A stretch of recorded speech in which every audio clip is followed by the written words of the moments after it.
Chapter 1. Fengzi, where the hell are you? There are countless monsters outside. Have you seen them? Fengzi, if you're still alive, just give us a sign. The brothers are trapped in the company. Damn, you better not go outside. Our colleague Xiao Zhang was literally torn apart by a zombie. I just saw the security guard, and he's turned into a zombie too. Fengzi, they say the game has descended into the real world. I don't want to die. Fengzi, it said that many people have perished. Are you still alive? I saw your girlfriend, she's alive. Unfortunately, she's in the building across the street. Fengzi, the game system just announced that the global internet will be cut off in 10 minutes. Fengzi, did you hear that? 100,000 awakening scrolls have randomly appeared worldwide. I think I might have gotten one, but I'm not sure. Fengzi, I've awakened my class. I might have a chance to survive. If you see me, you must come to the company. October 18th, 2099. 3 o'clock in the afternoon. Sioux City, Dragon Country. In a cramped rental room, Jiang Feng sat on his bed, listening to the voice from his now disconnected phone's VX, still in a daze. The voice message was from his college roommate, Li Bo, and it was sent 3 days ago. Jiang Feng was an orphan. His parents had passed away when he was very young, and his grandfather raised him until high school, after which he also departed. Fortunately, he had worked hard and excelled in his studies, managing to support himself through part-time jobs and scholarships, successfully reaching his senior year. Throughout his life, his best friends had been these college roommates. Little did he expect that just as he was entering the internship phase, the apocalypse would arrive. To his dismay, he only discovered this 3 days later. Why? Because 3 days ago, he had witnessed his college girlfriend emerging from a motel with the supervisor of his internship company. The night before, his girlfriend had claimed she was on a business trip. It turned out that instead of a business trip, she had gone to indulge in illicit activities. Jiang Feng took 3 days off, isolating himself in his rental room, drowning his sorrows in alcohol. He even set his phone to silent mode, casting it aside. He had no recollection of how he passed those 3 days. All he knew was that the surrounding noise was incessant, and he kept drinking and sleeping. Then, upon awakening, he found that not only had the world changed, but had also plunged into an apocalypse. Jiang Feng tossed his phone aside without the internet. It was nothing but a useless brick. He rose and approached the windowsill, and through the glass he indeed saw. The streets outside were teeming with zombies. This was a scene he had only ever witnessed on television, yet it had materialized in reality. The game has descended into the real world? What on earth is happening? Jiang Feng was still struggling to comprehend. If this were true, what was he supposed to do? Should he just wait to die here? Or, right, Li Bo seemed to have obtained some awakening scroll. He must have had some extraordinary luck and urged me to find him. Perhaps finding him would ensure my safety. But Jiang Feng glanced outside. Where zombies were densely packed on the street, how could he possibly seek him out? Although his rental was just an alley away from the company, given the current situation outside, moving even a step seemed impossible. As he pondered, a voice suddenly resonated from outside the window. Ding! The game's descent into the real world will be completed in 1 hour. At that time, all monsters will drop awakening scrolls. The drop rate is 1 in 1,000. Moreover, of the 100,000 awakening scrolls distributed 3 days ago, only 305 remain. After 1 hour, these scrolls will vanish. Players who have yet to use them should hurry to find and utilize them. In 10 seconds, these scrolls will emit a red glow to aid remaining players in locating them. 10, 9. Is this the voice of the game system? How is it broadcasting globally? Listening to the loud announcement outside, Jiang Feng was quite astonished. However, he had no time to ponder such matters now. From the system's words, it seemed a batch of fortunate individuals had obtained awakening scrolls 3 days prior. Li Bo was likely among them. If he could find him, perhaps he could escape death. With that thought, Jiang Feng hurriedly emptied his backpack. He packed the remaining water and food from the rental, for if this truly was the apocalypse, these supplies would be far more precious than any sum of money. Suddenly, he noticed a photo frame of his girlfriend on the table. In the picture was a fairly attractive girl, smiling happily. Yet, as he gazed at the frame, a cold smile crept across Jiang Feng's face. Because of you, I've been holed up in this room for 3 days. By a stroke of luck, I haven't died outside. From now on, we are even. From this moment forth, you and I, Jiang Feng, shall have no further ties. With that, Jiang Feng seized the photo frame and hurled it out of the window. The window of this rental was made of very old glass. The frame shattered with a loud bang. As it fell from the third floor, Jiang Feng initially intended to leave immediately. However, he noticed something shimmering red outside as the frame shattered the glass. It seemed to be on the windowsill, thus he could only see the red glow without discerning what emitted it. With only 305 scrolls left from the original 100,000, could it be that I've stumbled upon some incredible luck? Jiang Feng swallowed hard and dashed over. Peering out the window, he indeed spotted a scroll lying on the windowsill.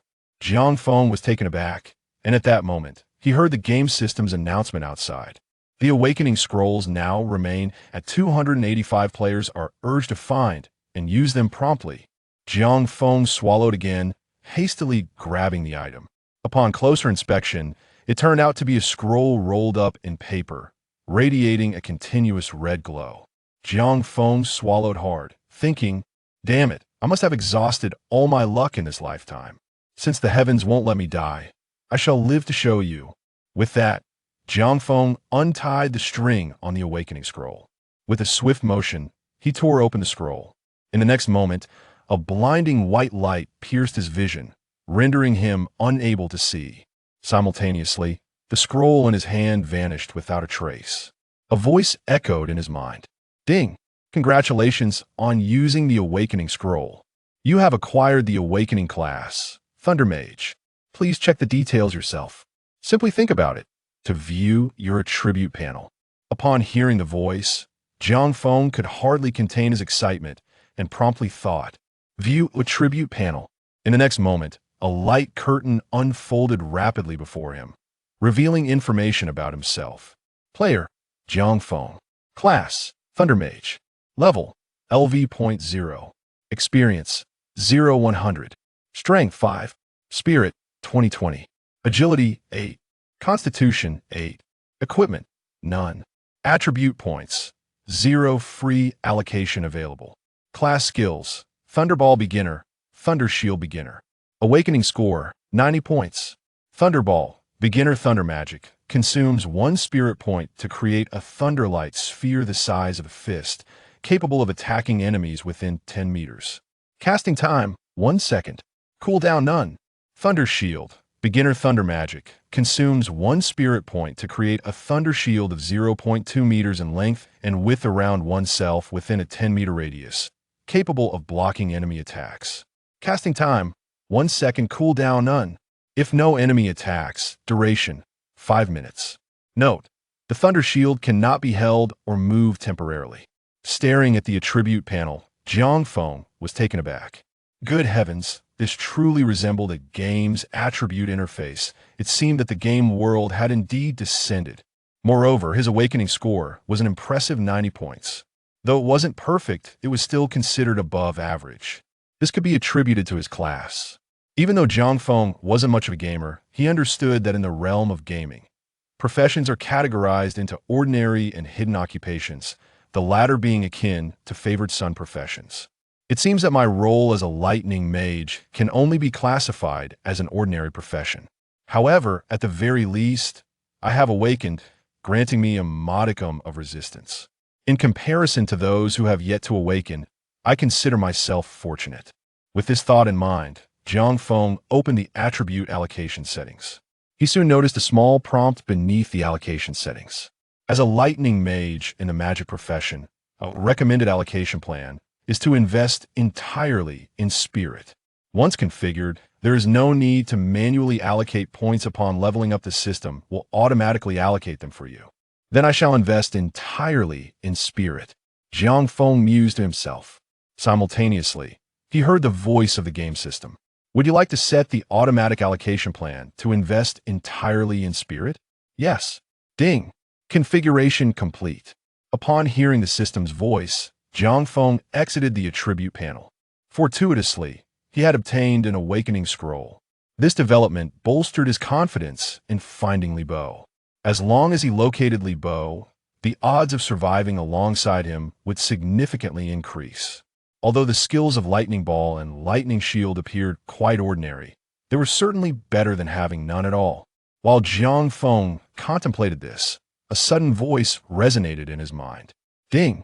System activation. ID 3020599007. The system is assessing the current world environment and automatically matching the most suitable functions for the host. Ding! System matching complete. The skill tree system is being bound. Ding! Skill tree system binding complete. Ding! The host can call upon the skill tree to view specific details. A series of notifications left Jiang Feng momentarily stunned. However, he quickly regained his composure. It was the system. He had actually acquired a system. Yet, he had neither traversed nor been reborn. How could this be possible? Could it be attributed to his striking handsomeness? That must be the reason. Otherwise, what else could it be? Yet, what kind of system was the skill tree? Jiang Feng pondered silently. Skill tree system, could you please introduce yourself? He thought inwardly. As if in response, a voice echoed within him. Ding! This system is the skill tree system. This system will facilitate the deep evolution of each skill learned by the host, resulting in a unique skill tree. The host can unlock higher attributes of skills or even entirely new skills by submitting monster crystals. Ding! The system is extracting primary skills. Lightning Ball, Lightning Shield. Skill evolution will be completed in 2 minutes. Upon hearing this, Jiang Feng's eyes lit up. Remarkable. A skill tree system. It seemed that whether his awakened profession was mediocre had become irrelevant. With the skill tree, he could completely disregard the status of other practitioners, hidden or otherwise. By submitting monster crystals to unlock enhanced attributes and new skills, those hidden professionals would be of little consequence. With this in mind, Jiang Feng hurriedly picked up his phone. Although it had no internet connection, he remembered that before the disconnection, aside from Li Bo, several roommates had sent him messages. Indeed, he noticed a message from another roommate, Chen Su. He played a few segments and discovered a portion of information. It appeared to be a recording from the game system's broadcast, filled with chaos, likely captured while Chen Su was recording amidst the screams of those fleeing for their lives. Yet, Jiang Feng managed to catch a clear line. Monster crystals can be obtained by slaying monsters, with a drop rate of 1%. 1% drop rate is rather low, but only 1 crystal is needed to enhance skills, so it isn't too daunting. Jiang Feng mused as he listened further, realizing that Chen Su was indeed with Li Bo. After all, their dormitory comprised 5 individuals, all interning at the same company. When the incident occurred 3 days ago, the other 4 were likely at the office. If he reached the company, he might very well find all 4 of them. As Jiang Feng contemplated this, the 2 minutes elapsed. The system's voice resounded once more. Ding! Skill tree evolution complete. The skill tree can only display the effects of the next layer at a time. Would the host like to view it? View. Ding! Below are the effects of the Lightning Ball and Lightning Shield skill trees. As the system's voice echoed, Jiang Feng beheld 2 skill icons materialize before him. Beneath each skill, long lines appeared, resembling lightning, adorned with numerous points. It seemed that each activation would unlock a point. Jiang Feng focused on the skill tree for Lightning Ball. First layer, Lightning Ball, Level 1. Casting time, 0.9 seconds. Power increased by 100. Attack range extended to 11 meters. Activatable with 1 primary monster crystal. Layer 2. Activate the upper level to view. Upon reaching this point, Jiang Feng could not help but swallow hard. A 100 increase in power. Was this not tantamount to doubling his strength? Furthermore, the cooldown period had astonishingly decreased. The attack range had also expanded by an additional meter, an exhilarating prospect indeed. Most remarkably, it required merely 1 low-level monster crystal. What an incredible bargain. The system was truly impressive. Jiang Feng eagerly gulped and hurried to examine the skill tree for the Lightning Shield technique. First layer, Lightning Shield Technique Level 1, Casting Time, 0.9 seconds. Defense increased by 100. Size enlarged to 0.3 meters in both length and width, with a casting range expanded to 11 meters. Can be activated with 1 low-level monster crystal. Second layer. Activate the upper level to view. Jiang Feng could no longer contain his laughter. With this skill tree system at his disposal, he would no longer need to cling to others for support, just as he was caught up in his excitement. The game system's announcement echoed from outside the window. Ding! The fusion of the game world and the real world is complete. Only half an hour remains. After the world fully merges, monsters will spawn every morning at exactly 9 a.m. Their strength will continually increase, so players are urged to find companions or shelters promptly. Jiang Feng took a few deep breaths, calming his exhilarated heart. He cast one last glance at the cramped rental room before resolutely pushing the door open and stepping outside. The lodging Jiang Feng inhabited was, in fact, a three-story building nestled within an urban village that he resided on the third floor, where each level contained 4 rooms.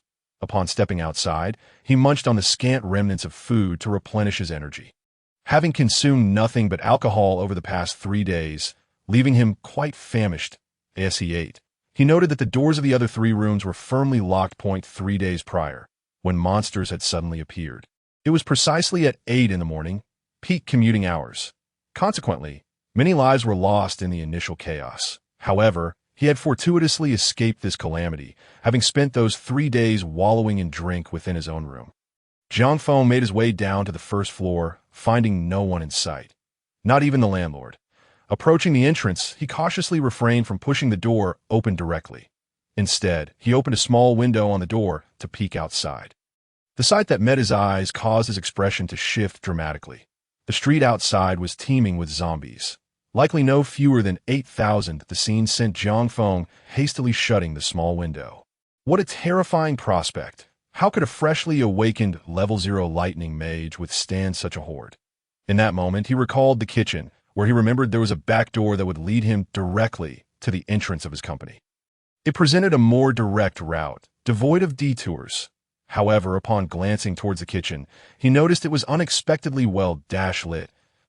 It seemed the back door was not locked. Jiang Feng, puzzled, approached cautiously. Yet, as he reached the kitchen doorway, he was taken aback. Half a wall in the kitchen had collapsed, revealing a nearly 2-meter-tall zombie wandering within.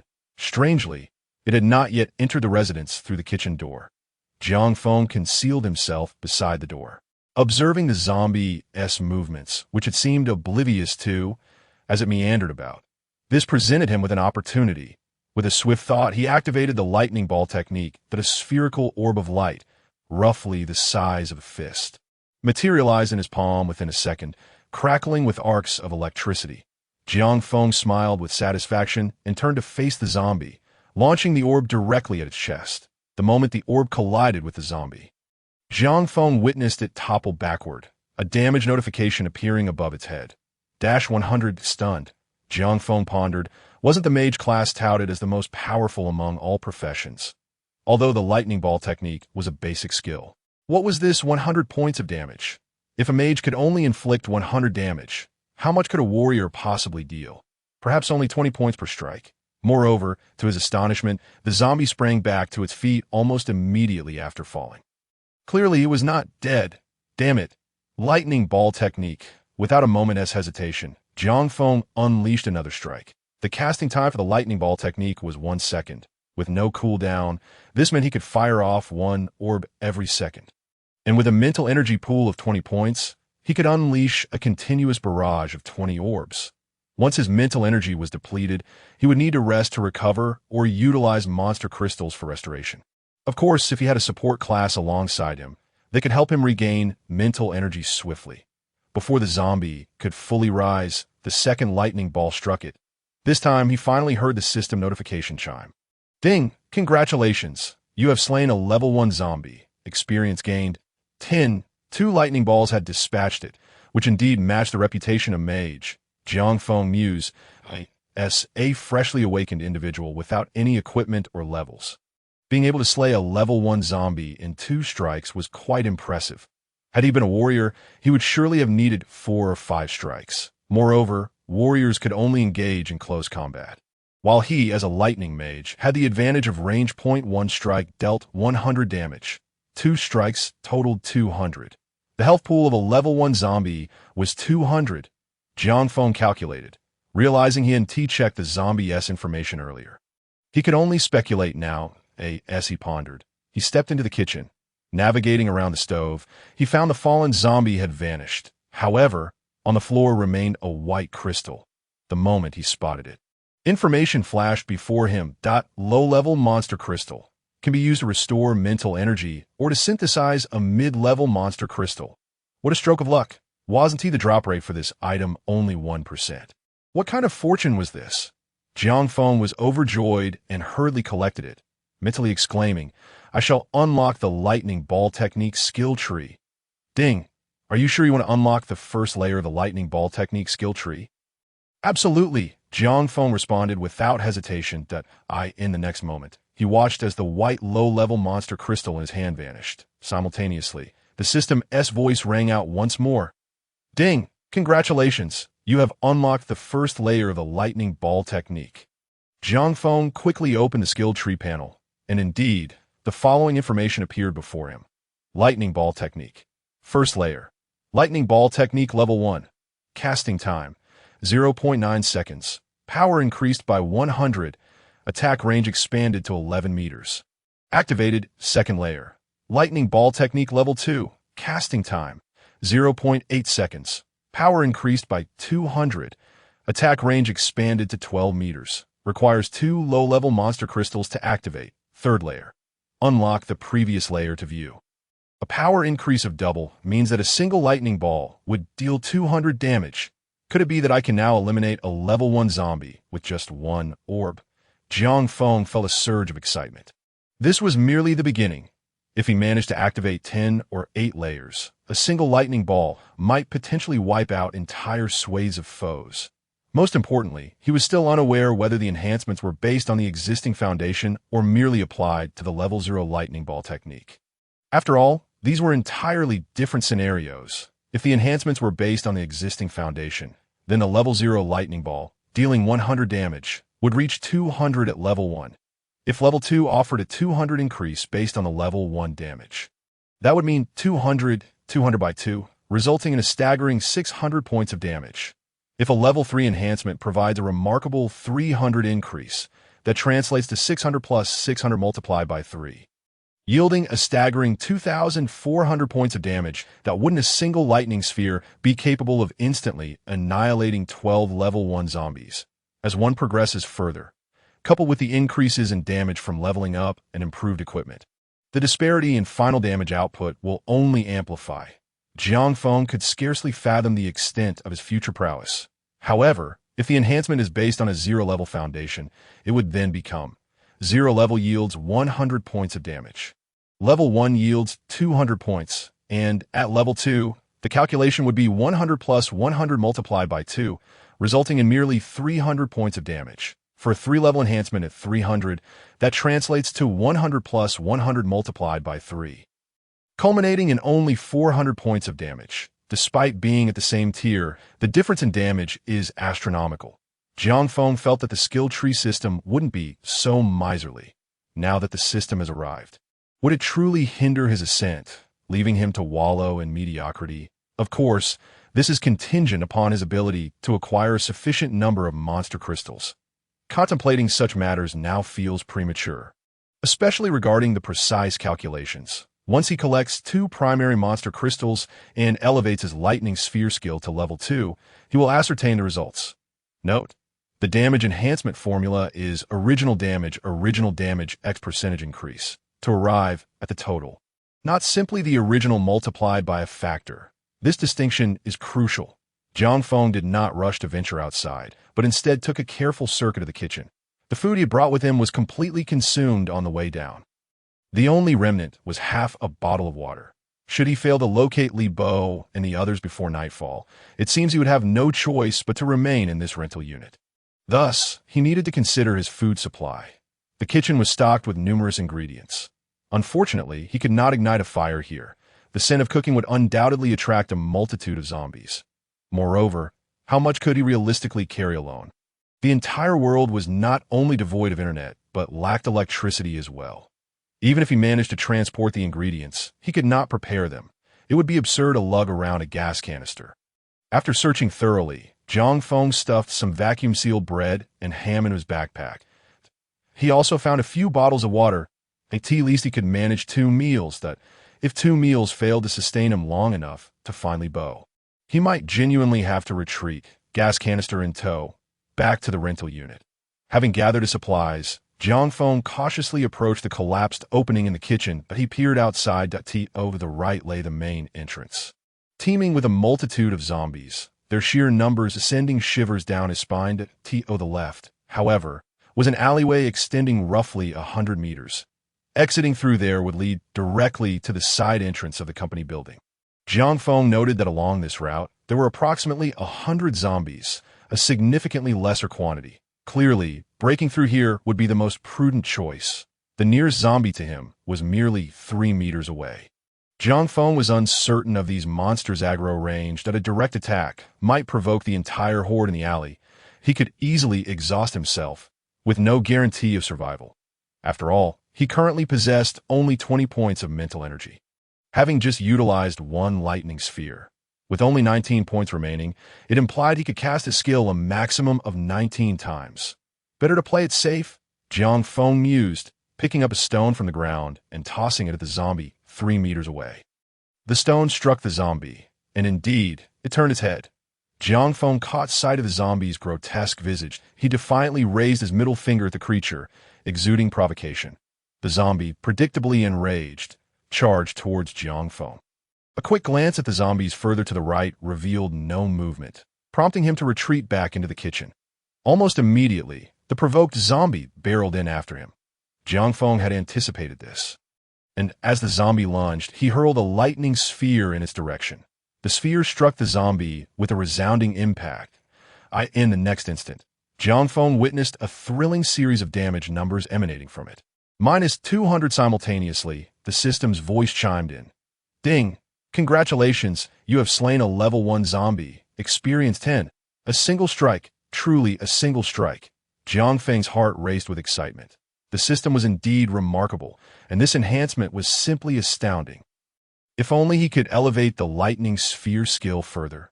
Just then, Jiang Feng's thoughts were interrupted as he observed the fallen zombie's body vanish, only for another zombie to materialize behind him.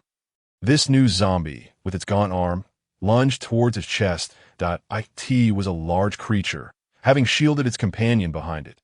Jiang Feng had not even noticed at first. With the first zombie's disappearance, the second had emerged. The outstretched arm of the new zombie was now less than 2 meters away. Casting a lightning sphere seemed futile at this point.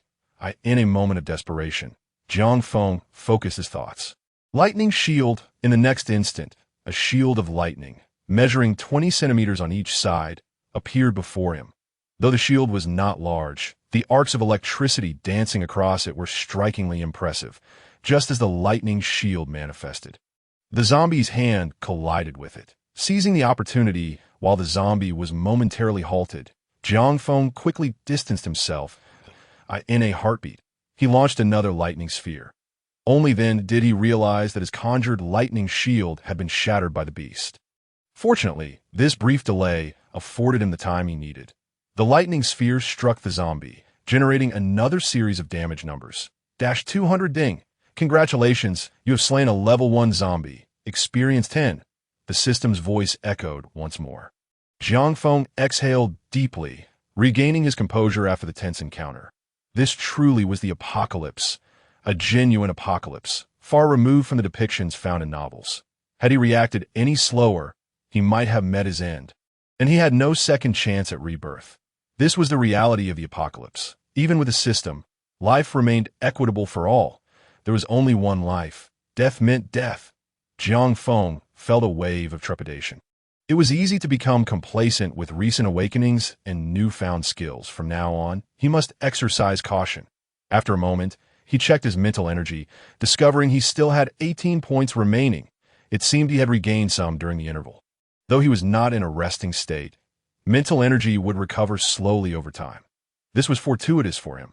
Currently, he had 30 experience points, needing just 7 more level 1 zombies to level up. According to the norms of this game world, leveling up would fully restore his mental energy. He need not fret over energy depletion. Time was of the essence. He needed to navigate this alley and level up. With this thought, Jiang Feng prepared to exit. However, as he approached the spot where the two zombies had vanished, he suddenly froze. There, lying quietly on the ground, were two white crystals. He recognized them immediately. They were none other than primary monster crystals. Jiang Feng could scarcely believe his eyes. Only upon holding the two crystals in his hands did he confirm that his luck had indeed soared. Incredible, a one-drop rate. He had just obtained 3 in one go.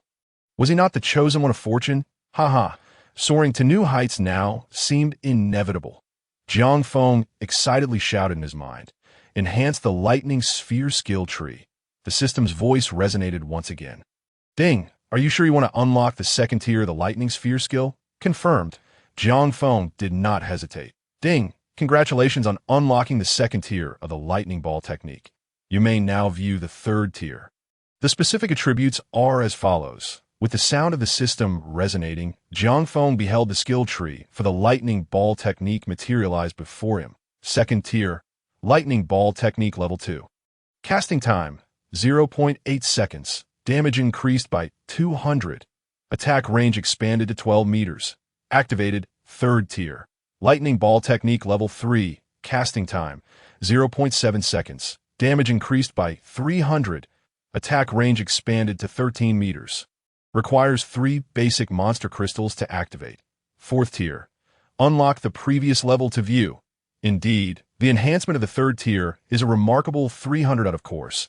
This is merely a preliminary glance. Currently, he has only activated the second tier, boasting a damage increase of 200. He would soon test the actual damage calculations. Jiang Feng licked his lips, filled with anticipation, and promptly made his way toward the kitchen entrance. Earlier, while luring the monsters, he had observed that the zombies closest to him were at least 10 meters away. When he engaged, those zombies showed no signs of movement. IT was uncertain whether they had not noticed him or if they were simply beyond their attack range. However, by moving to the left, the narrow alley would shield him from the right side zombies' line of sight. This would allow him to deal with the zombies in the alley without any reservations. After surveying the situation with the zombies on the right, Jiang Feng charged directly into the alley. This alley was barely 5 meters wide. Upon entering, he immediately spotted 5 zombies congregating approximately 15 meters ahead. Once he stepped into the alley, he found himself completely unimpeded. The 5 zombies soon took notice of him, and one by one, they began to turn and rush towards him. Wow, they really do attack upon sight. Jiang Feng thought, feeling a twinge of concern, as the alley was teeming with hundreds of zombies. If they all came rushing at him, he might struggle to fend them off.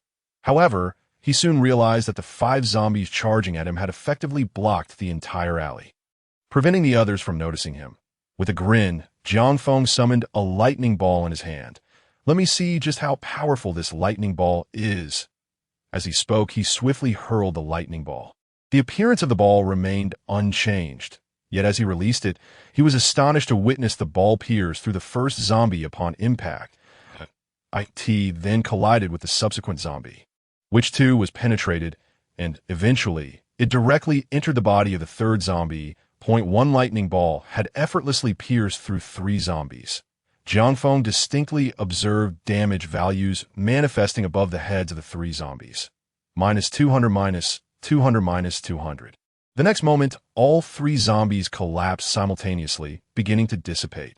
Jiang Feng swallowed hard, fully comprehending the situation. The skill tree system indeed provided the highest damage calculations, with the lightning ball technique upgraded to level 2. Its damage had astonishingly soared to 600. 1 lightning ball could now eliminate 3 zombies in an instant. However, Jiang Feng also recognized a significant limitation. His lightning ball could currently only inflict linear damage. The other 2 zombies, not aligned within that straight line, remained unharmed. Yet he believed that the skill tree system would ultimately resolve this issue. If 1 lightning ball was insufficient, he could simply cast another. With a smile, Jiang Feng launched another lightning ball. Unsurprisingly, as damage values appeared, the system's voice echoed again. Ding, congratulations on slaying a level 1 zombie. Experience 10. Ding, congratulations on slaying a level 1 zombie. Experience 10. Still not leveled up? Surely, I must be just 2 kills away. Jiang Feng grinned, conjuring another lightning ball with a flick of his wrist, and confidently strode into the alley. The zombies began to stir, one by one rushing towards him. With a grin, Jiang Feng hurled his lightning ball once more. Dash 200 minus 200. Ding! Congratulations on slaying a level 1 zombie. Experience 10. Ding! Congratulations, you have leveled up. All attributes 1. Free attribute points 10. Ding! Due to your automatic point allocation setting. Free attribute points have been distributed. As the system's notifications continued to sound, Jiang Feng glanced at the system panel and confirmed the changes in his attributes. Notably, his mental energy had indeed been fully replenished upon leveling up. Player, Jiang Feng class. Lightning Mage level. LV.1 experience. 0, 200 strength. 6 mental. 31 agility. 9 constitution. 9 equipment. None attribute points. 0, point allocation scheme set. Class skills. Lightning Ball Technique. Level 2. Lightning Shield Technique. Level 0. After leveling up, his mental energy increased, and the base damage of the Lightning Ball Technique would surely rise. He was eager to discover the exact amount. Without delay, he unleashed another lightning ball. This time, he witnessed it pierce through 4 zombies, showing no intention of stopping. Unfortunately, there were no additional zombies behind them. The lightning ball vanished upon hitting the ground, having exceeded its attack range. Observing this, Jiang Feng felt somewhat exasperated. He had not been able to test its full potential. However, there were still plenty of zombies ahead. The damage of his lightning ball technique had become extraordinarily formidable. Jiang Feng decided to abandon caution, for the countdown to the fusion of the game world and reality was drawing near. The completion of this fusion could occur at any moment, and who could predict the changes that would ensue? Thus, the urgent task was to swiftly navigate through this area. 200 experience points equated to 20 zombies. He need not worry about exhausting his mental energy. He would charge forward. With determination, Jiang Feng began to run towards the front of the alley. As the zombies entered his attack range, he wasted no time unleashing another lightning ball. In an instant, the system's notifications flooded his ears. Ding! Congratulations on slaying a level 1 zombie. Experience 10. Ding! Congratulations on slaying a level 1 zombie. Experience 10. Ding! Congratulations, you have leveled up. All attributes 1. Free attribute points 10. Ding! Due to your automatic point allocation setting, free attribute points have been distributed. The system's voice continued to chime in rapid succession. However, Jiang Feng noted that the rate of leveling up was slowing. After all, each level up required an increasing amount of experience. With only hundreds of level 1 zombies present, he estimated that he might only reach level 4. However, this suffices. The paramount task is to rendezvous with Li Bo. Jiang Feng pressed onward, his pace unwavering, and within a mere 5 minutes, he had exterminated all the zombies inhabiting the alleyway. Yet, to his dismay, it appeared that his identity as the Child of Fortune had reached its expiration. Throughout his journey, he had not encountered a single monster crystal. Indeed, that 1% drop rate was not to be underestimated. Initially, he had presumed that a novice bonus might have contributed to his acquisition of 3 crystals in quick succession. But thereafter, he had seen none. It was only as the last few zombies fell that a seemingly a-keepable item materialized. Jiang Feng did not pause to inspect it, swiftly collecting it before glancing at both sides of the alley exit, where he found himself confronted by a dense throng of zombies. Strangely, these creatures were all level 2, with some even reaching level 3. Without hesitation, Jiang Feng accelerated and burst forth from the alley, charging into the side entrance of a nearby company just 10 meters away. Upon entering, he promptly locked the door behind him. Leaning against the wall, he took a moment to assess his level. Upon doing so, a smile spread across his face. Indeed, the 100 zombies within the alley had propelled him up by 4 levels. His mental power had surged to an impressive 64 points. Player, Jiang Feng profession. Lightning Mage level. LV. 4 experience, 10 500 strength, 9 mental, 64 agility, 12 constitution, 12 equipment, none attribute points, 0 allocation plan set, professional skills, lightning ball technique, level 2, lightning shield technique, level 0. Jiang Feng inhaled deeply, contemplating the significant increase in his mental power, and wondered how much the damage of the lightning ball technique had improved, having not paid attention earlier. Nevertheless, it seemed formidable. First, he would inspect the item he had just acquired. With that thought, he exited the attribute panel and examined the recently picked up equipment. Equipment name: Zombie Shield Equipment Grade. White Gear Equipment Level: Level 1 Equipment Requirement. Exclusive Weapon for Stealth Heroes Equipment Attributes: Strength 10. Constitution 20. The Constitution bonus surpassed that of Strength. Truly, the Stealth Hero was a defensive-oriented class. Jiang Feng chuckled, noting that the name Stealth inherently suggested a defensive nature, and the attributes only confirmed his suspicion. Anyone awakening this profession would undoubtedly feel disheartened. After all, it was a mere meat shield, rendering any aspirations of soaring to greater heights impossible, compelling one to partner with a high-damage class, as he pondered. Jiang Feng casually stowed the shield in his backpack, lamenting that it was a shame he could not utilize it, with the game just having made its debut in the real world. Such white gear would surely remain in high demand, that he could always sell it in the future. Moreover, unusable equipment was sealed within a fist-sized orb of light, making it quite manageable to store in his backpack.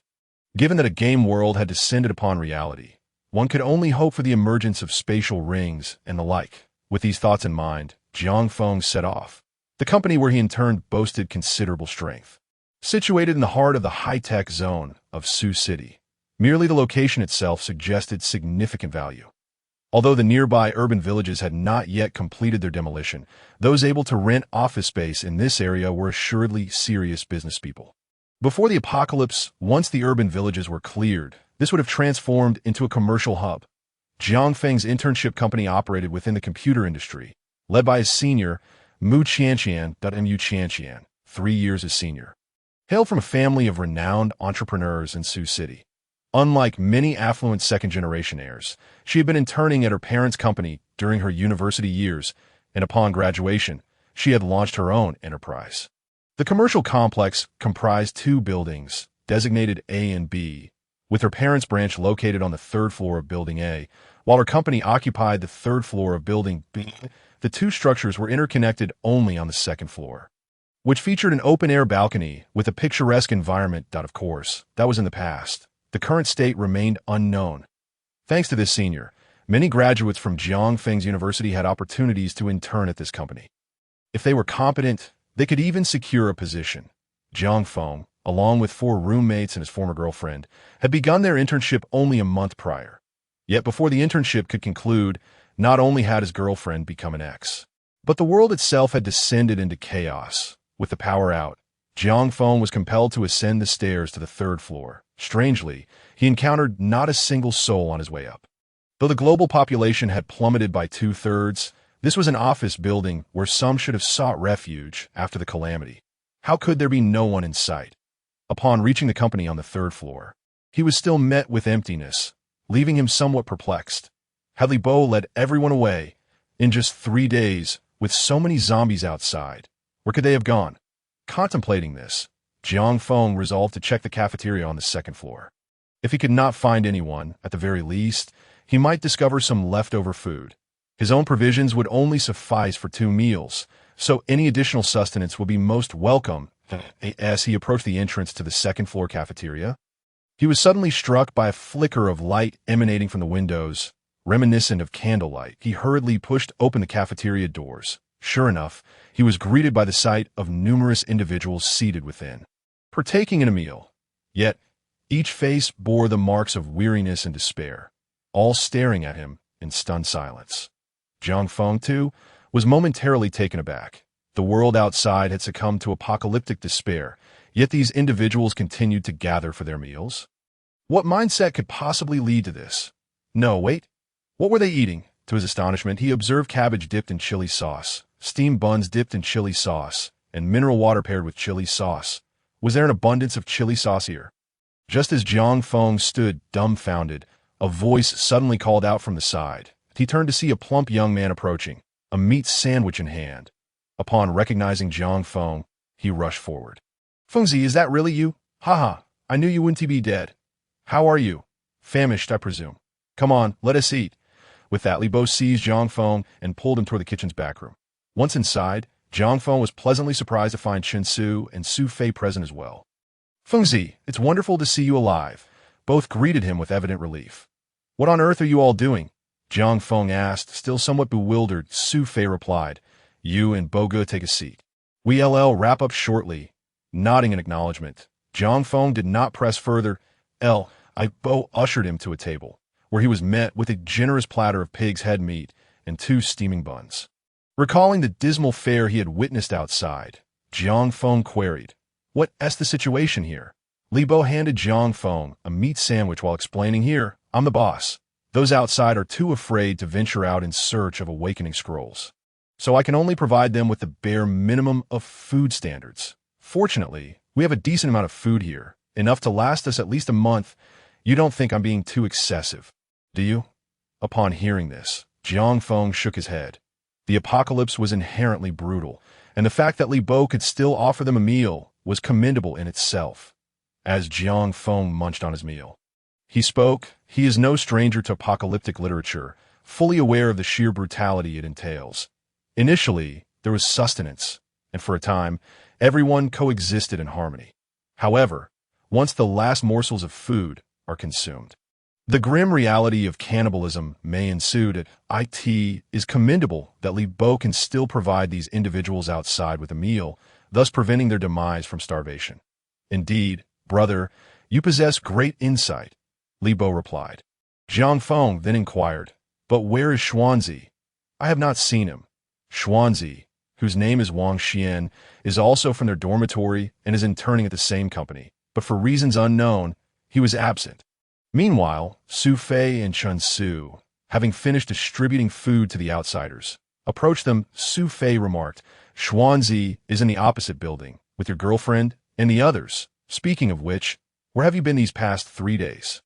The world outside is in chaos, and you seem indifferent to your girlfriend."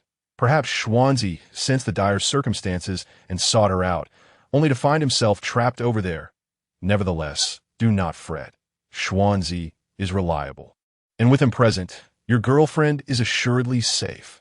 At this, Jiang Feng responded nonchalantly, "She is no longer my girlfriend." "What? What happened?" Chun Su was taken aback.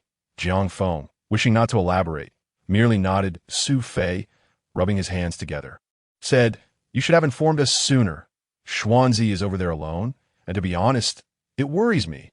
At least we have Boge with us. We have no idea what the situation is like over there. Had I known earlier, I would have certainly prevented Xuanzi from going." Li Bo patted Su Fei on the shoulder, saying, "This is my fault. I should have communicated with you all 3 days ago, when Shunya and Liu exited the Super 8 hotel. I was right beside Fengzi." He then recounted the events concerning Chunya to Su Fei and Chen Su, who would want to share the humiliation of being cheated on. "You must understand Fengzi's predicament. I truly was not present at that moment, and when I messaged him later, it was already too late. In the past few days, as you have seen, there have been flickering lights across the way. I firmly believe that Xuanzi's character will keep him out of harm's way. Just wait a couple of days. Once I reach level 10, we will clear the monsters from the second-floor balcony and go find Xuanzi." Su Fei and Chun Su nodded in agreement. Jiang Feng then asked, "By the way, what profession have you awakened to? Are the monsters on the second-floor balcony particularly formidable?" Li Bo replied, "I am currently an 8th level Duanjia hero. I can dispatch first-level zombies with a single strike. However, the zombies on the second-floor balcony are 5th level, numbering over 300. It is utterly impossible for me to reach them in a short span of time. Furthermore, these monsters respawn every half hour, leaving no opportunity to approach before they do." As he spoke, Li Bo slammed his fist on the table, exclaiming, "Damn it, just recalling this infuriates me.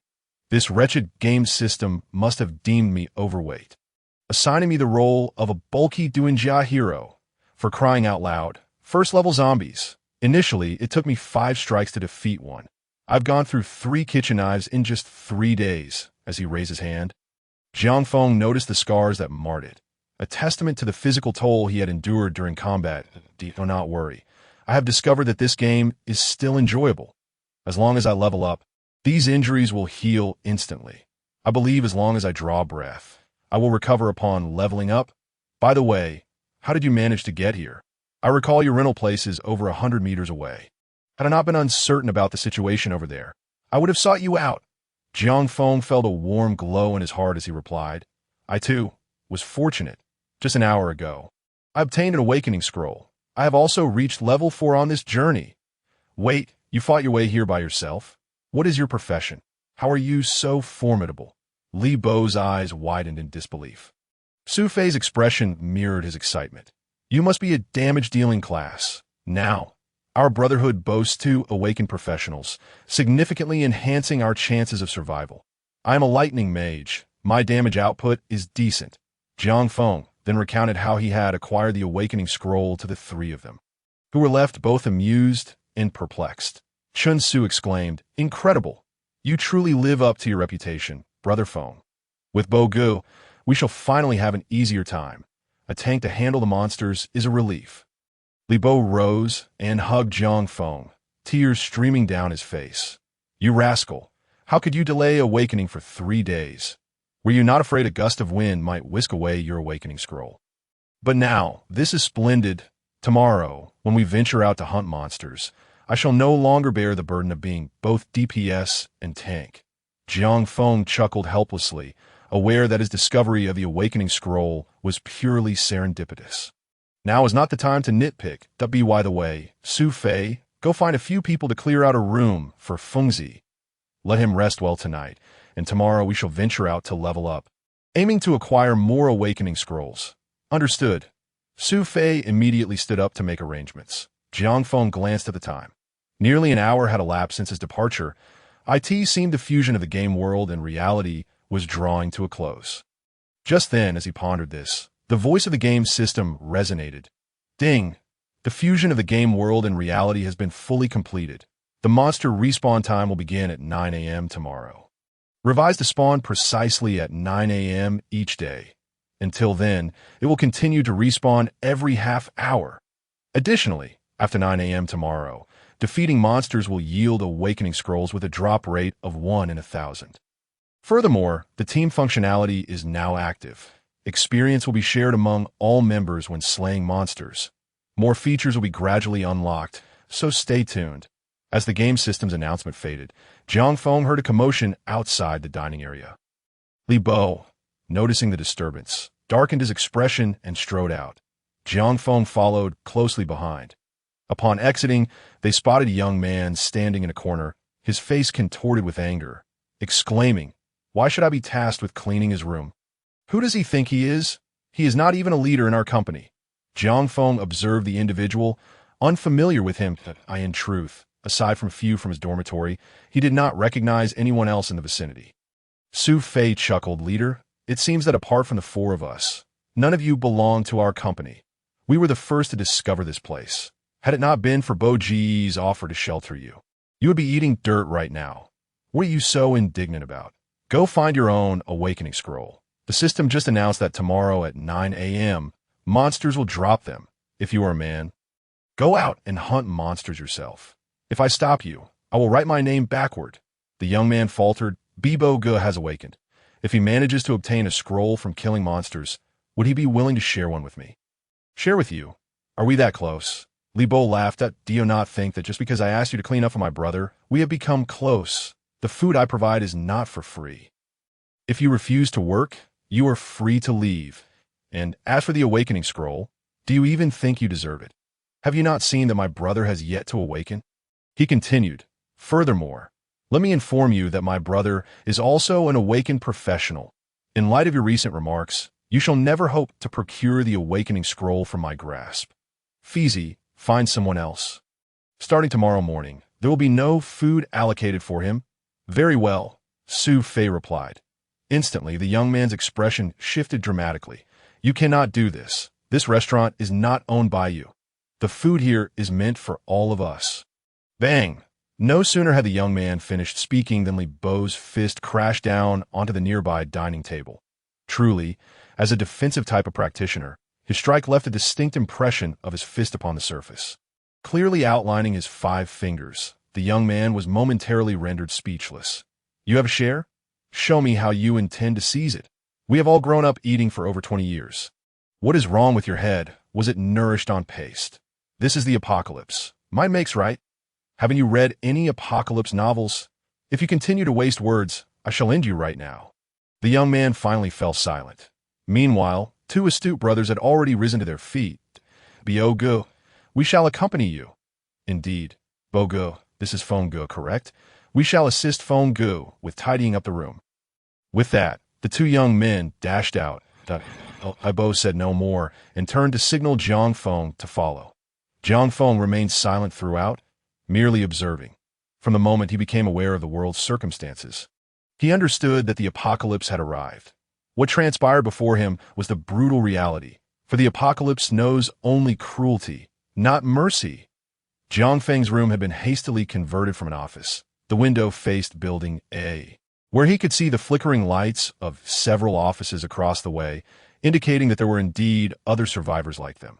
Yet he was uncertain if Xuanzi was among them. Stop looking. We all worry for Xuanzi.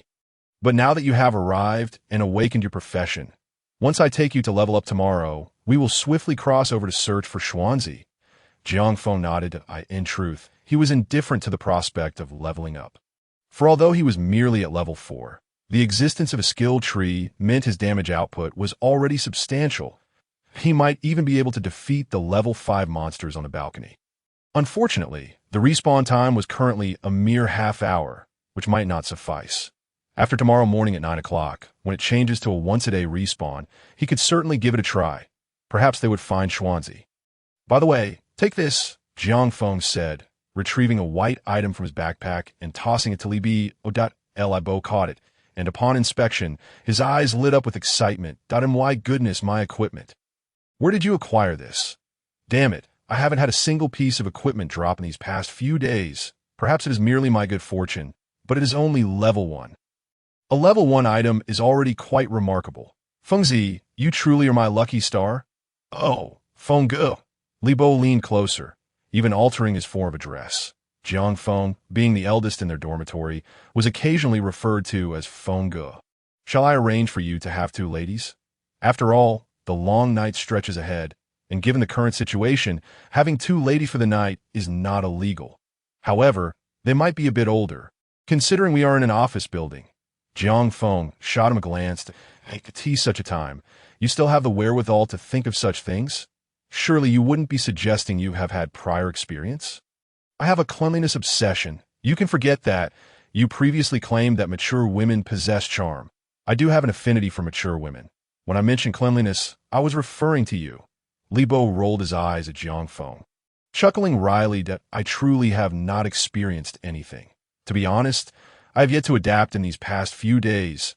2 women have indeed thrown me flirtatious glances, and I understand their intentions, yet they have already begun to acclimate to the reality of this apocalypse. Meanwhile, I find myself struggling to let go, Jiang Feng remarked. Who isn't striving to adapt? Perhaps once you do, you'll find 2 women to be insufficient. I currently lack the inclination to ponder such matters. Yet who can guarantee that I won't desire them in the future? After all, as long as one is alive, life and desires will persist. Very well, off to bed you go. Libo nodded, raising the equipment in gratitude before departing. While Jiang Feng may not fully trust others, he held an unyielding trust for these brothers in the dormitory. During their school days, there was an occasion when he fell short of tuition fees.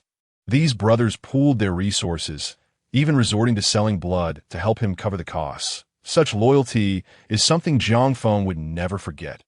In the deep of night, within Building A across the way, Wang Xian observed as Liu left with a mocking smile before he seated himself at the desk behind Mu Qianqian. He turned his back to her and inquired, "Has he come to harass you again?" "Yes." Mu Qianqian's eyes shimmered with tears. She had never anticipated that the supervisor under her command would incessantly seek to take advantage of her during these days of the apocalypse. Had she not threatened him with death, it is likely that Li Yu would have succeeded. After all, she had witnessed Jiang Feng's girlfriend spending 2 consecutive nights in Li Yu's room. The sounds emanating from that room could hardly be concealed in the stillness of the night. "What do you plan to do?" Wang Xian asked. "I do not know." Mu Qianqian's voice trembled. "But you do know, otherwise you would not have managed the company so adeptly. Li Yu is currently refraining from killing you solely to possess you. However, he will not wait indefinitely. Within a week, if you remain unyielding, I am certain he will resort to force, even after your death, to defile your corpse." Mu Qianqian's face turned ashen upon hearing this. Wang Xian continued, "Yet you are conflicted, for you have no alternatives. Should you flee, you will perish outside. Thus you require Li Yu and Chun Tai for protection and sustenance. But I must inform you that these two are cut from the same cloth. Once you concede, they may very well conspire against you." Enough. Mu Qianqian could no longer contain her tears. "What purpose does your speech serve? Are you not also merely watching Chunya enter Li Yu's room? As Jiang Feng's friend, you did not intervene. Ultimately, we are all left with no choices. Not quite the same. For just before the internet went down, Li Bo sent me a message. Chunya had long since betrayed Jiang Feng. And by the time I learned of it, there was no turning back. But Xianjie, I implore you to endure, for we still possess hope." "What do you mean?" Mu Qianqian asked. She knew Wang Xian to be a person of deep loyalty. She had felt his gratitude when she had arranged for them to intern at the company. Thus, he had cared for her these past few days. Yet upon hearing his words, Mu Qianqian felt a twinge of confusion. Wang Xian replied, "I must ask you to keep this to yourself. Li Bo has also obtained the scroll, and he has awakened his profession. During these days, his strength has undoubtedly increased. I have faith in my dormitory brothers. He will surely come looking for me. And it should be within these few days. When that time comes, you and I shall seek out Li Bo, and you will be safe." Mu Qianqian was taken aback, her eyes brightening with hope, but she soon spoke hesitantly. "Yet will Li Bo not? I cannot guarantee that." Wang Xian said that in truth, it is primarily because Mu Qianqian is exceedingly beautiful, with an enticing figure. Any normal man who lays eyes upon her would find it difficult not to entertain thoughts of her. Yet I trust in my brother's character. If you are unwilling, he will at least not force you. Such base conduct is beneath him. The brothers in our dormitory are profoundly grateful to you, senior. If you trust me, come along with me when the time comes. Moreover, Sister Lan and Brother Bai from the company have already expressed their willingness to join me." Mu Qianqian was somewhat taken aback. Sister Lan is the head of the HR department, and Brother Bai is her boyfriend. The HR manager has an astute eye for talent, and if she has agreed, it is evident that she holds great confidence in Wang Xian.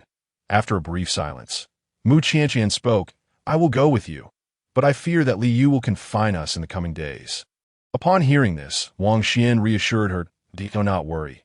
If he intended to lock us up, he would have done so by now. Given the current circumstances outside, firstly, we cannot escape at all. And secondly, he hopes you will witness his prowess, so that you may willingly submit to him. After all, once someone is dead, the game is effectively over. Thus he will certainly keep you close, allowing you to see his capabilities firsthand." Mu Qianqian was astonished. She never expected that at such a juncture, Wang Xian could still maintain such rational thought. Had it been in the past, she would undoubtedly have kept Wang Xian within her company. As both fell silent, the office also grew quiet. Yet, amidst the darkness, the sounds of heavy breathing from within the room began to echo again, igniting the aspirations of countless youths huddled in corners and instilling fear in numerous female employees. Inside the room, Li Yu lay on the bed, reveling in the privileges bestowed upon him as a powerful individual, while Chunya diligently busied herself with work. Suddenly, Li Yu spoke. "Tomorrow night, I will summon Chun Tai to join us. We will do this together." "Ah!" Chunya was startled and quickly asked, "Why?" Li Yu chuckled. "Have you forgotten? Just a few hours ago, the game system announced the team function has been activated for the past few days. We couldn't team up, and my strength vastly surpasses his. But starting tomorrow, I will have to team up with him. After all, he is currently my only awakened professional by my side. If I do not offer him some incentives, how will he remain steadfast in following me?" However, Chunya's complexion paled, but brotherly, "Didn't you say you love me dearly? Am I merely a bargaining chip to bind Chun Tai?" Li Yu abruptly sat up, grasping Chunya's hands firmly, his voice turning cold. "I do love you dearly, but this is the apocalypse, and I am a noble awakened mage. I will not love only you from now on. Do you not understand? As long as I possess power, I shall gather a host of elite individuals around me. Whatever I, Li Yu, desire, I shall attain. Including Mu Qianqian, I will eventually make her kneel before me, serving me faithfully. What do you think of a double act with the two of you?" Chunya's eyes instantly turned red, she recalled Jiang Feng, the man who had cherished her like a treasure. Yet, she found herself betraying him. She thought she had discovered true love, a path to ascendancy, and future happiness. Yet now, Liu intended to use her as a bargaining chip, sharing her with another man. In that moment, Chunya felt utterly lost. She even contemplated whether Jiang Feng would accept her if she sought him out. But then, a bitter smile graced her lips. This is the apocalypse. Jiang Feng is likely long gone. And I am but a woman. Aside from clinging to a powerful professional, what else can I do? She wiped her tears and said, I will follow your lead, brotherly. That night, Jiang Feng slept soundly. Perhaps due to having found his brother, allowing him to lower his guard. Early the next morning, Jiang Feng arrived at the rooftop of the office building. Accompanying him was Chun Su. What brings you here to the 15th floor? It has only half an hour until 9 o'clock. The monsters will refresh by then. Jiang Feng gazed at the dense clusters of small black dots below, his expression grim. The area surrounding our building is teeming with zombies and other monsters, numbering well over 1 million. It's simply terrifying. Chun Su remarked, It is only natural to be astonished when seeing such heights for the first time. However, once we descend and face merely hundreds or thousands at a time, it will seem less daunting. The immediate priority remains to enhance our strength and acquire more awakening scrolls as swiftly as possible. Jiang Feng nodded and then stated, All right, let us head down. It's probably a 5-minute descent from the 15th floor. Just as the two of them began their descent, on the 3rd floor, Su Fei was preparing to call Jiang Feng and Chun Su down for a meal. Yet, as he reached the 3rd floor and instinctively glanced out the window, his expression changed drastically. He noticed that the balcony outside the 3rd floor, which should have been swarming with zombies, now had only a few remaining. Following that, he witnessed a burst of flames that pierced through one of the zombies, causing it to vanish in an instant. In the next moment, he saw a group of over a dozen individuals standing on the balcony outside, with Liu leading them. Upon witnessing this scene, Su Fei's face turned pale. The zombies on the 3rd floor balcony are at least level 5. It takes 7 or 8 strikes from Li Bo to kill one. Yet, Liu could take one down effortlessly. He was acutely aware of the vast difference in their strengths in this apocalypse. No one knew why Liu was suddenly approaching them, even if it was genuinely for cooperation, given the situation between Jiang Feng and Chunya. Such cooperation was likely unattainable, and if cooperation fell through, the outcome could very well devolve into a violent clash. After all, at this juncture, both humans and food are valuable resources that, if one cannot conquer the other, they may very well become the prey themselves. As Su Fei pondered these thoughts, he dashed to the 2nd floor. Wherein you suppose to find Brother Feng? Why have you come back? Li Bo, who was in the cafeteria, questioned Su Fei. Su Fei replied anxiously, It's Liu. Liu has brought people over from the 3rd floor balcony. He appears to be a fire mage, with one fireball after another. His strength likely surpasses yours. What? Li Bo's expression shifted immediately upon hearing this. If the opponent's strength exceeds his, it is uncertain whether this is a threat or an opportunity for cooperation. With this in mind, Li Bo hastily urged Su Fei to go outside and investigate. However, as the two rushed to the 3rd floor, a fireball hurtled toward them. Fortunately, Li Bo reacted swiftly, raising his shield just in time to deflect the fireball.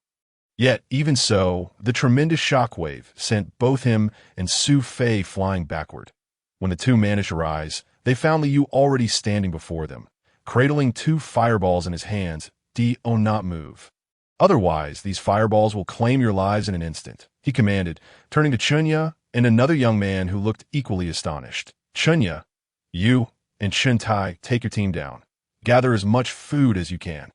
All right, Chunya replied. Though surprised that Li Bo had managed to withstand Liu's attack, he likely had awakened his profession too. Nevertheless, witnessing that he was not Liu's match, any lingering thoughts in Chunya's mind dissipated swiftly. In this apocalypse, the truth is clear. One must follow the strong to survive. Liu. What do you intend to do? That is our food. Li Bo gritted his teeth. Tiske. Little brother, your words are misguided. Food belongs to everyone. How did it come to be solely yours? However, you are fortunate. You have also awakened your profession. Have you considered joining me? I assure you, You will enjoy a life of luxury. Follow you, you've wronged my brother, and you still expect me to side with you? Li Bo was about to continue his tirade when Su Fei swiftly intervened. Brother you, please don't hold it against him. Yes, just a bit reckless. Our Feng Ge is upstairs. He is also an awakened professional. Moreover, he is a hidden profession. He'll be down soon, and if he sees the scene, he might misunderstand. You may not know, but our Feng Ge came here on his own last night. He is already at level 20. If this escalates, it could end very badly. Su Fei, with no other option, sought to placate Li Yu. After all, their adversary was just across the way. If Jiang Feng were truly provoked, it could spell doom for them all. Indeed, Su Fei's words caused Li Yu to hesitate. He furrowed his brow and coldly replied, "A hidden professional? Do you take me for a child? What qualifications does he have to be considered a hidden professional?" Su Fei quickly responded, "I wouldn't dare. Our lives are in your hands. I also wish to avoid conflict. In this apocalypse, you awakened professionals should unite. Besides, if you can awaken as a fire mage, what is so strange about our Feng Ge awakening as a hidden professional?" Li Yu found himself engulfed in uncertainty. He couldn't ascertain the truth of Su Fei's claims as a fire mage. He had reached level 13 in just 3 days. It was not impossible for hidden professionals to reach level 20. If what he said was true, then slaying these two might indeed provoke Jiang Feng's wrath. This would not bode well for him, at least until he established a new base. Offending a hidden professional would be highly troublesome. Yet, the matter of having wronged him seemed to complicate things further. To Su Fei, astutely sensing the U.S. turmoil, quickly added, "Rest assured, brother you, although Fei Ge knows you've wronged him, he has managed to escape unscathed. He has unilaterally declared his breakup with Chunya and will not seek trouble with you. Because of this, as long as you do not harm us, Feng Ge will not take the risk to confront you." The mention of having escaped a calamity made Li Yu ponder. If that were indeed the case, he truly could not afford to kill these two to be wise sparing them. Animosity could still be resolved. However, if he took their lives, it would become a blood feud.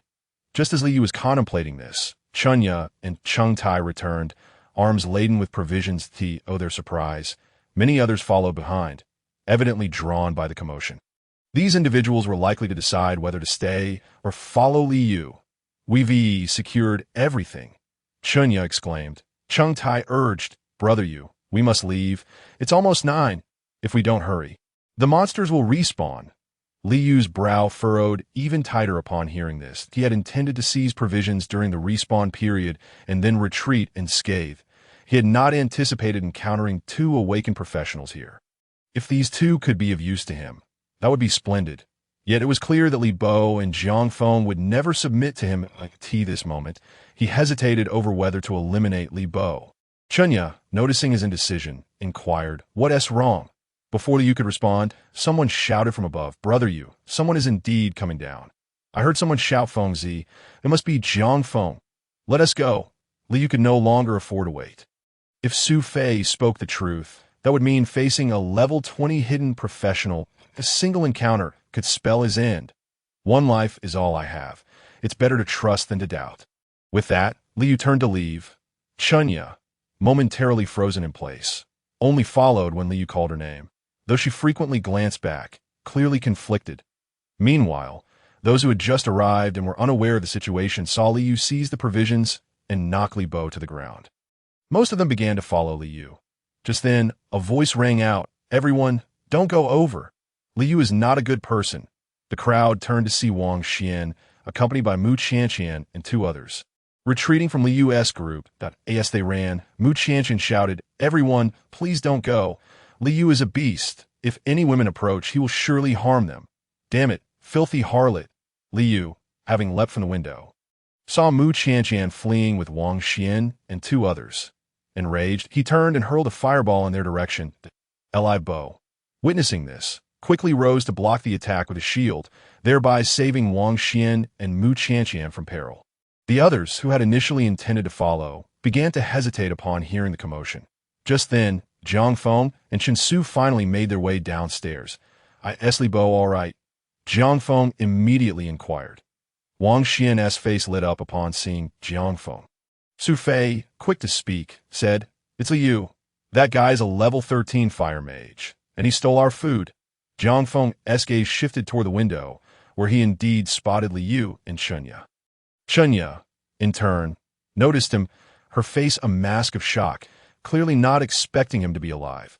However, as Chunya stood there in astonishment, Liu suddenly yanked her in front of him and shouted, "Chung Tai, take her away first." Li Bo, furious, rushed toward the window, shouting, "Fengzi, damn him." Clearly, Li Bo was unwilling to let Liu escape so easily. Though Jiang Feng was only at level 4, he had the system to back him.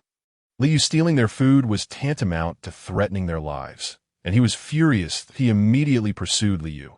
After all, his lightning ball technique was at level 2, and with Li Bo in front to shield him. Even if he couldn't kill Liu, he could at least make him pay. However, just as they prepared to charge out, a voice suddenly echoed from outside. Ding. 9 o'clock sharp. Monsters are beginning to respawn. Upon hearing this, Li Bo and Jiang Feng were forced to halt. Simultaneously, they observed a massive radiant array appear on the balcony outside. Strangely, however, there was only a single array of light. This indicated that only one monster would spawn. Liu and his group still had 7 or 8 individuals lingering on the balcony. Seeing this, Liu couldn't help but laugh. Haha, only one monster has spawned.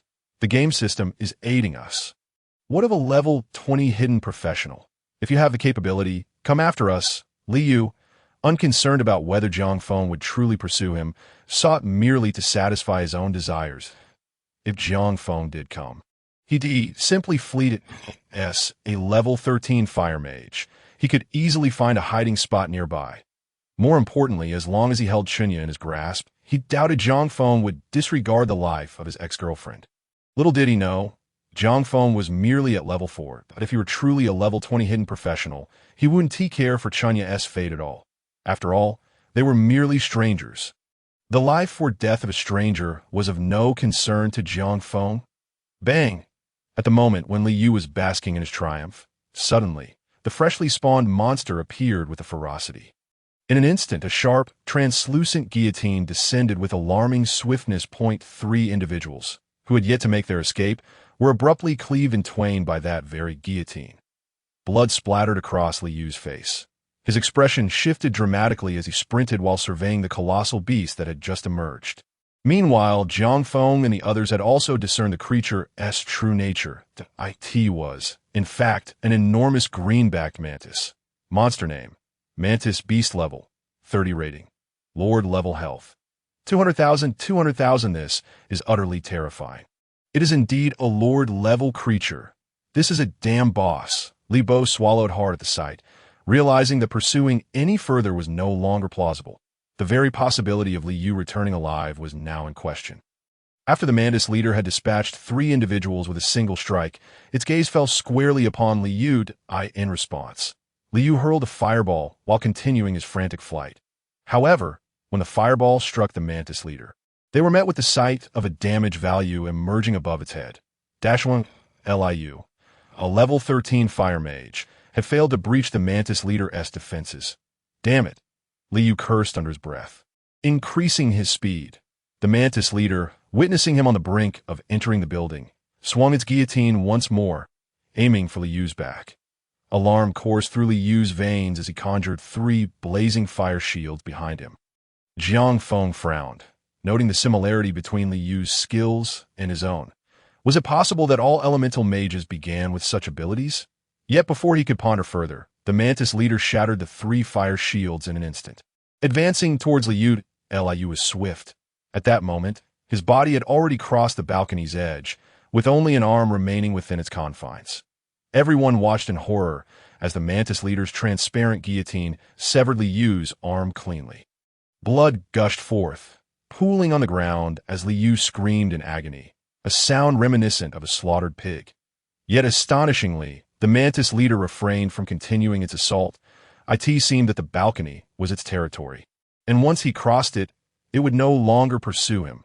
Sure enough, the Mantis leader soon laid down on the ground as if resting, while Liu was carried into the building by the others. Li Bo clenched his fist against the wall in frustration. What a pity. That fellow Liu did not perish. Once he levels up, his arm will surely regenerate. Jiang Feng placed a reassuring hand on his shoulder. At least Xuanzi has returned. As for him, we will have plenty of opportunities to deal with him in the future. Let us descend and assess our food situation. We must also hasten our leveling efforts. Li Bo nodded in agreement, and the group proceeded to the second floor. Food supplies had dwindled significantly. With the addition of Xuanzi's group, only 48 individuals remained. This food might last us at most another week. Upon reviewing the statistics, Li Bo could not suppress a sigh. The food that was initially meant to last a month had been reduced to a mere week, and the situation had become dire. Enough worrying. Let us focus on leveling up. With the Mantis Lord upstairs, Li Yu cannot ambush us in the short term. There are many stores and supermarkets nearby. If we can bolster our strength, we can replenish our food supplies, Jiang Feng declared. Li Bo nodded, realizing they had no other options at present. Xuanzi, let us go together, Jiang Feng called out. Wang Xian nodded and glanced at Mu Qianqian beside her. Upon noticing, Mu Qianqian instinctively took a step back. Jiang Feng, not oblivious, recalled Mu Qianqian's earlier words and deduced what had transpired. He addressed her, saying, Qianqian, you need not be afraid. We do not favor coercion. However, this is the apocalypse. If you desire food, you must work.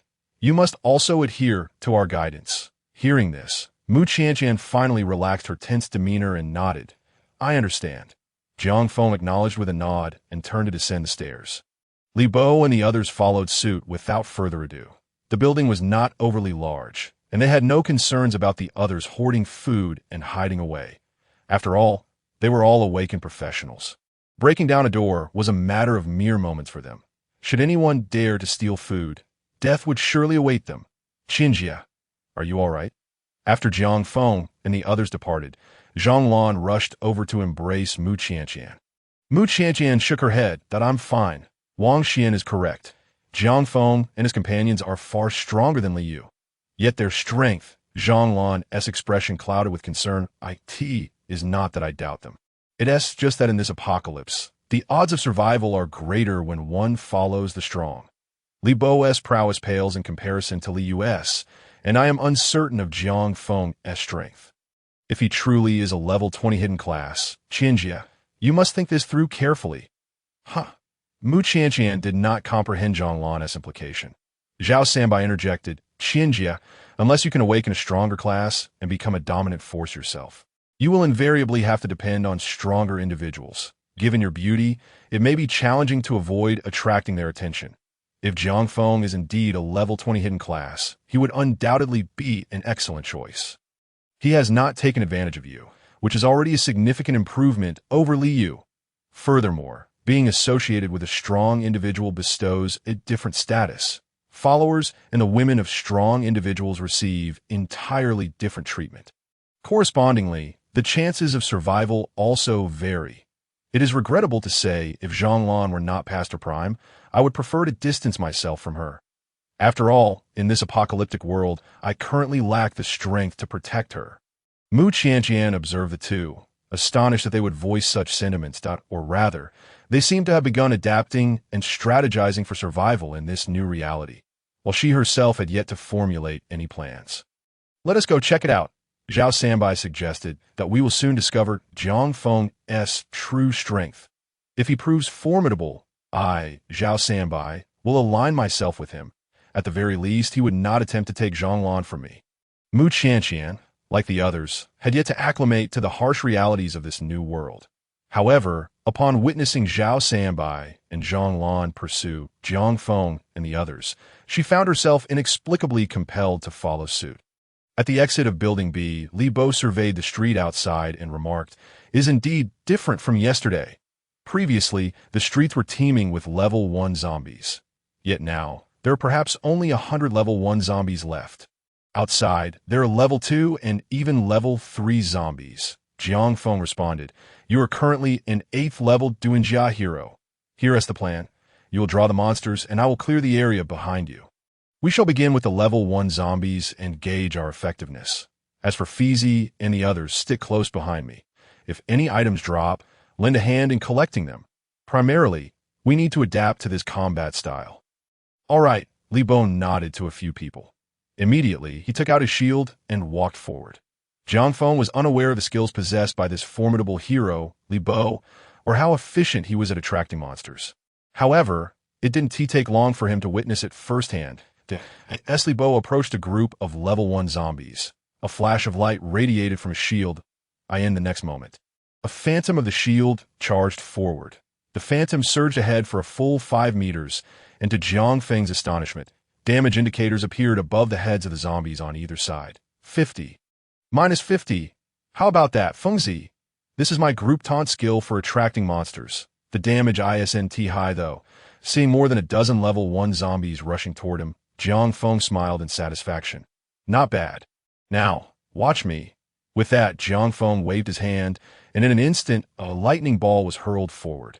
There were easily over 10 level 1 zombies drawn in by Li Bo. The lightning ball penetrated through 7 or 8 of them in an instant, annihilating half the horde with a single skill. Watching the zombies vanish one by one, everyone, including Li Bo, was momentarily stunned. Even Zhao Sanbai and Mu Qianqian, who had just arrived from behind, were left dumbfounded. One skill, and you took out 7 or 8 level 1 zombies. Although they're only level 1, is this the power of a hidden class? This is simply outrageous. Although Li Yu is already level 13. He can only take down 2 or 3 level 1 zombies with a single strike. How could Jiang Feng eliminate 7 or 8 in one go? Could he really be a level 20 hidden class? Zhao Sanbai couldn't help but exclaim. They had all witnessed Li Yu defeating monsters, and his damage was nowhere near as impressive as Jiang Feng's. Zhang Lan revealed a joyful expression that a level 20 hidden class. We hit the jackpot this time. Mu Qianqian also appeared astonished, never expecting that the strongest among Li Bo's group would turn out to be Jiang Feng. Furthermore, Jiang Feng was a very upright person. Just as they were all in awe, Su Fei shouted, "Wow, Feng Ge, have you taken some kind of potion? I was just boasting Li Yu to save my own skin. You're only level 4. Right? You can't really be a hidden class, can you? I was just saying that casually, but you took it seriously? I really am only level 4. Jiang Feng responded as he turned around. This. Mu Qianqian and the others behind him were petrified. Level 4. How can a level 4 class eliminate 7 or 8 level 1 zombies in a single strike? What kind of absurd damage is that? By the way, how many level 1 zombies could you take out when he was level 4? Mu Qianqian asked, as she only occasionally observed. Zhao Sanbai chuckled. When he was level 4, he nearly got killed by 5 level 1 zombies. At most, he could only take down 1. If only I were a woman, I'd definitely win Jiang Feng over with such strength. It's simply too outrageous. Mu Qianqian gazed at Jiang Feng, seemingly entranced, perhaps even unaware of her own change in demeanor. As the 7 or 8 level 1 zombies fell, it was unfortunate that nothing dropped. Jiang Feng felt helpless, as it seemed he had exhausted all his good fortune as a novice. Aside from the 3 low-level monster crystals that had dropped at the beginning, he hadn't received anything else since. What frustrated him even more was that, at the moment those 7 or 8 level 1 zombies fell, he heard the system's notification. Ding! Congratulations, you have slain a level 1 zombie. Experience 0. Ding! Your current level exceeds that of the level 1 zombie by too much. You cannot gain experience. Jiang Feng was somewhat incredulous, raising his hand to eliminate the remaining zombies. But the result was still experience 0. Feng Ge. With your strength, we shouldn't waste time on these level 1 zombies anymore. Once a character's level exceeds that of a monster by 3 levels, they can no longer gain experience. You're currently level 4. Let us hunt level 2 zombies instead. Once we reach level 5 zombies, I'll start gaining experience, Li Bo suggested. Jiang Feng nodded, since he couldn't gain experience. It indeed made no sense to waste time on the level 1 zombies. Li Bo then resumed attracting monsters. Jiang Feng noticed that this time, his shield had charged nearly 10 meters.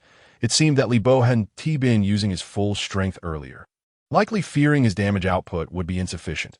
After all, if his monster clearing speed couldn't keep up, he couldn't handle pulling so many zombies alone. Now that he'd seen Jiang Feng's power, he could unleash his full potential.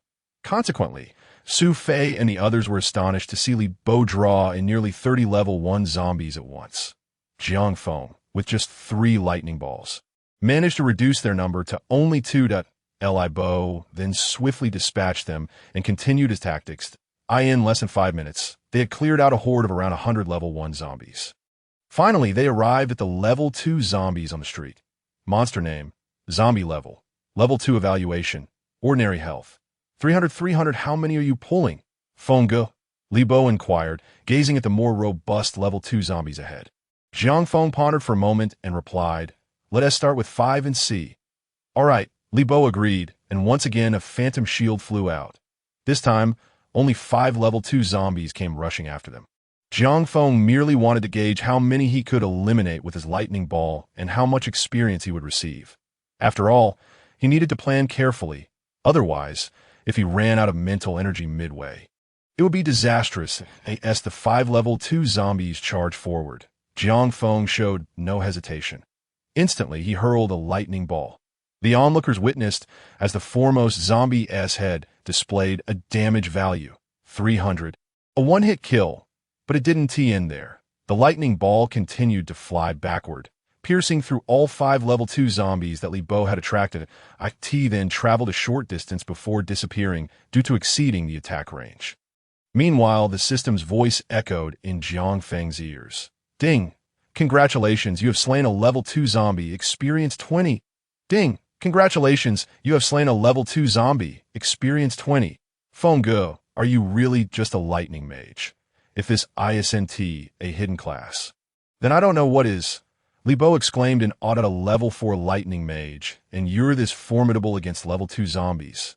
Is there no justice in this world? I'm not sure. But my panel does indicate I'm a lightning mage. Jiang Feng replied, well, isn't it great that I'm strong? Let us level up quickly. Afterward, we'll seek revenge on Liu. Jiang Feng urged. Li Bo was equally excited. All right, from now on, I'll be following you. Feng Ge.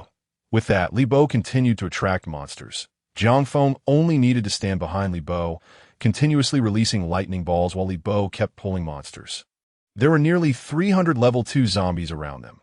However, Jiang Feng didn't need that many. Each level 2 zombie yielded 20 experience points, and he only needed to slay about 20 to hear the system's upgrade notification. Ding! Congratulations, you have reached level 5. Remarkably, they had achieved this in just half an hour. Moreover, to Jiang Feng's delight, they had discovered yet another low-level monster crystal along the way. Although the drop rate for this item stands at a mere 1%. Fluctuations do occur. They have traversed this path, slaying over 130 zombies, yet only managed to acquire this single piece. As for the awakening scroll, they have not even caught a glimpse of it.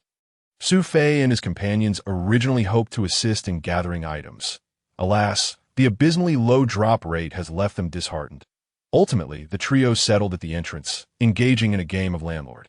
Li Bo, witnessing this, could not help but exclaim, this drop rate is utterly dismal. Damn it, these 3 have even started playing cards. Jiang Feng chuckled bitterly. We must persist in our efforts to farm, striving to unearth an awakening scroll. Otherwise, they are far too comfortable. Li Bo nodded and immediately set off to hunt level 3 zombies. Thus, they spent the entire morning grinding. At last, by 11 o'clock, Jiang Feng had elevated his level to 8. Meanwhile, the street outside the office building had been cleared, forming a vacuum zone spanning 20 meters. Li Bo had not leveled up, as level 5 monsters lurked deeper, necessitating their advance, since monsters respawn only at 9 each morning. This 20-meter vacuum zone was comparatively safe today. During this time, they also acquired a second low-level monster crystal, marking their second acquisition of the morning. Though Jiang Feng still required one more to activate his 3-layer Thunderball technique. Hope was beginning to glimmer. Bozy, I desperately need this. I want to be polite, Jiang Feng declared, holding the 2 monster crystals. Li Bo waved his hand dismissively. If you need it, take it. Why be polite? Besides, what use is this thing? It merely restores mental energy. What else can it do? You've been the one fighting all along. It rightfully belongs to you for replenishing your mental stamina. As noon approached, Jiang Feng suggested, shall we return for lunch and continue in the afternoon?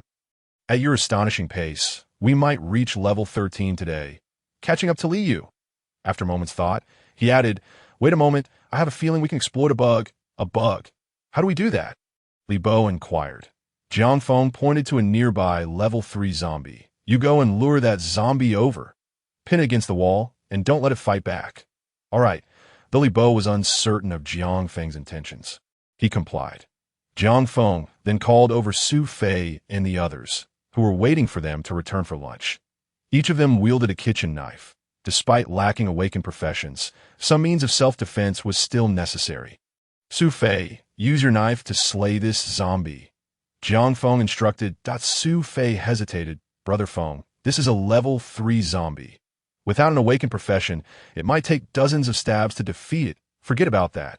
Just give it a try. Jiang Feng urged. Su Fei nodded, grasped his knife, and proceeded. Bo held the zombie against the wall, rendering it incapable of resistance. Su Fei plunged his knife into the zombie repeatedly. And indeed, after dozens of stabs, the level 3 zombie finally fell. However, at the moment the zombie perished under Su Fei's assault, a brilliant white light emanated from its body, slowly transforming into a scroll that landed on the ground. Upon seeing this, the group was taken aback. Chun Su exclaimed, "A scroll? It's an awakening scroll." "Wow, Su Fei, did you step in dog poop? Such luck." Inside the cafeteria of Building B, the survivors began preparing lunch. Li Bo and Jiang Feng provided them with shelter. And naturally, they were expected to contribute labor to that moment. Zhang Lan and Mu Qianqian busied themselves in the kitchen. Zhang Lan suddenly remarked, Bai Ge has decided to attempt slaying a level 1 zombie this afternoon. If he can obtain an awakening scroll, he too can awaken a profession. Mu Qianqian paused, asking, "Aren't you afraid he might get hurt?" Zhang Lan shook her head. "I advised him, but he is resolute. I admire his courage. And it moves me to know he does it for me. By the way, Qin Jia, I recall your fish-flavored shredded pork is delightful. Could you make it for lunch? Just one dish will suffice." "Why?" Mu Qianqian inquired, puzzled, because Jiang Feng loves it. "I've seen him order it several times in the cafeteria." Zhang Lan replied with a smile, and Mu Qianqian blinked, biting her lip, remaining silent. Outside, Su Fei, Chun Su, and Wang Xian gazed at the awakening scroll, their mouths watering in anticipation. "What do we do now?" Li Bo scratched his head, torn between brothers, making the decision quite challenging. Jiang Feng interjected, "This scroll is Su Fei's bounty. Let him have it." Li Bo, "Go grab a couple more zombies for them. You two should give a shot. I believe new players have a touch of luck when slaying monsters. Perhaps you two might obtain something." Hearing this, Chun Su and Wang Xian turned to Li Bo expectantly. Li Bo quickly responded, "All right, you two follow me. Let us give it another go." Jiang Feng was unsure if his speculation held any truth. But since Su Fei had already obtained an awakening scroll, it was worth a try. After all, there was nothing to lose. "Brother Feng, is this really mine?" Su Fei asked, still in disbelief. Jiang Feng grinned. "Should I give it to them instead?" "No, no," Su Fei exclaimed excitedly, snatching the scroll and pulling it forcefully. Instantly, a radiant light enveloped him. Moments later, as the white glow faded, Jiang Feng noticed a change in Su Fei's demeanor. Su Fei was quite slender, and with his clever personality, he was nicknamed Monkey. However, after awakening his profession, Jiang Feng sensed an added air of coldness about him. "How is it? What profession did you awaken?" Jiang Feng inquired. Su Fei paused before exclaiming with excitement, "I am an assassin swordsman. I have 2 skills." "What are they?" Jiang Feng asked curiously, noting that the 2 skills did not seem to indicate a hidden profession. The first skill was stealth, which allows for a temporary invisibility state. If one does not attack, monsters will not detect them for 10 seconds, with a 5-minute cooldown. The second skill was a passive ability, First Strike, which increases damage by 30 on the first attack while in stealth. Jiang Feng nodded. "That's quite impressive." Su Fei agreed, acknowledging that merely awakening a profession was a significant achievement, and he had no further demands as they conversed. Chun Su and Wang Xian began their attempts to slay monsters. Perhaps motivated by witnessing Su Fei's success, they exerted themselves vigorously. After numerous stabs, each managed to defeat a level 3 zombie. However, Chun Su was unfortunate, yielding no reward, while Wang Xian surprisingly acquired a low-level monster crystal. This outcome left them feeling somewhat disheartened. Jiang Feng was equally perplexed, uncertain about the existence of beginner-esque luck. "Brother Feng, Bozi said you need this." Wang Xian handed the low-level monster crystal to Jiang Feng. Jiang Feng accepted it, replying, "Thanks, but I'm still unsure about the validity of this beginner's luck." In the afternoon, gather the remaining individuals. Let them all have a try. Perhaps they might also yield some results. Li Bo nodded. That's a great idea. If we can secure another awakening scroll, we can have 4 professionals among us, with Feng Ji's prowess. As long as we can awaken more professionals, level is merely a trivial matter. Jiang Feng is precisely conveying this sentiment. His speed in dispatching monsters is remarkable. If they can awaken a greater number of individuals on their side, their strength will undoubtedly elevate swiftly. Only in this manner can they enhance their chances of survival. Come on, let's head back for a meal, Jiang Feng called out. Despite their mental fortitude being quite robust, this is a world where reality and games intertwine. After a busy morning, it is indeed necessary to return for a bit of rest. On the way back, Jiang Feng seized a moment to speak internally. Unlock the Thunderball skill tree. Ding, are you sure you want to unlock the 3rd tier of the Thunderball skill tree?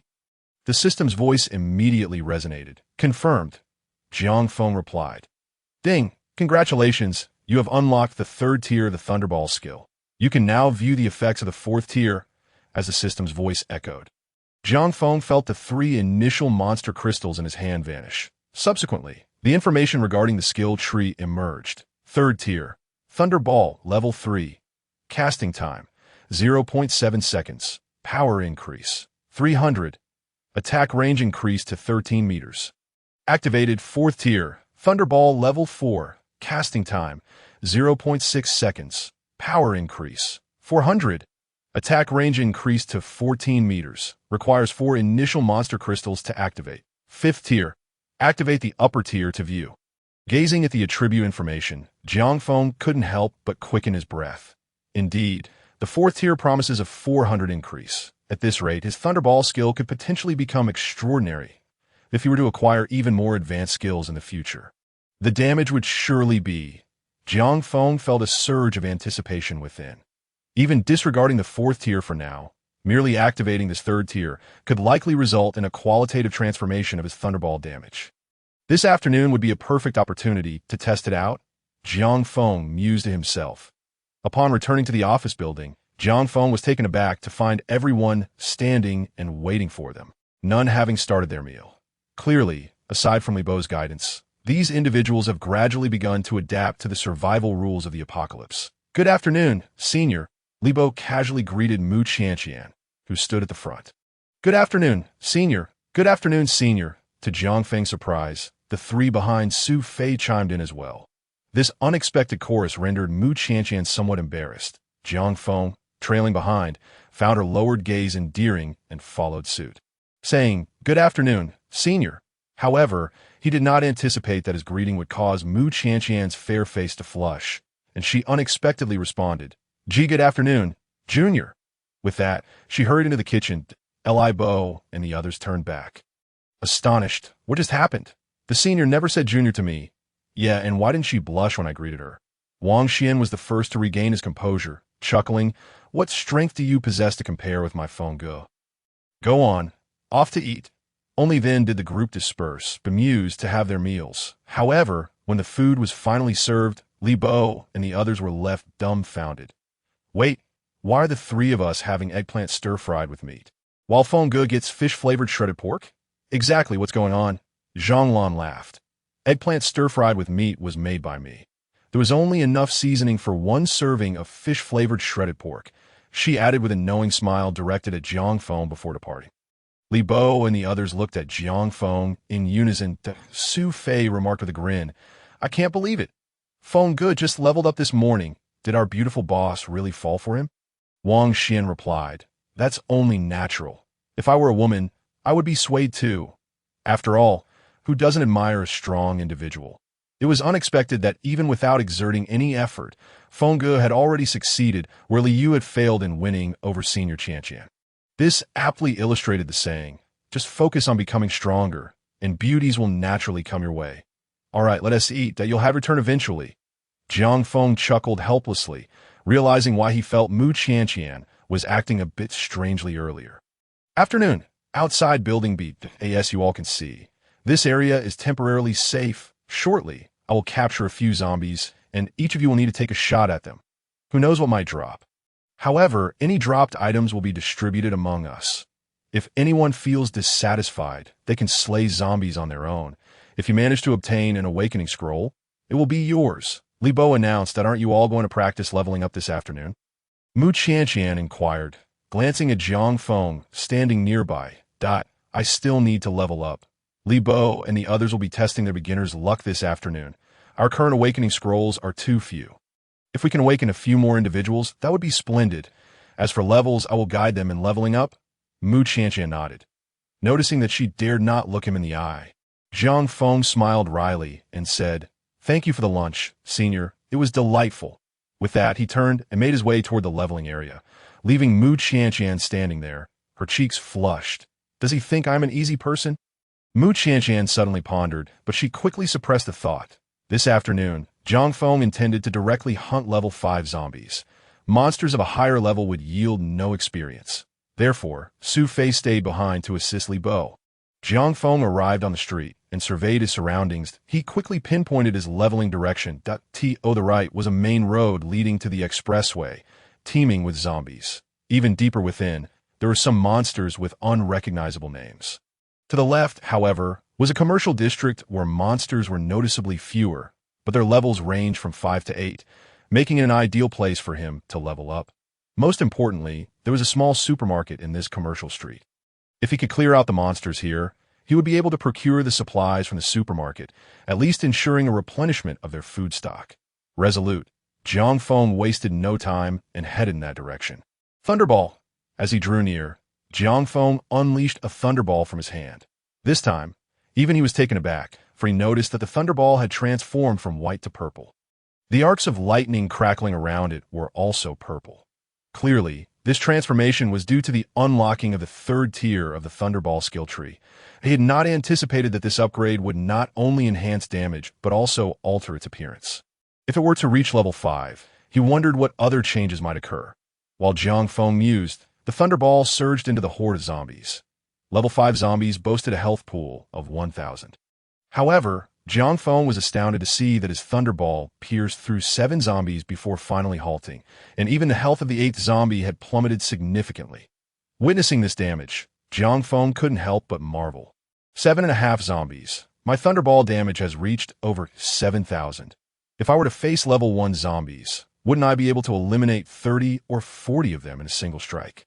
The drop rate for initial monster crystals is 1%. If luck is on my side, wouldn't I be able to obtain 1 crystal with just 3 skills? It seems that tomorrow morning, after the monsters respawn, I must clear out all the level 5 zombies. Jiang Feng pondered deeply. The benefits derived from enhancing the Thunderball technique were immense, although the low-level zombies before level 5 no longer yielded experience. The sheer number of these zombies made them ideal for farming basic monster crystals. With this thought in mind, Jiang Feng hesitated no longer as he drew back his hands as if drawing a bow, unleashing thunderballs that flew toward the horde of zombies without restraint. Each thunderball cleared an impressive area of 6 to 7 meters. Simultaneously, the system's notifications echoed incessantly in his mind. Ding! Congratulations on slaying a level 5 zombie. Experience 50. Ding! Congratulations on slaying a level 6 zombie. Experience 60. While Jiang Feng was frantically leveling up, a group of others waiting to attempt the monster dispatch at the entrance of the office building stood in stunned silence. Even Li Bo could not help but pause. Wow, that's a level 5 zombie. Brother Feng is taking down 7 or 8 with 1 strike. Damn, it wasn't this outrageous in the morning, Su Fei remarked. What did Brother Feng eat for lunch? It can't be that he took some Viagra. Not just Viagra. Brother Feng must have ingested a nuclear bomb. Chen Su swallowed hard. Suddenly, Li Bo came to a realization. Wait, he had the fish-flavored shredded pork made by the senior sister for lunch. Senior sister, I want fish-flavored shredded pork for dinner too, Li Bo shouted towards Mu Qianqian. Upon hearing this, Mu Qianqian's cheeks flushed, and she lowered her head. I don't have any seasoning left. I told you earlier that I had run out of seasoning. You think my cooking is unappetizing? Zhang Lan interjected fiercely. Their relationship had always been good, so a light-hearted joke at this moment was still permissible. Moreover, Zhang Lan's stir-fried eggplant with meat was exceptionally delicious. Of course, Sister Lan's cooking is beyond reproach, but I still want fish-flavored shredded pork. Li Bo replied. Zhang Lan shot him a glare and chose not to respond further. Meanwhile, Mu Qianqian gazed at Jiang Feng, who was relentlessly advancing in the distance, her thoughts swirling. He truly is formidable. Could it really be because he ate the meal I prepared? If I were to cook for him every day in the future? Mu Qianqian shook her head, clearly aware that such thoughts were impractical. Time passed, minute by minute.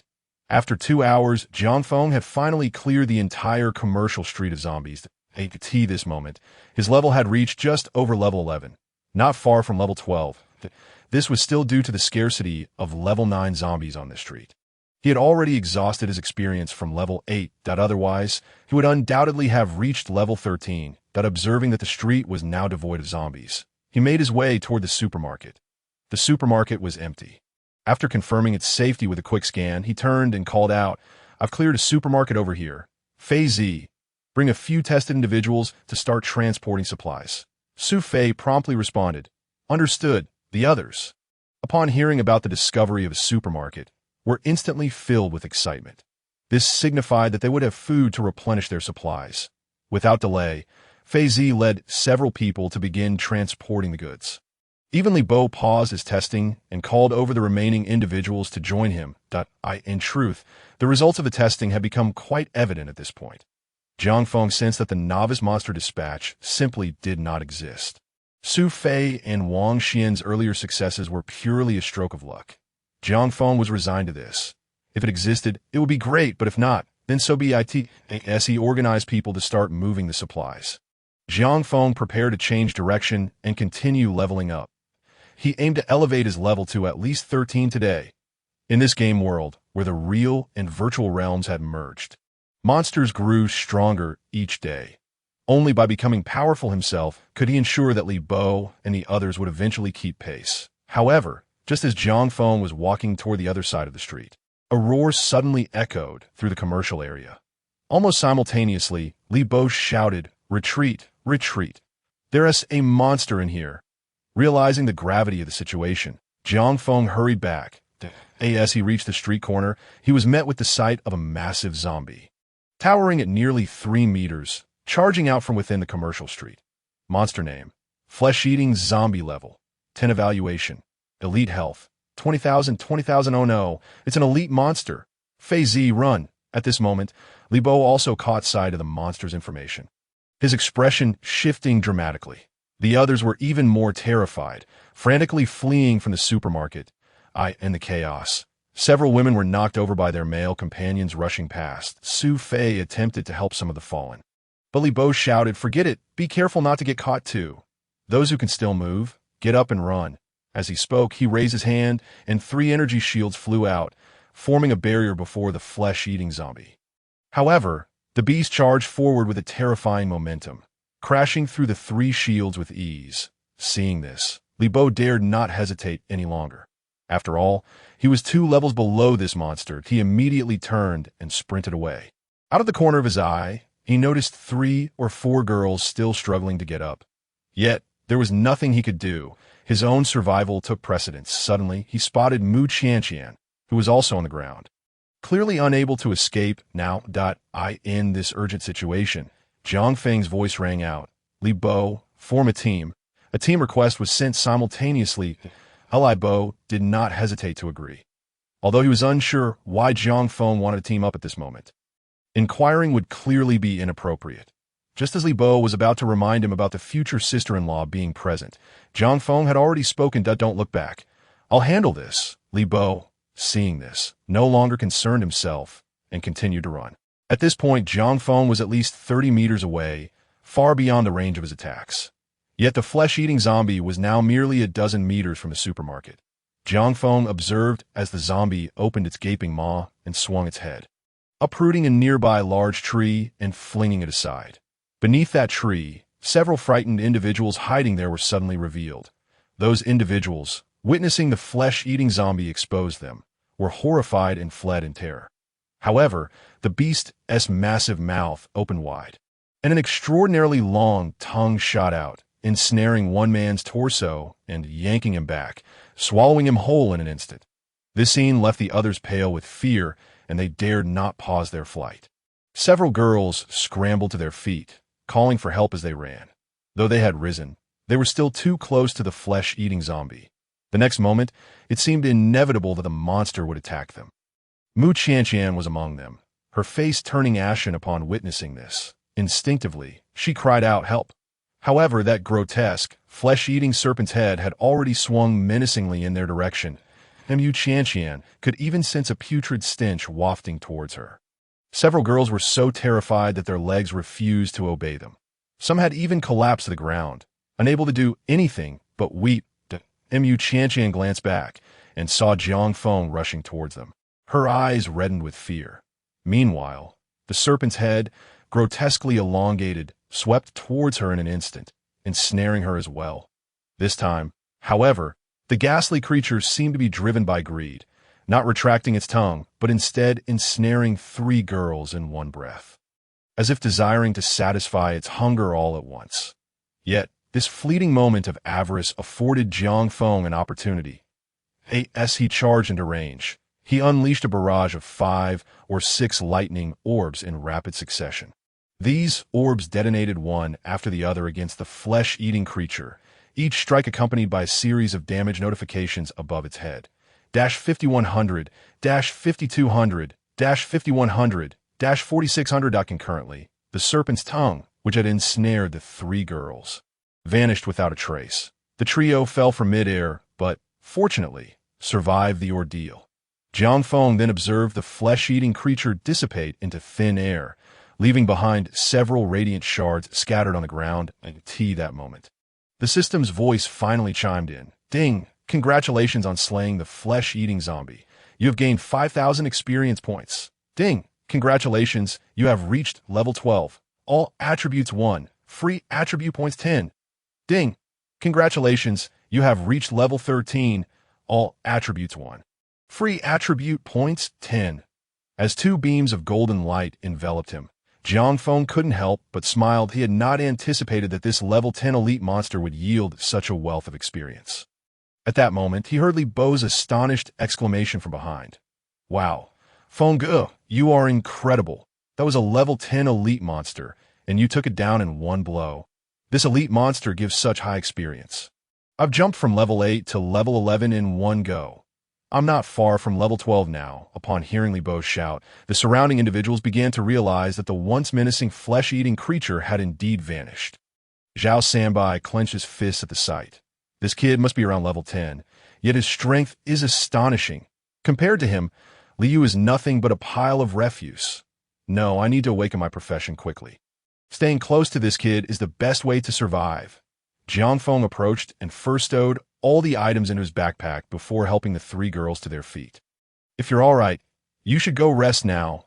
Let others handle the supplies. They are crucial and must be transported back."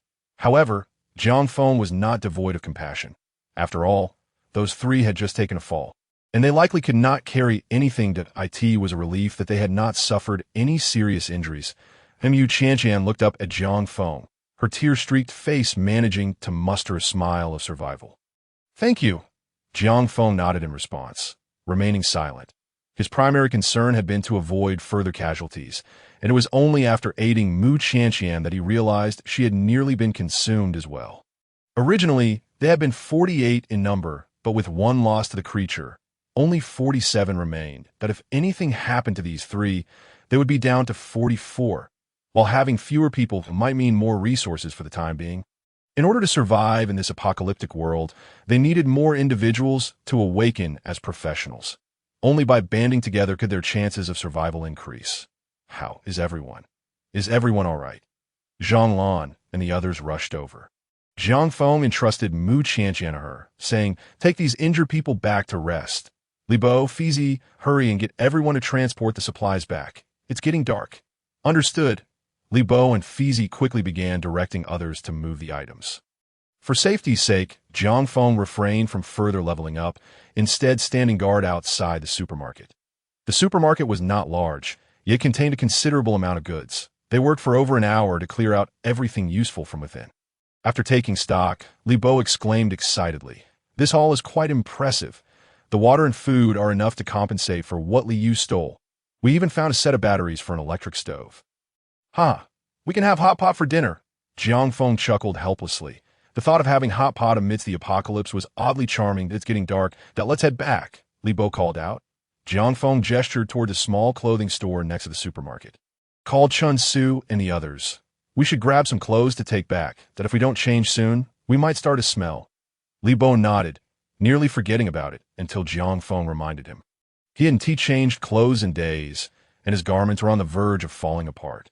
The group quickly entered the clothing store, gathering 3 or 4 outfits before returning to the office building. That evening, within the office building, Jiang Feng took a shower by the dim light of candles and changed into fresh clothes. At this stage, he wasn't overly concerned about fashion. He merely desired something that fit. While showering, he glanced at his attributes panel. Player, Jiang Feng profession, lightning mage level, LV.13 experience, 1504,000 strength, 18 spirit, 163 agility, 21 constitution, 21 equipment, none attribute points, 0 allocation plan set, profession skills, lightning orb level 3, lightning shield level 0. Seeing the experience required for leveling, Jiang Feng sighed in resignation. His level increased, so did the amount of experience needed, that if things continued this way, he would have to hunt down more monsters, and even begin considering tackling creatures of equal or higher levels. After all, higher-level monsters yielded greater experience points. He also needed to prioritize leveling up his lightning orb skill to level 5. A level 5 lightning orb would undoubtedly be formidable, Jiang Feng pondered.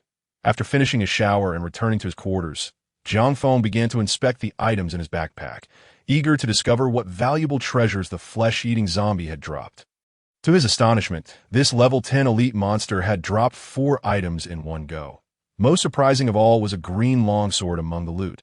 Equipment name, Sword of Filth equipment grade, green equipment level, level 10 equipment requirement, exclusive to swordsman equipment attributes, unsealed, requires identification by a specialist.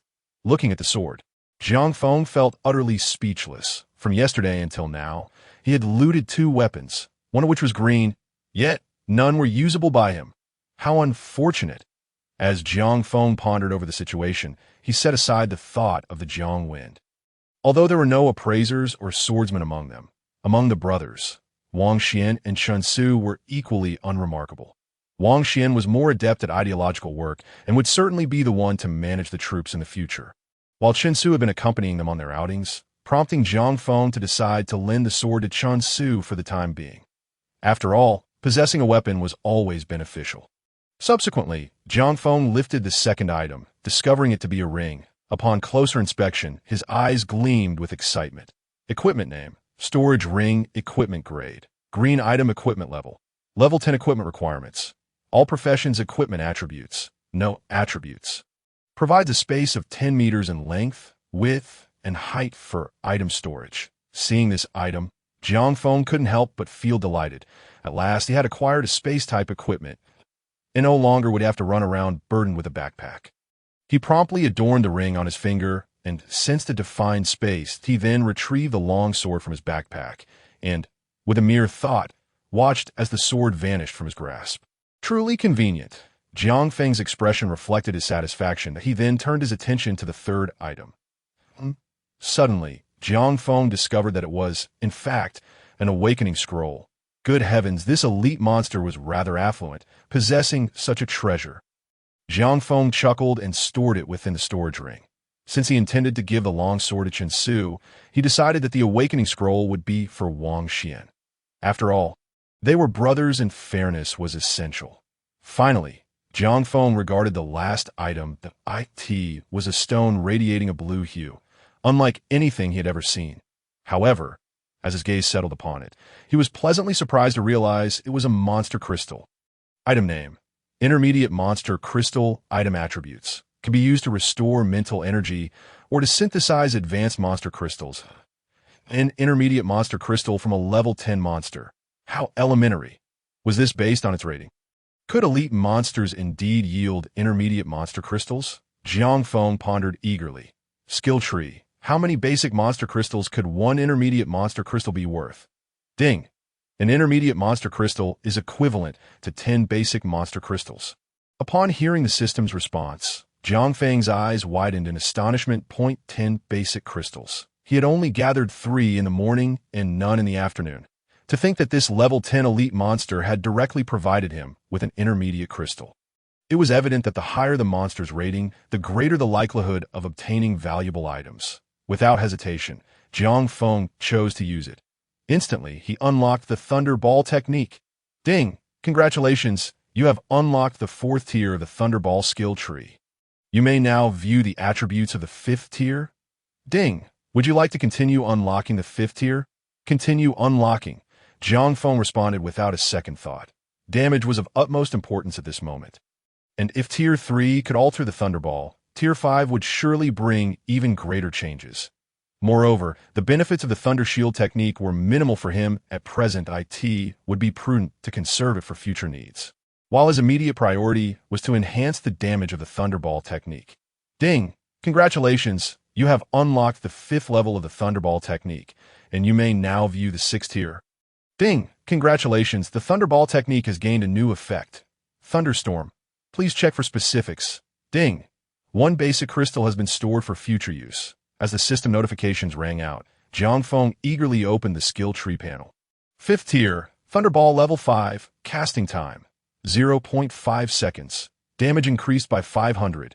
Attack range increased to 15 meters. Thunderstorm activated. Activated, Thunderstorm.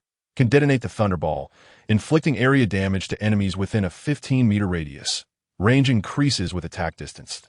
6th tier, Thunderball level 6, casting time, 0.4 seconds. Damage increased by 600. Attack range increased to 16 meters. Requires 160 basic monster crystals to activate. 7th tier. Activate the upper tier to view. Upon observing the attributes of the skill tree, Jiang Feng swallowed hard. Inflicting area damage to enemies within a 15-meter radius was simply astonishing, with the Thunderball technique elevated to level 5 and his level increased to 13. The damage of the base Thunderball had already reached 800. After activating the effects of level 5, the final damage soared to an astounding 576,000. What does this signify? The level 30 Manus Lord on the balcony had only 200,000 health. Even accounting for its defense, a single Thunderball might not slay it, but it would surely take a significant portion of its health. Unfortunately, his attack range was insufficient. If he got too close, it could eliminate him first. If it weren't for the fact that the Thunderball's attack distance was limited to 15 meters and followed a straight line, Jiang Feng could easily obliterate a horde of zombies with just 1 cast. Even the level 10 elite flesh-eating zombies would meet an instantaneous demise. However, the Thunderball remained a single target attack, and its range was constrained. If he could acquire area of effect thunder magic in the future, he would truly be invincible. Jiang Feng couldn't suppress a smile. Still, amid his joy, he recognized the need to take things step by step. One must eat 1 bite at a time. That he also noted that beginning from the 6th tier, the number of basic monster crystals required for activation had surged to 60. Clearly, while strength increased, so too did the demands. With a resigned sigh, Jiang Feng felt his stomach growl and decided not to dwell further on the matter. Time to grab a meal. He wondered what delicious dish his senior sister had prepared for dinner. Curiosity piqued, he stood up and made his way outside. Damn it, these clothes are utterly hideous. Not a single piece appeals to me. Forget it. Having something to wear is better than nothing. Brother Feng hasn't complained, so why should you? It's not just ugly. Fei Zi, what are you even thinking? How could there be women's clothing? At that moment, it was so dark that I felt the texture was decent. Who knew it was women's attire? Besides, those clothes are perfect for senior sister. She is so beautiful. They surely look lovely on her. Hold on, though. Senior sister belongs to Brother Feng now. From now on, we should call her sister-in-law. Li Bo and the others were in the room, trying on clothes and chatting idly. Jiang Feng pushed the door open just in time to overhear that remark and could only reply helplessly. Enough with the banter. I'm hungry. I asked the hot pot ready. Li Bo casually donned an outfit and said, It should be about ready. Let us go, Brother Feng. I'll head down with you. He decided to leave the others to their idle chatter. Upon hearing this, the others hurriedly put on their clothes and prepared to leave.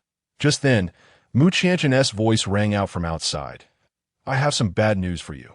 The electric stove is broken. So your hot pot will have to be turned into a spicy stir-fry. Damn it, how did it break? Well, spicy stir-fry is fine too. Li Bo wasn't particularly picky. The others sighed in resignation. They had originally hoped for a nice hot pot meal. Duppy, by the way, Mu Jia, why don't you pick out an outfit too? There are women-esque clothes here. Right, sister-in-law, come choose one. Otherwise, it won't be appealing. Get lost. Whether it's appealing or not has nothing to do with you. As long as Brother Feng finds it appealing, that's all that matters. Exactly. Li Bo and the others resumed their playful banter. Mu Qianqian was somewhat surprised to see the clothes on their bed. Clearly, she and T expected them to have found any. That's not appropriate. Resources are so scarce now. I really don't need any. She replied, I Bo chuckled, sister-in-law, were you saying, just for that meal you made for Brother Feng? You're one of us now. Right, we need to get you all dolled up so Brother Feng can hurry up and give us awakening scrolls. Come on, pick one. Chen Su chuckled as well. Yu Qianqian's delicate face flushed bright red at their teasing, leaving her in a quandary about whether to stay or leave. Observing her discomfort, Jiang Feng interjected. Enough of this nonsense. I happen to have something for you. With that, he casually produced the awakening scroll and a long sword, tossing them aside. The scroll is for Wang Xian, and the long sword belongs to Chen Su. Wow, an awakening scroll. The sight of it caused the eyes of several individuals to gleam with excitement. Seizing the moment while they scrambled for the items, Jiang Feng retrieved a floral dress from the bed and handed it to Mu Qianqian. Take this to change into. There's hot water in the office building. It must be quite uncomfortable not having changed clothes for so many days. Mu Qianqian accepted the garment, giving a gentle nod in acknowledgement. You should go first. It's better than waiting for them to cause more ruckus. Thank you. Mu Qianqian said obediently before she departed, eyeing the room. After a brief period of raucousness, Chen Su and the others finally emerged. As soon as Chen Su stepped out, he voiced his dissatisfaction. Brother Feng, am I not your own brother? Why do I only get a sword? I want an awakening scroll too. Wang Xian chimed in with a laugh. Own brother? Brother Feng is my real dad. Giving you a sword is more than generous. Grandpa, from now on, you shall be my grandpa. Chen Su quickly corrected himself. All right, I've thought it through. Wang Xian should remain in the building to manage the others. So let him awaken first. Tomorrow I'll conjure another awakening scroll. The long sword is yours. It's perfect for self-defense. After all, Brother Feng is my grandpa, and he always thinks ahead. Chen Su exclaimed excitedly. All right, what profession will Xuanzi awaken to? Jiang Feng asked as he led them towards the cafeteria. Oh, Brother Feng, I'm an appraiser. Wang Xian replied proudly. Not bad. I just happened to appraise Chen Su's sword. Indeed. Look, Chen Su handed over the long sword. Equipment name. Sword of Filth equipment grade. Green equipment level. Level 10 equipment requirement. Swordmaster only equipment attributes. Strength 30. Constitution 10 additional appraisal attributes. Strength 10. Constitution 5 additional attributes. Jiang Feng was taken aback, not expecting the appraisal to yield extra properties. Of course. As an appraiser, I possess remarkable skills. Wang Xian declared with pride. Very well. It seems I shall seek your expertise whenever I acquire equipment in the future. Jiang Feng replied with a smile. Rest assured, whenever you come to me for appraisals, it will be free. As for you all, each of you must present a favor in return. Otherwise, it's a no-go. Damn, I can't believe amidst their playful banter, they finally arrived at the cafeteria. Sister Lan had already prepared their meals. As the group entered the kitchen, the others took their seats to begin eating. Upon entering, Jiang Feng and his companion spotted Mu Qianqian organizing the dishes. Li Bo, noticing, chuckled, be sure to greet your sister-in-law properly. Chen Su and the others promptly bowed and greeted in unison. Sister-in-law, hello. Sister-in-law, hello. All right, enough already. Jiang Feng said, exasperated, and only then did everyone take their seats. Li Bo turned to Mu Qianqian with a grin to sister-in-law. Come sit with us. No, it's fine. I can manage here. Mu Qianqian's face turned crimson. Glancing at Jiang Feng as she added, I made a special dish just for you. Would you like to come over and eat? Hearing this, Li Bo and the others exchanged amused glances. Brother Feng, are you going or not? If you're not, I might just go. Of course I'm going. Who do you think I am? Jiang Feng shot back, rolling his eyes at them. T.O. silenced their chatter. He stood and walked over. Seeing Jiang Feng approach, Mu Qianqian finally relaxed, her tense demeanor easing. They settled down facing each other against the wall. Jiang Feng then stated, "There's no need to go to such lengths. I am perfectly fine eating what they eat. Moreover, their jest about calling you sister-in-law is merely playful. Please don't take it to heart." Mu Qianqian was taken aback, muttering, I don't mind. In truth, she struggled to articulate her feelings. Noticing her hesitation, Jiang Feng continued eating and said, "I understand your sentiment. However, judging by your reaction, it seems you haven't fully sorted out your own thoughts yet." Mu Qianqian lowered her head deeper, confessing, "I truly haven't figured it out. I don't know what to do. I feel like I'm not myself at all. Do you think I'm the type of person who easily gives herself away?" As she spoke, her eyes brimmed with tears. Jiang Feng chuckled in response. "If you were that kind of person, I suppose I would have succumbed to your charm long ago. After all, there aren't many men who could resist your allure. But on a different note, I, Jiang Feng, am no slouch either. I've awakened my profession. I firmly believe that in the future, there will be many women eager to follow me wholeheartedly. Senior, I hope you take the time to consider your decision carefully. Here, no one will pressure you, and neither will I. Now, let us eat." Finally, Mu Qianqian lifted her gaze to meet Jiang Feng's. He felt somewhat uncomfortable under her scrutiny and asked, "Is there something on my face?" "You are unlike the others," Mu Qianqian replied earnestly. "This is just the beginning of our flirtation, and you already have new clothes. Indeed, you've entered their inner circle." That evening, Zhang Lan stood outside the bathroom, keeping watch for Mu Qianqian, who was showering. "It's just a piece of clothing. It shouldn't matter that much," Mu Qianqian replied. Zhang Lan laughed. "You're truly astute in business, yet you failed to grasp the gravity of the situation in this apocalypse. How few outfits did they even bring back? Besides those 5 and you, no one else has any. I even heard from brother by that Wang Xian has already awakened his profession. If this continues, once you become Jiang Feng's woman, he will inevitably provide you with an awakening scroll as well. Unlike us, brother Bai will have to fend for himself to hunt for drops tomorrow. Can he even be compared? I believe Brother Feng is not that kind of person. It's just that there are too few awakening scrolls at the moment. If there were more, he would surely share." Mu Qianqian countered. Zhang Lan responded, "You're simply too navigat d, but you know what an awakening scroll signifies. Yes, currently, there are few awakened professionals. Perhaps he might give us some, but once the number of awakened individuals increases, or if Jiang Feng gains enough strength to resolve all issues single-handedly, what reason would he have to share with us? He could sell it. Can you imagine how many resources that could fetch? Wake up, Qianqian, you still have a chance. Jiang Feng just broke up with Chunya. While he may not show it outwardly, it must be tough for him inside. If you can provide him with warmth now, you will become the moonlight in his heart. That significance is entirely different from what other women will hold for him in the future. Even if Jiang Feng has many women by his side later on, you will always remain the most important in his heart. Don't you understand?" Mu Qianqian fell silent. Zhang Lan attempted to persuade her further, but Mu Qianqian suddenly spoke up. "Sister Lan, please, no more. I've made up my mind. Jiang Feng is distinctly different from them. I am willing to be his woman, but not at this moment." "When will that be?" Zhang Lan inquired. "I shall wait for an opportune time to fully surrender myself to him." "Completely surrender. Very well. It's best if you can understand this. However, time is of the essence. I've heard that 2 other women are already eager to make their move. If you delay, you won't be the cherished one, but rather a gift given away." Upon hearing this, Mu Qianqian felt a tightening in her heart and responded, "I will act swiftly." The following day, Jiang Feng and his companion stood at the entrance of Building B.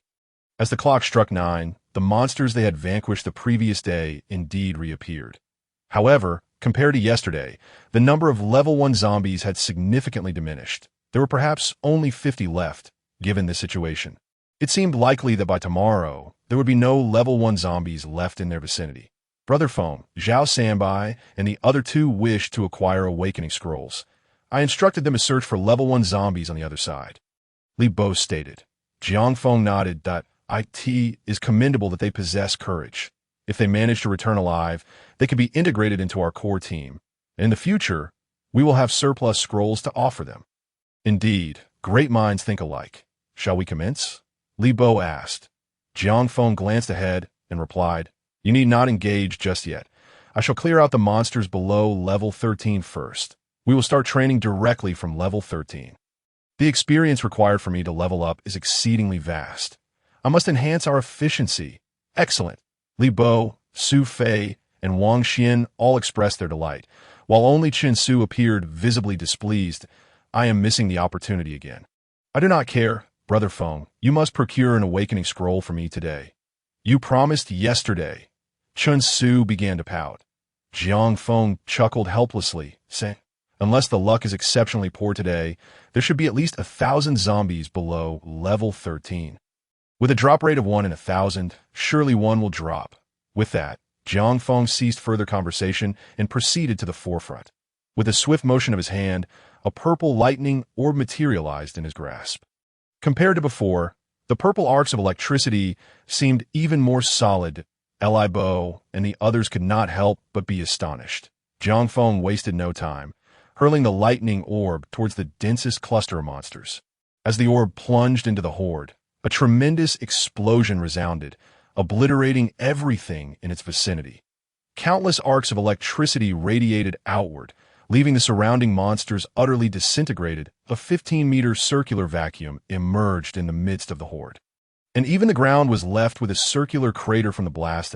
Li Bo and the others were left wide-eyed in disbelief. Goodness, after just one night, has Brother Feng consumed a nuclear bomb? What kind of skill is this? Brother Feng, what is this skill? Li Bo shouted. "It is the lightning orb technique." Jiang Feng replied over his shoulder. "You dare to call that the lightning orb technique? Are we playing a game? I feel as though we are not merely gaming. Brother Feng, you are cultivating immortality. The thunder tribulations of a fantastical world could hardly compare." Jiang Feng smiled wryly, saying, "It truly is the lightning orb technique.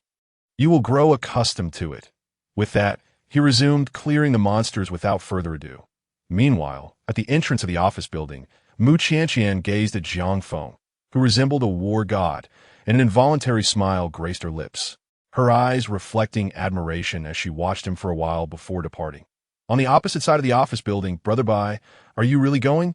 "Yes, my legs are trembling as soon as I step out." Mo Nan and Mo Bei's faces turned pale.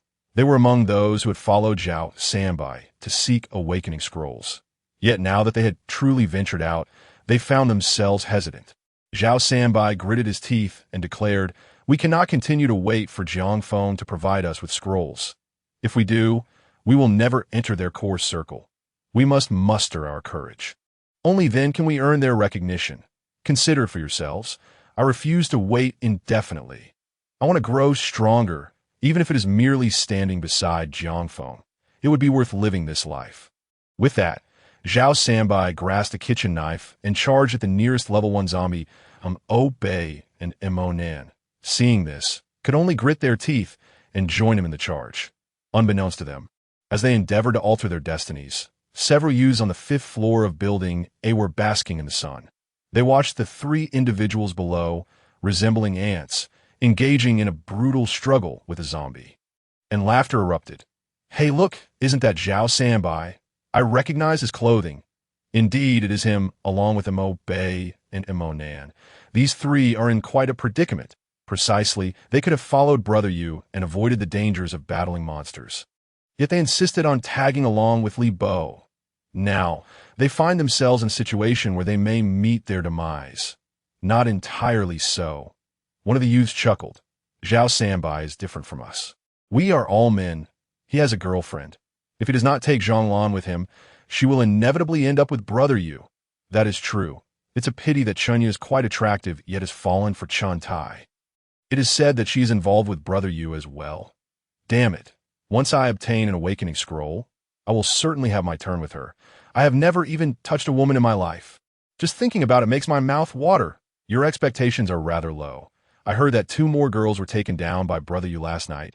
Goodness, Brother Yu must have a strong constitution."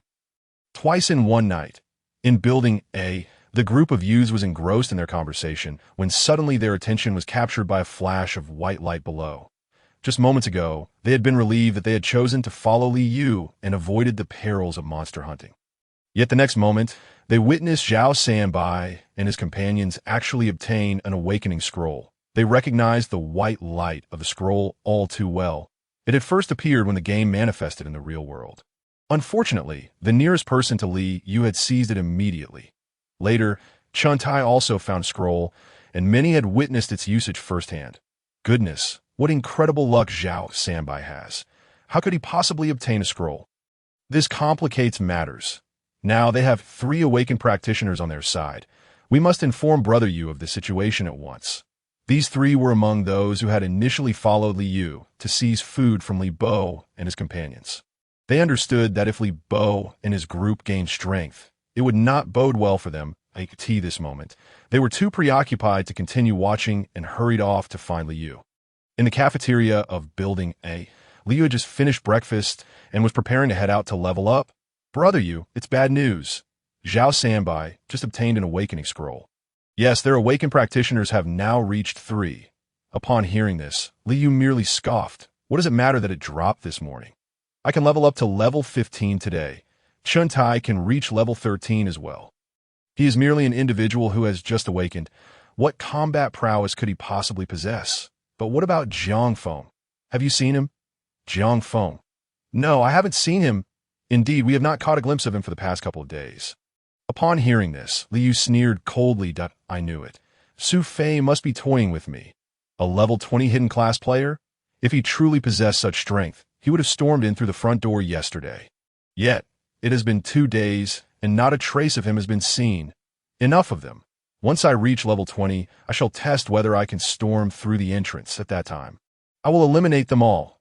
As he spoke, a glimmer of greed flashed in Li Yu's eyes, and he unconsciously licked his lips. And that Mu Qianqian, does she truly believe that by seeking refuge with Li Bo, she can save her life? I will make her pay for her actions sooner or later. With that, the group arrived outside Building A. Meanwhile, Chun Tai had been waiting there for quite some time. However, just as Li Yu was about to beckon Chun Tai to level up, a sudden loud bang echoed from the side of the street. Taken aback by the noise, Li Yu jumped. Chun Tai, however, remarked, "Don't be nervous, Brother Yu. That sound has occurred several times. Something terrifying must have emerged over there." Upon hearing this, Li Yu nodded. The monsters in this vicinity have indeed been growing stronger. We need to hasten our pace. With that, Li Yu and Chun Tai formed a party and prepared to engage. Yet, at that moment, another tremendous explosion resounded. This time, they clearly saw a shockwave approaching from the direction of Building B. Instantly, a large number of monsters were obliterated. Chun Tai, astonished, exclaimed, "Has the army arrived? That sound resembled an explosion." "I don't know." Li Yu frowned. "If the army truly has come, then my days of ease are numbered. After all, in the face of artillery, a mere level 14 fire mage like me is hardly worthy of being called a leader. Those are all level 11 zombies. It would take a bomb to annihilate such a large group." "Exactly, Brother Yu. It seems you need 2 strikes to take down a level 11 zombie now," the onlookers murmured among themselves. Chunya merely stared blankly, her expression reflecting confusion about the events of the past 2 days. Just as they were astonished, a white lightning sphere suddenly flew in from their blind spot. This time, they witnessed it clearly. That fist-sized lightning sphere, upon entering the horde of monsters, detonated with a loud bang. In an instant, the creatures within a 15-meter radius were reduced to dust. Seeing this scene, everyone, including Li Yu, froze in shock. They realized that it was not a bomb at all, but rather a lightning sphere. This indicated that it was the skill of a player, likely that of an elemental mage like Li Yu. But why was this person's lightning sphere so devastating? In comparison, Li Yu's fireball spell seemed trivial. Could it be him? Chunya murmured, somewhat entranced. The next moment, they indeed saw a group of several individuals emerging from their blind spot. Leading them was none other than Jiang Feng. It appeared that Jiang Feng and his companions had not noticed them. They witnessed Jiang Feng wave his hand, and instantly, a lightning sphere was cast forth. Just like before, the sphere cleared all monsters within a 15-meter radius. They even noticed a figure behind Jiang Feng emanating a golden glow. Evidently having leveled up, it's Jiang Feng. How could he be so powerful? Indeed, that skill's damage is terrifying. Is that a lightning sphere? It looks more like a bomb. Could he truly be a hidden class player? His strength is simply astounding. What else could he be if not a hidden class player? Brother Yu is already level 14, yet he cannot match this power. Jiang Feng must be a level 20 hidden class player. The crowd buzzed with speculation, and several gazes inadvertently fell upon Chunya. I heard Chunya used to be Jiang Feng's girlfriend. How could she be so blind to let go of such a strong boyfriend? Yes, at this point, even if she wanted to go back, he might not take her anymore. Of course, last time when Brother Yu played with Chintai, would she have wanted him? Although their whispers were hushed, they still reached Chunya's ears. Upon hearing them, her face turned ashen, and she trembled in place. Jiang Feng, however, remained oblivious to their presence. Observing the cleared area ahead, he turned and said, "This should be sufficient. We've made quite a haul on this journey. We've collected 2 awakening scrolls and a total of 23 primary monster crystals. Next, let's awaken Chinsu's class, and then we'll start farming level 12 monsters. This morning we push for levels, and Chinsu can join us for leveling after the monsters respawn tomorrow. Hurry, Brother Feng, I can hardly wait. Among the 5 of us, I'm the only one left. Once I awaken an awesome class, I'll be the first mighty general under your command." Chinsu exclaimed excitedly. Li Bo chuckled. "You dream on if you think you can steal my thunder. That remains to be seen. I'm already level 11. So you better step up." Su Fei chimed in with a laugh. Just as Li Bo was about to respond, he suddenly halted. "Brother Feng, it's you." Li Bo pointed towards the building's exit on the street. Jiang Feng followed his gaze and indeed spotted Li Yu and his companions. "Let us not worry about them. Continue leveling. With so many zombies outside, they won't escape. Once your levels are up, we'll settle the score with them." Jiang Feng urged Chinsu, "Focus on awakening and see what class you get." He handed over a scroll he had just acquired. Without hesitation, Chinsu took it and tore it open as the white light enveloped Chinsu. The others felt a shift in his aura. "What is it like? What class did you get?" "Yes, quickly tell us," Li Bo and the others eagerly inquired. Chinsu grinned, raising the sword in his hand. "This is simply too damn comfortable. I've awakened as a berserk sword fighter. Brother Feng, you truly have foresight. This murky sword seems tailor-made for me.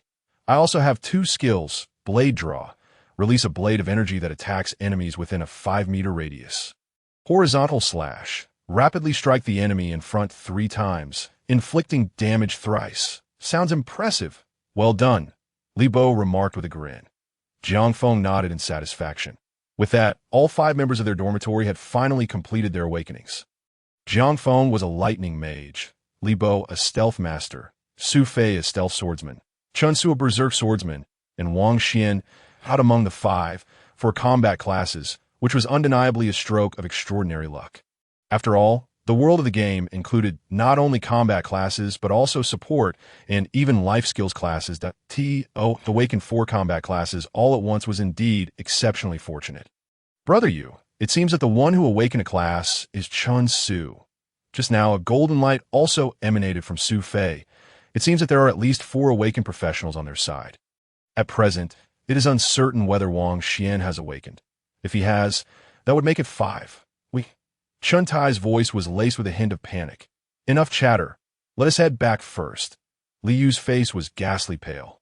What Chintai did not know was that, aside from Jiang Feng and a few others, Zhao Sanbai had also obtained an awakening scroll. Thus, the number of awakened professionals on Jiang Feng's side had already reached 5. If Wang Xian had indeed awakened, that would make it a full 6. Initially, he thought there was nothing to fear about the recent awakenings. After all, leveling up was quite challenging. However, having witnessed Jiang Feng's displayed power, he finally realized that he might have been mistaken. With someone of Jiang Feng's caliber leading them and leveling up, their levels would surely catch up quickly. The mere thought sent a chill down Li Yu's spine. Could this fellow truly be a level 20 hidden professional? No, I must devise a plan. I cannot just sit here and wait for my doom. Li Yu pondered as he led the group back to Building A. Ridiculous! Jiang Feng obliterated a horde of monsters with a single lightning ball spell. The disparity in strength was evidently insurmountable. If he did not find a way to escape soon, he might truly lose his life. "Brother Yu," Chuntai suddenly approached and whispered. Following his gaze, Li Yu discovered that Chunya was still standing outside, gazing longingly at Jiang Feng and the others. This only fueled Li Yu's anger further. He stepped forward and seized Chunya, shouting furiously, "What is so fascinating? Do you long to return? Do you think he would still want you? Behave yourself and follow me, or I will let all the men here take turns with you." Terror and rage flickered in Chunya's eyes, and for the first time, she glared at Liu, exclaiming, "You are a beast." At this, Liu immediately slapped Chunya, sending her sprawling to the ground. He then turned to Chun Tai, saying, "Drag her back and lock her up?" "Understood." Chun Tai nodded. The surrounding onlookers were left in shock by Liu's display. It was tea until Liu and Chun Tai led Chunya away that they began to murmur amongst themselves. "Liu is a madman. You all insisted on following him." Indeed, while following Li Bo and Jiang Feng may not have granted us the best provisions, at least they would not treat their companions this way. But what good is it to say this now? We cannot even get through. Besides, even if we return, Jiang Feng and his group would certainly not accept us. Despair and regret etched across their faces. But what use is regret now? Brother Feng, may I ask, what should we do with the remaining scroll? Should we give it to sister-in-law? Li Bo inquired. It was merely a matter of time before Mu Qianqian became their sister-in-law. That much was evident to all. With one awakening scroll still in Jiang Feng's possession, and all 5 brothers having already awakened, it would not matter if Jiang Feng decided to give the other awakening scroll to Mu Qianqian. No one would object. Yet there was curiosity about whether Jiang Feng would actually do so. Jiang Feng replied, "Not for now. Each awakening scroll is immensely precious at this stage. I hear Zhao Sanbai and a few others are daring enough to hunt monsters on their own. I admire their bravery. What we need more at this juncture are brothers with fighting spirit. As for Qianqian, I will consider it once we are more established."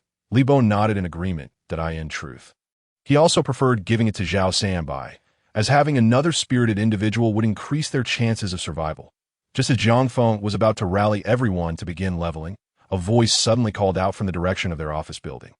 "Jiang Feng, something has happened. Hurry back." Upon hearing this, the group turned to see it was Zhang Lan. They hurried back at once. "Mo Bei has been severely injured, his life hanging by a thread. Bai Ge sent me to summon you. Can you first help him level up and save his life?" As Zhang Lan led them to the other side of the office building, she explained. "What happened?" Jiang Feng urgently asked Mo Bei and Mo, and then accompanied by Gu, to slay a level 1 zombie. Bai Ge was fortunate enough to obtain an awakening scroll, but just as they were about to retreat, they were ambushed by another zombie. Mo Bei was struck in the chest while trying to protect Bai Ge. In a moment of desperation, Bai Ge gave Mo Bei the awakening scroll. He said he had heard Wang Xian mention that any injury could be healed by leveling up. "That's why I came to find you." "I did indeed mention that," Wang Xian replied.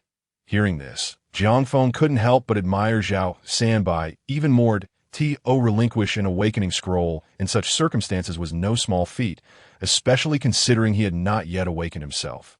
As they spoke, they soon spotted Zhao Sanbai and his group, surrounded by numerous onlookers. Obei lay in Zhao Sanbai's arms, blood oozing from his chest, clearly struggling for breath. Upon seeing Jiang Feng approach, Obei seemed to want to say something. Jiang Feng quickly interjected, "Don't speak. Accept the party invitation." Soon, Obei joined the team. Jiang Feng then stood up and called out, "Everyone, step aside," as the crowd parted. Jiang Feng advanced to confront the horde of monsters. The creatures in the vicinity of the office building ranged from levels 1 to 10.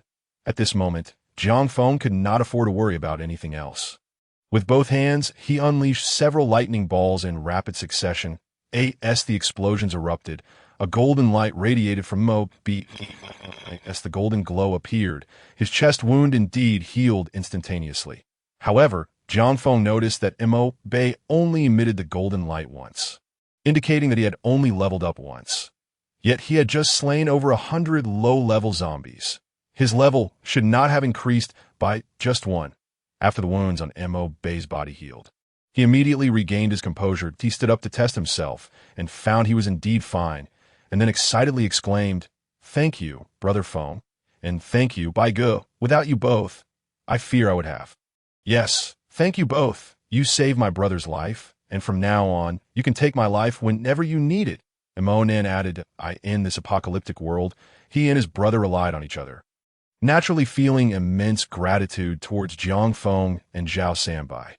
Zhao Sanbai smiled wryly, though I also need the awakening scroll. Mo Bei was injured for my sake. Just consider me a saint. I cannot bear to deny him. Rest assured, Bai Ge, we will definitely help you secure another one, Mo Nen said earnestly. Seeing them like this, Jiang Feng couldn't help but smiled. To witness such camaraderie amidst a world where everyone looks out for themselves is truly rare. Jiang Feng flipped his hand and produced an awakening scroll, handing it to Zhao Sanbai. Use this from today onward. The three of you shall be considered core members of our team. As for Mo Nan, I will also ensure you receive an awakening scroll when the opportunity arises. Of course, you can also try to farm one yourself this afternoon. Once Sanbai awakens, you will have a certain level of combat capability. Zhao Sanbai had yet to process the situation. He appeared incredulous that Jiang Feng would voluntarily present him with an awakening scroll.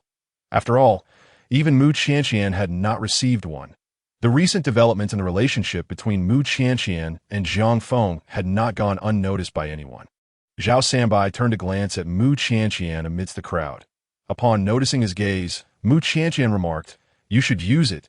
Jiang Feng, the junior, surely has his reasons. If you grow stronger, you will be able to assist them as well." Jiang Feng, upon hearing this, couldn't help but take a longer look at Mu Qianqian, surprised by her perceptiveness. "Well, since Qianqian has said as much, what are you still hesitating for? From now on, heed Jiang Feng's words and remember to express your gratitude." Zhang Lan added. Holding the scroll, Zhao Sanbai looked at Jiang Feng and declared, "From now on, I shall call you Feng Ge, although I may be older than you. When it comes to strength and character, I, Zhao Sanbai, yield to you. Henceforth, if you direct me east, I shall not venture west. All right, enough of that. If you keep this up, I might just have to devote myself to you. Quickly, use it to see what profession you awaken." Jiang Feng chuckled. Without further ado, Zhao Sanbai tore open the awakening scroll. In an instant, a beam of white light surged into his body, and his demeanor began to transform. "How is it?" Li Bo inquired eagerly. "It's a combat profession," Zhao Sanbai exclaimed with excitement. "That I'm a dragon knight. I possess 3 skills. Dragon charge allows me to initiate a charge forward, but requires a mount to use. Dragon spear thrust enables a series of 3 thrusts at the target ahead. Cavalry synergy. The mount's attributes can be shared with the rider at a certain ratio." "What the heck? You actually have 3 skills. Is this a hidden profession?" Li Bo marveled. "It shouldn't be. If it were a hidden profession, there would be a notification," Zhao Sanbai explained. Jiang Feng patted Zhao Sanbai on the shoulder with a smile. "Tomorrow, you and Shinsu will team up with me, and I'll help you both reach level 10. "Thank you, Feng Ge," Zhao Sanbai replied, brimming with enthusiasm.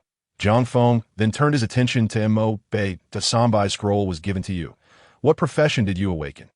Mo Bei felt a bit awkward being asked directly by Jiang Feng. "I'm sorry, Feng Ge. I wasted Brother Bai's scroll. I awakened a life profession." "What profession?" Jiang Feng inquired with curiosity. He was the first among them to awaken a life profession. Wang Xian was a secondary profession appraiser, but they had never encountered a life profession before. "It's a divine level shepherd. It seems to be a hidden profession. Unfortunately, I lack combat skills," Mo Bei admitted with a hint of resignation. However, Jiang Feng and the others were left utterly astonished. "A hidden profession? Quickly, tell us your skills." Jiang Feng urged with intrigue. "That I only have 2 skills," Mo Bei quickly replied. "Herding technique accelerates the growth cycle of livestock, and as my level increases, the cycle shortens. Currently, it is 3 months. This meant that livestock raised by him would mature in 3 months. Breeding technique reduces the birthing cycle of livestock while enhancing birth rates." Upon hearing Mo Bei's explanation, Li Bo couldn't help but exclaim in amazement. "Wow, that sounds incredible. If I give you a piglet, you'll have it ready for us to feast on in just 3 months. And that's not all. By shortening the birthing cycle, if you give him 2 pigs, he can produce them faster than we can eat them." Chen Su added. "Wow, Mo Bei, from now on, you'll be known as Bei Ge. The issue of meat will be entrusted to you." Su Fei laughed. Mo Bei felt a bit embarrassed by the praise. Jiang Feng, noticing this, clapped Mo Bei on the shoulder and said, "Do not belittle yourself. You are currently the only life profession among us. Moreover, your profession is crucial for our future. As I've mentioned, you and your brother will be core members of our team, and your treatment will be the same as ours. But Feng Ge, my profession requires experience gained only through hurting. The experience from killing monsters is minimal, which is why I only leveled up once. For now, I might not be able to help you much, Mo Bei expressed, feeling somewhat ashamed. Jiang Feng smiled and reassured him. You need not worry about that. Just focus on staying in the office, and when the time comes for us to establish a ranch, it will all depend on you. Understood.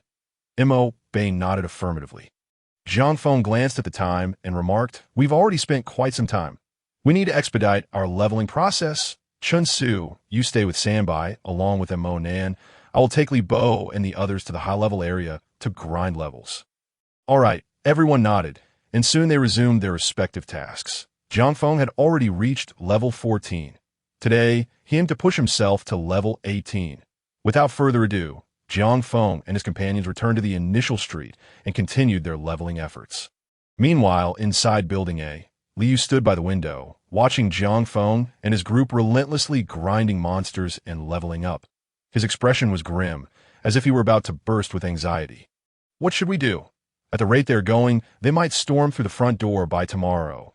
Will Jiang Feng truly come to eliminate us? Chintai questioned from the side. Liu replied coldly.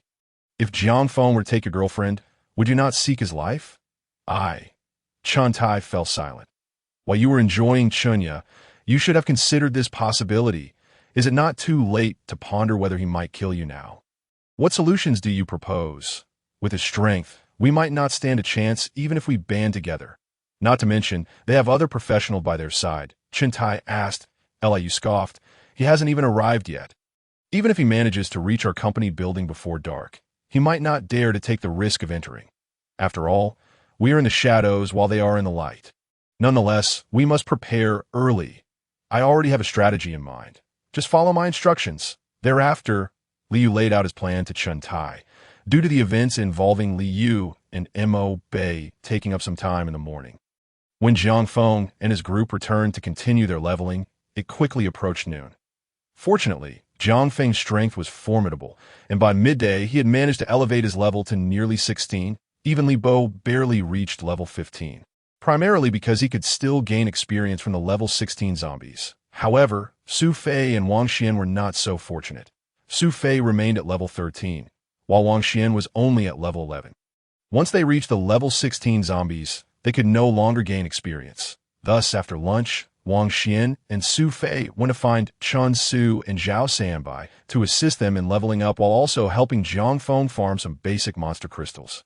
Upon learning that Jiang Feng required a substantial amount of monster crystals, they decided to leave most of the crystals they obtained for him, keeping only 1 or 2 for themselves to restore their mental energy. By the end of the morning, Jiang Feng had amassed 25 basic monster crystals. During lunchtime, Jiang Feng did not see Mu Qianqian. Instead, 2 unfamiliar women sat across from him. The women incessantly engaged him in conversation, occasionally nudging him, which rendered him unable to focus on his meal. Ultimately, it was Li Bo who discerned his discomfort and came to his rescue, allowing Jiang Feng to avoid delaying the afternoon's leveling session. However, as they prepared to leave in the afternoon, Li Bo chuckled. If your sister-in-law doesn't take action soon, we might end up with 2 more sisters-in-law. Get lost, if those 2 are what you're after.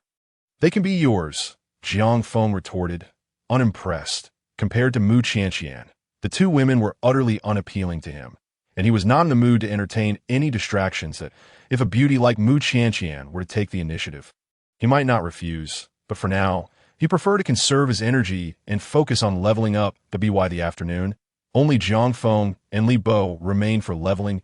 Li Bo's level barely kept pace with Jiang Feng's.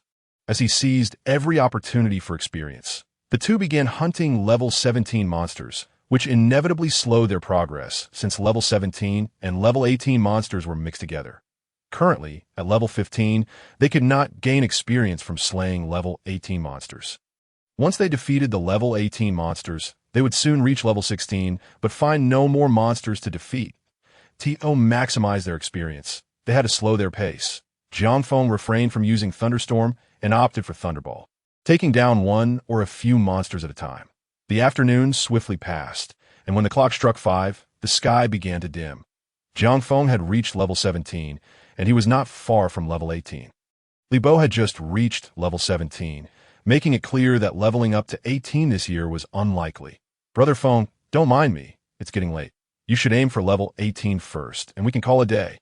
We'll continue tomorrow, Li Bo suggested. Jiang Feng nodded, preparing to hunt a few level 19 zombies. However, upon scanning the area, he was disappointed to find that only level 20 zombies remained. To continue leveling, they would have to venture deeper into the district. Li Bo noticed the same issue and said, Brother Feng, wait a moment. I'll climb that tree to assess the situation. With that, Li Bo quickly ascended a nearby tree to survey the surroundings. There were still a few unexplored streets nearby, but the monsters within were predominantly around levels 7 to 8, with occasional level 12 or 13 monsters mixed in. Unfortunately, they could not find any suitable targets, and the zombies they encountered offered no experience, only the potential for low-grade crystal farming. As Li Bo was about to give up after scanning the area, he suddenly spotted 4 massive zombies gathered at one street corner. To his astonishment, these 4 formidable zombies were all at level 19. Brother Feng, over here. I found 4 of them. There might be more inside the street, Li Bo called out, jumping down from the tree and pointing in the direction. Without hesitation, Jiang Feng launched several thunderballs, clearing a large group of level 7 and 8 zombies in front of him. Soon, they arrived at the street entrance leading to the nearby stadium.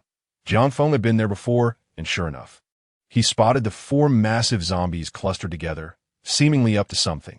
Curious, Jiang Feng moved closer to peer between 2 of the zombies. To his surprise, he discovered a slightly smaller zombie hidden among them, its abdomen grotesquely swollen, gnawing on the head of another zombie. As he observed, information about the creature appeared before him. Monster name, Giant Abdomen Zombie Cub level, 18 rating, Elite Health, 70,000.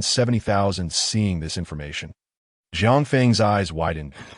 An elite monster at level 18 would surely provide ample experience, possibly even enough to propel him to level 19. There's an elite monster among those 4 zombie guards. Let us take it down and we can call it a day, he exclaimed. Wow, an elite monster. I hope it drops a green weapon I can use. Li Bo licked his lips in anticipation. Jiang Feng rolled his eyes. He didn't even have a weapon yet. He needed to prioritize his own needs first. As they approached the attack range, Jiang Feng wasted no time, unleashing 2 thunderballs directly at the 4 zombie guards. The moment the thunderballs detonated, the system notifications rang in his ears. Ding! Congratulations, you have slain an 18-level zombie guard. Experience 500. Ding! Congratulations, you have slain an 18-level zombie guard. Experience 500. These zombie guard were ordinary monsters, and their experience yield was significantly lower than that of elite monsters at level 10. However, Jiang Feng remained patient, awaiting the experience from the giant abdomen zombie. Soon enough, the system chimed again. Ding! Congratulations, you have slain an 18-level giant abdomen zombie. Experience 8,000. Ding! Congratulations, you have reached level 18. All attributes 1, free attribute points 10. Hearing the system's announcements, Jiang Feng couldn't help but smile. Indeed, even as a juvenile, the giant abdomen zombie provided an astonishing amount of experience. He glanced at his experience bar, realizing he had already achieved half of level 18. An unexpected boon. Beside him, Li Bo was equally exhilarated, letting out a triumphant shout. Wow, I'm level 18 too. Brother Feng, you're amazing. You can take down elite monsters in a single hit. Are you even human? Get lost and hurry up to gather your things. We're preparing to head back. Jiang Feng chuckled, stepping forward to collect the items dropped by the giant abdomen zombie. The creature had dropped only 1 item, but when Jiang Feng picked it up and examined it, he froze in shock that it was something he could actually use. In his hands was a skill book. Brother Feng, what is going on? Can you use it? Li Bo rushed over, noticing Jiang Feng's stunned expression. Jiang Feng nodded and promptly chose to learn it. Ding! Congratulations, you have learned a new skill, Split Mind. As the system announcement echoed, Jiang Feng eagerly opened his skill list to check the details. However, upon reading, he was left dumbfounded. Split Mind. Passive skill, suitable for magic-based professions, allowing casters to simultaneously unleash different magical skills. How about that? This skill must be quite powerful, right? Beside them, Li Bo inquired with curiosity. However, Jiang Feng was on the verge of losing his temper, since his awakening, aside from a storage ring he could utilize. He had yet to acquire a single piece of equipment that was of any use to him. Now, after much difficulty, he had finally obtained a skill book of his own, only to find that it contained such a lackluster ability. This skill, known as Divided Spirit, was ostensibly designed to enable him to chant multiple spells simultaneously. For instance, he could cast Lightning Ball while simultaneously invoking Lightning Shield. Some might struggle to comprehend this, primarily because both Lightning Ball and Lightning Escape possessed no cooldown time, only a casting duration. Moreover, their casting times were exceedingly brief, especially after the enhancement from the skillbook system, reducing the release time to mere fractions of a second. Thus, when Jiang Feng typically cast Lightning Ball and Lightning Shield, it appeared as though he was using them together, when in fact they were executed sequentially. He could only conjure Lightning Shield after finishing with Lightning Ball. Yet, the passive skill of Divided Spirit allowed him to utilize both abilities at once, that if Jiang Feng had a skill with a significantly longer casting time, Divided Spirit would prove most valuable. Unfortunately, he currently possessed no such lengthy casting skills. Thus, the Divided Spirit passive skill was nearly worthless to him.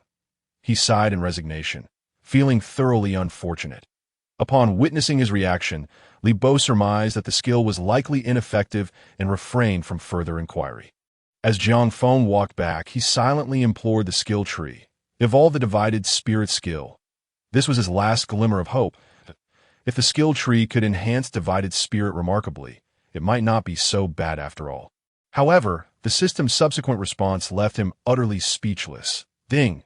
Divided Spirit is a passive skill. The skill tree cannot evolve it. Jiang Feng nearly spat blood in frustration. It felt as though he had risen early only to arrive late. And it would have been more beneficial to have obtained a medium-level monster crystal or an awakening scroll. Just as he was lost in his thoughts, a sudden roar erupted from the street behind them, reverberating with astonishing force, startling even those inside the office building. Qian, come quickly! It seems there's commotion near Jiang Feng, Zhang Lan exclaimed. Upon hearing this, Mu Qian hastily paused her work and rushed over. They soon glimpsed a colossal creature, nearly 5 meters in height, emerging from the depths of the street outside. The creature's abdomen was grotesquely large, rendering it an eyesore. Unfortunately, it soon vanished from view, obscured by the buildings. Are they going to be all right? Mu Qian expressed her concern. Zhang Lan reassured her, do not worry. You know very well the prowess of your Jiang Feng. Then, with a teasing tone, she added, but I wonder how he fares in other aspects. Can he satisfy our beauty Qian? Sister Lan, you jest again. Mu Qian's cheeks flushed with embarrassment. Zhang Lan shifted the conversation, saying in all seriousness, you can no longer delay that I saw those 2 women with the surname Qiao flirting with Jiang Feng at noon. If you don't take action, the title of sister-in-law may soon belong to someone else. I understand.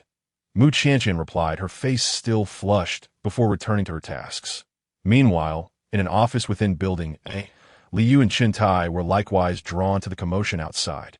They had a favorable vantage point, allowing them to see the enormous, rotund creature charging toward Jiang Feng and his companion. That's a commander-level monster. How could they have provoked such a being?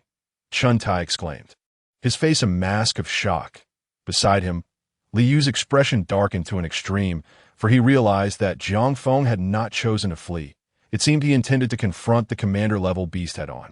What kind of strength did one possess to dare engage with such a formidable foe?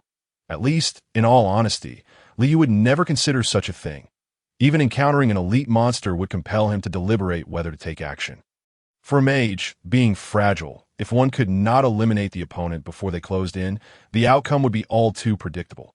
After all, not every mage was as abnormal as Jiang Feng, who could dispatch elite monsters as though they were mere common foes. Under the scrutiny of Liu and Chen Tai, the enormous, rotund zombie finally approached Jiang Feng and his companion. Monster name, giant-bellied zombie level, 20 rating, commander health, 120,000 as he beheld the massive zombie drawing nearer. Jiang Feng's eyes widened in disbelief that a commander-level beast. This was, apart from that Lord Mantis on the balcony, the strongest monster he had encountered to date. and it was level 20. He and Li Bo had just reached level 18. How fortuitous it would be to gain experience from this commander-level creature. Brother Feng, we must flee, Li Bo urged, panic evident in his voice that a commander-level monster is not to be trifled with. Unlike Jiang Feng, who was contemplating the potential rewards, Li Bo was alarmed. Pulling Jiang Feng as though to escape, a level 20 commander monster was no laughing matter, although there was a tier difference between a commander and a lord.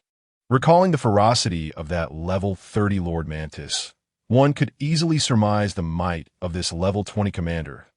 If they were level 20, perhaps they would stand a chance, but at level 18. Was it wise to wait for death? Jiang Feng licked his lips, contemplating. This creature is likely the father of that cub. If I can slay it, I am certain it will yield valuable spoils. I might even leap directly to level 20. The experience from a lord-level monster is too enticing to ignore. Goodness, Brother Feng, your greed is growing insatiable. A lord-level monster. Are you seeking your own demise? If you perish, I assure you I will take good care of your sister-in-law, Li Bo retorted. Jiang Feng shot back. She is not yet your sister-in-law. Are you hoping to take her to bed? Enough of this nonsense. If I proceed, I shall do so alone. No. How could I dare? If you wish to engage, then do so. I will draw its aggro. Li Bo resolved to take a stand, raising his shield and immediately employing a taunt skill toward the approaching creature. Upon witnessing the situation, Jiang Feng refrained from further conversation and swiftly hurled 2 thunder orbs into the fray. Their teamwork had become remarkably proficient. However, they evidently underestimated the strength of this commanding level monster. Li Bo's taunting skill barely captured the attention of the massive bellied zombie for less than half a second before its focus shifted back to Jiang Feng. As the 2 thunder orbs surged towards it, the zombie's rotund abdomen inexplicably flushed red, followed by a sudden burst of crimson light emanating forth. This red light traveled approximately 3 meters before halting right in front of the massive bellied creature, forming a vibrant red light shield, vastly larger than Jiang Feng's thunder shield technique.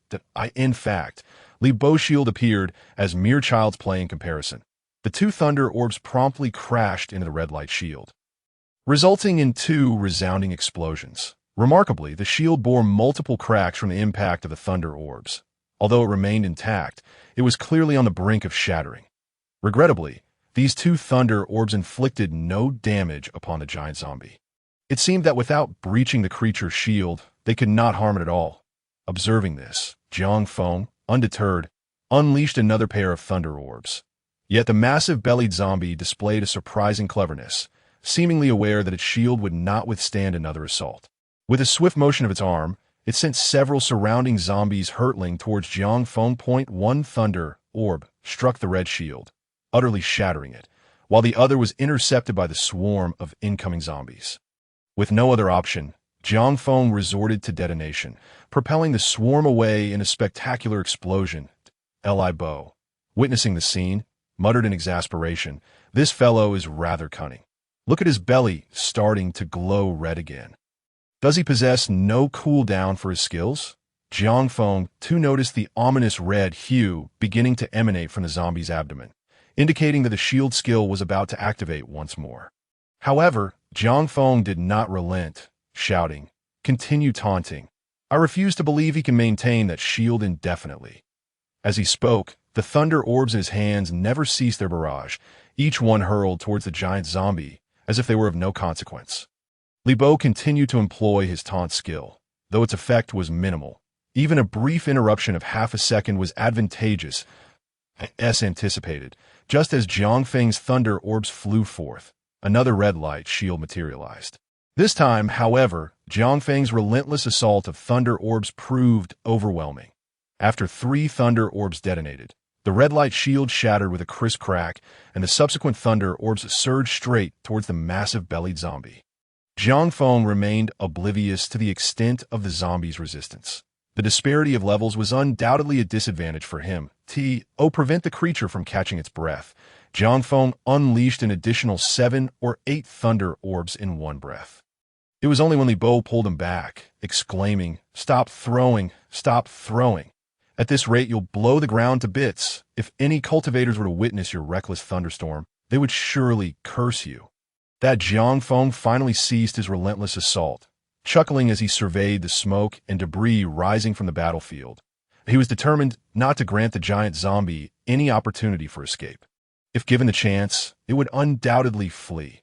Amidst the swirling smoke, silence ensued, suggesting that the massive-bellied zombie had succumbed to the explosions that Ibo approached, using his skills to disperse the smoke, confirming that the giant zombie had indeed vanished. However, several glimmering objects lay scattered upon the ground, remnants of the explosion. Almost simultaneously, a voice echoed in both of their minds. "Ding! Congratulations on slaying the giant-bellied zombie. Experience 20,000. Ding! Congratulations, you have leveled up to level 19. All attributes 1. Free attribute points 10. Ding! Congratulations, you have leveled up to level 20. All attributes 1. Free attribute points 10. Upon hearing this announcement, Jiang Feng could not help but smile. Level 20. Indeed, this commanding level monster had propelled him to ascend 2 levels in one fell swoop. Although he barely reached level 20, it was still a significant achievement. Beside him, Libo exclaimed, "Wow, impressive, Brother Feng. I'm already over halfway to level 20. Jiang Feng grinned. Today has been quite fruitful. Let's see what loot we've acquired and head back before nightfall." "All right," Libo replied cheerfully, and the two of them made their way forward. Meanwhile, in building, Liu and Chentai watched the scene unfold in utter astonishment. The level 20 commanding level boss had been vanquished by Jiang Feng. They could clearly see that Li Bo had contributed little in terms of damage. The boss had been entirely annihilated by Jiang Feng's thunder orbs. If those thunder orbs had exploded near them, they could only imagine the disastrous consequences. A cold sweat broke out on Chentai's brow as he thought about it, and even Li Yu's expression was laced with trepidation. The unprecedented level of Jiang Feng's strength left them bewildered. It seemed that Su Fei had not deceived him. Jiang Feng truly was a hidden-class player. Liu mused internally, struggling to comprehend how Jiang Feng could possess such formidable power at this rate. It wouldn't be long before the mantis lord on the balcony would be unable to contain him. With that thought, Liu swiftly turned to Chun Tai, inquiring, "How are the arrangements progressing?" "We must leave at once." Chun Tai wiped the cold sweat from his face and replied, "We're almost done. Just waiting for your signal." Liu breathed a sigh of relief. He could no longer remain in this office building and needed to depart post-haste. Below, Li Bo gathered the spoils dropped by the giant-bellied zombie, while also noticing the movement of shadows and building.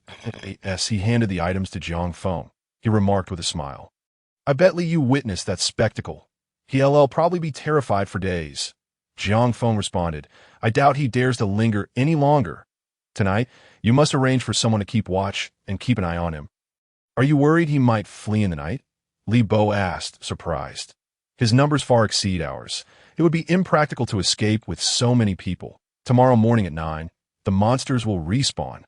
Jiang Feng countered, shaking his head. "It's unrealistic for him to take so many people. But what if he goes alone, or just takes Chintai with him? Given their strength, they could easily hide nearby. If he escapes now, revenge would be impossible." "That's true. Don't worry. I'll set it up as soon as I return. But first, let us see what we've looted," Li Bo said eagerly. Jiang Feng began to inspect the spoils, and upon doing so, his expression darkened. "Is something wrong with the loot?" Li Bo inquired. Jiang Feng replied with irritation, "Not just wrong. It's infuriatingly perfect. Not a single item here is of any use to me. This damn game system is clearly targeting me. Sai, I'll keep this one item. You can distribute the rest among Su Fei and the others." As Jiang Feng spoke, he set aside one of the awakening scrolls along with another item. Tossing the remaining portion to Li Bo upon examining what was left, Li Bo couldn't help but smile that, in contrast, Jiang Feng was engulfed in deep frustration. This massive-bellied zombie had dropped 4 items, yet not a single one was of any use to him. The only item he could allocate was the awakening scroll. The absence of monster crystals meant that his ability, Thunderball, would remain stagnant in its quest for further advancement. He would have to wait until the monsters respawn tomorrow and seek out lower-level creatures to acquire some basic monster crystals. The 4 items dropped by the giant-bellied zombie were as follows: 1 awakening scroll and 1 gathering blueprint. Jiang Feng examined the blueprint, which bore the following information. Gathering blueprint. No class requirement. Available for all players. Upon learning it, players can gather materials such as wood and stone necessary for crafting. However, a note below indicated, reminder, the gathering blueprint is currently unusable. Clearly, the functionality of this blueprint had yet to be activated. After all, the game had only just begun to integrate into the real world a few days prior. The system had previously announced that many features would be gradually unlocked in the future. It seemed that the gathering blueprint was one such feature still awaiting activation. Jiang Feng speculated that although the game system had brought about catastrophic consequences for humanity, it still required players to engage with it. Thus, it wouldn't completely eradicate the human race. The gathering blueprint was likely intended to aid players in restoring their livelihoods in the future. Hence, Jiang Feng decided to temporarily store it away, planning to distribute it once the gathering function was made available. As for the other two items, they delighted Li Bo and Su Fei immensely, as they comprised a skill book and a piece of blue-grade equipment. The skill, Giant Shield Technique, was exclusive to stealth assassins, capable of conjuring a shield of energy that could block incoming threats. The shield's health was equivalent to the user's own. This skill was, to be frank, extraordinarily powerful. With the right terrain, a single giant shield could fend off countless monsters. The thicker one's health pool, the longer the shield would endure. While Li Bo might not fully appreciate its immense value at this moment, as his strength grew, the giant shield technique would undoubtedly become an invaluable asset. The other piece of equipment belonged to Su Fei.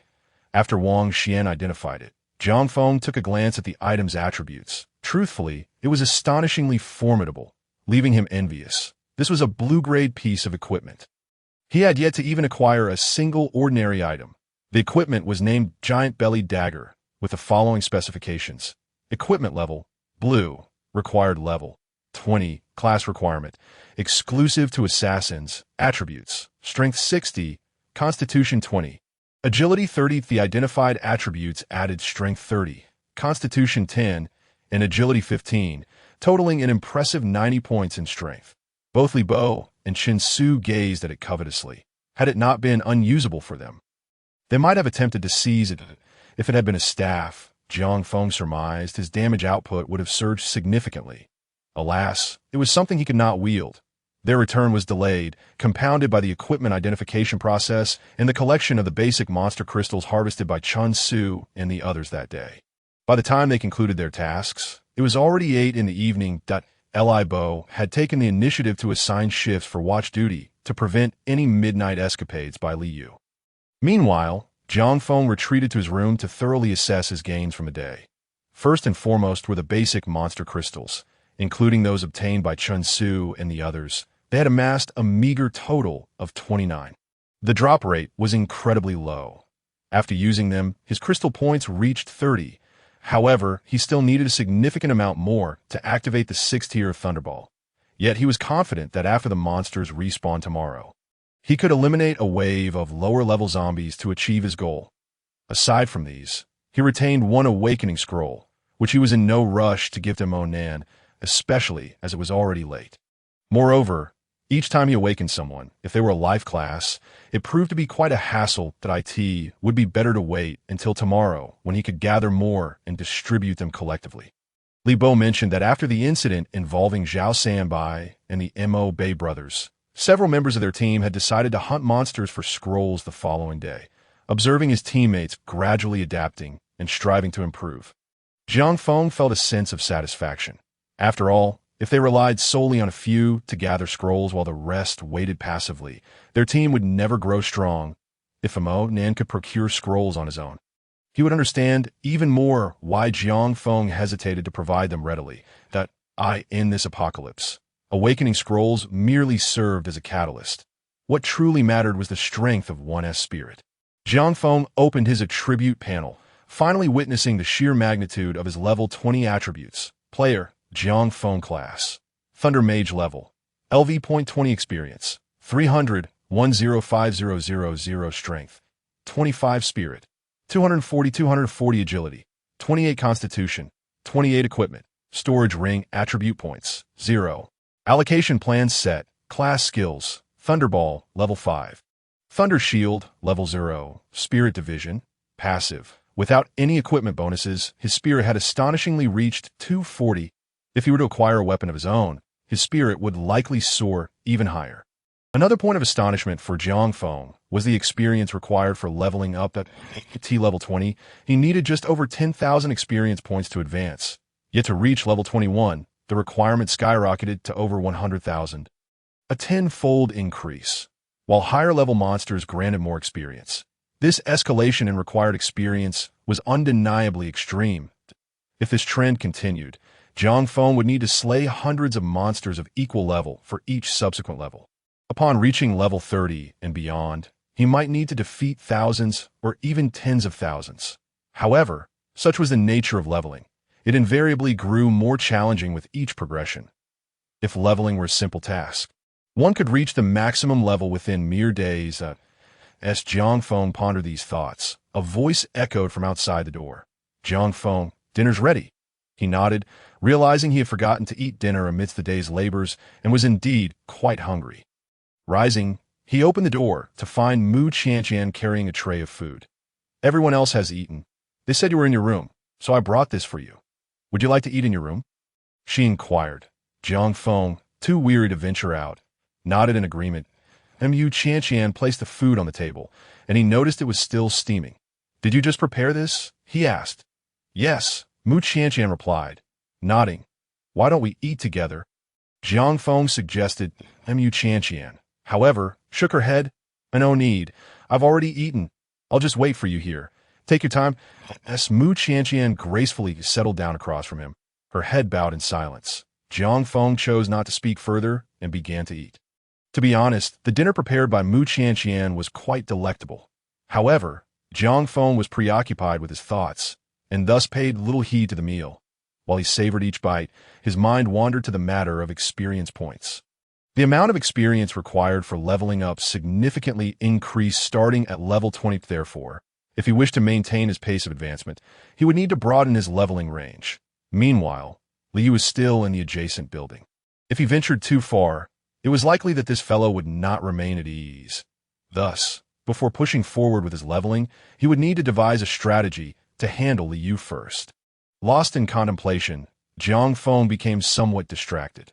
Noticing he had halted midway through his meal, Mu Qianqian felt a flicker of concern and stood up to inquire, "Are you still eating?" Yet, Jiang Feng remained oblivious to her presence. Observing this, Mu Qianqian bent down and gently tapped him. "Jiang Feng, are you still eating?" It was only then that he snapped back to reality. However, as he turned his head, he found himself momentarily frozen. There was Mu Qianqian, leaning forward to look at him, her floral dress's neckline cascading downwards. Before him lay an unobstructed view of pure white. "Are you still eating?" Mu Qianqian asked again. Jiang Feng, caught off guard, instinctively replied, I want to eat." "If you want to eat, why are you in a daze?" Mu Qianqian queried, perplexed. Yet Jiang Feng was utterly captivated by the sight before him, not processing her words at all. Lost to the world. "But, can I really eat? This was meant for you," Mu Qianqian remarked, bemused, noticing Jiang Feng's gaze seemed fixed in a trance. Following his line of sight, she soon realized he was staring directly at her. Instantly, her cheeks flushed crimson. It dawned on her that she was bent over, and her loose-fitting floral dress had slipped, revealing her fair skin to Jiang Feng's gaze. "You." Mu Qianqian's face burned as though she could drip water. However, Jiang Feng appeared completely unaware of her embarrassment, his eyes still fixated on her. That moment, Mu Qianqian's heart raced with anxiety. Yet, recalling Zhang Lan's earlier words, she hesitated. Should she make a run for it now? Would she regret it later if she missed this opportunity? But if she stayed, the situation felt unbearably humiliating. She secretly wished Jiang Feng would take the initiative. If only he would make a move. Even if it were just to hold her hand, she might just acquiesce. Yet, Jiang Feng remained motionless, showing no intention of acting. Must she be the one to take the lead? The thought alone filled her with shame. It was too. "I'm leaving." Finally, Mu Qianqian could no longer bear it. Under Jiang Feng's unwavering gaze, she felt utterly uncomfortable. She hastily grabbed her plate and dashed out. Only when the beautiful scene vanished did Jiang Feng come to his senses. Looking at his chopsticks and calling out, "Senior, I'm still hungry. I'm very famished today." However, Mu Qianqian had already exited the room, her voice echoing from outside. "It's gone cold." I'll reheat it.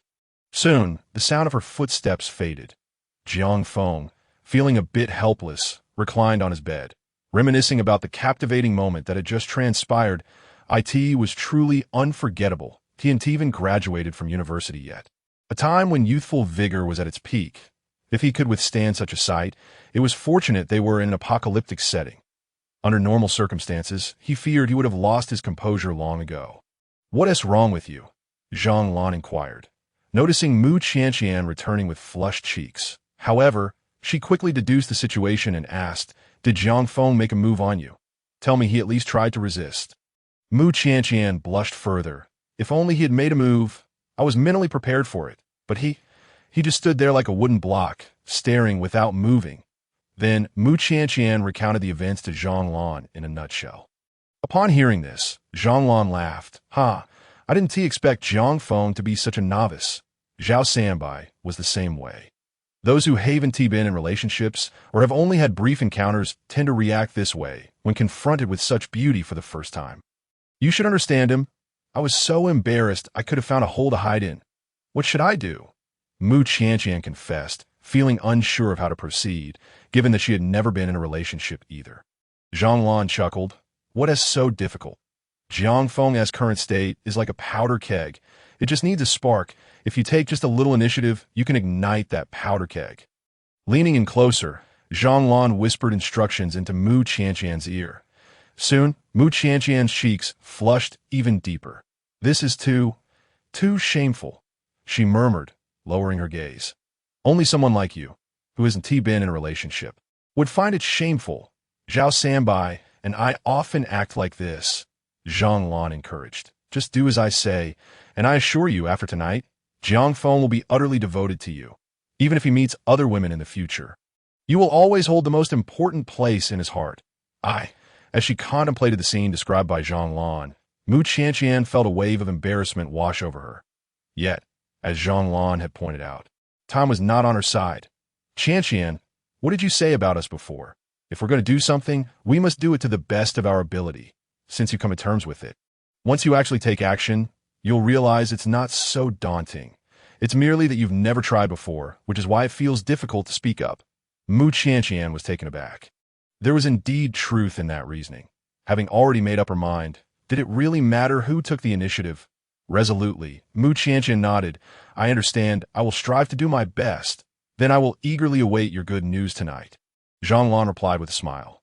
However, just as they were conversing, a sudden shout echoed from upstairs. "Not good. Li Yu is about to escape. Feng Ge, Li Yu is trying to run." Both Zhang Lan and Mu Qianqian were startled by the voice and quickly followed the sound. On the 5th floor, they found Jiang Feng, Li Bo, and others had already arrived. Through the 5th floor window, they could clearly see a fireball flickering in the darkness. Each time the fireball illuminated the surroundings.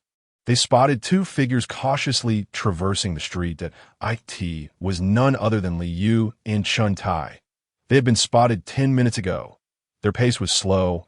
With no electricity around, navigating at night was inherently difficult. Coupled with the presence of zombies, Li Yu and his companion were taking a great risk to flee. The lookout remarked. Li Bo snorted. "He has no choice but to run. Feng Ge has already reached level 20. Tomorrow morning, he'll be able to cut down to their building from the outside. I never expected Li Yu would dare to escape at night. He must be truly frightened." "Feng Ge, what should we do?" Li Bo inquired, to which Su Fei responded with a smile. "What else is there to say?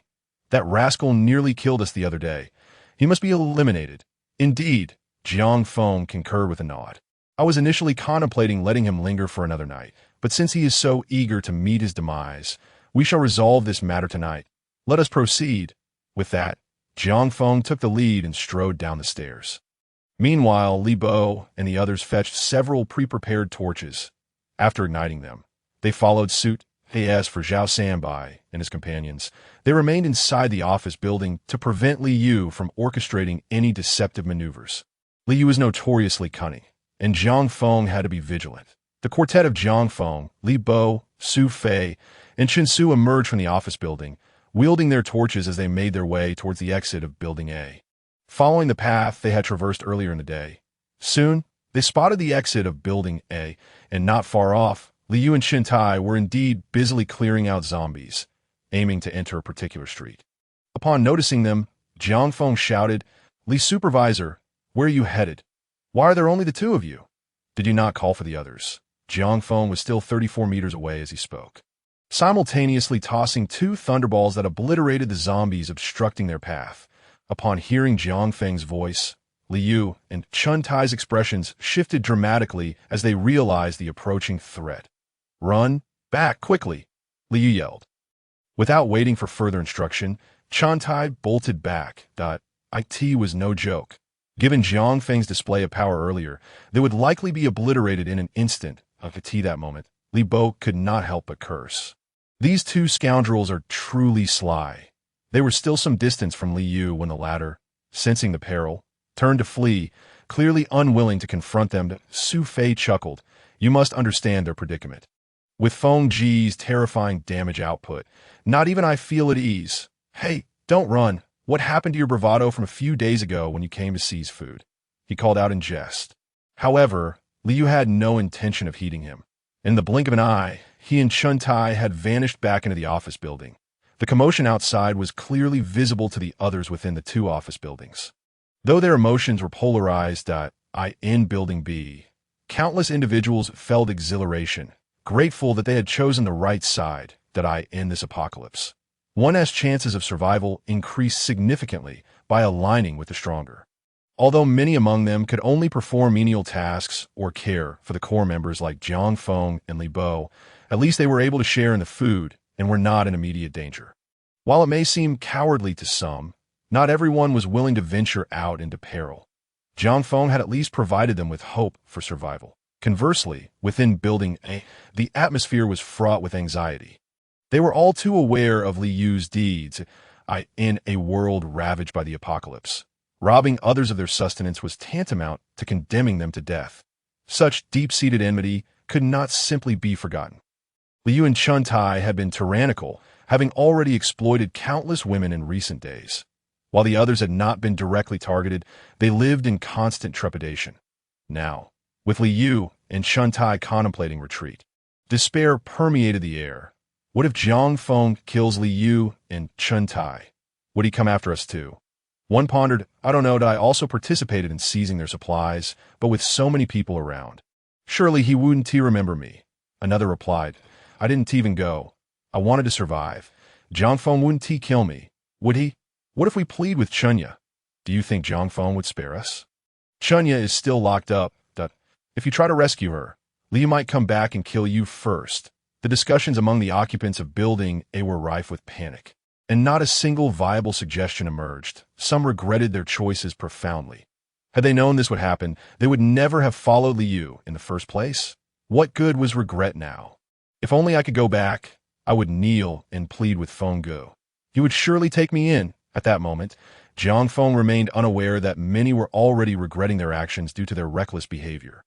As several thunderballs cleared the horde of zombies ahead, a path leading to the entrance of Building A was revealed. Li Bo, upon seeing this, remarked, "Now let us see where that rascal thinks he can run." With that, he charged ahead, followed closely by Jiang Feng, Chen Su, and Su Fei. Under the inky blackness of the night, the flickering torchlight drew ever closer to Building. Inside Building A, chaos reigned. "What should we do?" "What now, brother Yu? We are no match for them. If we encounter them, we will certainly perish." Silence. Li Yu's face darkened. He understood this all too well. Yet the more urgent the situation became, the more chaotic it could become. Only by remaining calm could they grasp a slim chance of survival. "What if we escape through the back door?" Shantai suggested in a moment of desperation. Yu shot him a glare. "There are far more zombies back there, and do you think they aren't watching this entrance? Is the back door unguarded? We have little time left to devise and execute a plan. If we fail, there will be no hope left. Then you must propose a plan," Chuntai urged, anxious. Jiang Feng and his companions were mere moments from entering. Once they did, hope would truly be lost. Liu fell silent for a moment, seemingly pondering a strategy before stating, "Give me all the monster crystals you have left. Then go upstairs and keep an eye on Chunya. If my plan fails to deter Jiang Feng, then Chunya will be our last ray of hope." "All right," Chun Tai did not question further. There was no time for inquiries. He promptly relinquished his 3 junior monster crystals to Liu before heading upstairs. Liu then dug out 5 junior monster crystals from his own belongings, the culmination of his efforts over the past days. Though typically of little use, they had now become his sole means of survival. At that moment, Jiang Feng and his companions had already reached the entrance of building. Li Bo stood at the door, shouting inside, "If you have any sense, come out and kneel before Feng Go." Offering a sincere apology, perhaps he might grant you a swift end. Otherwise, when we catch you, just wait and see how I deal with you. Yet, there was no response from within.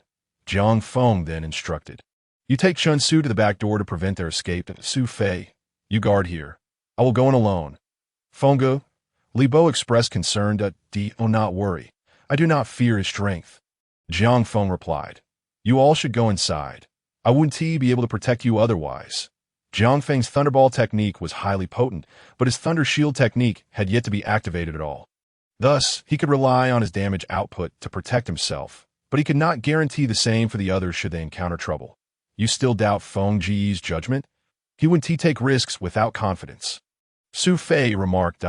Ibo nodded in response, and promptly led Chun Su around to the back door. Jiang Feng, without uttering a word, strode directly into the building alone. However, just as he stepped inside, Liu's voice echoed from around the corner of the staircase in the hallway. "Jiang Feng, you're seeking death." With that, a flash of fire illuminated the corner of the hallway. It surged toward Jiang Feng's direction. Reacting instinctively, Jiang Feng conjured a lightning shield in front of him. With the passive skill of creating clones, he could multitask effortlessly. As the lightning shield materialized, a lightning ball was hurled toward the location of the fire. Yet, to his astonishment, he discovered that his lightning ball had failed to strike anything and simply dissipated after exceeding its range. This indicated that Liu was positioned quite far from him, certainly beyond his attack range. Similarly, as a magic-based spellcaster without the support of the system, Liu's attack range should, in theory, be even shorter than his. This implied that his fireball should not be able to reach Jiang Feng either. So why did he still take action? Was it merely to intimidate him? As Jiang Feng pondered this, a loud explosion suddenly resounded. To his shock, a fireball had created a gaping hole in the wall beside him, sending debris flying in that instant. Jiang Feng realized that Liu's target was not him, but rather the wall adjacent to him.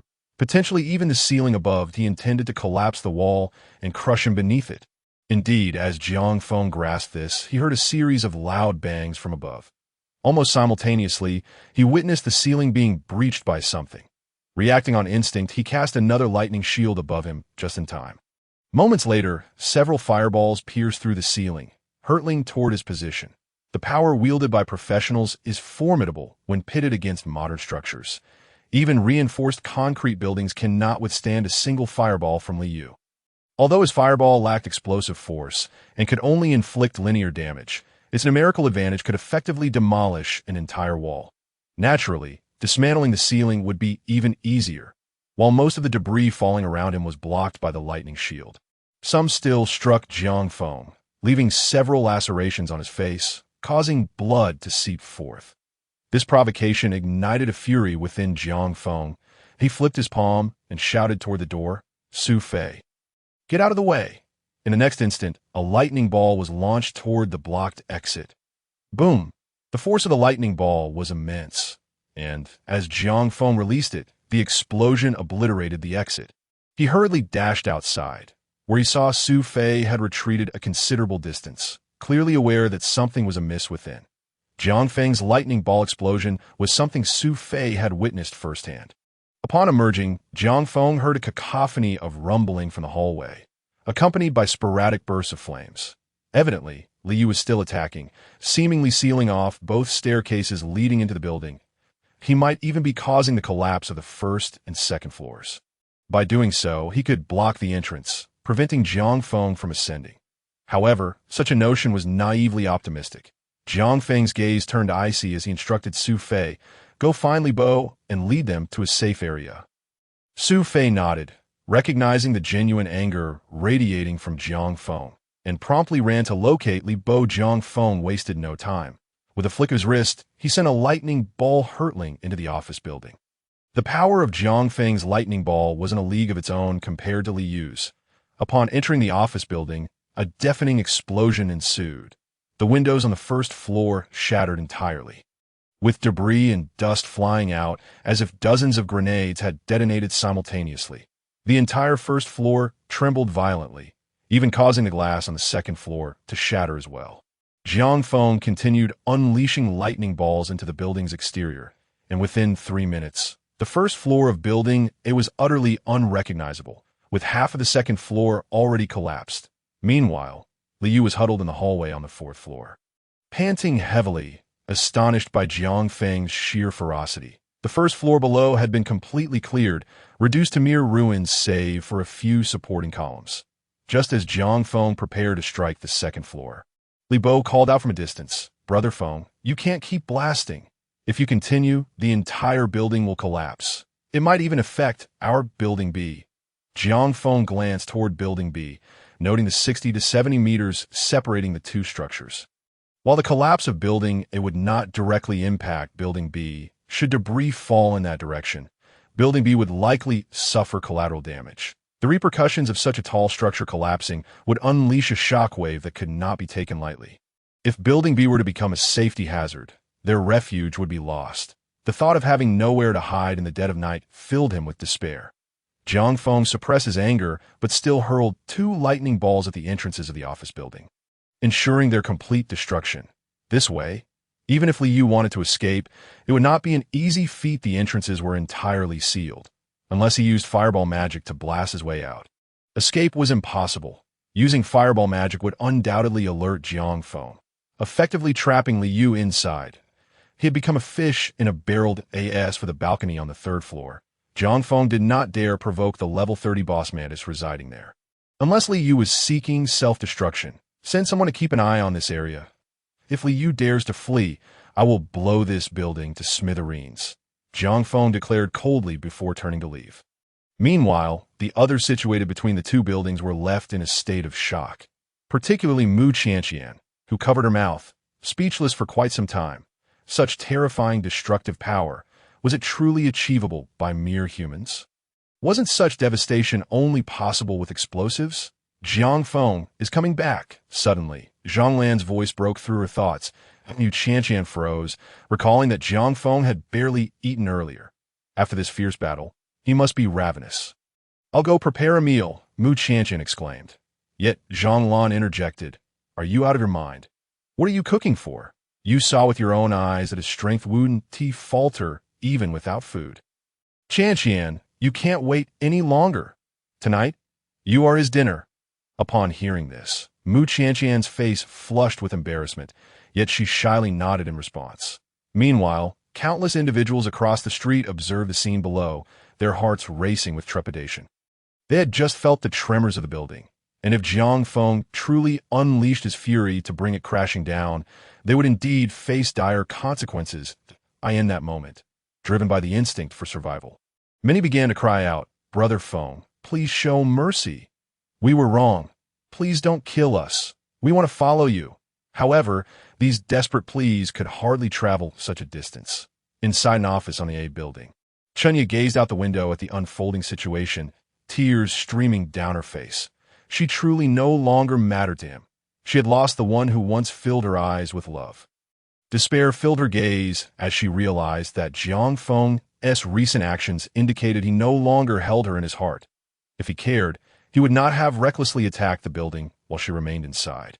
She had been utterly forsaken by Jiang Feng, and the architect of this calamity was none other than herself. On the way back, Chun Su remarked, "In my opinion, we should have called our people out and demolished the building outright. Individuals like Li Yu deserve nothing less than death." Li Bo countered, "That may be, but we can't seek shelter at this hour. It's far too dangerous. Besides, such a death would be too lenient for Li Yu." "Isn't that right, Brother Feng?" Jiang Feng nodded. "Indeed, it would be too merciful for him. There's no rush at this moment. The building's exit is sealed. Once I enhance my strength, I will slay that Mantis Lord. Then I shall see whether Li Yu continues to hide within the ruins or emerges to plead for mercy." The crowd erupted in laughter. "Haha, That's a ruthless move. He might just bury himself in the debris or crawl out to beg for forgiveness. The choice will be his, and it will surely haunt him for a lifetime. Jiang Feng smiled and said, "The key is to let him experience the torment of being unable to live or die." Upon returning to the building, Li Bo dispatched additional personnel to monitor the A Building's activities around the clock, lest he make a rash move. Once back in his room, Su Fei chuckled. "Brother Bo, do you think Brother Feng's harshness towards Li Yu has anything to do with Chunya? I know he nearly perished at Li Yu's hands, which infuriated Brother Feng. Yet, I can't shake the feeling that Chunya is also a factor." Before Li Bo could respond, Wang Xin interjected, "How could it not be? You mentioned that Brother Feng, because of Chunya, managed to evade the initial dangers of the game's arrival and survived. Thus, he wouldn't harbor resentment towards Li Yu, but that only tells half the story." "What do you mean?" Su Fei inquired. Wang Xian looked out the window and explained, "Brother Feng has decided to sever ties with Chunya, treating her as a stranger. He may not seek vengeance against her, but that does not mean he will forgive Li Yu." "Exactly," Li Bo chimed in truth. Brother Feng harbors deep feelings for Chunya, having restrained himself from any impropriety since their relationship began. He has shown her utmost respect, wanting to reserve the best of himself for marriage. Yet, what has it resulted in? Haha. If you were in his shoes, could you remain unperturbed? Su Fei clenched his teeth. "If it were me, I certainly would have castrated Li Yu." "Precisely," Wang Xian grinned. "Brother Feng can distance himself from Chunya and return to being strangers. But the wounds inflicted by Li Yu are an entirely different matter. Brother Feng will never let Li Yu go. So regardless of whether Li Yu harmed Li Bo and you, Brother Feng will not spare him. Li Yu is merely indulging in false hope. Just wait. Li Yu won't survive for long. The day that Mantis Lord perishes on the balcony will mark Li Yu's doom." Indeed, Jiang Feng harbored a profound hatred for Li Yu. Yet his relationship with Chunya was not the crux of it. When he chose to abandon Chunya, he had long ceased to care about Li Yu's existence. He had let go of a woman he had once cherished deeply. How could he possibly care for such a scoundrel like Li Yu? What he truly could not tolerate was that this wretch had nearly taken the lives of Li Bo and Su Fei. Even stealing their food in a world ravaged by apocalypse, food represented not only the lives of others, but also Jiang Feng's own survival. How could he easily forgive someone who posed a threat to his life? Jiang Feng first took a shower to wash away the grime clinging to him. Upon inspection, he discovered several minor wounds on his back caused by sharp stones. While these injuries were not severe and would heal automatically upon leveling up the following day, he resolved to procure some iodine for treatment. After all, neglecting them would surely make for a restless night. However, just as he was about to step outside, he suddenly heard Mu Qianqian's voice from beyond the door. "May I come in?" Jiang Feng was taken aback, wondering why she was here. Could it be that she had brought him a late-night snack? After his earlier stroll and a meager dinner, he indeed felt somewhat hungry. "Senior, please come in," he called out. Soon Mu Qianqian entered, carrying not food but cotton swabs and iodine. "Li Bo said you were injured and asked me to bring you some supplies." "Thank you, Senior," Jiang Feng replied, taking the items and moving in front of the mirror to tend to his wounds. While he managed to treat those on his front, the ones on his back were out of reach. Noticing this, Mu Qianqian offered, "Let me help you." She then took the cotton swab and began to tend to his back. As he felt her delicate hands brush against him, he couldn't help but recall the splendid view from dinner, causing his thoughts to drift. It was only when Mu Qianqian set down the cotton swab and announced that she had finished that he snapped back to reality. "Thank you, Senior. If there is nothing else, you should head back and rest early," Jiang Feng urged, fearing that if Mu Qianqian lingered any longer, he might lose control. And Mu Qianqian looked up at Jiang Feng and asked, "Are you still hungry? You mentioned at dinner that you weren't satisfied." Jiang Feng hesitated, awkwardly chuckling. "No need. It's getting late. I'll eat in the morning." "Are you really not hungry?" Mu Qianqian pressed. "I'm a little, but there is no need to go through the trouble," Jiang Feng replied, perplexed about her intentions. "Or is there something you wish to discuss, Senior?" Mu Qianqian bit her lip, suddenly lowering her head. I want to make dinner for you." Jiang Feng was stunned, bewildered by her meaning. However, in the next moment, he comprehended the situation. He watched as Mu Qianqian turned and extinguished the candle on the table. Subsequently, her fair hand pressed against her own chest. The moment the icy sensation made contact, Jiang Feng felt as if he had been jolted by an electric shock. The suppressed flames within him surged forth in an instant. He restrained the desires bubbling within and inquired, "Senior, have you made up your mind?" With her palm resting on Jiang Feng's chest, Mu Qianqian whispered, "I've made up my mind. Tonight, I am yours." Upon hearing this, Jiang Feng could no longer contain the flames within him. His rationality was swiftly scattered by the fire. He swept Mu Qianqian into his arms, savoring the delicate warmth of her figure. He turned and strode toward the bed nearby. That night, the floor where Jiang Feng resided was filled with incessant sounds. Meanwhile, at the staircase, Zhang Lan stood guard, ensuring that no one intruded upon their cherished moment. The sounds persisted for 3 hours before finally subsiding. With a satisfied smile, Zhang Lan mused to herself, "Youth is truly splendid. If only Bai Ge could enjoy such a prolonged moment someday." That night, Jiang Feng and Mu Qianqian engaged in their passionate endeavors 5 times. It was only when Mu Qianqian begged for mercy that they finally embraced and drifted into slumber. The following morning, as they gathered for breakfast, Li Bo and others noticed that only Zhang Lan was serving the food. Raising their suspicions, "Sister Lan, where's Senior Qianqian?" one asked. "Indeed, it feels like something is missing without her presence," Su Fei chimed in with a laugh. Zhang Lan retorted, "What about Feng Ge?" "Right, Feng Ge is usually very punctual. Why hasn't he come down? He didn't get hurt last night, did he? I'll go check," Chen Su declared, preparing to investigate. Zhang Lan scoffed. What injury could he possibly have? He is merely a bit tired. Tired? The group was momentarily taken aback, but soon pieced together the implication. With Senior Qianqian absent and Feng Ge missing, coupled with Zhang Lan's comment about mere fatigue, the conclusion was obvious that, oh my, Feng Ge is quite the player. ASNT. Has he really managed to win over our senior? Damn it, we can't even call her senior anymore. She'll have to be addressed as sister-in-law. The group lamented, frustrated that the most beautiful among them had become sister-in-law. Meanwhile, in the room, Jiang Feng was still in a daze. It was not until a wave of pleasurable sensations washed over him that he slowly opened his eyes. He saw Mu Qianqian sprawled on him, her long hair cascading over her cheeks. Yet, the sensations continued to envelop him, making it hard to resist. "Senior." Jiang Feng was taken aback, not expecting Mu Qianqian to engage in such an act for him. He gently brushed aside the hair from her face. With a blush on her fair cheeks, Mu Qianqian replied, "Sister Lan said that all boys enjoy this." Jiang Feng chuckled, responding, "Not just enjoy.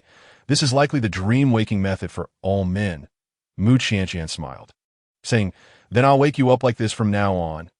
Initially, when one has not experienced something, there are often many concerns. However, once one has truly engaged in it, those worries dissipate.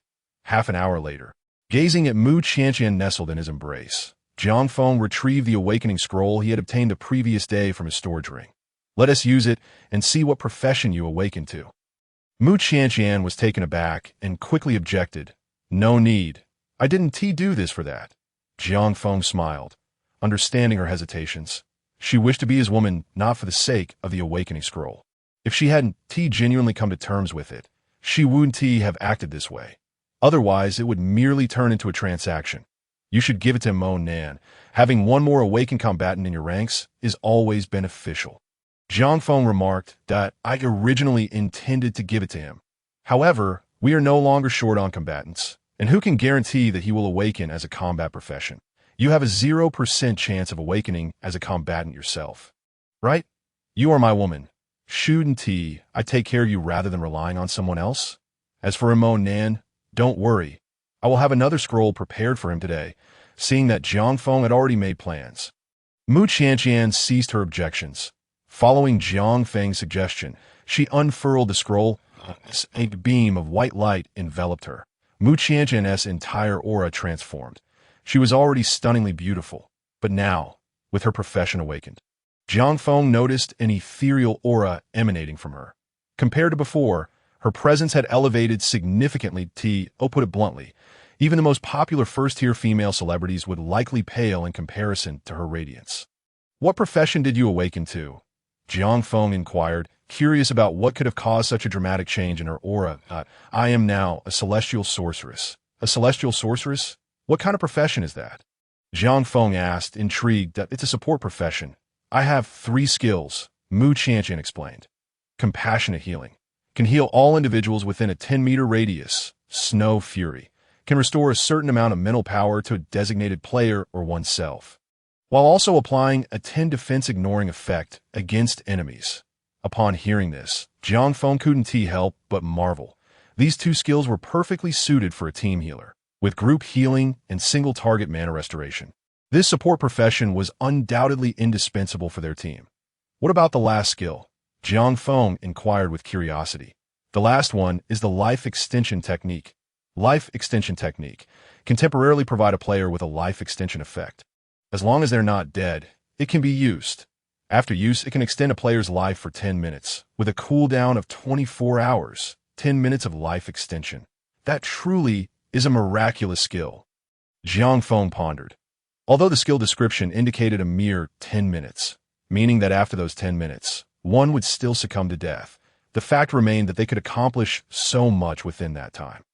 For instance, they could find a way to help the dying individual level up, thus achieving recovery. This had been the case with Mo Bay previously. However, it must be noted that to utilize leveling up for recovery, the target must be an awakened professional player. Without an awakened profession, gaining experience would be impossible, and thus leveling up would not occur. This was precisely why Zhao Sanbai had given a scroll to Mo Bay, so he could awaken a profession and start accumulating experience. This profession truly useful. Mu Qianqian, who rarely played games, was uncertain about the utility of her awakened profession. Jiang Feng replied with a smile.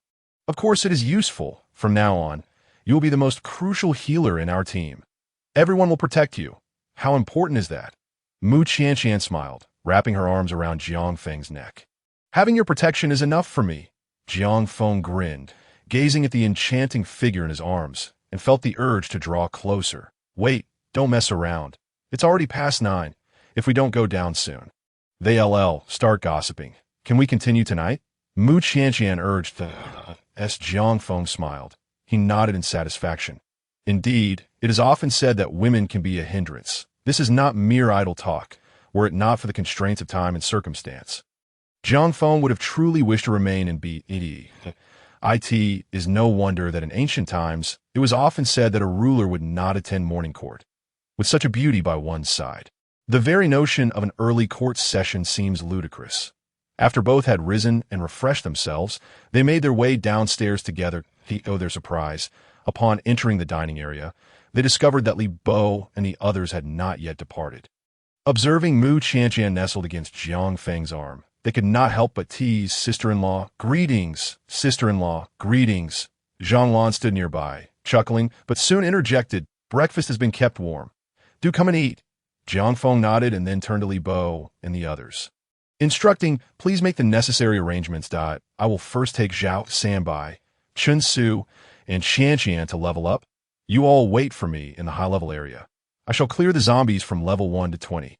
Those who can gain corresponding experience should line up to join the team. Let us not waste any experience. As for you, we shall tackle monsters above level 20 together once I am done clearing." Li Bo nodded in agreement.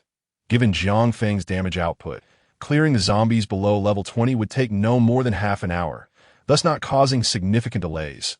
More importantly, while these zombies may not yield experience, they could provide low-level monster crystals. Whether Jiang Feng could elevate his Thunderball skill to level 6 today depended on the number of zombies available. Monster strength increases daily, and thus he was uncertain how many level 20 or below zombies remained today. After breakfast, the group wasted no time. Jiang Feng led Mu Qianqian, Zhao Sanbai, and Chen Su to the level 1 zombie area outside the office building. Under the gaze of the 3, Jiang Feng unleashed his Thunderballs in succession. As if conducting a bombardment, each Thunderball sent a wave of zombies flying. Meanwhile, the golden glow emanating from Zhao Sanbai and Mu Qianqian flickered intermittently, their levels rising as if they were on a speeding train. Jiang Feng swiftly cleared the monsters up to level 13, concurrently raising the levels of Mu Qianqian and the other 2 to level 12. Subsequently, he summoned Su Fei and Wang Xian to join in on the experience. By the time he had eradicated all the zombies below level 20, half an hour had already passed to this moment. Su Fei's level had risen to 17, and Wang Xian had reached 16, while Mu Qianqian and Zhao Sanbai had both attained level 13. Meanwhile, the monster crystals in Jiang Feng's possession had increased to 150, including the 30 crystals he had remaining. Jiang Feng now held a total of 180 low-level monster crystals. Without hesitation, he chose to continue activating the Thunderball skill. Skill book, activate Thunderball until my points run out, Jiang Feng called out. Soon, the system's voice echoed. Ding! Congratulations, your Thunderball skill has reached level 6. You may view level 7, remaining crystal points. 150-70. Ding! Congratulations, your Thunderball skill has reached level 7. You may view level 8, remaining crystal points. 80-80. Ding! Congratulations, your Thunderball skill has reached level 8. You may view level 9, remaining crystal points. 0-90. Listening to the system's continuous announcements, Jiang Feng revealed a satisfied smile. He had not anticipated such a bountiful harvest today.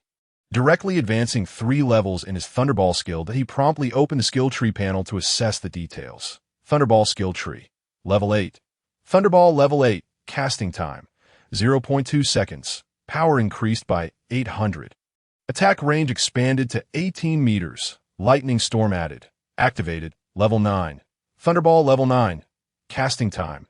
0.1 seconds. Power increased by 900. Attack range expanded to 19 meters. Lightning storm added. Unlock requirement. Crystals 0.90. Level 10. Unlock upper level to view. Upon reviewing the attributes, Jiang Feng could not help but lick his lips. The current damage of the Thunderball skill was likely extraordinary. However, he also distinctly felt that despite its high damage, the skill's limitations were considerable. Even at level 10, the range was only 20 meters, beyond which it would be ineffective. Even with the Lightning Storm Edition, the primary restrictions stem from the skill's fundamental low level. Unfortunately, despite the passage of time, Jiang Feng had yet to acquire a skill book suitable for his use, leaving him with no choice. As he looked at the skill tree, it appeared that level 10 was the limit. This meant he must find a way to obtain new skill books. Otherwise, his only recourse would be to enhance the Thunder Shield skill, as the strength of the monsters he faced continued to rise. He recognized the necessity of improving the Thunder Shield skill as well. After all, lacking defenses left him perpetually uneasy, especially when confronting the level 30 Mantis Lord. Without enhancing the Thunder Shield, he could never feel fully secure. At this rate, he would unlock level 9 by tomorrow. Level 10 would likely take until the day after. Jiang Feng contemplated, in addition to the bounty of low-level monster crystals, he had also made another significant gain, the Awakening Scrolls. He had amassed a total of 11. Although the drop rate was merely 1 in 1,000, the sheer number of monsters he had eliminated today compensated for that. Previously, he had refrained from clearing such a large number of monsters primarily due to the balance between damage output and time. He needed to level up and could not afford to spend excessive time on low-experience foes. Now that he had reached level 20, coupled with the 5 layers of the Thunderball skill, his heightened damage output allowed him to dedicate half an hour to clearing the area. Thus, his gains today were immeasurable. Jiang Feng temporarily set aside the Awakening Scrolls, as he needed to discuss their distribution with his brothers. After all, this pertained to the development and growth of their team that he had deliberately left around 50 level 13 to 15 zombies alive for Zhao Sanbai and Mu Qianqian, who had just leveled up. To practice their combat and teamwork skills, as the subsequent monsters would not provide experience for Su Fei and the others. Jiang Feng instructed them to stay behind and guide Mu Qianqian and the others. He, meanwhile, would continue leveling up with Li Bo in the higher level area. The street monsters have been largely cleared, and venturing further would be unnecessary. Li Bo surveyed the streets before them and inquired, "Which path shall we take?" Jiang Feng considered the various streets, including the main thoroughfare, before finally pointing to the street where they had slain the bloated zombie the previous day. "That we'll take this route. It connects to the stadium, if I recall correctly." The stadium was quite expansive and presented a favorable option. Jiang Feng nodded in affirmation, not elaborating further. He primarily remembered that across from the stadium stood a luxurious 5-star hotel. The hotel's location was quite advantageous. Ultimately, the office building was not a sustainable residence. They needed to secure a reliable place for development before the monster levels escalated. Jiang Feng deemed the hotel to be an excellent choice. "Let us go," he called out, and then Jiang Feng and Li Bo ventured into the street ahead. Meanwhile, atop building, Liu and Chintai observed the now empty streets below, deep in thought. "Yuzi, this is a golden opportunity. Once Jiang Feng and Li Bo enter the street, we can make our escape," Chintai suggested. However, Liu shook his head and replied, "Do you truly believe we can still flee?" "Huh." Chintai was perplexed. Liu pointed towards the crowd below.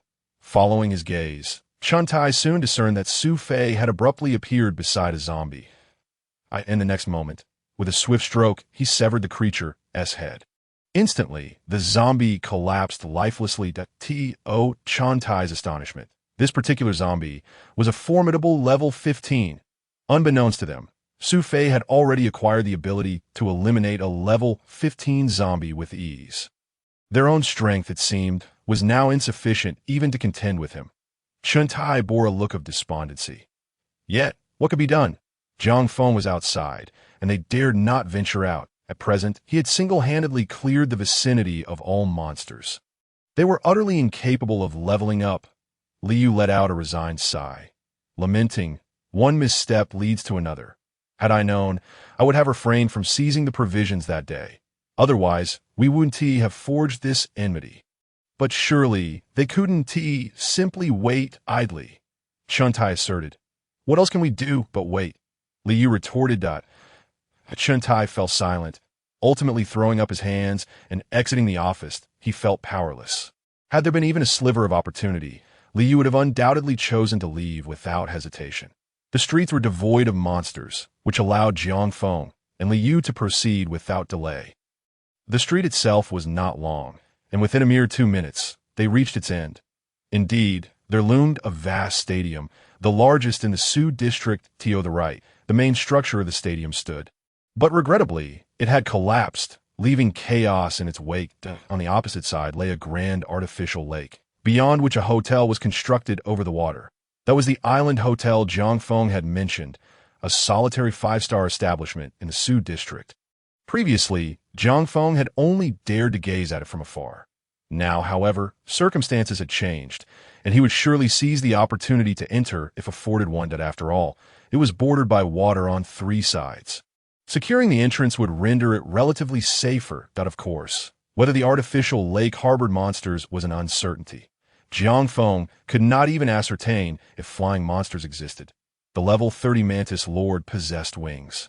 Yet Jiang Feng had never witnessed it take flight, leaving him in doubt. One thing was certain.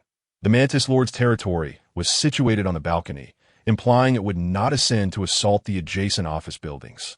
Moreover, the aquatic creatures seemed disinclined to attack the shoreline structures. At least, from a distance, the island hotel appeared largely intact. Ibo also caught sight of the hotel, but his attention was swiftly drawn to the lake's surface. "Brother Feng, doesn't that artificial lake seem peculiar?" he pointed out. "There are no monsters within a 20-meter radius of it. Could there be a boss lurking in the lake?" Jiang Feng nodded in acknowledgement. He had noticed the same. The monsters surrounding the stadium were no longer zombies, but rather large green snakes, each as thick as an arm, slithering back and forth within the stadium's confines. Strangely, however, there were no signs of snakes near the artificial lake. Let us not dwell on that for now. Let us focus on leveling up. The day has only just begun. This afternoon, let us see if we can reach the lake's edge. If we do, we can investigate. If there happens to be a boss, we'll take it down. With that, Jiang Feng beckoned Li Bo to commence their leveling efforts. The monsters in the stadium generally ranged from level 21 to 23, which was ideal for both Jiang Feng and Li Bo's current leveling needs. These creatures, as previously mentioned, were predominantly large green snakes. Compared to zombies, they were considerably more troublesome, mainly due to their smaller size and expansive territories, which diminished the effectiveness of Jiang Feng's Thunderball technique. Monster name: Green Thunder Python level, 21 rating, ordinary health, 50,000. Observing these pythons, which offered little resistance yet were excessively scattered, Jiang Feng couldn't help but shake his head at this rate. They would only manage to level up twice today. We should change direction and head towards the artificial lake. If luck is on our side, we might encounter a boss and potentially level up 3 times, Jiang Feng called out. Responding to Jiang Feng's suggestion, Li Bo adjusted his course. Leveling up was undoubtedly a tedious endeavor, so as Jiang Feng eliminated monsters, he engaged Li Bo in conversation. This morning, we acquired 11 awakening scrolls. What are your thoughts? Upon hearing Jiang Feng's inquiry, Li Bo replied, You decide, Brother Feng. We're all following your lead. You say who gets one, and they shall receive it. Jiang Feng shook his head in response. I believe we should be judicious in our distribution. At most, let us allocate 1 scroll each to Mo Nan and Sister Lan. I concur, Li Bo nodded. Mo Nan had been promised one previously, and he was indeed considered a core member. It would be unreasonable not to provide him with an awakening scroll. As for Sister Lan, I've heard that she and your sister-in-law have a strong bond, and she has also contributed significantly. Especially now that Brother Bai's strength is rising, and given their closeness, she should rightfully receive one as well. Do you have any plans for the remainder? Li Bo inquired. Jiang Feng nodded. Our team is growing stronger, and we may even recruit others in the future. I have no intention of eliminating the ordinary folks who left with Li Yu. They have merely been blinded by misconceptions and can still be valuable resources. If they wish to return, I will gladly welcome them back. However, they cannot instantly be on par with us. Thus, I intend to establish a hierarchy similar to a guild system in the game. For example, we could designate core members, elite members, ordinary members, and even peripheral members. That sounds feasible. Li Bo agreed, having not thought too deeply about it. Yet since Jiang Feng mentioned it, he felt it was a worthy initiative. After all, managing a larger group could be challenging, and such distinctions could prove useful at times. For now, our core members consist of the 5 of us, plus Zhao, San, Bai Mu, Qian Qian, and Mo Nan, making a total of 10. However, moving forward, we will only accept ordinary members. As our collection of awakening scrolls increases, everyone will gradually awaken their professions. Those who are useful and willing to contribute to the team can be elevated to elite members. Meanwhile, those who are eager to fight may also be promoted to elite status based on their performance. As for those reluctant to take risks, they can receive scrolls, but their status will naturally be the lowest. As peripheral members, Jiang Feng shared his thoughts with Li Bi. Ibon nodded vigorously. Brother Feng, I must say, thank goodness you're here. Had you not arrived, I shudder to think of how we would manage as our numbers grew. Only you could contemplate all these details so thoroughly. Rest assured, we will always support you. If anyone dares to defy you, we will help you set things right. The gentle breeze from the river brought a smile, and having a few brothers who genuinely supported him was truly invaluable. It was noon. Inside Building B, Zhang Lan had prepared 2 meals, which she handed to Mu Qianqian and Su Fei. Chun Su, standing nearby, remarked, Sister-in-law, perhaps it would be better if Fei and I went instead. It's quite dangerous outside. Su Fei, however, chuckled. Brother Feng isn't looking for you. You can just step aside. Mu Qianqian smiled and said, It's all right. My husband is incredibly strong, and there aren't any zombies nearby. We'll be back in no time. Su Fei and Chun Su were momentarily taken aback. Sister-in-law, Brother Feng isn't here, so there's really no need to call him husband. Chun Su added, Exactly. Give us single dogs a chance. Mu Qianqian laughed, but I see that Miss Qiao seems quite proactive towards you. Chun Su quickly responded, Sister-in-law, please spare me. I'm not interested in someone aged 38. I prefer those aged 18. All right, enough chatter. Brother Feng and Brother Bo will be hungry soon. They must have encountered some suitable monsters, as they haven't even returned for their meal. Su Fei said, and then he and Mu Qianqian set off. However, just as they stepped out of the office building, Wang Xian and Chun Su suddenly chased after them from inside. Upon meeting, Wang Xian said, Let Chun Su and sister-in-law deliver the meals. You follow me. Su Fei was taken aback, unsure of what was happening, but he handed the meals to Chun Su. What is going on? Mu Qianqian asked anxiously. Chun Su shook his head, equally puzzled that I don't know, but you can trust Wang Xian's judgment. Let's go deliver the meals first. All right, Mu Qianqian nodded, and my husband must be hungry too. Let's hurry, sister-in-law. Please stop calling him husband. I had a big lunch, Chun Su pleaded. Inside Building B, in an office, Wang Xian brought Su Fei here. Su Fei was still somewhat bewildered, but Wang Xian pointed out the window for him to look. What am I supposed to see? Su Fei glanced outside and saw nothing noteworthy. The only view from across was the third floor, with a scene of broken walls below. What is so interesting? Wang Xian insisted. Look closely at the window on the third floor. Su Fei found it strange, but looked again. This time, he quickly spotted the issue. Outside a window on the third floor of Building A, there seemed to be a gray rope hanging down. The rope was covered in a layer of gray dust, matching the dust on the walls. If one didn't look closely, it would indeed be hard to notice. I just came to take over the watch and discovered this. However, I didn't see who threw the rope out. But I can assure you, it was either Li Yu or Chun Tai. They must be planning to escape. Su Fei nodded.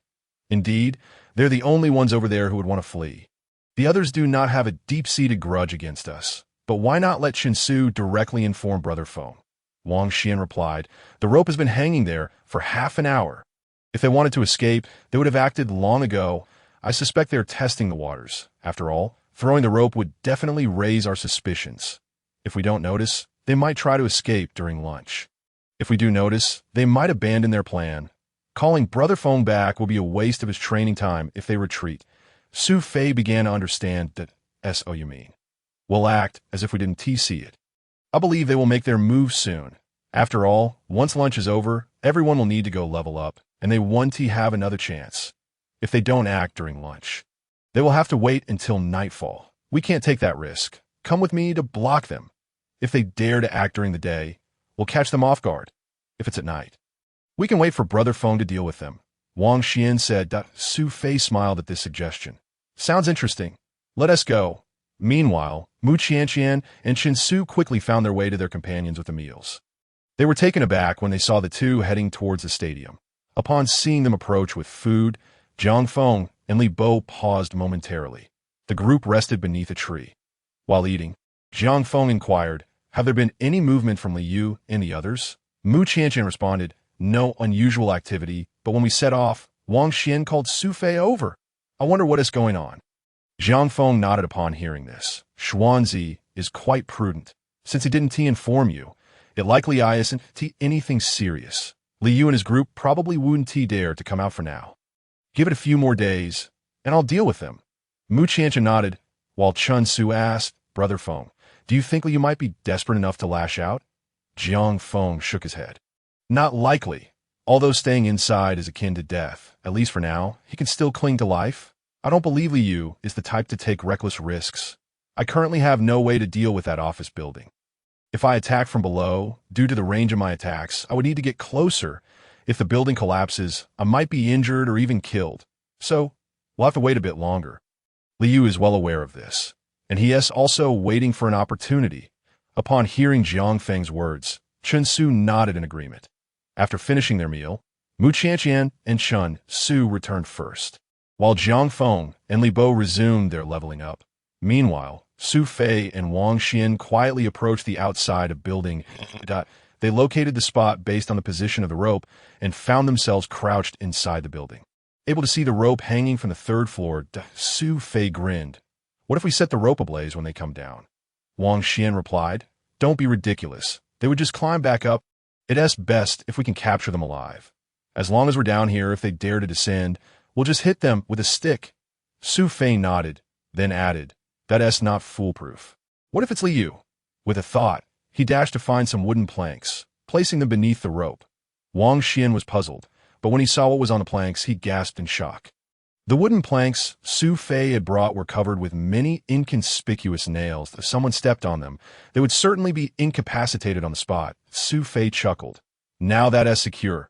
Wang Xian couldn't help but give a thumbs up. You really are clever. If they lose their grip on the rope and land on that, it would be quite the spectacle. Su Fei chuckled softly, choosing not to respond. The two of them concealed themselves below, waiting for a brief moment. As the clock approached 2 in the afternoon, they realized that if they did not take action soon, they would indeed have to wait until evening. Just then, they noticed the rope beginning to sway. Su Fei and Wang Xian exchanged glances of delight. and Su Fei quickly instructed Wang Xian to hide. Considering that Wang Xian was an appraiser without any combat capabilities, the Su Fei took refuge behind a nearby pillar, poised for action at any moment. After a brief period of swaying, a shadow leaped down from above. However, at the instant of landing, both Su Fei and Wang Xian distinctly heard a muffled grunt. Su Fei couldn't help but smile, thinking to himself that this fellow had quite the endurance. The next moment, Su Fei activated his stealth skill as an assassin and stealthily emerged from behind the pillar. To his surprise, the figure that descended was not Li Yu, but rather Chun Tai. After coming down, Chun Tai forcefully yanked on the rope, causing it to fall as well, gritting his teeth through the pain. He withdrew his foot and turned to leave. However, upon turning, he was met with a face staring right back at him. It was none other than Su Fei. "Where are you off to, little brother?" Su Fei inquired, as he brought down a brick in his hand with decisive force. Instantly, Chun Tai's vision darkened, and he collapsed unconscious. Wang Xian followed suit and said, "Bind him up. He is a swordsman. As long as we tie him up, he won't be a problem." "Got it," Su Fei replied, and the two of them quickly used Chun Tai's own ropes to secure him tightly. Wang Xian called out, "Let's go. We need to carry him back for Brother Feng to handle." With a shared grin, they hoisted Chun Tai up, treating him like a lifeless pig as they carried him back. Meanwhile, on the other side, Jiang Feng and Li Bo, after a diligent afternoon, finally arrived beside the artificial lake around 4 o'clock. As anticipated, both Jiang Feng and Li Bo had reached level 22. Particularly, Jiang Feng was not far from 23. But it was evident that without a boss encounter today, leveling up would be quite challenging. As night approached, safety outside was in question, necessitating their return for the night. "Brother Feng, what now? This artificial lake is so vast. Even if there are monsters, it won't be easy to find them," Li Bo asked. Jiang Feng smiled and replied, "Why go looking for them? We could just draw them over." With that, Jiang Feng waved his hand, and instantly a thunderball was hurled into the lake. Boom! With a deafening explosion, water erupted several meters high across the lake surface. Jiang Feng continued to launch 3 or 4 more thunderballs in quick succession. Soon enough, they observed the lake's surface churning violently, bubbles rising rapidly. A massive shadow also began to rise swiftly from the depths. "In no way, there really is a boss," Li Bo exclaimed. Jiang Feng dashed back from the shore, calling out, "Run!" Lured onto the land, Li Bo nodded and immediately turned to sprint away. The two of them ran at least 20 meters before stopping. Upon turning back, they saw a gigantic black serpentine head emerging from the lake. The enormous head was adorned with a greenish tentacle, which flickered with arcs of lightning. They exchanged a glance, and information suddenly appeared before them. Monster name: Qing Lei Shi Wang, level 24 rating, commander level health 150. 000 150,000. Can Brother Feng handle a level 24 commander monster? Li Bo hurriedly asked. Jiang Feng smiled and replied, "Are you asking whether I can reach level 23? That's certainly not an issue. I might even push for level 24. Upon hearing this, Li Bo immediately grinned. "Looks like we got this. I'll provide cover." With that, Li Bo charged forward. Jiang Feng's eyes gleamed with battle intent as he conjured another thunderball in his palm. Little did they know, at that very moment, within the Ring Island Hotel across the lake, many surviving onlookers had been drawn to the commotion. Peering through the windows, they caught sight of 2 young men seemingly engaged in combat with the colossal serpent. Simultaneously, beneath the collapsed gymnasium in a corner of the ruins, a figure curled up tightly slowly opened a narrow crack in the door. She saw 2 youths fiercely battling a gigantic python outside. Summoning all her strength, she cried out, "Help! Help me!" However, in the tense atmosphere outside, and given the distance, her desperate plea was inaudible that moment. Jiang Feng and Li Bo remained oblivious to her cries, standing 20 meters away from the artificial lake. Watching the colossal Qing Lei Shi Wang emerge swiftly from the water, swallowing hard in anticipation. The serpent's head arched at least 5 meters high. Its body is thick as a steamroller's tire, completely black except for the green tentacle on its head that crackled with arcs of electricity. The Qing Lei Shi Wang truly lived up to its name, clearly a lightning-type creature. Jiang Feng contemplated, filled with anticipation. After all, defeating a lightning-type monster of commander level held a significant probability of yielding items suited for him. be it gear or skill books. Jiang Feng licked his lips just as Li Bo spoke up. "Brother Feng, it's coming. Prepare to strike." Without further ado, Jiang Feng called out, and the Thunderball materialized. Meanwhile, Li Bo promptly brandished a shield. Although his shield was merely a level 1 white item, it at least counted as a weapon. While Jiang Feng had yet to encounter a usable staff, which was quite unfortunate. Giant shield technique. Li Bo initiated his strongest defensive skill, instantly conjuring a spectral shield before the Qing Lei Shiwang. However, this technique had its limitations. It could not be moved, allowing the opponent to simply maneuver around it.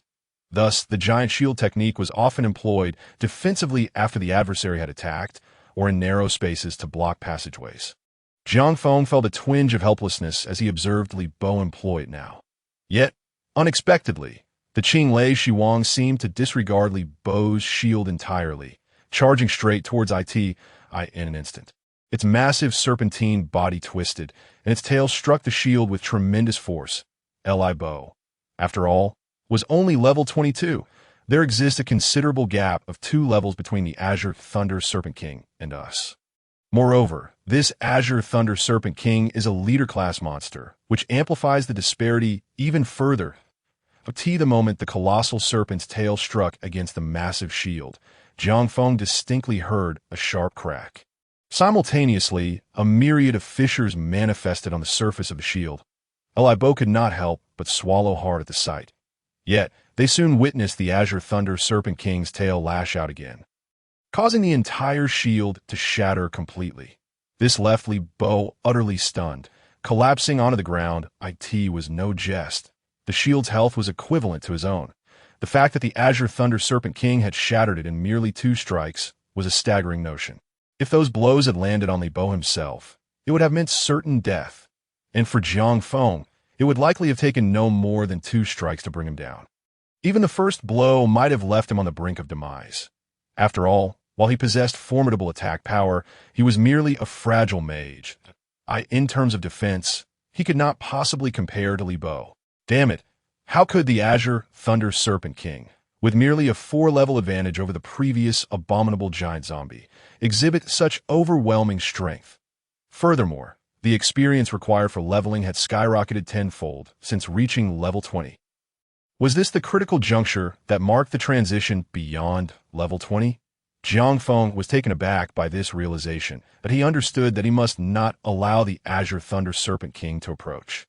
Otherwise, no matter how powerful his attacks, he would find himself in perilous straits. The Azure Thunder Serpent King could afford numerous miscalculations, but a single error on his part could result in his demise at the hands of its tail. These thoughts flashed through Jiang Feng's mind as he promptly sprang into action, calling out, "Li Bo, fall back." As he spoke, a lightning ball was already hurled towards the Azure Thunder Serpent King's head. Although Jiang Feng had played few games, he understood that when it came to striking snakes, one must aim for the weak point. In this case, that weak point was likely the azure antenna atop the serpent's head. If he could obliterate that, the beast would surely meet its end. However, Jiang Feng had underestimated the Azure Thunder Serpent King. As Li Bo dashed back, he observed that, at the moment the lightning ball was released, the Azure Thunder Serpent King abruptly lifted its head. It then opened its massive maw, swallowing the lightning ball whole. Clearly, it regarded these 2 young men with utter disdain. Upon witnessing this scene, Jiang Feng felt a surge of indignation. How could it so brazenly disregard him, a player with a system at his disposal? In an instant, he focused his thoughts, causing the lightning ball to explode within the serpent's mouth, with a resounding boom. Both Jiang Feng and Li Bo beheld the area beneath the serpent's head blacken as its skin and scales charred. The serpent's head contorted grotesquely, and damage values materialized above it. Minus 14,500. Goodness, over 10,000 damage. Feng Ge, you're incredible. Quickly, throw more. Li Bo exclaimed excitedly. With only 150,000 health points, the Azure Thunder Serpent King was now within reach. At this rate, it would take merely a handful of lightning balls to defeat it. They were battling 2 levels above their own, yet the damage dealt was already terrifyingly substantial. Seizing the opportunity, Jiang Feng relentlessly hurled lightning balls at the Azure Thunder Serpent King's head. Indeed, this time the serpent refrained from being overconfident and kept its mouth tightly shut. desperately swaying its head to evade the incoming attacks. Little did it know, Jiang Feng's lightning balls possessed a thunderstorm attribute. Under this attribute, each ball detonated upon impact, and no matter how it twisted and turned.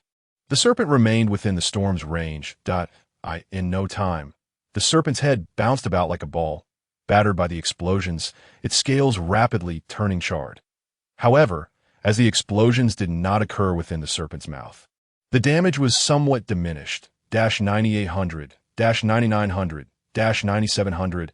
Observing the cascade of damage values, Li Bo shouted enthusiastically, "Feng Ge, hurry! There's still half its health left. Feng Ge, only 60,000 health remains." Suddenly, just as victory seemed assured, the azure antenna atop the serpent's head began to glow ominously. Almost instantly, they witnessed arcs of lightning coalesce, and a pair of wings formed from lightning arcs sprouted from the serpent's back, lifting it gently into the air. Strangely, it showed no intention of attacking. Rather, it turned to flee. Jiang Feng and Li Bo were momentarily taken aback. "What? Is it trying to escape?" Jiang Feng muttered to himself. Li Bo laughed. "Wow. Feng Ge, you scared the boss away. You're too powerful." Jiang Feng's expression hardened as he replied, "We can't let it escape. We needed to reach level 23 today." Li Bo nodded in agreement. "I'll draw its aggro. You attack quickly." With that, he unleashed a taunt skill. Jiang Feng knew that Li Bo's taunt skill was not particularly effective against such a boss, especially given their level disadvantage. The duration of the taunt would likely last less than a second. Nevertheless, this opportunity was precious. Jiang Feng, with utmost seriousness, launched lightning balls like cannonballs, one after another, towards the Azure Thunder Serpent King. The artificial lake erupted in chaos as explosions rocked the air. Meanwhile, across the artificial lake at the island hotel, countless survivors peered from their windows, rapt with attention. They could hardly believe their eyes, witnessing what seemed to be a near-miraculous spectacle. Could humanity truly possess such formidable power? As they gazed upon the figure relentlessly bombarding the colossal serpent, many pondered whether this was the legendary Thunder God. How could such immense strength be concealed within such a diminutive form? Who was this individual? He is extraordinary. Li Yunxi, too, watched this scene unfold from within the hotel. However, the distance made it difficult for her to discern the person's features. "If only I could know him," she thought, her eyes instinctively welling with tears. Glancing at the dwindling supply of biscuits on the table, despair washed over her. Those few remaining packets constituted her last sustenance. Without replenishment, she might very well starve to death here. Although there was a kitchen below the hotel that presumably held other food supplies, she dared not venture out, nor could she even descend. The day after the game world descended, she had gone down once, only to witness the most grotesque display of human depravity. She had seen a sweet-looking girl dragged into a room by 7 or 8 men. Her screams echoing through the halls. Terrified, she had retreated to her own room and had not left since. The topmost floor of the island hotel was a VIP area not open to the public, accessible only by an elevator that required identity verification. Initially, there had been power from a backup generator, allowing her to descend, but as time went on, the generator ran out of fuel and the electricity ceased. Now, even if she wished to go down, it was impossible. Once more, Li Yunxi gazed out the window, this time focusing her gaze on the stadium across the way. "Sister, are you still alive? I miss you so much." Li Yunxi spoke as tears streamed down her face. Meanwhile, across the artificial lake, Jiang Feng and Li Bo's battle against the Qing Lei Shiwang had finally reached its climax. Although Li Bo's taunting skill only momentarily halted the Qing Lei Shiwang for less than half a second, the brevity of its cooldown allowed him to create multiple opportunities for Jiang Feng to strike. Bolts of lightning erupted around the Qing Lei Shiwang, and at last, its health had dwindled to below 30,000. It seemed on the verge of annihilation, in a state of desperation. The Qing Lei Shiwang's azure tentacles above its head began to emit violent arcs of lightning. The sheer force of the arcs was so immense that it caused the creature's scales to start shedding. At the same time, Jiang Feng and Li Bo were shocked to discover a massive dark cloud looming above the artificial lake. The thunderous roars emanating from the cloud indicated that something formidable was about to emerge.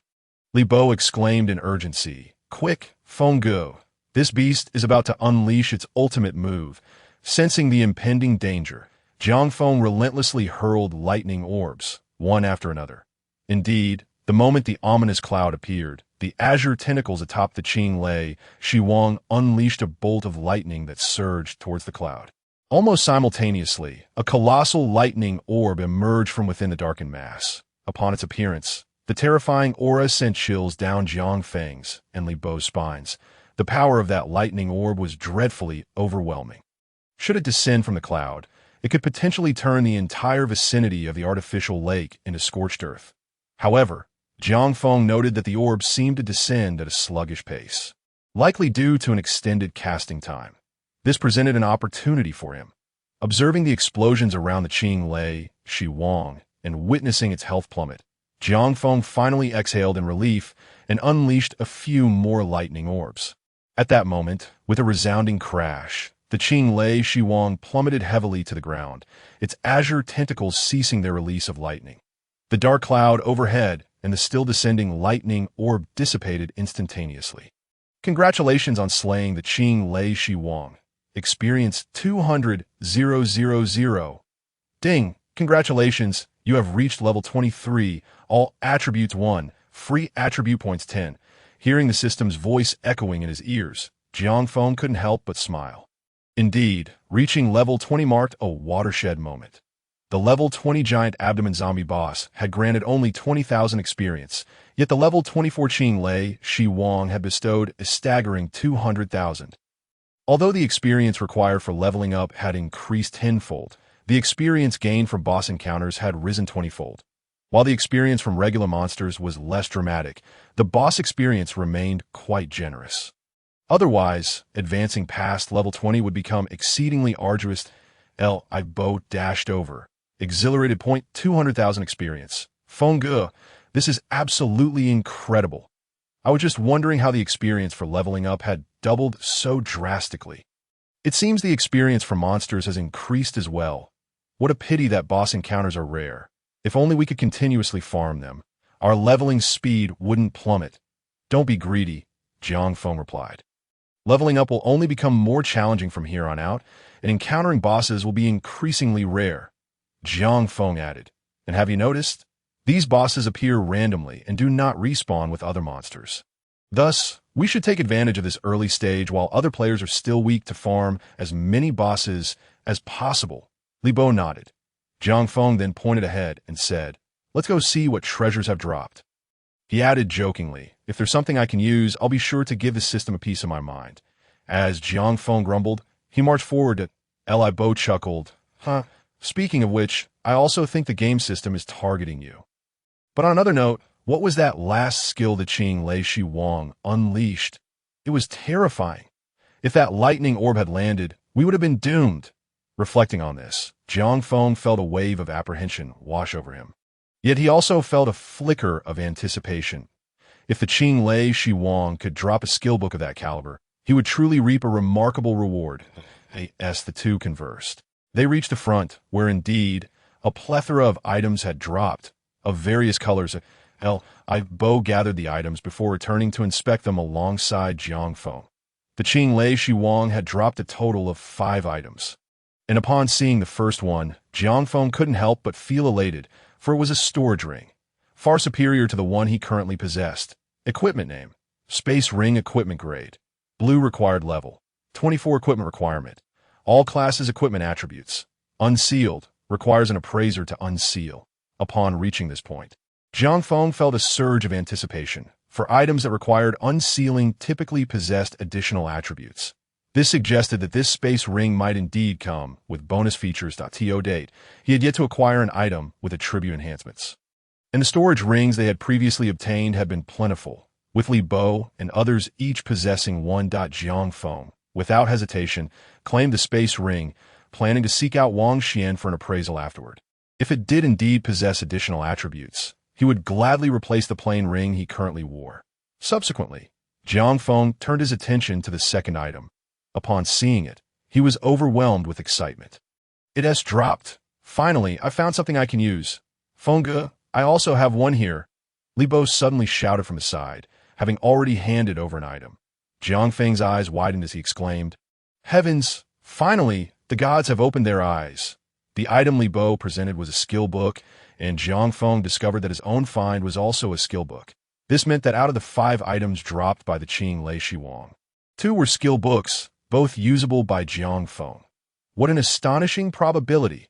Considering the drop rates of previous items and Jiang Feng's eligibility, this felt akin to winning a lottery worth 5 million. Moreover, it was a double win. Jiang Feng swallowed hard and began to examine each item in turn. Lightning Descend. Active skill for Lightning Mage's learning level. 24 skill description. Upon learning, gains the Lightning Descend skill. Consuming 100 mana to summon a divine lightning bolt from the heavens, inflicting massive damage on enemies within a 50-meter radius. Charge time. 1 to 5 seconds. The longer the charge time, the greater the power of the divine lightning. Conversely, the shorter the charge time, the lesser the power. No cooldown. Lightning Wing. Active skill for Lightning Mage's learning level. 24 skill description. Upon learning, gains the Lightning Wing skill, which forms wings of lightning on the player's back. Allowing flight at a speed of 10 meters per second, consuming 10 mana per second. As Jiang Feng gazed upon the descriptions of the 2 skills, his heart raced with excitement.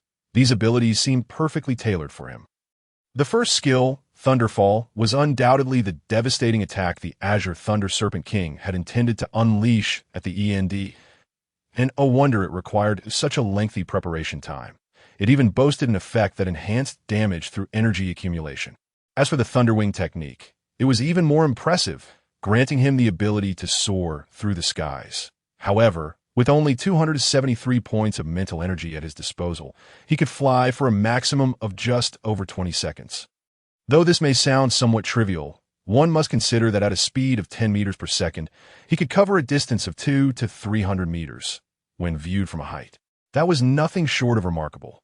Moreover, lacking any equipment to boost his attributes at present meant that, should he acquire new gear in the future, his flight duration could extend significantly. Most importantly, he had the skill tree system's evolution at his disposal. Perhaps the energy consumption would decrease after the evolution. Contemplating this, Jiang Feng silently called out in his mind, "Skill tree. Evolve skills." Ding! The system detected the newly acquired skills of Thunderfall and Thunderwing and added them to the skill tree system. Evolution is expected to complete in 2 minutes. A wave of joy washed over Jiang Feng. Indeed, active skills could evolve.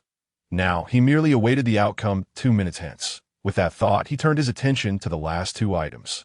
These final 2 items were anything but ordinary. Item name: Azure Thunder Serpent Egg Class Requirement. Beast Tamer. Night Usage Method. Requires blood to activate. Upon use, grants a level 0 Azure Thunder Serpent, which will automatically share its host's monster slaying experience for leveling up, with specific attributes varying according to class. Reading the description, Li Bo couldn't help but gasp that we don't have a beast tamer among us. Doesn't that mean this is prepared exclusively for Zhao Sanbai? This fellow is incredibly fortunate to have stumbled upon an Azure Thunder Serpent egg. Jiang Feng chuckled. Who can dictate luck? Zhao Sanbai is a decent person and a core member of our team. He certainly deserves this Azure Thunder Serpent egg. What a pity I'm not a knight. Li Bo expressed enviously. Jiang Feng, however, remained silent and continued to examine the final item. Item name: Azure Thunder Serpent Realm Summoning Card Usage Instructions. Upon use, the user will be transported to the Azure Thunder Serpent Realm, where an endless stream of Azure Thunder Serpents will appear for players to slay, granting experience and materials. Important notes: this card can be used by a maximum of 5 individuals simultaneously. It will vanish immediately upon use. Among the 5 users, at least one must reach level 24, while there are no level requirements for the others. Each participant engages in individual combat, facing monsters of their own level. The realm lasts for a maximum of 24 hours. Exiting midway prevents re-entry, and players who level up by 3 levels will be forcibly ejected. Players reaching level 30 will no longer gain experience within the realm. Upon reading the description, Jiang Feng couldn't help but be astonished. This is undoubtedly a leveling artifact. However, it's unfortunate that one can only level up by 3 levels before being ejected. If one possesses strength, they might manage to secure the maximum tier of rewards and materials. If not, they might not even achieve the maximum level after 24 hours. Exiting midway seems to be a safeguard to prevent players from perishing inside, which is quite humane. Currently, I am only level 23. It appears I must wait until tomorrow. I'll level up again tomorrow, striving to reach level 25 before using it. If I do so, I leap directly to level 28. Jiang Feng mused, recognizing the immense potential this card held for him. Simultaneously, it would also assist Qian and the others in gaining levels. When the time comes for everyone to enter together, the benefits would be maximized. Furthermore, he recalled the card description mentioned the possibility of obtaining materials. Equipment and skill books would certainly be included, but most importantly, there might even be low-tier monster crystals. His Thunderball Technique had already reached level 8. Perhaps with this card, he could push it to level 10. Given the length of the skill tree, that level 10 would likely represent its pinnacle, that he was curious about the power of the Thunderball Technique once it reached its zenith. Nevertheless, he also understood that the Thunderball was ultimately a basic skill, that if he could unlock the recently acquired Thunderfall to level 10, its potency would likely far surpass that of the Thunderball. Yet the energy consumption for Thunderfall was considerable, 100 mental energy per cast. He could manage only 2 uses. With that thought, Jiang Feng glanced towards the artificial lake in the distance. Since today's leveling had concluded, he might as well perform a test to observe the effects. Li Bo, step aside. Li Bo was taken aback, but quickly complied. The initial attack range of Thunderfall was 50 meters, making the artificial lake an ideal testing ground. Without further hesitation, Jiang Feng directed his energy towards the lake and unleashed Thunderfall. Thunderfall, go! As the incantation echoed, Jiang Feng witnessed a countdown timer materialize before him. He raised his hands high, observing the accumulation time increase before him. 1 second, 2 seconds. As the seconds passed, Li Bo marveled at the sight above them. A dark cloud began to form above their heads.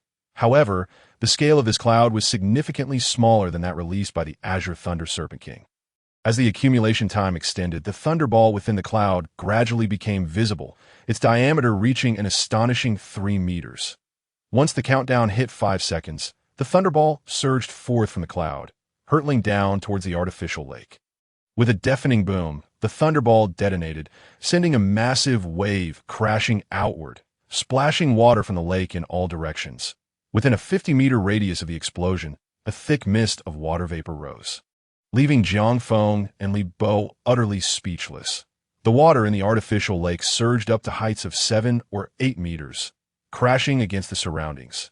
Even the island hotel across the way was struck by the colossal wave, causing its occupants to gasp in alarm down on the top floor.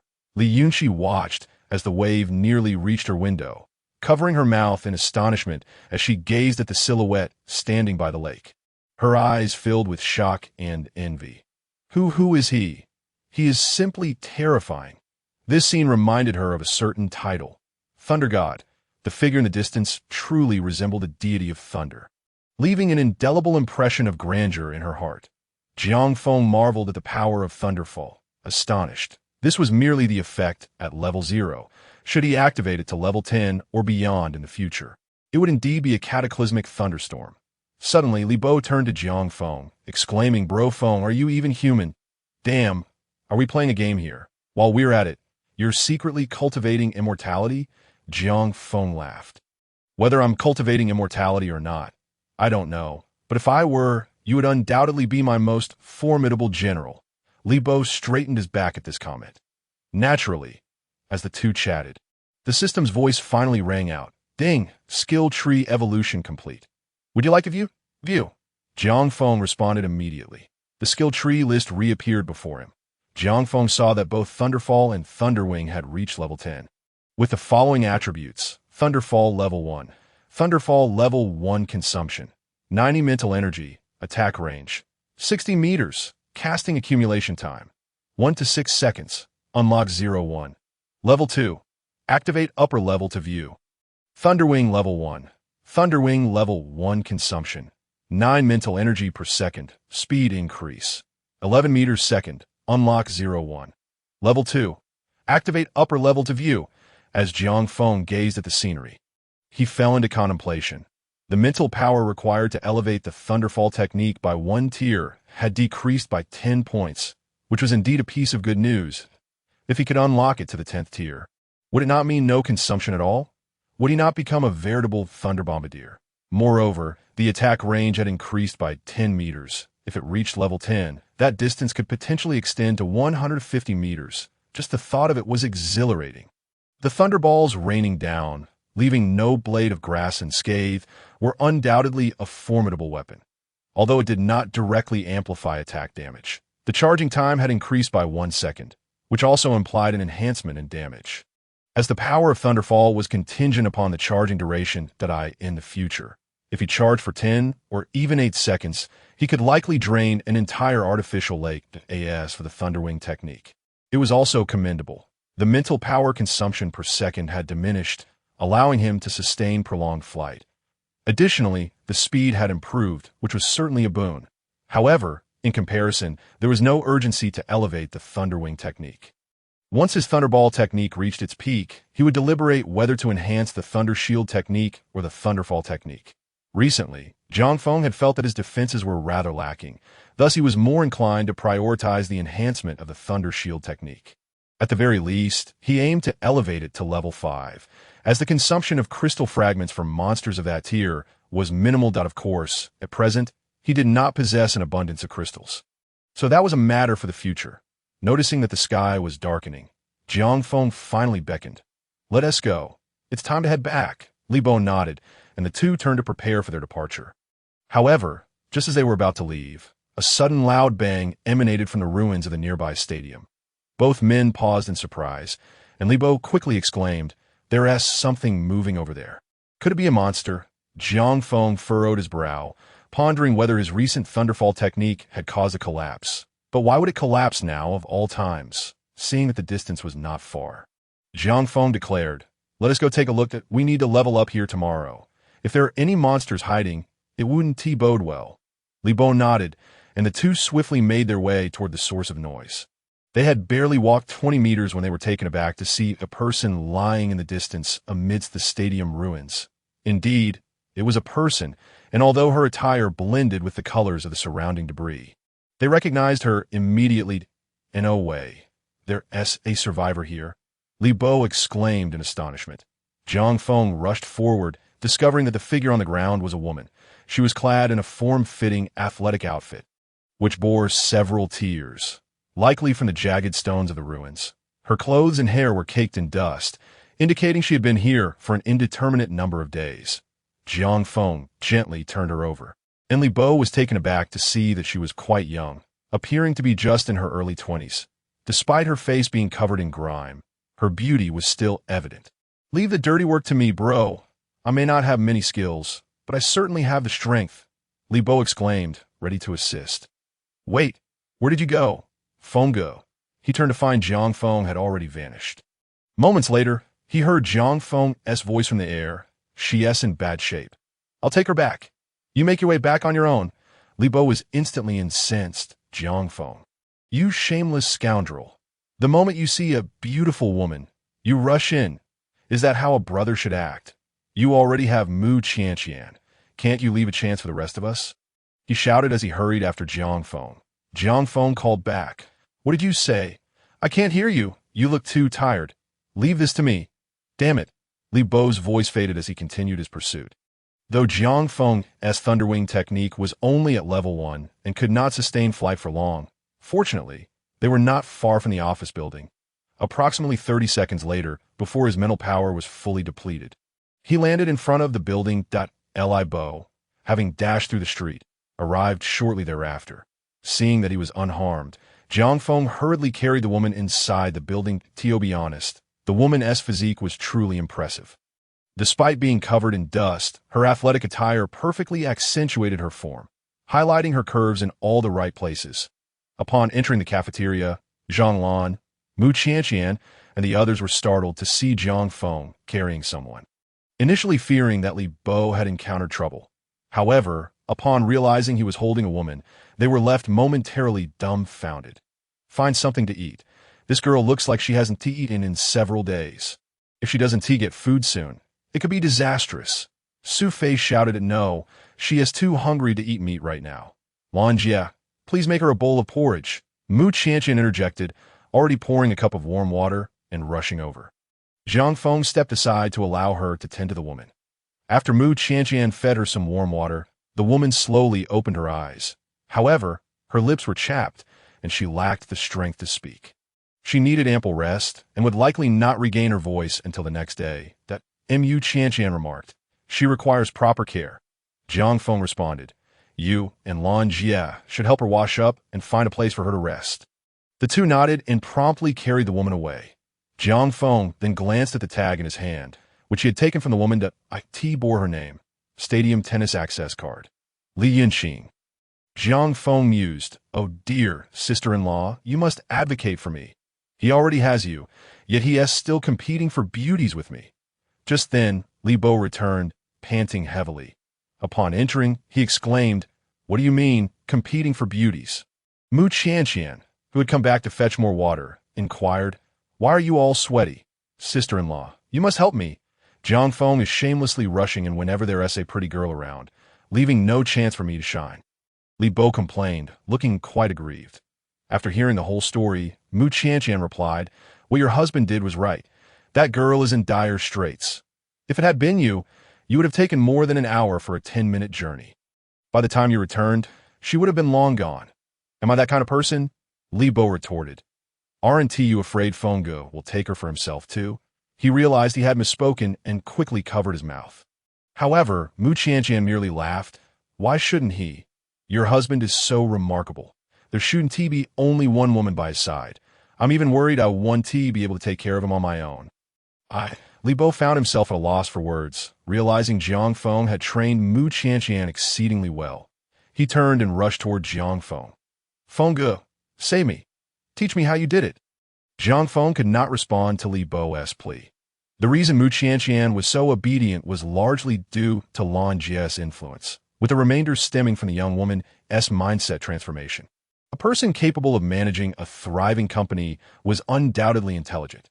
Once her perspective shifted, many things would naturally fall into place without requiring external prompts. Fengge, you needn't worry about that beauty. Let us discuss something else. Wang Xian and Su Fei, who had been waiting patiently, finally seized the opportunity to interject. What is it? Jiang Feng inquired. When Qianqian went to deliver lunch at noon, he had heard that Wang Xian and Su Fei seemed to be involved in some matter. It appeared that something indeed had happened. T.S. Chintai. We have captured him. Wang Xian hurriedly recounted the events. This left Jiang Feng momentarily stunned. What about Li Yu? I haven't seen him. It is likely that he is unaware of Chun Tai's escape. Perhaps he knows but chose not to flee with him. Wang Xian responded. Jiang Feng shook his head at those words. If Li Yu were aware, he would hardly allow Chun Tai to escape so easily. After all, with one less person to assist him, his chances of survival would diminish significantly. What shall we do with Chun Tai? Like Chen Su, is a swordsman. Should we keep him or eliminate him? Wang Xian inquired. Jiang Feng pondered for a moment before replying. Let us bring him over first. All right, Wang Xian acknowledged, and promptly went with Su Fei to retrieve the person. Meanwhile, Zhang Lan and Mu Qianqian also returned. That Mu Qianqian said, Darling, don't worry. That girl's condition has stabilized for now. We've given her some food, and she has already fallen asleep. She should regain some strength by tomorrow morning. Jiang Feng nodded and glanced at the cafeteria, noticing they had already begun to prepare dinner. In that case, let everyone start their meal. After we finish, I have something to discuss. The others nodded in agreement. When Wang Xian and Su Fei returned, seeing Jiang Feng and the others dining, they secured Chun Tai to one side before joining the meal themselves. Half an hour later, after everyone had finished dinner, Jiang Feng instructed Li Bo to call everyone over. Curiosity filled the air as no one knew what Jiang Feng intended to do. With a wave of his hand, he produced the 11 awakening scrolls acquired earlier that day and placed them on the table. The sight of the awakening scrolls lit up everyone's eyes, especially those who had yet to awaken their professions, each swallowing hard in anticipation. Who wouldn't desire to awaken to a powerful profession and embark on a path to glory? Yet many feared venturing out to slay zombies. Thus, when they might acquire such scrolls depended entirely on Jiang Feng's whims. Previously, the scrolls were scarce, and they dared not hope for them. However, with Jiang Feng presenting so many at once, many harbored a glimmer of hope for a share. Jiang Feng surveyed the crowd, satisfaction gleaming in his eyes. He then picked up one of the scrolls and spoke. "Emo Nan, this one is yours." "Thank you, Brother Feng," Emo Nan exclaimed joyfully, accepting it eagerly. "Sister Lan, this one is for you." Jiang Feng then handed another scroll to Sister Lan, who received it with delight. "What about mine?" "Thank you, Brother Feng," Sister Lan, adept in navigating social situations, even altered her address. Jiang Feng smiled. Emo Nan was promised this beforehand. He is a core member of our team, so he rightfully receives a share. As for you, Sister Lan, due to your connection with Brother Bai, you too are considered a core member. Starting tomorrow, you and Qian need not cook anymore. Leave those tasks to others. Once you awaken your professions, if you're a combat profession, I will lead you in leveling up. If you are a support or life profession, you shall remain within the building. Understood, the two promptly affirmed. Jiang Feng then turned his attention to the others. As you can see, I still have 9 awakening scrolls remaining. However, not everyone can obtain them. We have lived together for some time now. You should have some understanding of what kind of person I am. I gathered everyone here today to discuss the rules moving forward. As he spoke, Jiang Feng arranged the 9 awakening scrolls neatly on the dining table. From today onward, Li Bo and I, along with Qian, Zhao San, Sister Lan, and the Mo brothers will constitute the core members of our team, 10 in total. Those who perform well may be added at any time. I will now reveal the identities of the other members.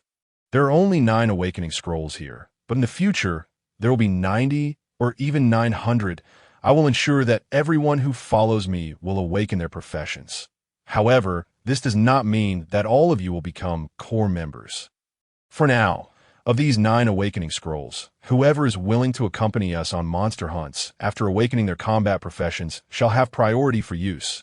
After using it, regardless of whether they are a combat profession or not, they will be considered elite members, with status just below ours. Those unwilling to venture out to slay monsters will still have the opportunity to obtain awakening scrolls in the future. However, their status will only be that of ordinary members. Ordinary members will be responsible for the daily lives of elite and core members. Finally, those who do not wish to obtain awakening scrolls will be considered peripheral members. I can provide you with basic food, but all menial tasks will fall to you. All right, I have concluded my remarks. These 9 scrolls will remain here. Anyone who desires one may come forward to take it. As Jiang Feng finished speaking, many began to eagerly prepare to step forward. However, Jiang Feng suddenly flipped his hand, conjuring a lightning orb that hovered above his palm. He regarded those eager individuals with a calm demeanor and said, "These 9 awakening scrolls are designated for elite members. Therefore, the 9 who acquire them. If you awaken as combat professionals and refuse to hunt monsters, I will eliminate you immediately. So consider carefully. If you truly fear venturing out, then wait a while longer. Do not attempt to deceive me, or I will not show mercy." Upon hearing this, several who had been keenly interested immediately withdrew. In the future, Jiang Feng would provide each person with scrolls, but certainly not at this moment.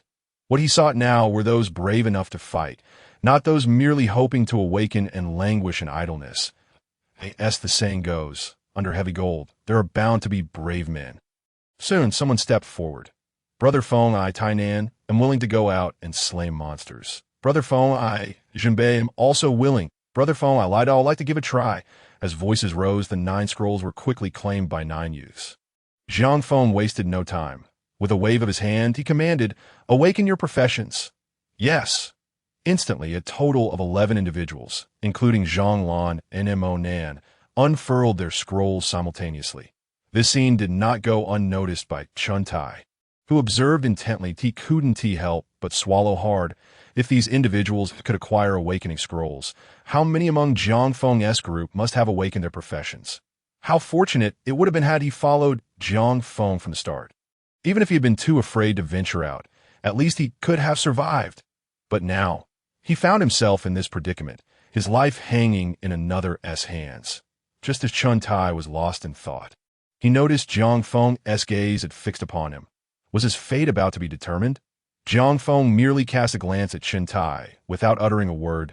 It wasn't tea until Jiang Feng turned away that Chuntai finally exhaled in relief. The most agonizing part was not knowing one's impending death, but rather being acutely aware that it was approaching, yet remaining in the dark about when it would arrive. That was the true torment. As the awakening of the crowd subsided, Jiang Feng handed the spatial ring, dropped by the Azure Thunder Serpent King, to Wang Xian. Upon seeing the ring, Wang Xian was momentarily taken aback, but soon regained his composure. Moments later, when Wang Xian returned the ring, Jiang Feng noticed a faint purple glow emanating from it. Equipment name: Spatial Ring Equipment Grade.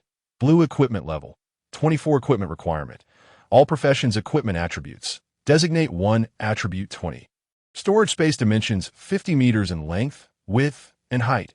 Identification Attributes. Designate 1 Attribute 10. Storage Space Dimensions 30 meters in length, width, and height. Gazing at the attributes of the ring, Jiang Feng couldn't help but be astonished. Indeed, this ring was worthy of its blue classification.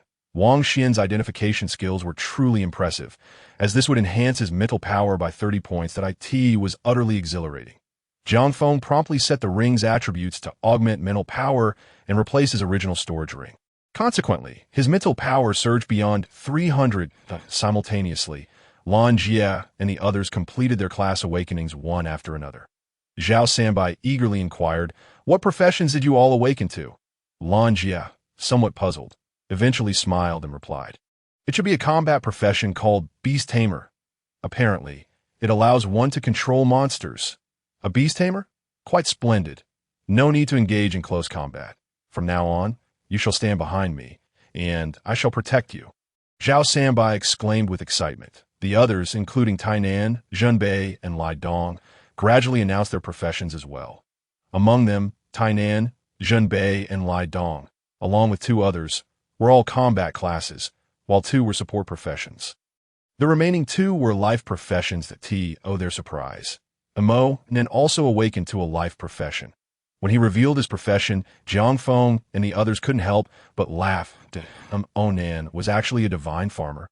"This is splendid. With these 2 brothers, we have our sustenance secured. Indeed, we must protect them well. As long as they are with us, we shall never go hungry." Jiang Feng patted the somewhat embarrassed Emo Nan reassuringly. "Have faith in yourself. Your profession is vital to us. Once we establish our territory, your contributions will become evident." Emo Nan nodded vigorously, believing that as long as they followed Jiang Feng, that day would surely come. Everyone was filled with joy, and Jiang Feng raised his hand to signal for silence. He then revealed another item dropped by the Azure Thunder Serpent King. "Originally, I intended to give this to Sanbai. I never expected you, Lan Jie, to awaken as a beast tamer. In that case, I shall leave the allocation of this item to you." With that, Jiang Feng handed the item over. When Zhao Sanbai and Lan Jie discovered it was an egg from the Azure Thunder Serpent King, their eyes widened in disbelief. "Brother Feng, are you serious? Indeed, this item must be incredibly precious. Are you truly giving it to us?" Both were still somewhat incredulous. Jiang Feng chuckled. "I have no use for it. Keeping it would be pointless. You are all core members, so naturally, you shall have the priority." Zhao Sanbai, filled with excitement, exclaimed, "Brother Feng, if I weren't a man, I'd kiss you right now." "I'm a woman, Brother Feng. Can I kiss you?" Lan Jie responded enthusiastically. Zhao Sanbai quickly interjected, No. If you have a chance, don't trouble Brother Feng. He is Qianqian." Jiang Feng was taken aback. If Lan Jie were to kiss him, he would truly be unable to handle it. Meanwhile, Mu Qianqian, with a playful smile, whispered, "Darling, you're amazing. That Azure Thunder Serpent King must have been tough to deal with." "Were you hurt?" Jiang Feng replied with a grin. "Not at all. I wasn't injured, so it won't affect my overtime work tonight." "You. So annoying." Mu Qianqian's cheeks flushed red. Jiang Feng then handed the storage ring he had just replaced to her. "This is for you." Mu Qianqian was taken aback, but soon discovered it was a storage ring, and her joy was palpable. "Thank you, darling." "Is that all? Just a thank you?" Jiang Feng pointed his cheek. "A kiss?" "No way. There are so many people here." Mu Qianqian blushed. Jiang Feng persisted, and with no other option, she quickly leaned toward Jiang Feng's cheek. However, at that moment, Jiang Feng suddenly turned his head and kissed Mu Qianqian directly. Startled, Mu Qianqian shrank into Jiang Feng's embrace. Her face flushed. Darling, you're so naughty. Hey. Are you leaving no room for others? Exactly. I'm single. Who did I offend? Brother Feng, you're simply insane. The onlookers erupted in laughter at the scene. This only made Mu Qianqian more bashful. After a brief commotion, Jiang Feng's gaze fell on Chen Tai, bringing about a sudden silence. Everyone understood that the joyful moments had concluded, and it was time to address the more serious matters. Jiang Feng, Brother Feng, I was wrong. Can you spare my life? Chen Tai trembled, unable to contain himself. Wang Xian brought over a chair. Jiang Feng sat down and scrutinized Chen Tai from head to toe. Does Liu know about your escape? No. Who doesn't know? I ran away on my own accord.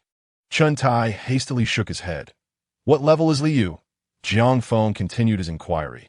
Level 14. Ever since he returned that day, he hardly had a chance to level up. Brother Feng, your strength is overwhelming. He was terrified long ago.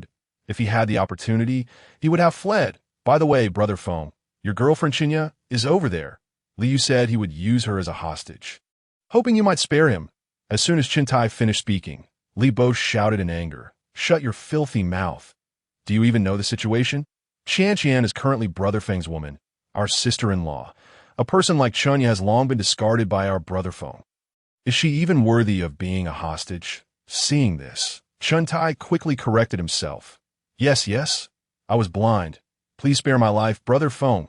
Jiang Feng, losing patience, replied coldly, Give me a reason not to kill you. Chen Tai was taken aback and quickly pondered. After a moment, he said, Brother Feng, I can serve you. Whatever you ask me to do, I will comply without a word of protest. Do you think I lack such people? Jiang Feng said indifferently, standing up. Seeing this, Chen Tai hurriedly kowtowed and pleaded, Brother Feng, please spare my life. Brother Feng. Jiang Feng took a couple of steps, but suddenly halted and turned to ask, Did you harm Qinya? Before he could finish, Chen Tai interjected, Brother Feng, I was forced. It was you who compelled me to go along with him. I was truly coerced. And Qinya was willing. Wasn't me. Boom. As soon as Chen Tai's words left his mouth, an overwhelming aura of killing intent enveloped the area. Li Bo and the others were left dumbfounded. Goodness gracious. Brother Feng asked for a reason not to kill you, and you just provided a reason that guarantees your demise?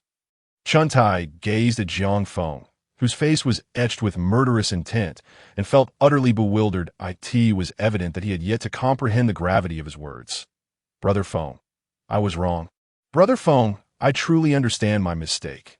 Amidst Chen Tai's desperate pleas for mercy, Jiang Feng sighed and turned to leave. However, before departing, he instructed Su Fei, who stood nearby, eliminate him. 10 minutes later, outside the office building, Su Fei took matters into his own hands. As he looked down at Chen Tai, sprawled in a pool of blood, he muttered to himself, How foolish you are, entirely unaware of what can and cannot be said. I genuinely question how you have survived this long. Inside the room, Jiang Feng reclined on the bed, his gaze fixed on the ceiling.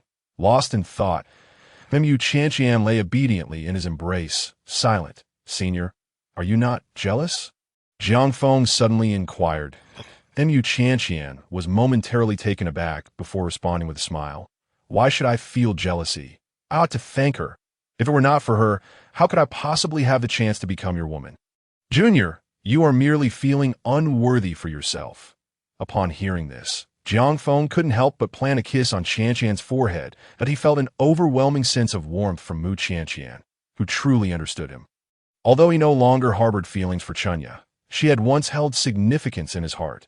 The knowledge of her current downfall, coupled with the unsightly circumstances surrounding her, ignited a fury within him. While he initially regarded Chen Tai's life and death with indifference, the latter's words had successfully sparked a lethal resolve within him. Taking a deep breath to dispel his thoughts, Jiang Feng asked, Is Li Yinxing being looked after tonight? Li Yinxing? Mu Qianqian echoed, puzzled. She is the woman I brought back this afternoon. Her name is Li Yinxing. Sister-in-law will be by her side tonight. Moreover, I feel as though I've heard that name somewhere before. Do you know her? Jiang Feng inquired curiously. Qianqian shook her head that I do not know her, but I have heard the name. It seems, I remember now. Suddenly, Mu Qianqian became animated. She is the heir of the Li group. The youngest leader among the top 100 enterprises in the country. Li Yunqing is definitely her. There is no mistake. I've heard my parents mention her. Ah, Jiang Feng was somewhat taken aback. He had merely saved a random person. And she turned out to be a business magnate? What extraordinary luck! Mu Qianqian continued excitedly. Husband, you may not know this, but Li Yunqing has another identity. She is the younger sister of the popular first-tier actress, Li Yunxi. Li Yunqing is quite low-key. So few know of her. The rumors about Li Yunxi having a wealthy benefactor behind her actually refer to Li Yunqing. I also heard this from my parents.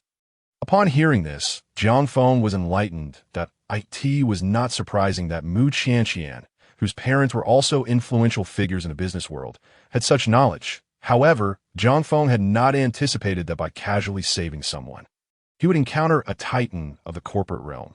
Sadly, in these apocalyptic times, such status held little value. Mu Qianqian suddenly leaned in and asked, Husband, since Li Yunqing is unmarried, do you wish to add her to our ranks? Jiang Feng was taken aback. Not jest. Who wishes to share their husband with another woman? Mu Qianqian's cheeks flushed as she replied, Who can blame you for being so remarkable? I fear I might not be able to handle it. I should find a sister to help me manage you. In response, Jiang Feng wrapped his arms around Mu Qianqian and laughed. Then I must take advantage of the fact that no one is here to assist you and thoroughly take care of you. Ah, that tickles. Suddenly, the candles in a room extinguished, leaving behind an unseen allure. Whether it be the transformation brought about by awakening his profession or Jiang Feng's youthful vigor, delightful occurrences seemed to cascade one after another, making it difficult for him to cease. This night, they engaged in their pursuits for a full 3 hours before Jiang Feng temporarily ceased the festivities, yielding to Mu Qianqian's satisfied pleas for mercy. The following morning, Mu Qianqian kept her promise, allowing Jiang Feng to awaken once more enveloped in happiness. After half an hour of playful exertion, Jiang Feng finally rose to dress. Today, I will first take Sister Lan and the others who awakened yesterday to train. You and Chun Su can wait for me in the high-level monster zone. Let's go down to eat. Jiang Feng stated that Mu Qianqian replied, I'm no longer hungry. I was just satisfied. Jiang Feng smiled, observing the faint blush on Mu Qianqian's cheeks, and placed a kiss upon them. Though it was delightful, one must still eat. The two then exited the room, with Mu Qianqian nodding obediently. Indeed, for breakfast, Mu Qianqian hardly ate much. Sister Lan, observing this, could not help but inquire, What did you eat this morning? Why have you had so little? Be cautious of your nutrition. Mu Qianqian's face turned crimson as she responded, I should be fine. After breakfast, they commenced a new day of training. Having reached level 23 the day prior, Jiang Feng aimed to push towards level 25 today. Once he achieved level 25, he would be one step closer to slaying the Mantis Lord. Additionally, Jiang Feng possessed a Thunder Serpent summoning card, yet to be utilized. This item was also an excellent tool for leveling up. However, it would be more beneficial to wait a while longer. The card would not grant experience until level 30, meaning its effects would be optimal if used at level 27. This timing would perfectly coincide with reaching level 30 to yet. Plans often falter in the face of unexpected changes.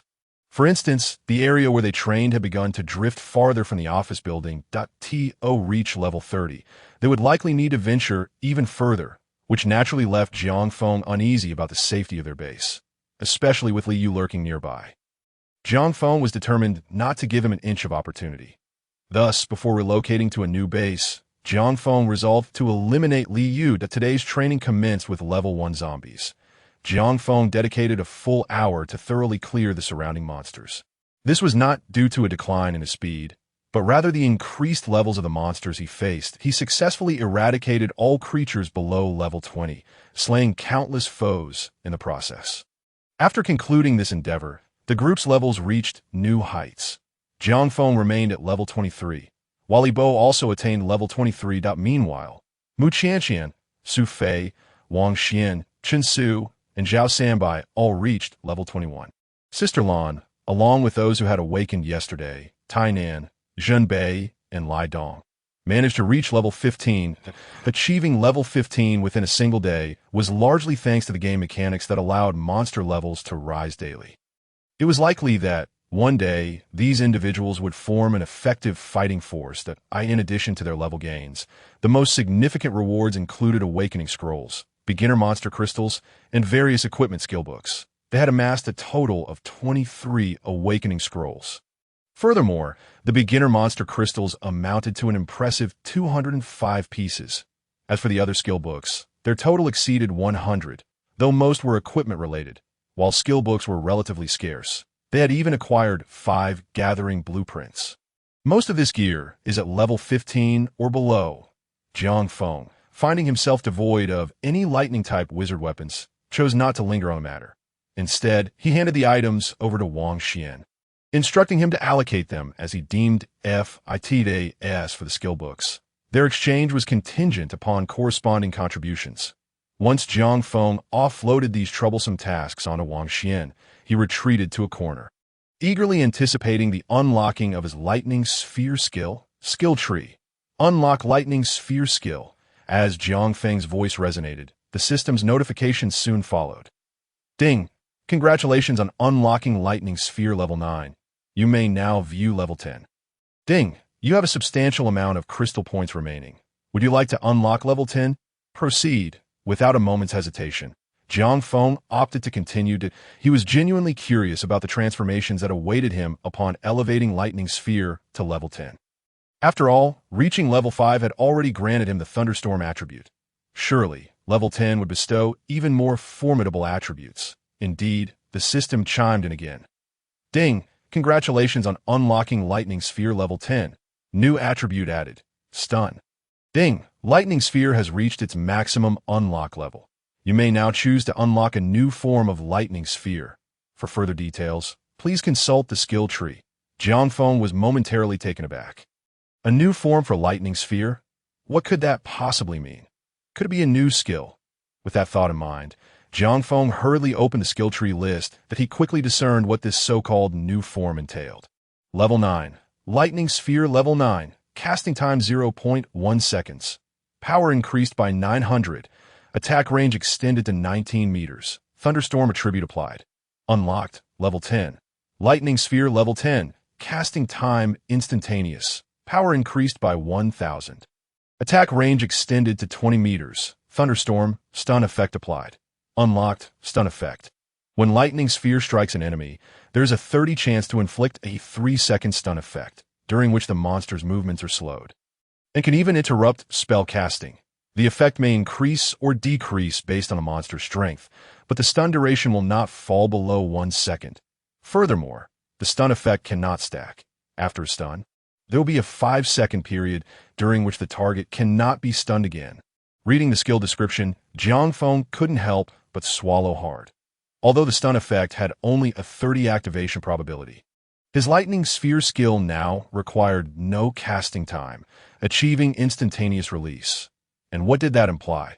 If he unleashed 4 lightning spheres in quick succession, the likelihood of triggering at least 1 stun was exceedingly high.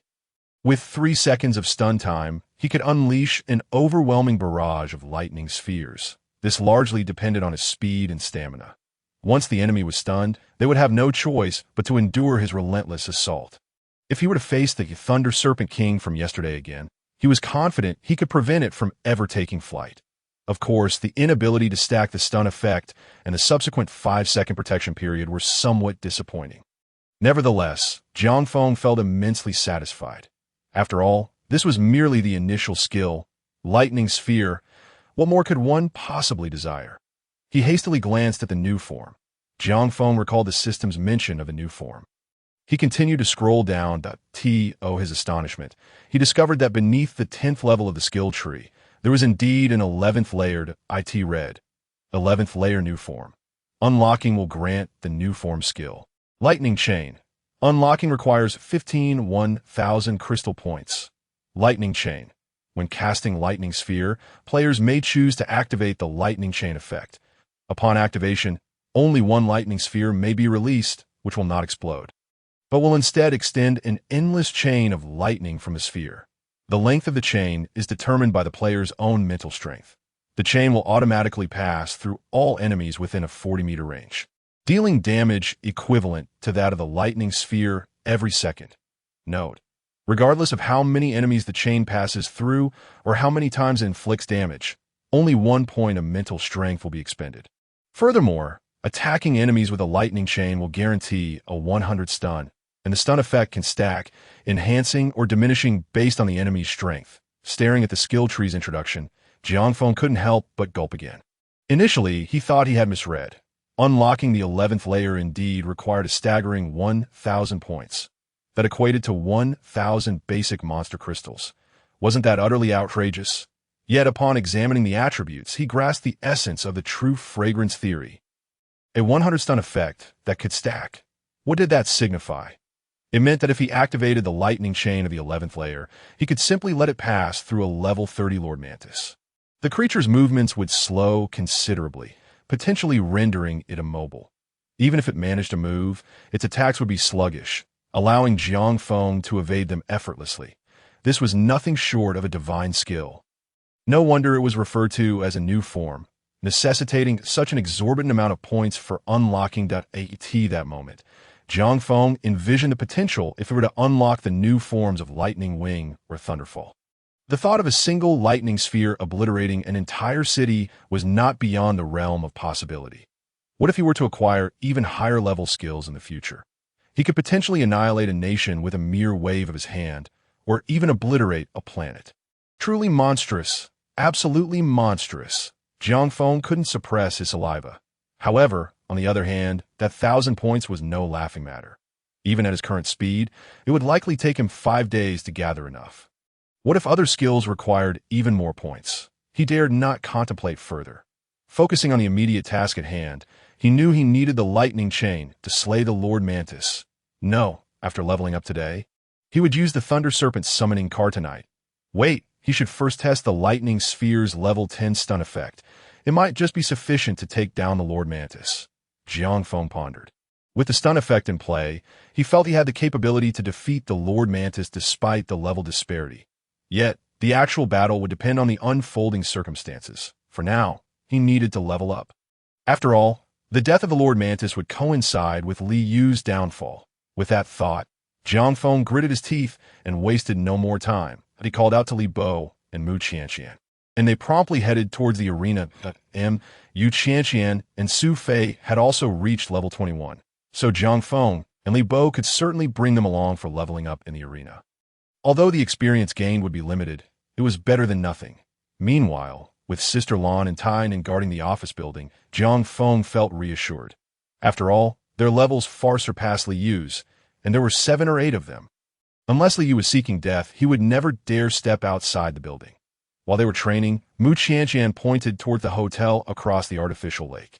Darling, look, that poster hanging on the side of the island hotel is of Li Yunqi's sister. Li Yunqi. I remember that before the incident, Li Yunqi was supposed to come to the Su family's new district for a meet and greet. I wonder if she arrived before everything happened.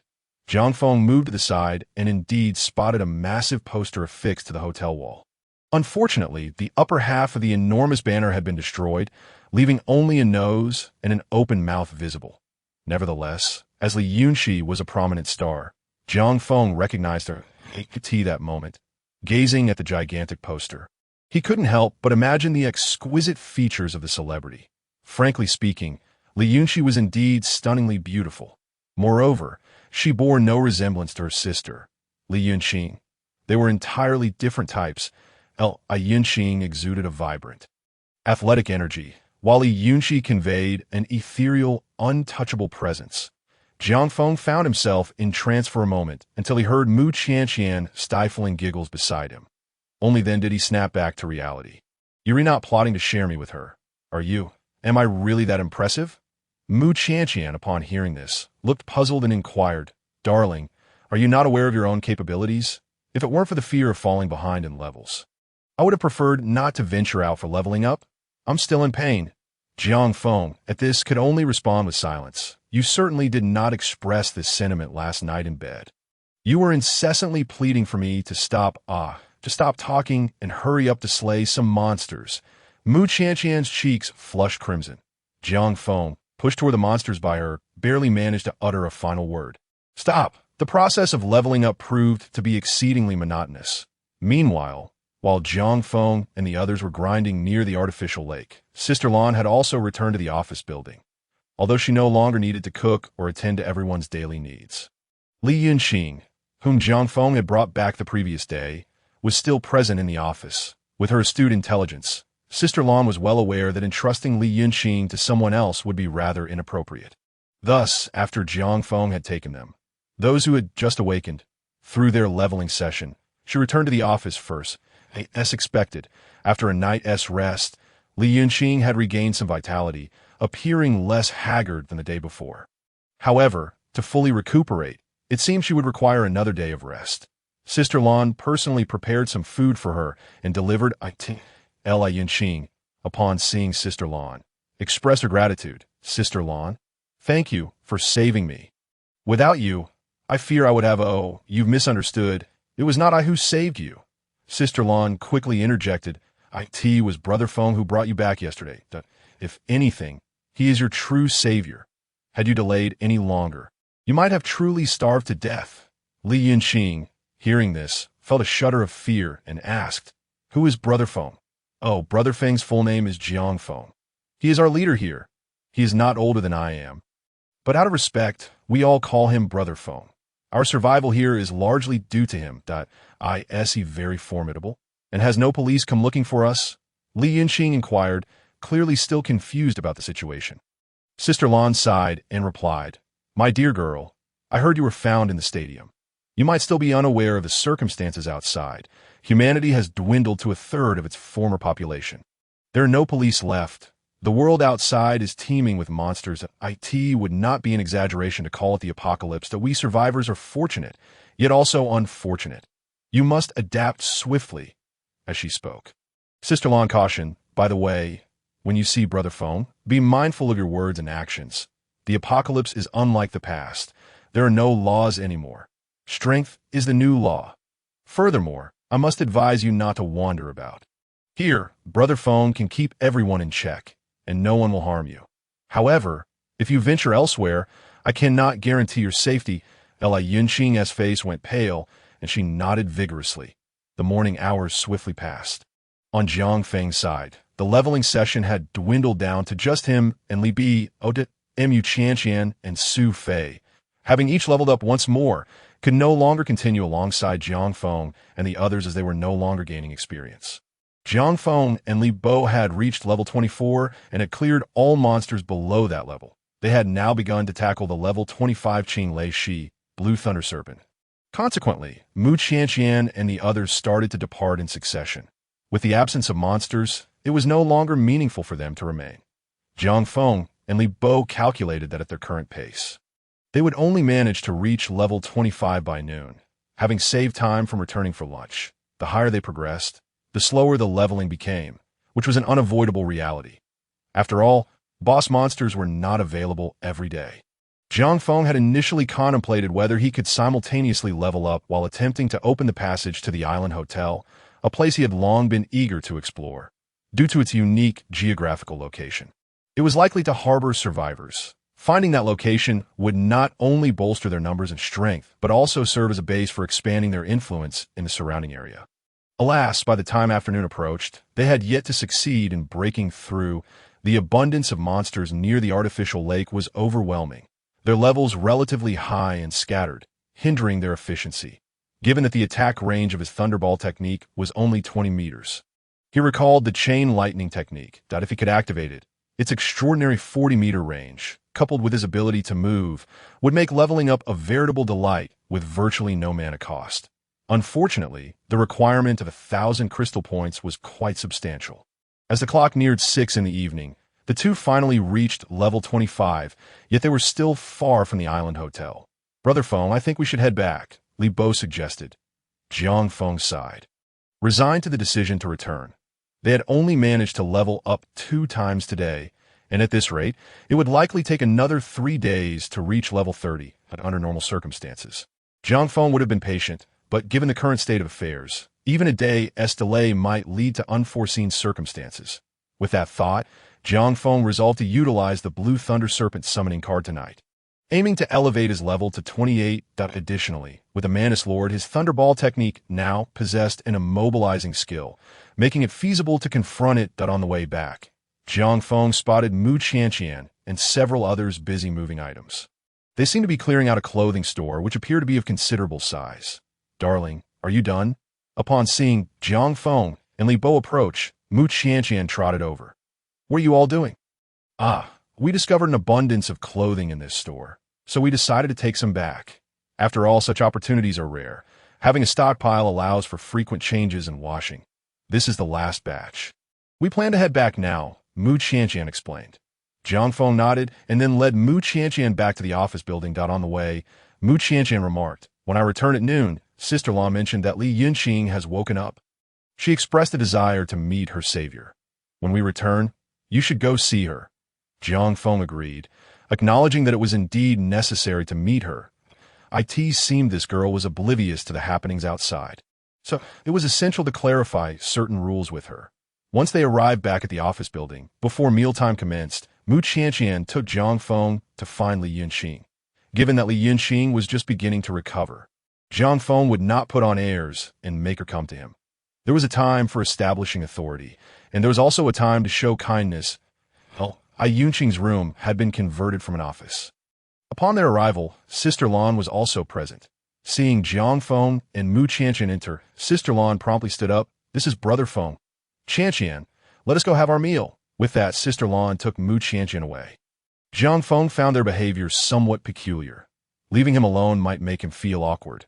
Just as he was pondering this, Li Yunqing bowed slightly and said, "Thank you, Brother Feng, for saving me. I have no means to repay you. But if there is anything you need of me, please do not hesitate to ask." Jiang Feng was momentarily taken aback, realizing that this must surely be the handiwork of Sister Lan. During their first encounter, he was astonished by how courteous Li Yunqing was. It was merely a trivial effort, and given the apocalyptic circumstances, it was imperative for us survivors to unite. "I heard Qianqian mention that you are the owner of a publicly listed company. Truly, being a boss brings with it an exceptional ability to adapt." As he spoke, Jiang Feng noticed that Li Yunqing had already changed into a new outfit, which, for some reason, was still a form-fitting sportswear. "Is that your outfit?" Jiang Feng inquired with curiosity. Upon hearing his question about her attire, Li Yunqing quickly responded, "Thank you, Brother Feng, for the clothes. I really like them. I was indeed part of a publicly listed company. But I cannot claim to be much of a boss. It was merely my parents' enterprise. Under normal circumstances, I would have been keen to repay Brother Feng's kindness. But in this apocalyptic world, money holds little value. Therefore, I am truly grateful to you for not only rescuing me, but also providing me with clothing." Jiang Feng was taken aback, wondering when he had given her any clothes. This must have been Sister Lan and Mu Qianqian's doing. Moreover, why had they specifically chosen form-fitting sportswear for Li Yunqing? Was it possible they genuinely intended to share her with him? He had thought Mu Qianqian was merely jesting. Yet it appeared she was serious. However, to be fair, Li Yunqing indeed suited the form-fitting sports attire remarkably well. She seemed to possess a genuine fondness for physical activity, and the snug outfit accentuated her perfect curves, making it difficult for Jiang Feng to tear his gaze away. "Brother Feng, you?" Noticing Jiang Feng staring at her without blinking, Li Yunqing's cheeks flushed slightly. Jiang Feng snapped back to reality, stammering, "It seems you really enjoy exercising. Your figure is splendid. Thank you." Li Yunqing's face turned even redder. Yet, she was also somewhat concerned. She was no fool. Coupled with Sister Lan's earlier warnings, she understood that in the face of an apocalypse, many people's darker sides would be unleashed. However, hadn't Sister Lan mentioned that Brother Feng was quite a decent person? Yet, the look he had just given her was rather lecherous. Jiang Feng felt he had lost composure and quickly stood up, saying, "I apologize. I have never encountered such a sunlit, well-figured beauty before. I may have acted inappropriately, but rest assured, you are safe here. No one would dare to harm you. However, when we eat later, it would be wise to wear a jacket." Li Yunqing was puzzled. Jiang Feng clarified, "While no one would dare to harm you, that doesn't imply they won't entertain inappropriate thoughts. People's thoughts are invisible and intangible, that if you don't wear a jacket. I fear the men here won't be able to focus on their meals. At least, I might not be able to. Li Yunqing couldn't help but laugh at his quip. You are truly humorous. However, I have already eaten. With a smile, Jiang Feng replied. Very well then. I shall take my leave. If you have nothing to do, you can let Sister Lan and the others show you around here. Quickly adapt to life in the apocalypse. After saying this, Jiang Feng turned and left. Goodness, being in the company of such an alluring beauty was almost overwhelming for him. Yunqing and Mu Qianqian were entirely different styles, leaving Jiang Feng with little resistance against her charm. Upon exiting the room, Jiang Feng slapped his face to regain composure. He made his way to the third floor, glancing at the Mantis Lord resting on the ground outside. His heart raced with anticipation. Level 25, a 5-level difference in combat. It was thrilling to think about. He decided to give it a try. If it didn't work out, he would use the Qing Lei Serpent card tonight. With that thought, Jiang Feng headed to the cafeteria. During lunch, Jiang Feng inquired about the matter of Li Yunqing's clothes, only to discover that it was indeed Mu Qianqian's doing. Doesn't my husband like Sister Qing in sportswear? I think it looks great. Her perky bottom is so cute. How can you say that? You must have done it on purpose. Jiang Feng retorted that, my dear husband, you are mistaken. Sister Lan mentioned that when Sister Qing wears form-fitting sportswear, few men can resist. And yesterday, when you brought her back, weren't you quite taken with her? I was merely examining her health. Jiang Feng defended himself. Moreover, I thought you were just joking about sharing me. Why did you take it seriously? Mu Qianqian chuckled. So, husband, do you like it? I won't discuss this with you any longer. I need to go try my hand at challenging the Mantis Lord with that. Jiang Feng finished his meal in haste and headed up to the third floor. Li Bo and the others had overheard Jiang Feng's words, and their appetite vanished as they hurriedly followed him. Soon, when Jiang Feng arrived on the third floor, many had trailed behind him, eager to witness whether he could defeat the Mantis Lord. After all, there was a full 5-level difference. Li Bo expressed his concern. Brother Feng, isn't the level difference too great? Li Yu interjected, there's no need to rush. It's not going anywhere. Jiang Feng shook his head. Time waits for no one. I have a feeling something significant will happen in the next couple of days. Let's give it a shot. Upon hearing this, Li Bo immediately retrieved his shield, clearly intending to join him. Jiang Feng cautioned, you mustn't come. I can manage to protect myself at most. If you join, I won't be able to safeguard you, and it could easily distract me. Seeing this, Li Bo stepped aside. Then I shall be ready to support you. Jiang Feng nodded, then turned to Mu Qianqian, saying, Senior, be prepared to heal me at a moment's notice. Understood, husband. Mu Qianqian nodded earnestly. Jiang Feng wasted no more time and leaped through the window onto the balcony. As soon as he stepped onto the balcony, the resting Mantis Lord opened its eyes, its body arching as two enormous transparent blades glimmered ominously, radiating a chilling light. The commotion drew the attention of Sister Lan, who was wandering with Li Yunqing. Come, there's something happening over there. Let us go take a look. Upon arriving, they witnessed Jiang Feng standing on the balcony, confronting the Mantis Lord. Sister Lan was taken aback. What is he planning? Is he attempting to challenge the Mantis Lord at a higher level? The Mantis Lord? Is it formidable?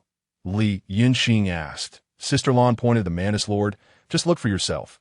That is a level 30 boss monster. Brother Feng is only level 25, challenging it at a 5-level deficit. And it's a boss no less. Brother Feng is already quite strong at level 25. Do you think that a level 30 boss is weak?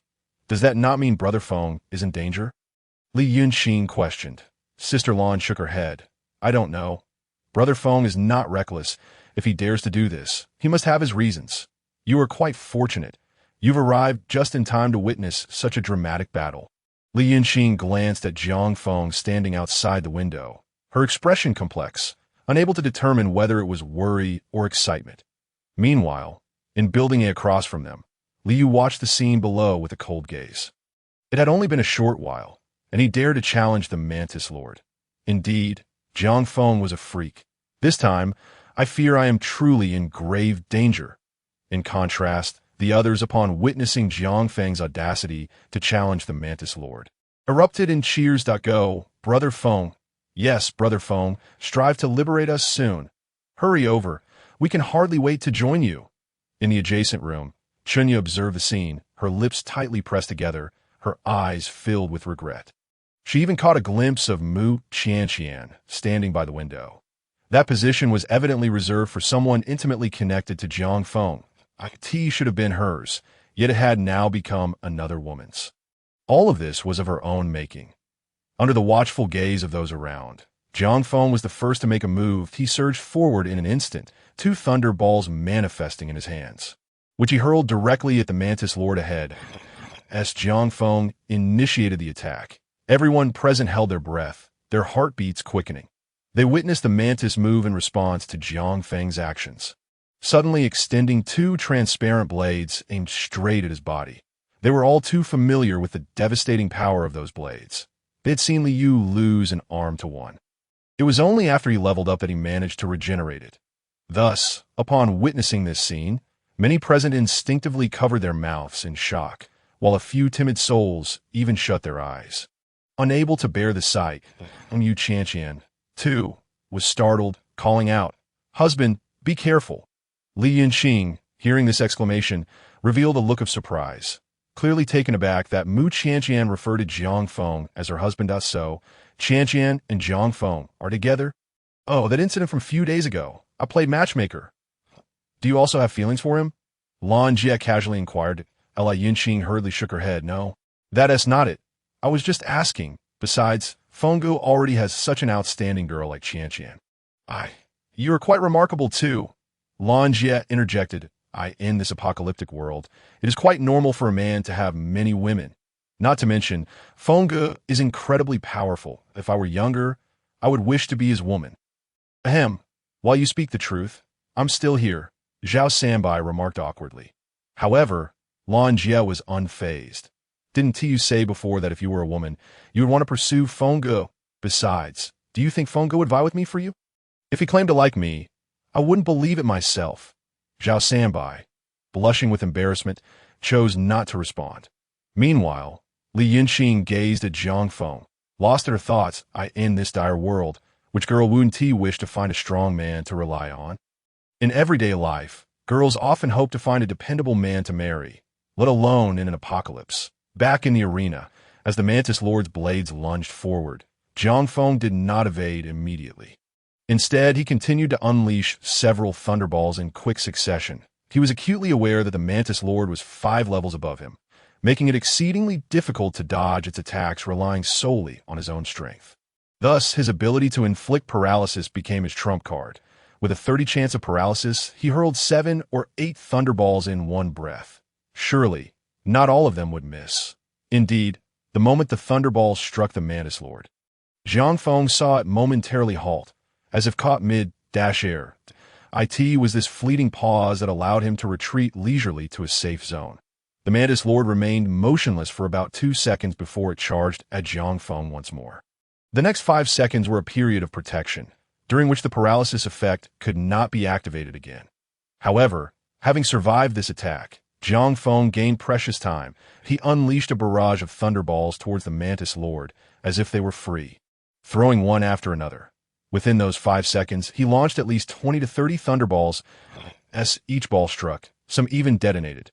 The crowd watched in astonishment as a series of damage values appeared above the Mantis Lord's head. -15,000, -16,000, -13,000. Each damage figure surpassed 10,000. They were astonished, realizing that the Mantis Lord had a total health of only 200,000. This meant Jiang Feng needed a maximum of 20 thunderballs to defeat it. However, despite having launched over 30 balls by now, the Mantis Lord still remained lively. This left Jiang Feng somewhat perplexed. Where had the issue arisen? Seizing the moment while the Mantis Lord was once again paralyzed, he repositioned himself and flung out another 20 thunderballs, this time observing the situation closely. Soon, he discovered that each time the Mantis Lord sustained damage, it seemed to recover instantly, after he unleashed those 20 thunderballs. The information that appeared above the Mantis Lord's head was as follows: -15,000, 15,000, -16,000, 16,000. Each time his thunderballs inflicted damage, the Mantis Lord's health would swiftly replenish. This meant no matter how many thunderballs he threw, he could never kill the Mantis Lord. Jiang Feng, witnessing this, couldn't help but curse. Damn it, Is this some kind of cheat? A health hack? Yet he soon realized he had overthought it. Each time his thunderballs struck the Mantis Lord, a system notification chimed in his ears that he just hadn't paid attention. Ding! You are engaging in combat with a boss 5 levels above you. You cannot gain experience and will incur suppression effects. Under suppression effects, the boss's health recovery speed is increased by 100. Please level up before returning. Listening to the system's announcement, Jiang Feng felt a surge of frustration. It turned out that the disparity in their levels was too great.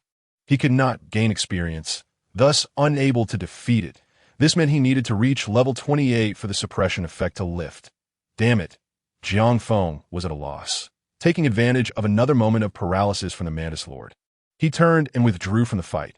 Husband, are you all right? Mu Qianqian rushed over to ask. Li Bo and the others were equally puzzled. Feng Ge, what is going on? Where are you suppressing the Mantis Lord? Why can't you kill it? Jiang Feng replied, exasperated. The level difference is too significant. There's a suppression effect. That beast heals too quickly. I need to reach level 28 before I can face it again. With that thought, Jiang Feng called out to Li Bo and the others. You four, along with Zhao Sanbai, come with me. Qianqian, I have matters to attend to tonight. You and Lan Jie and Yinqing should rest. All right, husband. Mu Qianqian nodded obediently. Jiang Feng wasted no time. Leading Li Bo and the others back to his room. Yes, there's something significant going on. Feng Ge? Li Bo asked, noticing Jiang Feng's unusual caution. Zhao Sanbai was brimming with excitement. Truth be told, this was the first time he had been summoned by Jiang Feng and the original core members. This alone indicated that Jiang Feng truly regarded Zhao Sanbai as one of their own. Jiang Feng addressed them. I possess a Thunder Serpent secret realm card. It can be used by up to 5 people.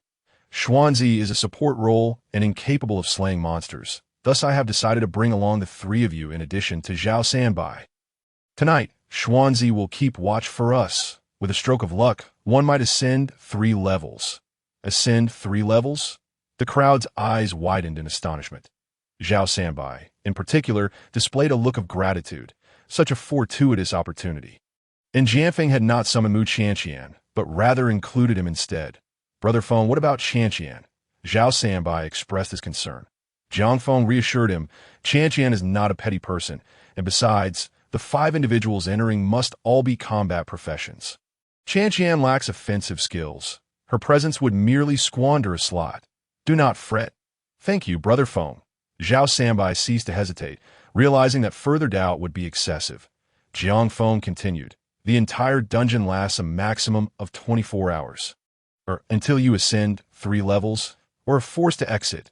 Gauge your strength wisely and do not overreach. Be cautious not to fall within.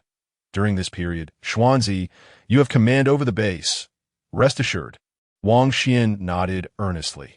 Jiang Feng refrained from further elaboration and promptly retrieved the Azure Thunder Serpent summoning card.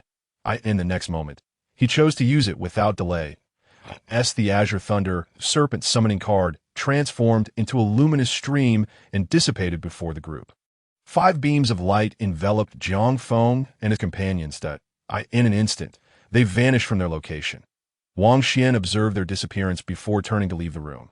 Meanwhile, Jiang Feng found himself in a relatively small space after vanishing.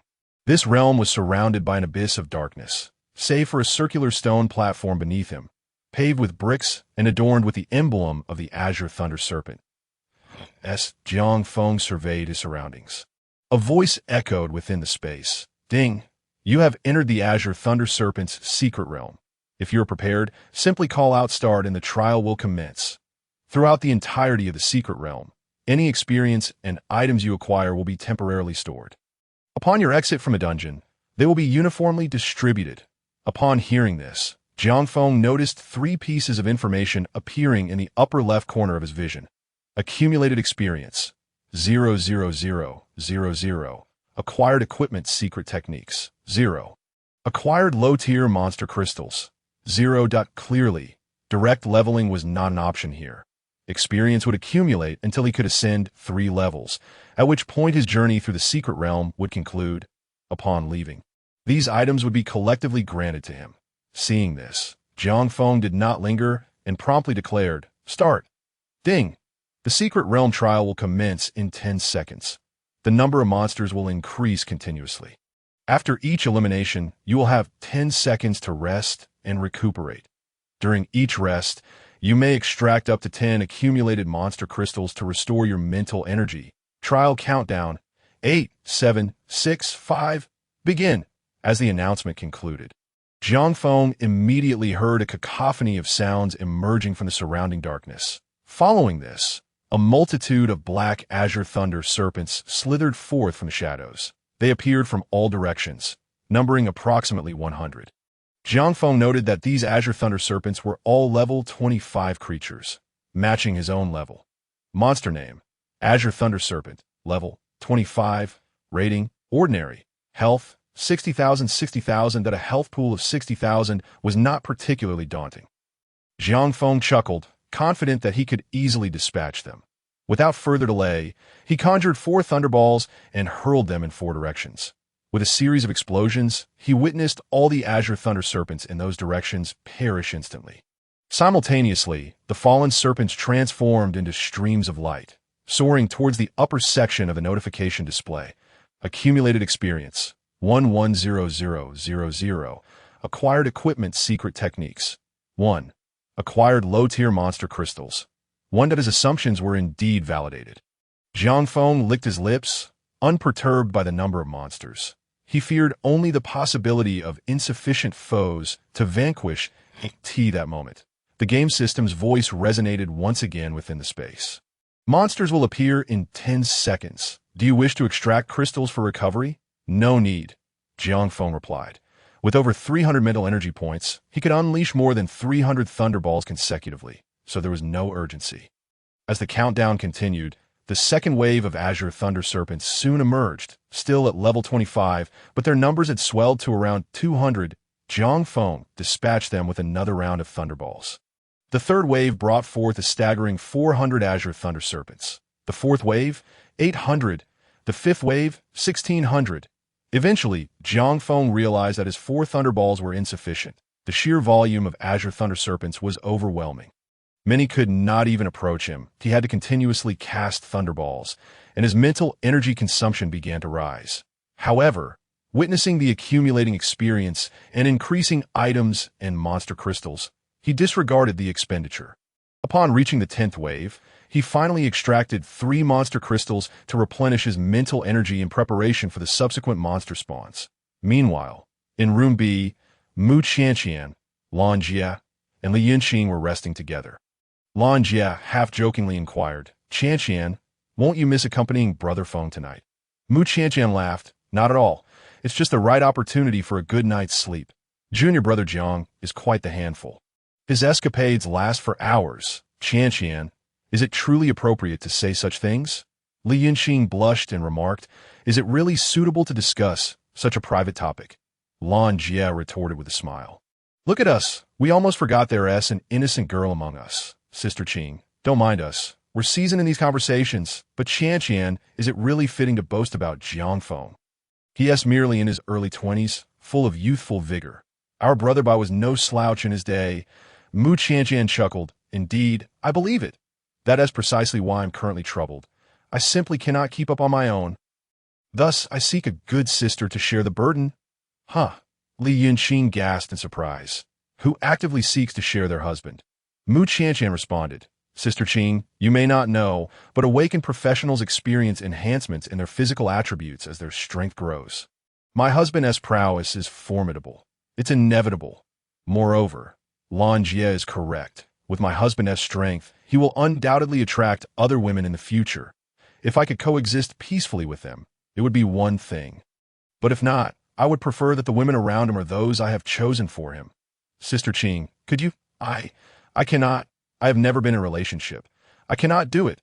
Li Yunqing hastily spoke, while Sister Lan chuckled in response that, "I feel as though I've heard this before. Qianqian, you haven't had to talk about this, have you? Jiang Feng, the junior, has struck gold. After all, he is your first love. It is said that first love is the most beautiful. What a pity it would be for us women to go through life without ever experiencing romance. To simply perish without having loved, how stifling that would be. Don't you agree, Sister Qing?" "Ah, It does seem that way. But now we are facing the apocalypse. I haven't found anyone suitable before. And now, where can I look? Li Yunqing replied helplessly. She felt some regret for not addressing her lifelong concerns earlier. Now, it seemed that the issue had become even more arduous to resolve. Sister Lan, however, laughed and said, "What is there to be troubled about? Right before you stands someone who could be of help. Qianqian doesn't mind, so why should you? Do you think you are above Fengge? I'm not. Can we not discuss this? It's rather embarrassing." Li Yunqing's cheeks flushed. After all, Mu Qianqian was Jiang Feng's woman. And continually mentioning this made it seem as though she were coveting another's partner.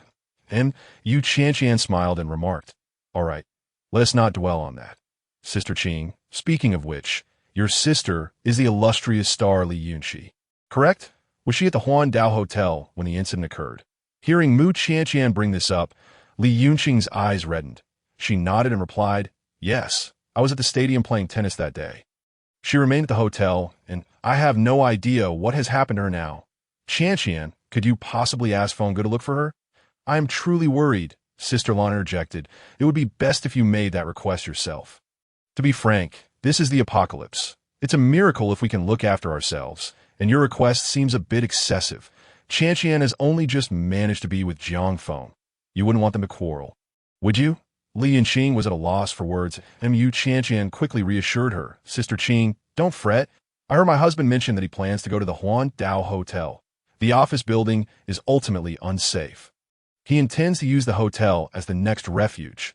I believe as long as he deals with that Mantis Lord and that scoundrel Yu, he will find a way to reach the hotel. The only uncertainty is when he will go. Is that true?" Li Yunqing exclaimed, her excitement palpable. "How about this? Tomorrow, when Fengge has time, you and I will go find him. After all, such matters require your personal touch. But I will assist you from the side. Thank you so much, Qianqian." Li Yunqing expressed her gratitude. Mu Qianqian laughed. "We are sisters. No need for such formalities. I am counting on Sister Qing to help me share some of the burden of my husband." Li Yunqing was unsure how to respond. Sister Lan chuckled and shifted the conversation elsewhere. What else can women discuss at night, aside from men? It's much like how men can only talk about women at night, right? Time passed, second by second. Jiang Feng was unaware of how long he had been grinding in the Qing Leishi secret realm. However, the sense of fatigue grew increasingly overwhelming, and he was drenched in sweat, which left him feeling quite uncomfortable. Usually, when leveling up, there would at least be time to rest. Yet here, the longest rest he could manage was merely 10 seconds.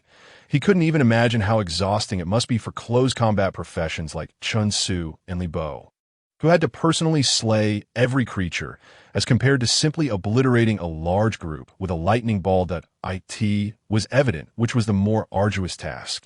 Jiang Feng could no longer recall how many waves of monsters he had endured. However, every time he rested, he had to extract 5 monster crystals to recover, indicating the sheer number of creatures he had battled. 3 hours later, Jiang Feng felt his consciousness beginning to blur. If he continued at this pace, it would only be a matter of time before he succumbed to fatigue. This was the first time he felt that leveling up could be so torturous due to the overwhelming number of monsters. Just as he was about to reach his limit, the game system's voice suddenly rang out. "Ding! Congratulations! Your experience has reached its limit, and you will be teleported out of the Qing Leishi secret realm in 10 seconds. Rewards have been sent to your spatial ring.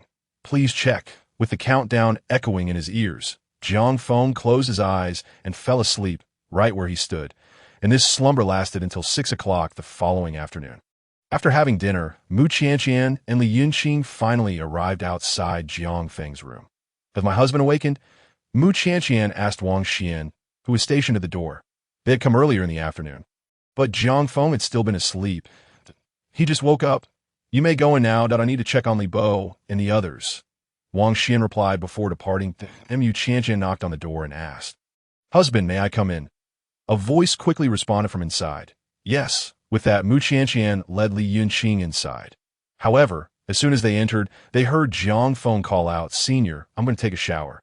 Do you want to join? By the way, please don't leave your underwear lying around for others to see." Before Jiang Feng could finish a sentence, he realized that someone was following Mu Qianqian. To his surprise, it was Li Yunqing that moment. Jiang Feng was not wearing a stitch of clothing, and Li Yunqing was startled, quickly covering her eyes with her hands. Wait, why didn't you mention someone else was here? Sorry, I was just about to take a shower. I don't have a penchant for naked chatting. Jiang Feng hurriedly found a piece of clothing to put on. Yunqing was perplexed. What do you mean by naked chatting? Mu Qianqian laughed and said, So what do you think? Cute, right? In truth, aside from his immense strength, my husband is like a little puppy in other respects. By the way, didn't you have something to discuss with him? As Mu Qianqian helped Jiang Feng arrange his clothes, he was taken aback and asked, What matter? Only then did Li Yunqing muster her courage to say, Feng, my sister is still at the Huan Dao Hotel. Could you possibly help me look for her? I'm truly worried. Jiang Feng sighed. To be honest, I had already intended to find a way to the Huan Dao Hotel. However, there are too many monsters over there.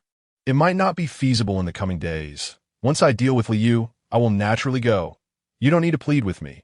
But Li Yunqing protested, still unwilling to relent. That I understand your concern for your family. But Sister Qing, you must also recognize that there are many others here who need protection. Moreover, fighting our way through is not as simple as it sounds. I will be at risk as well. If it weren't for your request coinciding with my plans, I would have outright declined. One must first be responsible for oneself before considering others. Besides, we are mere acquaintances. There is no deep bond between us. You are an intelligent person. Surely you understand this principle. Li Yunqing was rendered speechless by his words. Mu Qianqian quickly interjected. Husband, please don't be upset. Sister Qing isn't asking for much. I merely hope that, circumstances permitting, I can swiftly seek out the past. After all, Sister Qing is also concerned for her family. If I were in danger, you would undoubtedly worry as well, wouldn't you? As she spoke, Mu Qianqian playfully kissed Jiang Feng, which softened his demeanor slightly. You are my woman. That makes it inherently different. If I, Jiang Feng, cannot protect my own woman, how can I claim to safeguard others? He added, Now, I must take a shower and have a meal before heading out. Please do your best to counsel her. With that, Jiang Feng departed the room. In the corridor, Li Yunqing, her eyes slightly reddened, inquired, Was I truly out of line just now? Mu Qianqian sighed, a bit considering we are in an apocalyptic world. No one would willingly take risks for another unless they are family. If we were to switch places, and you were your husband's woman, he would certainly find a way to assist you. You can surely grasp that distinction, but can you truly label him as selfish? If it were you, would you risk yourself for someone unrelated? Li Yunqing remained silent, clearly aware that she would not. Mu Qianqian comforted her. I am not forcing you to become Brother Feng's woman. I merely wish for you to understand, given your current position, this matter cannot be rushed. Brother Feng will eventually go to the island hotel. It is merely a matter of waiting a bit longer. Why rush? Li Yunqing nodded, gazing in the direction Jiang Feng had left, biting her lip. She had indeed considered the words of Sister Lan and Mu Qianqian. In this world of chaos, what strength does a lone woman possess? Rather than being overtaken by another man in the future, why not proactively choose to rely on a strong individual? Even a girl like Mu Qianqian willingly chooses to be with Jiang Feng. That alone speaks volumes of his excellence. Furthermore, if Qianqian does not mind, then why should she? If a powerful man does not coerce her, can such an opportunity truly be found again? With determination, Li Yunqing declared, I have come to a decision. I will seek him out. With that, she dashed toward the location where Jiang Feng was bathing, leaving Mu Qianqian in a state of astonishment. That was remarkably swift. Concerned, Mu Qianqian followed. Li Yunqing was a woman of decisive action, particularly when it came to matters she took seriously. She never dallied. After all, it was only natural for someone who helmed a publicly listed company to possess such a character. Simultaneously, she was quite earnest. Once she set her mind on something, regardless of the difficulty, she would find a way to achieve it. Otherwise, her parents would not have placed such high expectations on her at a young age. Jiang Feng, oblivious to all this, was currently preoccupied with thoughts of how to slay the Mantis Lord that night. The gains from the previous night's venture into the Qing Lei Snake's secret realm were monumental, leaving him with no time to organize the spoils. Yet, just as he contemplated finishing his shower, stepping out, and beginning to allocate the items, the door to the bathroom was suddenly pushed open. Jiang Feng was startled and shouted, Li Bo, stop messing around. I'm in the shower. You can't just come in to see the big bird now. Get out At this moment, it was likely only Li Bo would dare to intrude. Although Mu Qianqian had recently adapted to being a woman, she was certainly not that bold. Jiang Feng. Suddenly, a woman's voice came from outside, and Jiang Feng was taken aback to see Li Yunqing charging in. She approached him directly, utterly disregarding his state of undress. Jiang Feng instinctively covered himself. Yet he noticed that upon seeing him, Li Yunqing could not help but swallow hard. "Have you lost your mind? I'm in the shower." "Sister!" Jiang Feng exclaimed. Li Yunqing, startled by his outburst, still managed to swallow again, saying, "I have come to a decision. I want to be your woman. Right now." As she spoke, Li Yunqing began to remove her clothing. Her outer garment flung aside in an instant, leaving Jiang Feng dumbfounded. He quickly splashed water at her to interrupt. "I asked this because I didn't agree to help you find your sister. Do you think my reluctance to save her stems from a desire for your body?" "I don't know," Li Yunqing replied, her eyes red. "I just see how much you care for Qianqian. And I hope you would feel the same for my sister. My sister has always been the one most attached to me, and now she is alone in the island hotel. I truly do not know what to do. If being your woman means you will hasten to find her, then I am willing." "I refuse," Jiang Feng laughed. "What do you take me for? A mere object of transactional desires. I'll tell you this. Even if you become my woman today, I will not go looking for her. Do you think everything can be bartered? Have you asked Mu Qianqian if she chose to be with me because I forced her, or because I made some other deal with her? I gave her time to consider, and I believe she willingly chose to follow me, at least seeking a powerful protector, and it was her own decision. It was absolutely not due to any coercion from me." At this point, Jiang Feng turned to Li Yunqing and continued, "Yes, I'm quite fond of you, particularly your physique, but I, Jiang Feng, will never be coerced into submission through threats regarding your sister. You understand me far too little." Li Yunqing looked at Jiang Feng, feeling lost. She had not anticipated that even after her boldness, he would reject her. "What if I say I am also willing? You are strong, and in this apocalypse, I wish to follow someone strong." Jiang Feng chuckled. "If you had not had those prior circumstances, it would be perfectly acceptable. I, Jiang Feng, would gladly accept you. However, the issue lies in the fact that your current declaration seems like a transaction. Does it not? You may label me as hypocritical or self-serving. I do not seek your understanding, but this is simply my approach. Let me reiterate once more, I will go to the island hotel. But the timing is solely for me to determine. Do not attempt to rush me. It is futile. As for whether you genuinely wish to become my woman, perhaps it would be wise for you to return and reflect. If upon encountering your sister in the future, you still wish to be my woman, you may come back to find me. Now, leave." Jiang Feng issued an unequivocal dismissal. Li Yunqing stared at him, suddenly realizing that this man before her was truly exceptional. He did not seize the opportunity to take advantage of her vulnerability, but rather allowed her to make her own choice. If she were to meet her sister in the future, she would genuinely have no other burdens. Perhaps what Jiang Feng desired was her sincere companionship, rather than her for some ulterior motive. And no wonder Mu Qianqian was so infatuated with him, even willing to share him with other women. This man possessed a vision that no single woman could constrain. If she could not be confined, it would be better to soar alongside him. "I understand. Thank you. You have conquered me. After I find my sister, I will still choose to become your woman." Upon finishing her words, Li Yunqing turned and departed.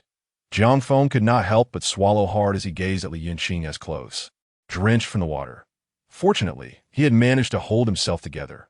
Otherwise, he would have truly succumbed to temptation. Who could resist the allure of a woman soaked to the skin? As soon as Li Yunqing stepped out of the bathing area, she encountered Mu Qianqian. With a smile, Mu Qianqian approached and draped a clean garment over her shoulders, saying, "You simply do not understand him well enough. In the future, I can share more about him with you." Li Yunqing nodded, and the two then made their way toward the room. Meanwhile, Jiang Feng finally finished a shower, his mind still clouded with thoughts of Li Yunqing's enticing appearance. Suppressing his desires, he called for Li Bo and the others as soon as he returned to the room. Since they had all emerged from the Qing Lei-Shi's secret realm last night, they had yet to gather together. Moments later, within the room, Jiang Feng addressed Li Bo and the others. "Let us discuss our levels. He was pleased to find that he had successfully leveled up to 28. Li Bo chuckled. I reached level 27. There were simply too many monsters last night, and I ultimately couldn't withstand it. Chinsu and I are both at level 24. Sanbai has reached level 23. Su Fei added. Jiang Feng nodded in acknowledgement. Very well done. Now, please hand over the low-level monster crystals you obtained last night. We also need to consolidate our other resources. Understood. The group immediately began to retrieve their spoils from the previous night. Soon enough, their collective items, including equipment and skill books, totaled 200 pieces. However, when Jiang Feng laid out his own equipment and skill books, the others were left utterly astonished, for his collection alone amounted to over 500 pieces. The sheer volume of items nearly filled half of his room. The equipment and skill books will be managed by Wang Xian. Anyone in need may approach him at AS for the elite and ordinary members. You may allocate based on your contributions. The awakening scrolls follow the same principle. We have acquired over 50 awakening scrolls this time. This is sufficient for everyone in our group to undergo awakening. However, the decision on who receives them rests with you, Wang Xian. After all, you have a keen eye for assessing people. Understood. Wang Xian nodded in agreement. Jiang Feng then stood and declared, now, summon all those below level 20. I will lead them to level up and simultaneously gather some materials. By this time, the sky had darkened outside. Yet, Jiang Feng's urgency prompted them not to delay, and they promptly went to notify everyone. Little did they know that Jiang Feng's greatest gain from the Qing Shi's secret realm was not the equipment, skill books, or even the awakening scrolls, but rather the low-level monster crystals. He had not anticipated that a single venture into the secret realm would yield over 500 monster crystals. Adding to Li Bo's Group S collection, they amassed over 200 more. This meant Jiang Feng now possessed more than 700 monster crystals. Unlocking the new form of Thunderball, the Thunder Chain Technique, required precisely 1,000 crystals, while he had considered utilizing the 700 crystals to unlock other skills.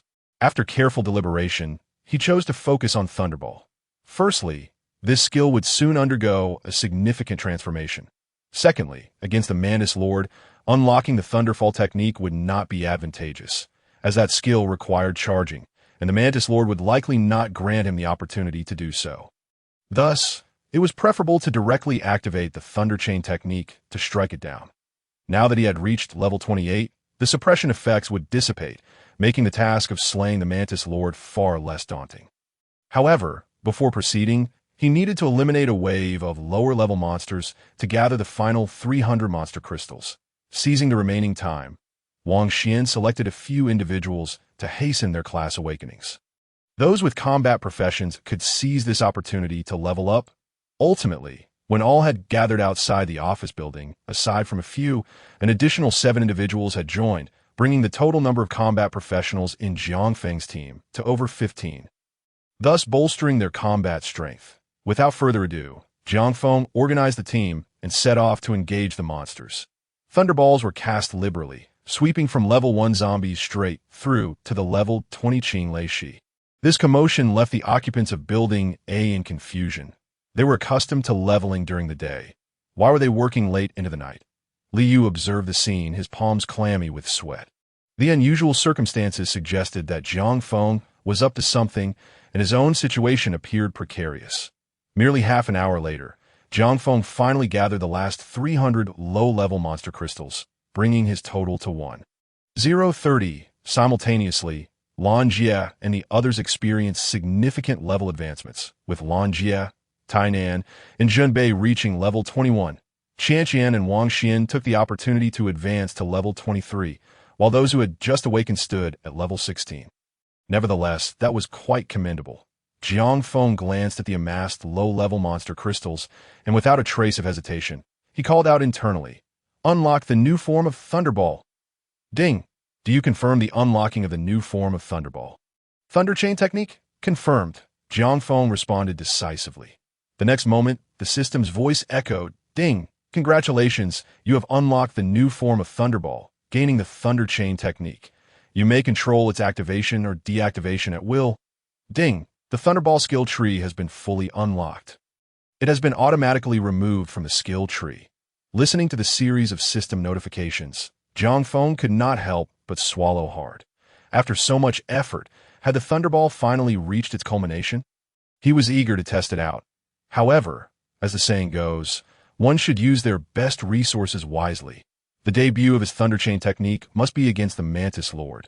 With this thought in mind, Jiang Feng exclaimed, "Return!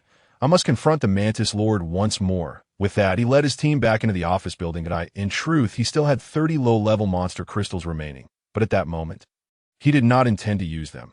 Should the need arise, he could always employ them later. However, if he utilized them now and later found himself needing to enhance other skills without any crystals left, it would be most frustrating. That on the way back, Jiang Feng took one last glance at the skill description for Thunderball. Indeed, changes had occurred. Thunderball level 10. Thunderball 10th level. Casting time, 1 second. Power increased by 1,000. Attack range expanded to 20 meters. Now includes thunderstorm and stun effects. Unlocked. Level 11 Thunderchain Technique. Unlocked. Thunderchain Technique. When casting Thunderball, you may choose whether to activate the Thunderchain effect. If activated, only one Thunderball may be released, which will not explode, but will extend an endless chain of lightning from the Thunderball. The length of the chain depends on the player's mental strength. The chain will automatically pass through all enemies within a 40-meter range, dealing damage equivalent to Thunderball's damage every second. Note, regardless of how many enemies the Thunder Chain passes through or how much damage it inflicts, only 1 point of mental strength is consumed. Simultaneously unleashing the Thunder Chain technique upon his foe, the enemy would be rendered 100 immobilized, with the immobilization effect capable of stacking. This effect would be amplified or diminished depending on the enemy's strength. Upon reading the familiar description, Jiang Feng couldn't help but smile. Whether he could slay the Mantis Lord today hinged entirely on this. News of Jiang Feng's impending challenge to the Mantis Lord swiftly spread throughout the office building, drawing nearly everyone to the 3rd floor. Even Li Yinqing made an appearance. He was astonished that within just a day, Jiang Feng was preparing to strike again. The 3rd floor, illuminated by candles and various sources of light, resembled broad daylight. On the opposite building, Liu observed the scene with a profoundly mixed sentiment. Jiang Feng approached the window, catching sight of Liu across the way. Their gazes met in silence. Yet Jiang Feng wore a cold smirk. Tonight would not only mark the end for the Mantis Lord, but also for Liu. "Qianqian, my senior," Jiang Feng suddenly called out. "Darling, what is it?" Mu Qianqian responded with utmost seriousness. "Give me a boost, add a status effect," Jiang Feng instructed. Having just spent nearly half of his mental energy gathering materials outside, he needed to face the Mantis Lord in peak condition. Moreover, Mu Qianqian's Snow Fury Withering could provide a 10 defense penetration effect against the opponent. Jiang Feng would certainly not miss this opportunity, and Yu Qianqian obediently nodded and stepped forward to restore Jiang Feng's mental energy, subsequently applying a status effect. With that, Jiang Feng leapt from the windowsill. Outside the window, the Mantis Lord suddenly opened its eyes, its gaze once again fixated on Jiang Feng. However, this time, it exhibited a clear expression of confusion, as if sensing that the young man before it was entirely different from their last encounter. Gazing at the Mantis Lord, a fierce battle spirit ignited within Jiang Feng. With a flick of his hand, a thunder sphere materialized in his palm. Yet he did not hurl it away. Instead, he silently activated the ultimate form of the Thunderchain technique. The Mantis Lord seemed to sense something amiss, its entire body instinctively arching. This time, however, it did not immediately reveal its transparent scythe blades. Instead, 2 transparent wings, never before utilized, slowly unfolded from its back. Witnessing this spectacle, Jiang Feng furrowed his brow, cursing inwardly. Such a keen creature.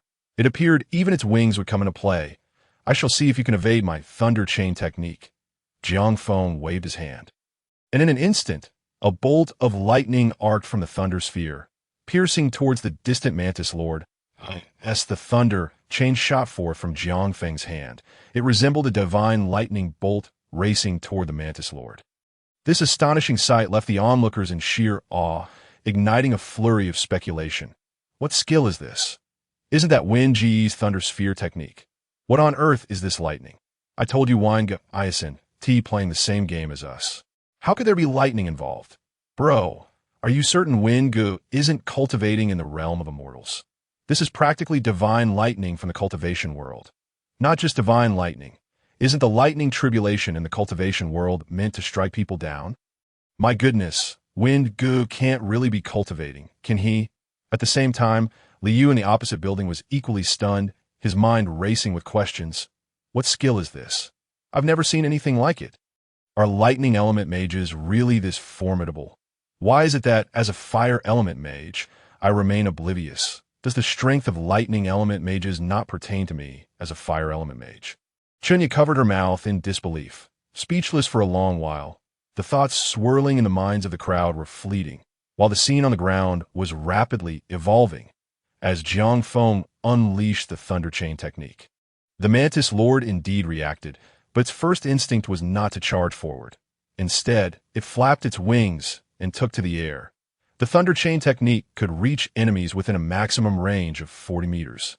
And the Mantis Lord, seemingly terrified of the lightning, continued to retreat. Its wings fluttered vigorously, and it quickly ascended into the sky. Jiang Feng watched as his Thunder Chain approached the edge of its attack range, only to vanish. Along with it, the Thunder Sphere in his hand also disappeared. What a cunning creature! Jiang Feng cursed, realizing it was hovering in the air and refusing to descend. This was something he had not anticipated. With his Thunder Chain technique limited to a 40-meter range, if the creature refused to come down, he would be at a loss. Was he to resort to the Thunderball Technique? But alas, that was only a first-level skill. It likely wouldn't be enough to slay it. Moreover, using his Thunderwing technique would be taxing. With over 300 points of mental energy, he could only sustain it for 5 minutes at most. And he needed to reserve some for other skills that this moment. He had no basic monster crystals left to replenish his mental energy. Should his mental energy run out, he would have to interrupt the battle to seek Mu Qianqian's help. Most critically, the Thunderfall technique's initial blast radius extended to 50 meters. Its width could easily cover the entire balcony and even affect the adjacent buildings that if luck was on his side, it might work. If not, he could very well find himself buried alive here. Thus, the Thunderfall technique was evidently not suitable at this juncture. After contemplating this predicament, Jiang Feng ultimately decided to focus on the Thunderwing technique. Since this creature wished to soar, so be it. Who among us does not yearn for a pair of wings to fly? With that thought, Jiang Feng declared Skill Tree, unlock the Thunderwing technique up to the 5th level. Ding! The skill tree is unlocking the Thunderwing technique. Ding! Congratulations, you have unlocked the 1st level of the Thunderwing technique. You may now view the 2nd level. Ding! Congratulations, you have unlocked the 2nd level of the Thunderwing technique. You may now view the 3rd level. Ding! Congratulations, you have unlocked the 5th level of the Thunderwing technique. You may now view the 6th level. Ding! Due to unlocking the 5th level, the Thunderwing technique gains an additional attribute, Thunderflash. Thunderflash can be activated once every 30 seconds, allowing the player to instantly move within a 20-meter radius. No energy cost. Ding! Your remaining basic monster crystal points, 15, as the system notifications echoed in his ears. Jiang Feng's eyes gleamed with anticipation. Thunderflash was nearly equivalent to a minor teleportation skill. Though the cooldown time was a bit lengthy, it would prove immensely useful in battle, especially against the Mantis Lord before him. At the same time, Jiang Feng also observed the attributes behind the skill tree of the Thunderwing technique. Thunderwing technique, 5th level. Thunderwing level 5 consumption, 5 spirit points per second. Speed increase, 15 meters second with added Thunderflash effect. Unlocked, 6th level. Thunderwing level 6 consumption, 4 spirit points per second. Speed increase, 16 meters second with added Thunderflash effect. Unlock requirement, 1560, 7th level. Unlock the upper level to view. Indeed, the Thunderwing technique is also a basic skill, and the crystals required to unlock it are surprisingly similar to those of the Thunderball technique. However, this is good news. At least it implies that Jiang Feng will not find the upgrade process overly challenging. The benefits are tangible as well. Not to mention, just the effects of these 5 levels have halved the consumption of spirit power, effectively doubling his flight duration. Seeing this, Jiang Feng smiled faintly and then felt a surge of energy coursing through his body. In the next instant, arcs of lightning materialized behind him. The lightning arcs quickly coalesced, and in a flash, a pair of azure wings appeared, in that moment, with a powerful flap of his thunderous wings.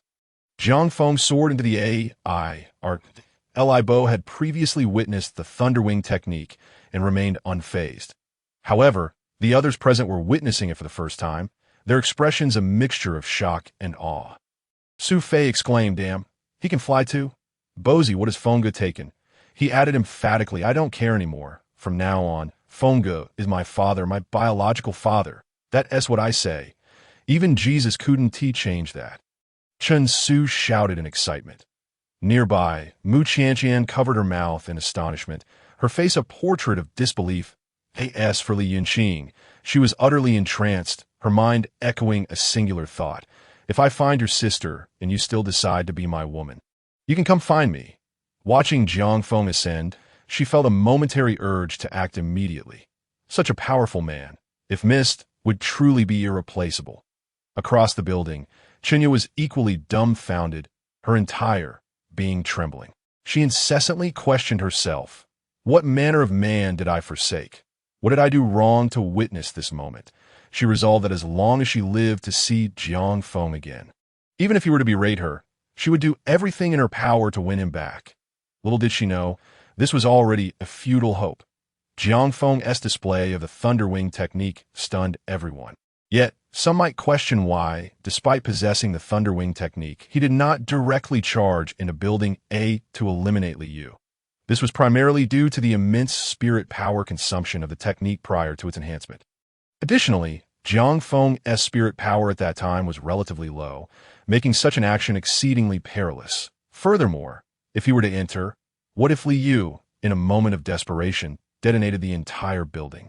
Those others were resources too, and Jiang Feng wished to reclaim as many as possible.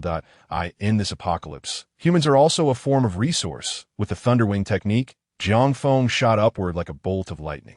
He prepared to unleash the Thunderball Technique, readying the Thunder Chain technique to attack the Mantis Lord. However, that creature proved to be quite cunning. Upon seeing Jiang Feng approach, it began to circle in the air. This meant that even if Jiang Feng caught up, as long as it maintained a distance of over 40 meters, the Thunder Chain technique would remain ineffective. Realizing the Mantis Lord possessed considerable intelligence, Jiang Feng dared not underestimate it. Just as he was about to enter the attack range, the Thunder Flash effect activated, and he instantly appeared 20 meters away, before those below could comprehend the situation. A bolt of lightning shot forth from the Thunderball, piercing the Mantis Lord's body. The creature, taken aback by Jiang Feng's speed, found itself caught in a 100 state of paralysis as the Thunder Chain invaded its body. Instantly, a damage value emerged above the Mantis Lord's head. 20,000. Noticing the increased damage, Jiang Feng perked up his ears and sharpened his gaze. Indeed, this time he did not observe the Mantis Lord recovering health. Clearly, the suppression effect had vanished alongside his level increase to 28, a level capable of yielding experience. Not even a system notification appeared. Jiang Feng felt elated. At this rate, the Mantis Lord would be defeated within 10 seconds. Just then, Jiang Feng suddenly noticed that the Mantis Lord, having been struck by the Thunder Chain, was now completely immobilized, its wings ceasing to tremble. In the moment he was lost in thought, the creature plummeted toward the ground. Swiftly escaping his attack range, the Thunder Chain snapped instantly. Not good, Jiang Feng thought urgently, prompting him to activate the Thunder Wings to pursue below. However, the Mantis Lord was exceptionally sly. As soon as it broke free from the paralysis of the Thunder Chain, it suddenly shook its wings and dove rapidly toward the ground. Then, with an agile turn, its massive wings flared and generated turbulent air currents in the sky. In shock, Jiang Feng witnessed the air turbulence unfold. It seemed to be a skill of the Mantis Lord. The winds were fierce, and Jiang Feng was instantly swept up.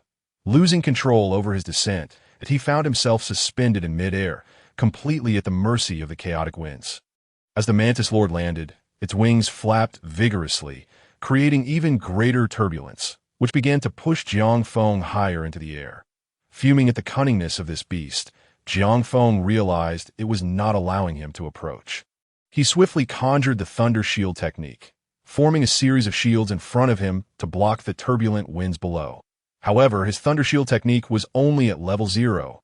Its defense could shatter even against a level 1 zombie, let alone against these violent air currents. The shields barely lasted 3 seconds before disintegrating. Despite his continuous attempts to form new shields, the rate of consumption was too great for him to descend. Seeing this, Jiang Feng gritted his teeth and shouted, "Skill tree. Unlock the Thunder Shield technique to the 5th level."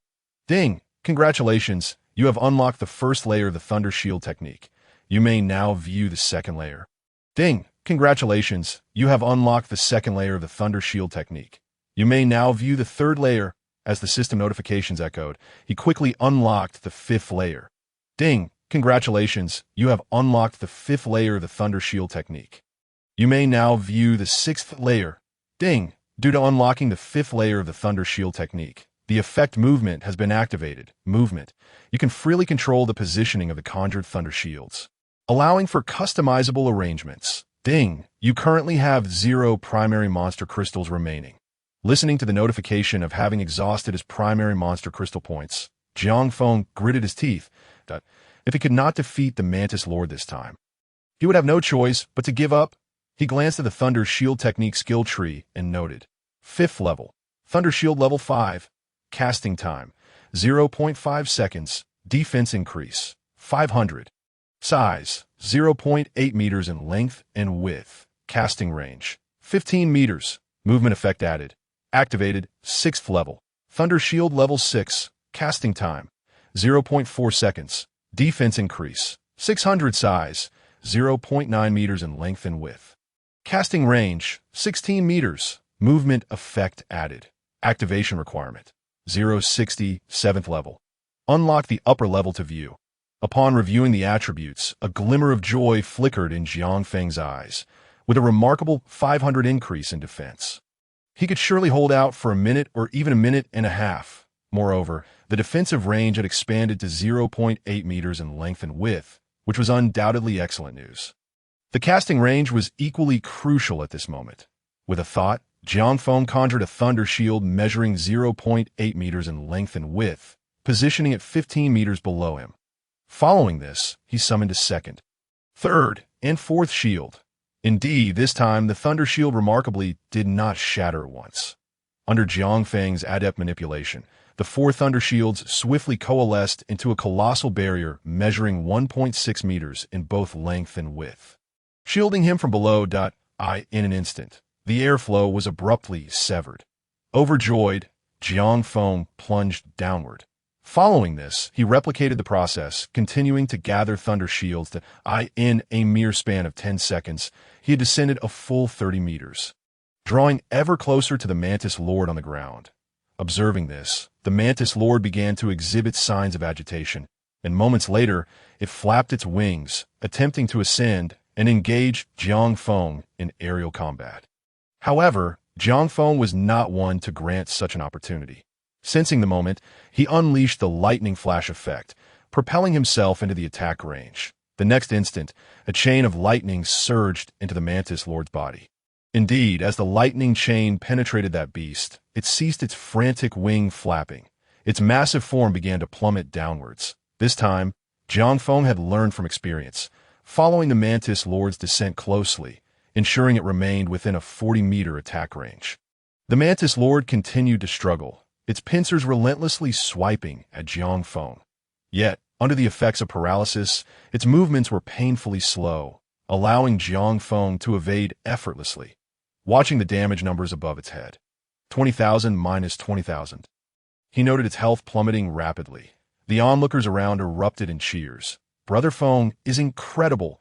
An overwhelming kill. Unbelievable, he's a level 28, taking down a level 30 boss. Master Feng, you are truly magnificent. I, Tainan, will follow you. I, Zhenbei, will follow you too. The crowd below was electrified with excitement. Mu Qianqian also showed a look of trepidation. Jiang Feng's safety was her greatest comfort. Li Yunxin couldn't help but smile as well. Although the journey had been fraught with challenges, the outcome was undeniably favorable. The man before her was truly remarkable. As for those on the opposing side, many were also cheering. However, Liu found himself unable to join in the jubilation.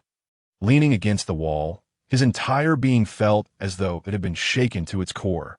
With the Mantis Lord, his last line of defense, now gone, it was clear that Jiang Feng would turn his attention towards him. No, I cannot remain passive. Chunya, my brother will find her. I refuse to believe Jiang Feng will disregard her fate. With this thought, Liu dashed out of the room like a tea this moment. Chunya was also watching the scene unfold below, her eyes brimming with tears of excitement. It felt as though the man below was still hers.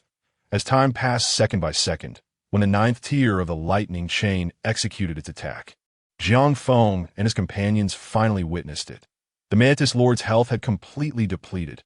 Its form began to turn translucent, while several beams of light erupted forth. Clearly, these were the spoils it had dropped. Simultaneously, they noticed a golden light emanating from Jiang Feng as well. That it was unmistakably a sign of leveling up. Li Bo was the quickest to react, shouting, "Brother Feng, invite me to the party. I need the experience." However, before he could finish his sentence or send the party request, another golden light burst forth from Jiang Feng. Almost simultaneously, the Mantis Lord vanished in an instant. Bo stood there, dumbfounded. 0.2 levels. He had been left behind by 2 whole levels. Jiang Feng chuckled, saying, "Why didn't you remind me? Now you're in a daze, aren't you?" The surrounding crowd erupted in laughter, and no one had anticipated that after such a fierce battle, Li Bo would miss out on experience due to his own oversight. Anyone else would surely be infuriated. Nevertheless, Li Bo was not one to harbor grudges. He immediately exclaimed, "Quick, let's see what it dropped. Even if I miss the experience, if it drops some equipment, that would still be fantastic." Jiang Feng, intrigued, turned around. After all, this was a level 30 boss. By the standards of rarity, the equipment dropped by a boss of this level should be at least purple in quality, likely superior to the blue gear previously dropped. Jiang Feng hurried over and gathered all the items dropped by the Mantis Lord, then began to inspect them one by one. Soon, his eyes gleamed with excitement. The Mantis Lord had indeed proven generous, dropping a total of 7 items. Among them were 4 pieces of equipment, a skill book, a high-level monster crystal, and a collection blueprint. As for the collection blueprint, Jiang Feng had amassed dozens of those already. According to the description, these items would only be usable when subsequent system features were unlocked. He did not hesitate to use the high-level monster crystal, watching as his crystal points surged by 100. Clearly, the ratio for monster crystals, beginner, intermediate, and advanced, was likely 10:1. With his 100 points, Jiang Feng felt a wave of comfort wash over him. This amount could be used to unlock skills at any time. So he was in no rush. The skill book that had dropped, however, provoked a hint of envy in Jiang Feng. It turned out to be an intermediate skill. Its color was purple, indicating a higher grade than his initial skills and the lightning techniques dropped by the Azure Thunder Serpent. It seemed that intermediate skills were only dropped by bosses above level 30. What a pity it was not usable by him. Jiang Feng sighed. Li Bo and the others looked on curiously, realizing that this skill book was likewise unusable for them, leaving them feeling quite disheartened that in fact, no one among them could utilize the skill book, as it was specifically for Elven classes. Elven Blessing. Intermediate skill for Elven class users. Usage instructions. This skill is applicable to all Elven class users. However, the effects will vary based on the specific Elven class. Please refer to the usage details after application.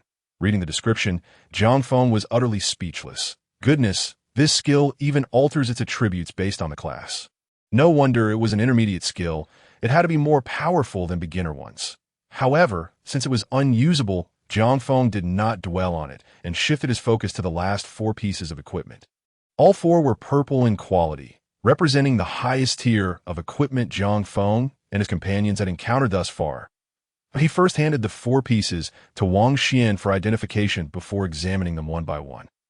Meanwhile, the expressions of those around him gradually revealed envy and jealousy. The attributes of these 4 pieces of equipment were simply extraordinary. First item, equipment name, slashing spear equipment grade, purple required level, 30 class requirement, night class equipment attributes, strength 100, constitution 50, agility 30 identification attributes, strength 50, constitution 30, agility 10. Gazing at such astonishing attributes, Even Jiang Feng couldn't help but swallow hard. This item granted a total of 150 strength. How many levels would one need to achieve such an increase?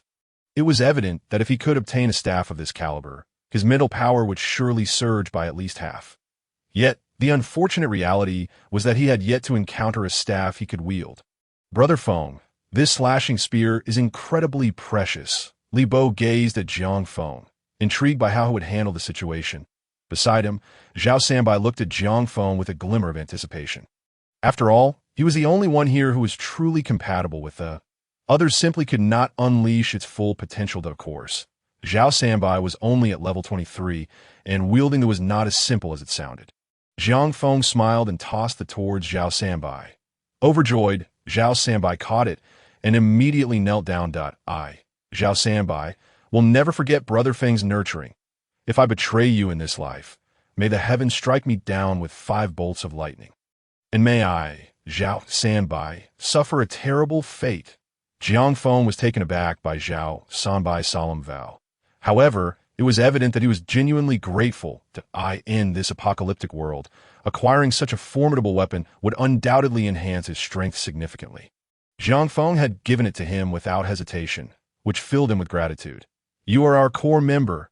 I, Jiang Feng, have never hesitated to support my brothers. Remember your words. Do not let me down. Absolutely, Zhao Sanbai replied with unwavering determination, while Lan Jia smiled with delight. After all, her man growing stronger was indeed a good thing for her. Jiang Feng then turned his attention to the second piece of equipment. To his surprise, upon closer inspection, he began to curse. Did you eat dog poop? How could you have such good luck? Li Bo was momentarily stunned, but then quickly reacted. He snatched the equipment from Jiang Feng's hands and, upon examining it, was so excited that he planted a kiss on Jiang Feng's forehead. Brother Feng, I love you so much. I want to bear your children, Li Bo exclaimed in excitement. Jiang Feng looked at him with disdain. Then you better go visit Lao Tai, provided that there isn't an apocalypse over there. The equipment Li Bo had received was a shield he could use. Equipment name: Mantis Shield Equipment Grade. Purple Equipment Level. Level 30 Equipment Requirement. Exclusive weapon for the Escape Hero Equipment Attributes. Strength 50. Constitution 100. Agility 20 Identification Attributes. Strength 20. Constitution 50. Agility 10. This piece of equipment was also quite rare, on par with however, the attributes varied due to the different requirements for the professions. Given that Li Bo was more of a defensive type, the primary increase was in Constitution to enhance his tankiness. Unlike Zhao Sanbai, who prioritized strength, Jiang Feng took a deep breath and finally focused on the last 2 pieces of equipment. If nothing suitable appeared, he might truly lose his mind. As he looked over, his eyes finally lit up. He discovered that the last 2 pieces of equipment were actually a set. Equipment name: Yin Yang Staff. The Yin Yang Staff consists of 2 pieces, Yin and Yang, with identical attributes, so I want to elaborate further to avoid accusations of padding. Equipment Grade: Purple Equipment Level. Level 30 Equipment Requirement. Universal for Magic Professions. Equipment Attributes: Spirit 100.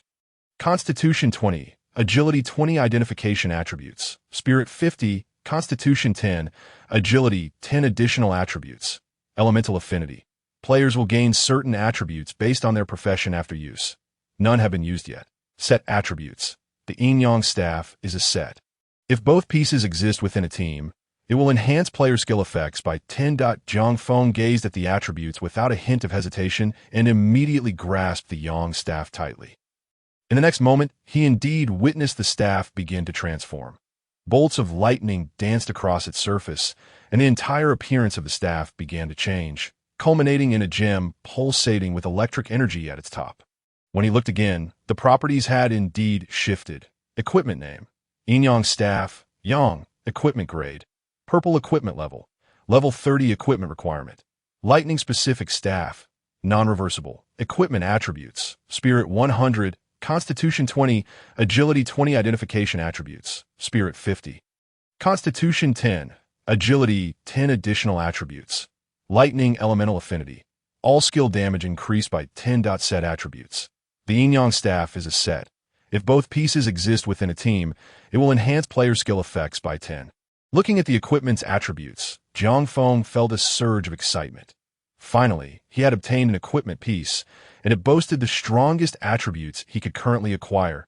He hurriedly opened his attribute panel to check his stats. Player, Jiang Feng level, LV.30 experience, 0-1 million strength, 25 spirit, 530 350, 30 from rings, 150 from staff, agility, 68, 38 30 from staff, constitution, 68, 38 30 from staff, equipment, storage ring. Yin-Yang staff, Yang, attribute points, 0, point allocation scheme set, professional skills, spirit division, passive, lightning sphere technique, level 10, lightning shield technique, level 5, thunder descent technique, level 0, lightning wing technique, level 5, crystal points remaining, 100. Gazing at his attributes, Jiang Feng felt an unprecedented sense of power. This was merely the boost from a single weapon. He couldn't even fathom how strong he would become if he managed to gather a complete set of equipment. Now, he only needed to unlock his skills.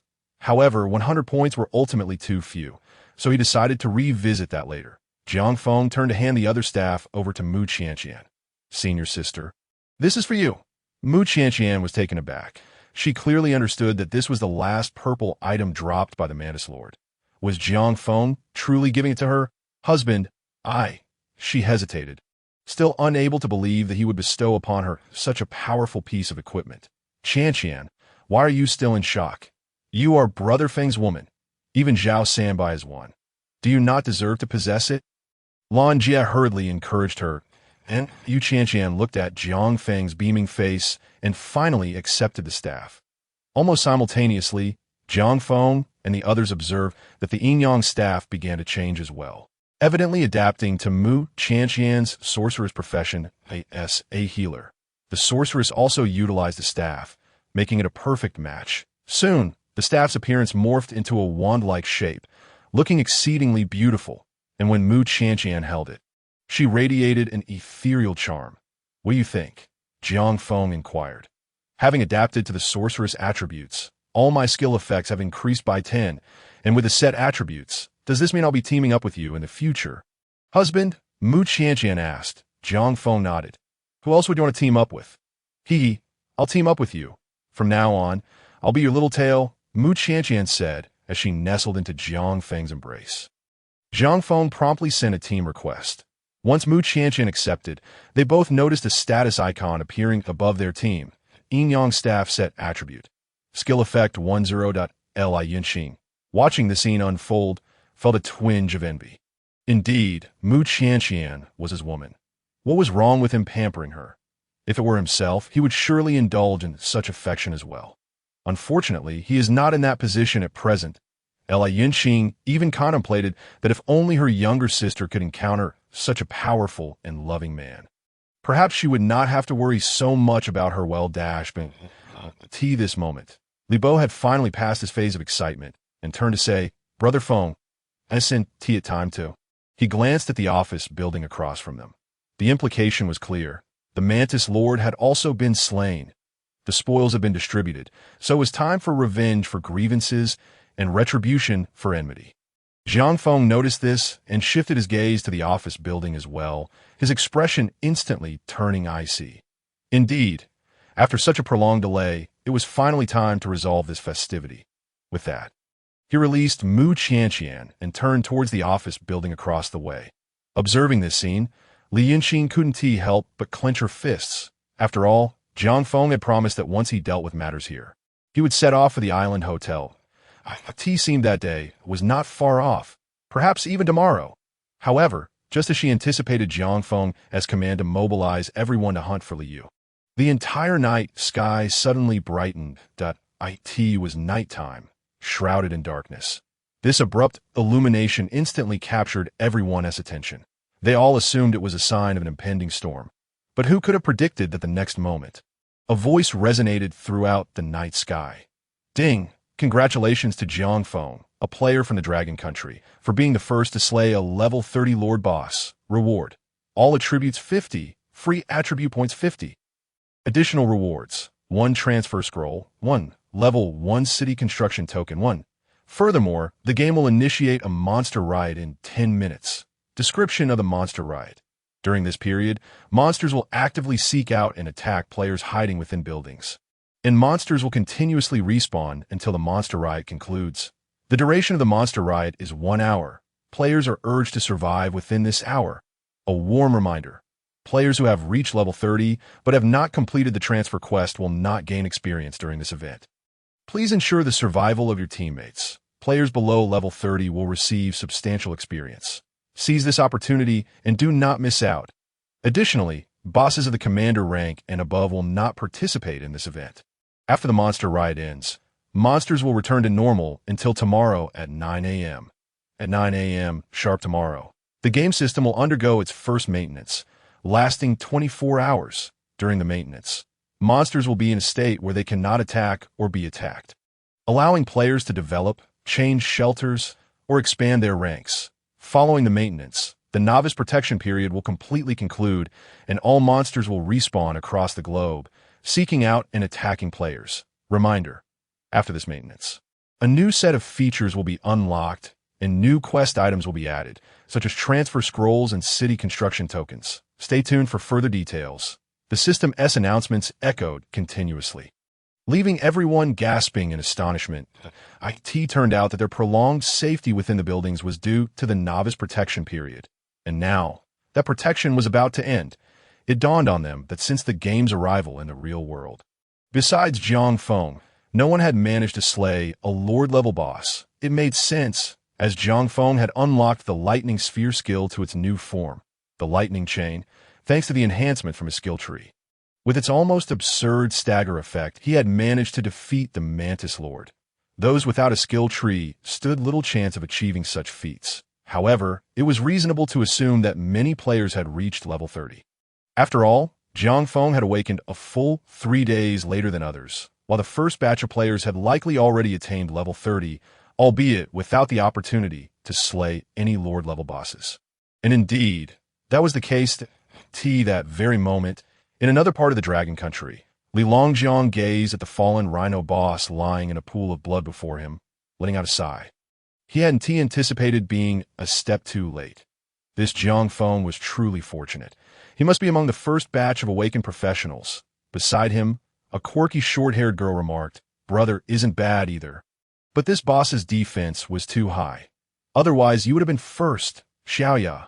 Only you think I'm impressive." Li Longjiang chuckled, while the short-haired girl was none other than his younger sister, Li Weihuan. "Brother is the strongest. Especially since after our parents' incident, he became my everything," Li Weihuan declared earnestly.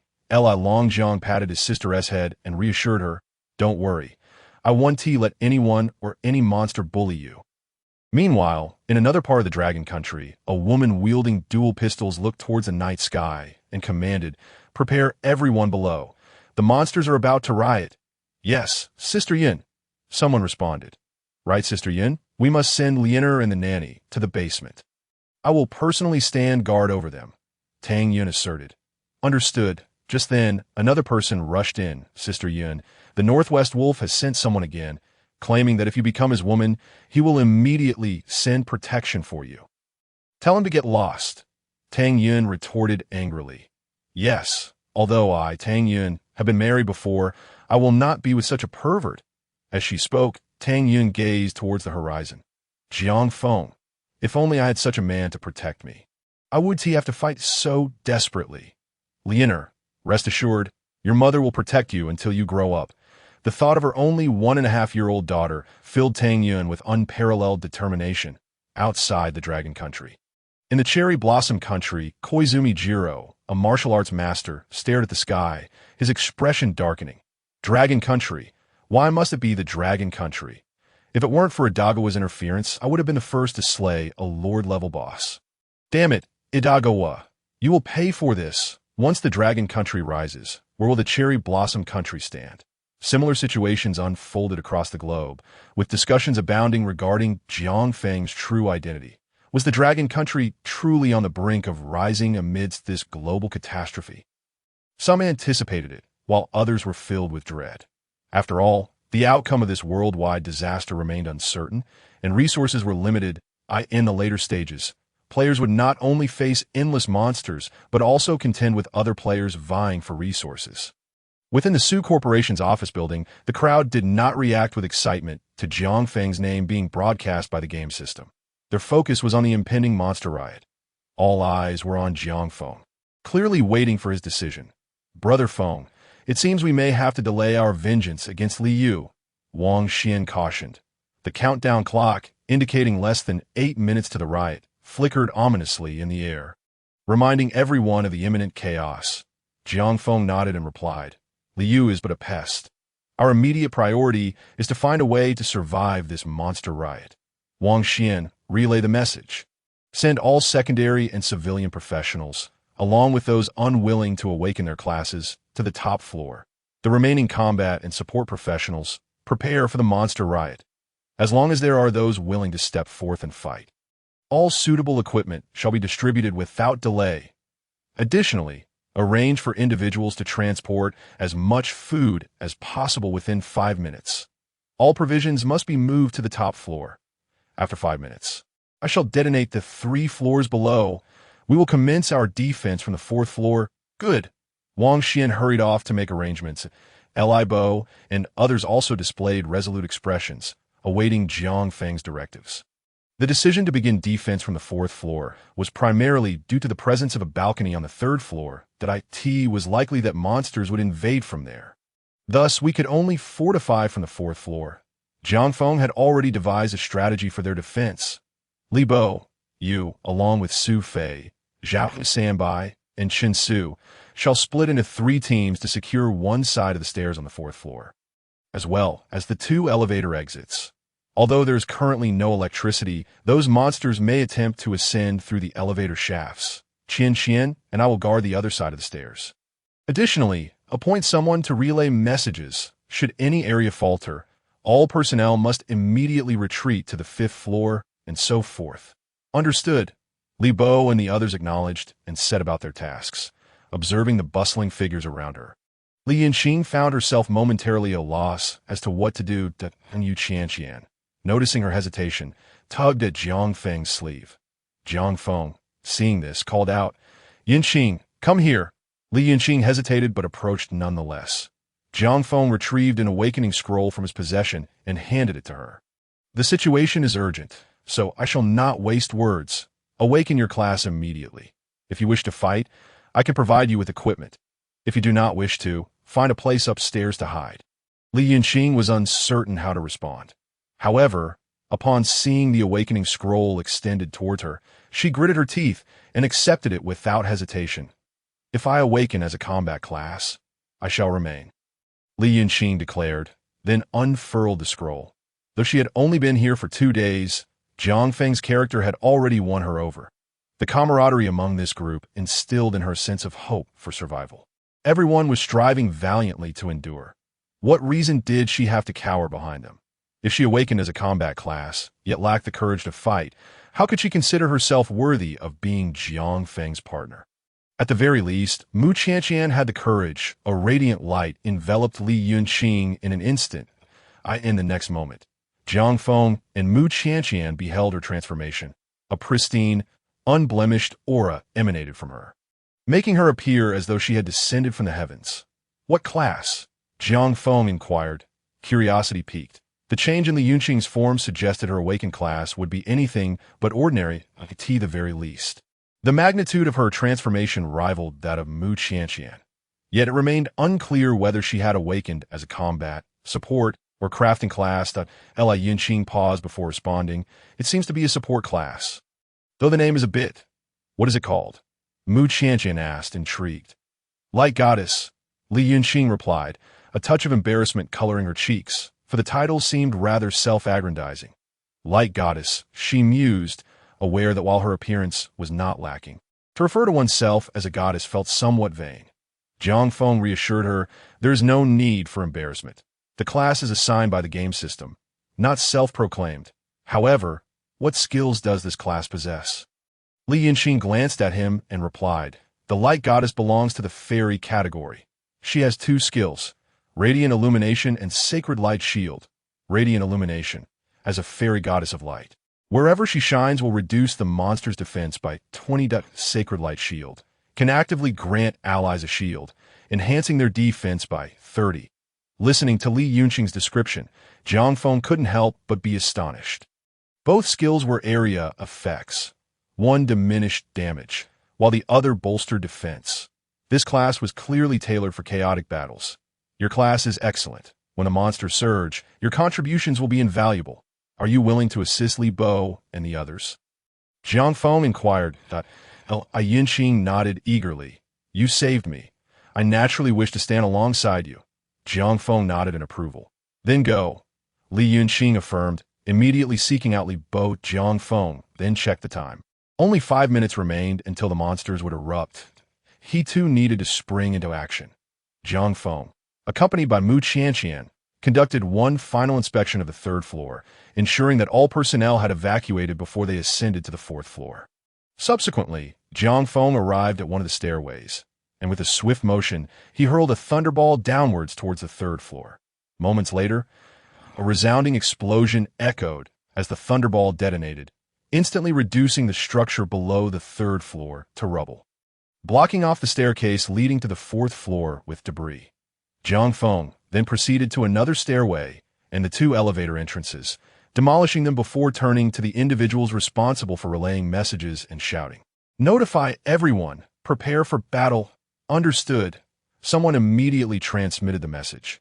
Meanwhile, at another stairway, Li Bo stood ready, his mantis shield in hand. Su Fei, positioned behind him, remarked, You only let me follow you. How are we supposed to fight together? Li Bo replied, We don't need to engage. We merely need to prevent those monsters from breaking in. There is no need to worry about Feng Gu. The real pressure lies with Zhao Sanbai and Chen Su guarding the elevator entrances.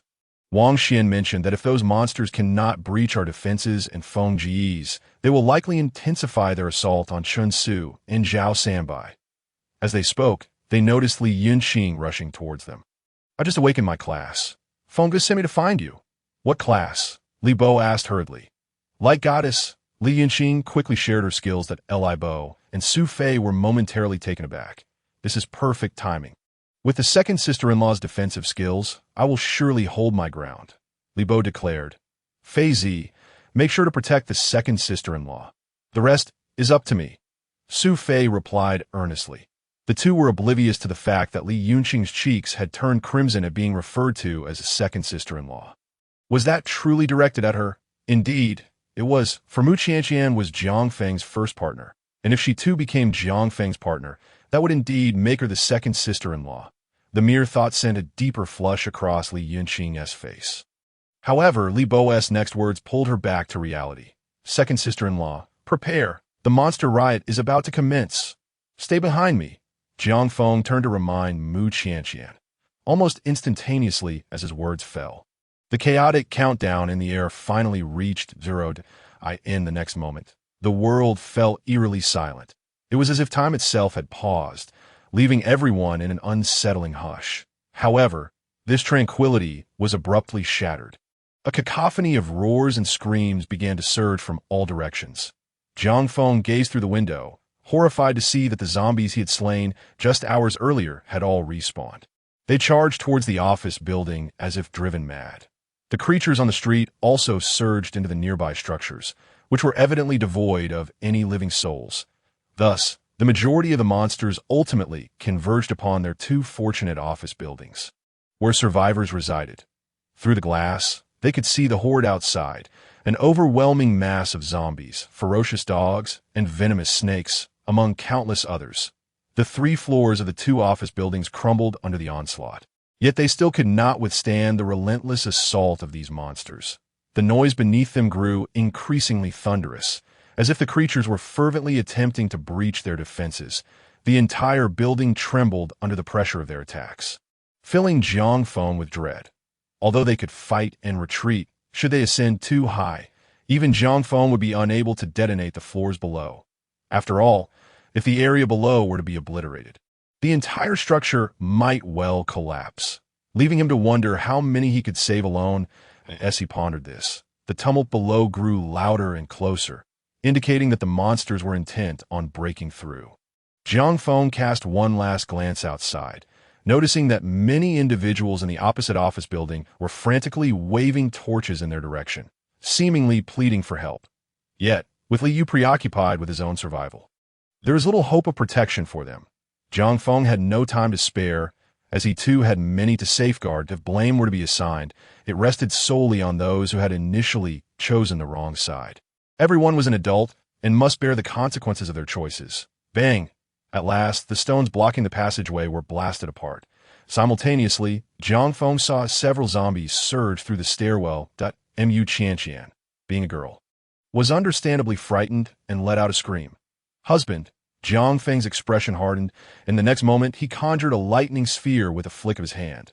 Lightning chain technique, he declared, and in an instant, a chain of lightning shot forth towards the advancing zombies. The speed of the lightning chain was astonishing, piercing through the chest of the first zombie, followed by the second, third, and fourth within the attack range.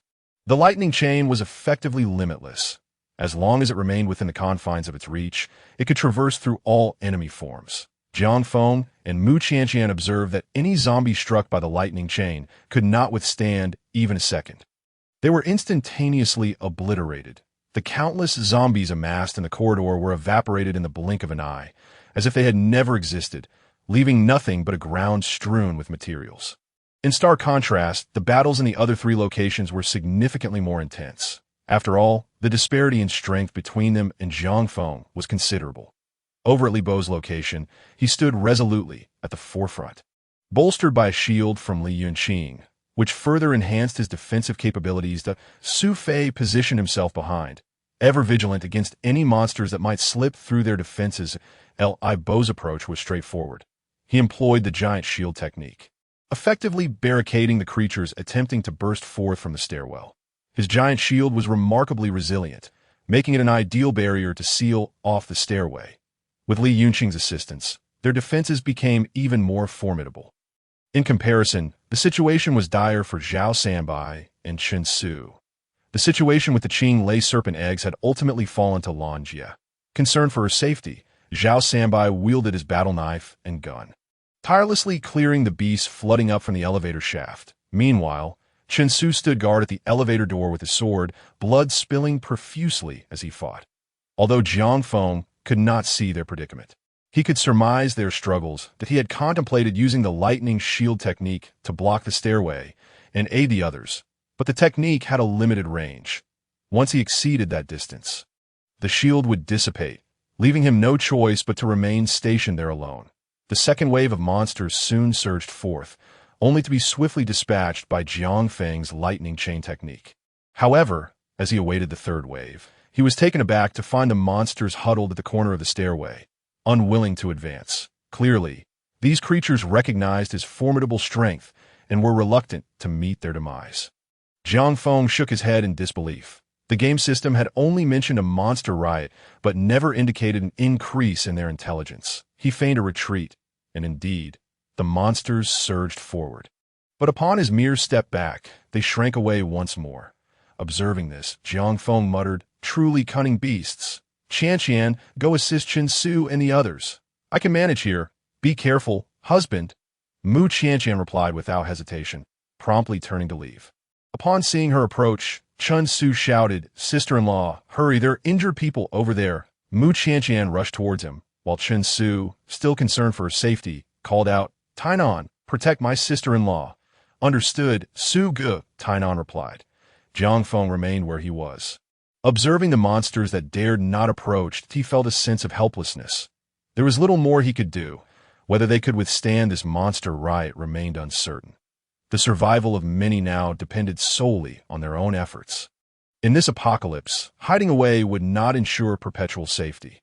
Thus, the only true path forward was to strive to grow stronger.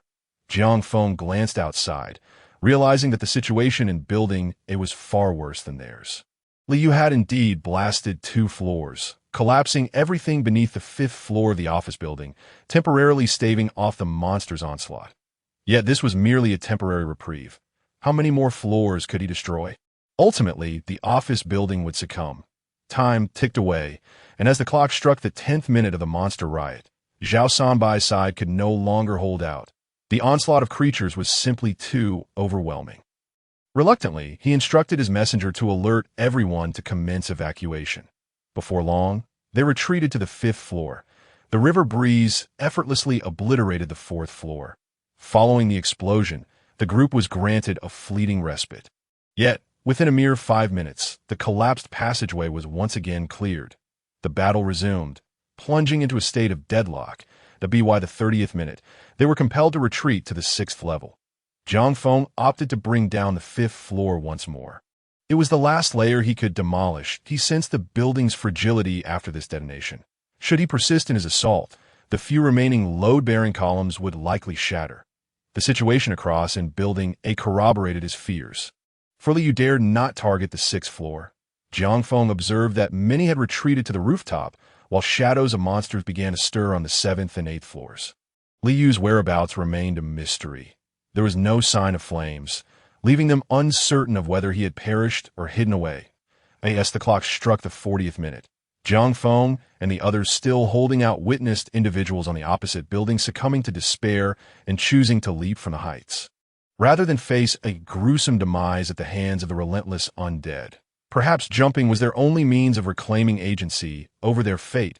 Eyes brimmed with tears as they watched, the cries echoing as bodies plummeted from the towering edifice. In that moment, their hearts trembled with realization. Indeed, this was the apocalypse. At any moment, they could meet their end. Even those who had shared laughter just moments before could find themselves cornered. During this period, following Jiang Feng, life had seemed to return to a semblance of normalcy. They needn't fear the zombies outside, for someone would lead them in leveling up. They worried not about provisions, as someone would always bring food back. Awakening concerns seemed trivial, for someone would surely hand them the awakening scrolls. They had thought the world remained a beautiful place. Yet now, the harsh truth of the apocalypse became evident. Jiang Feng had merely shielded them from its grim reality. Many had initially intended to follow Li Yu, believing him to be the stronger leader. But now, they were all grateful for their moment of hesitation, ultimately choosing Jiang Feng. Otherwise, those who leapt from the opposite building today could well have been them. Such is the weight of a single thought that determines life and death. A decision made in a fleeting moment directly influenced the fate of their lives today. Had they known the outcome in advance, perhaps their choices would have differed. Alas, no one can foresee the present results. In the final minute before the monster frenzy concluded, Jiang Feng no longer beheld any light emanating from the opposite building. He remained oblivious to the outcome. All he knew was that he watched the tide of monsters beginning to retreat. Within the 8th floor, many wept that Jinbei, have survived. I'm still alive. Ha! Thank you, Brother Feng, you were magnificent. Zhao Sanbai, am Brother Feng's man. In death, I remain his. My brother is dead. Some were ecstatic, while others mourned. Meanwhile, Li Yunqing stood there, dazed, observing everything unfold. When the game invaded reality, she had narrowly escaped from a locker room in the stadium. It was only today that she realized how brutal the apocalypse truly was. Everyone could perish. At this moment, she recognized how unreasonable her earlier plea to Jiang Feng to rescue her sister had been. No one is obligated to take responsibility for another. If such duty exists, it hinges upon one's status and significance in another's heart. Jiang Feng could have easily assumed the role of a villain, trading his desires for everything. Yet he chose not to, marking him as fundamentally different from others. In this instant, Lin Yunqing discovered that she had perhaps held him in too high regard. This boy, seemingly younger than herself, appeared so grand at this moment. Data analysis would only be available half an hour later. Wang Xian had also sustained injuries, supported by Chan Su as he spoke, that we lost a total of 5 brothers, all combat professionals, leaving us with just 43 remaining. I will arrange for a memorial to be erected for them. The chaos had cost them 5 brothers, a loss that was undeniably painful. Yet Jiang Feng had done his utmost. News continued to trickle in, both good and bad. The good news was that Li Bo and his companions had significantly leveled up. Those who survived this monster onslaught had seen considerable changes in their levels. For instance, Li Bo, Chun Su, and Su Fei had all reached level 30. Zhao Sanbai and Mu Qianqian had attained level 28. That even Lan Jie and the others from Tainan Jinbei had reached level 25. Among them, the most remarkable advancement belonged to Li Yunqing, who had surged from a newly awakened professional to level 20 within an hour. It was baffling. She seemed to gain experience at an extraordinary rate. This could perhaps be attributed to adjustments in the game system's rules. The conclusion of the novice phase signified that many things would change. Ordinary buildings were no longer safe, and the pace of leveling would slow once more. Each player and group must rapidly strengthen their power to face the unending monster assaults to come. Lan Jie mentioned discovering something intriguing during the chaos, due to Jiang Feng and Li Bo's sides being nearly impenetrable to the monsters. Most of them had congregated around Zhao, Sanbai, and Chen Su. Consequently, they suffered the loss of 5 brothers. Conversely, the difficulty of breaching their building resulted in an influx of monsters into Building A, suggesting their situation would likely be even more dire. After hearing this, Jiang Feng departed from Building B alone. With the impetus of Thunderball Technique, he soared directly to the rooftop of Building A. The outcome remained uncertain, yet he felt compelled to witness it. Upon reaching the top, he encountered several extinguished torches strewn across the ground. Scattered shoes lay at the edges, likely remnants from the jumpers. He also spotted a few corpses surrounded by numerous zombies, perhaps victims of the fierce struggle that a sense of helplessness washed over him. Had these individuals dared to emerge and fight for their awakening scrolls earlier? Or had they not chosen to follow Liu? The results could have been entirely different. He descended the stairs, encountering numerous gruesome scenes of death and the remains of monsters. Words could scarcely describe the horror. He eventually arrived at the 10th floor, where he found a single door that had not been breached. He pushed it, discovering it was locked. It remained a mystery why the monsters had not forced this door open. Perhaps there was no one inside, or those within had perished. Jiang Feng kicked the door open, revealing a room drenched in blood. Inside, he found only a bed fashioned from office desks, covered by a thin blanket. At that moment, a figure lay upon it, clearly lifeless. As he approached, he realized it was none other than Liu. Liu was not wearing pants. A dagger plunged into his heart from his back. He was dead beyond any doubt. Jiang Feng surveyed his surroundings and noticed a significant area on the walls near the bed that had been scorched by flames. In the corner beneath the charred marks lay a woman, entirely naked and cloaked in darkness. Many parts of her skin had been charred black by the fire, and it was evident she was also lifeless. Jiang Feng crouched down and noticed that the woman seemed to be clutching something in her hand. Upon prying it open, a ring fell out. It was a silver ring, purchased for $99, a birthday gift Jiang Feng had bestowed upon Chunya. He gazed at the woman before him, uttering not a single word. He rose and retrieved a curtain from nearby, wrapping it around her body. Subsequently, he pushed the used corpse off the bed and laid Chunya's body upon it. He stared at Chunya, shrouded in white cloth, for a while. Ultimately, he remained silent and turned to leave. As he stepped out of the room, a sphere of lightning erupted from his hand. The arc of lightning flashed instantaneously. Striking the bed, a wisp of flame quickly ascended, soon engulfing the entire room in fire. Jiang Feng departed without a backward glance.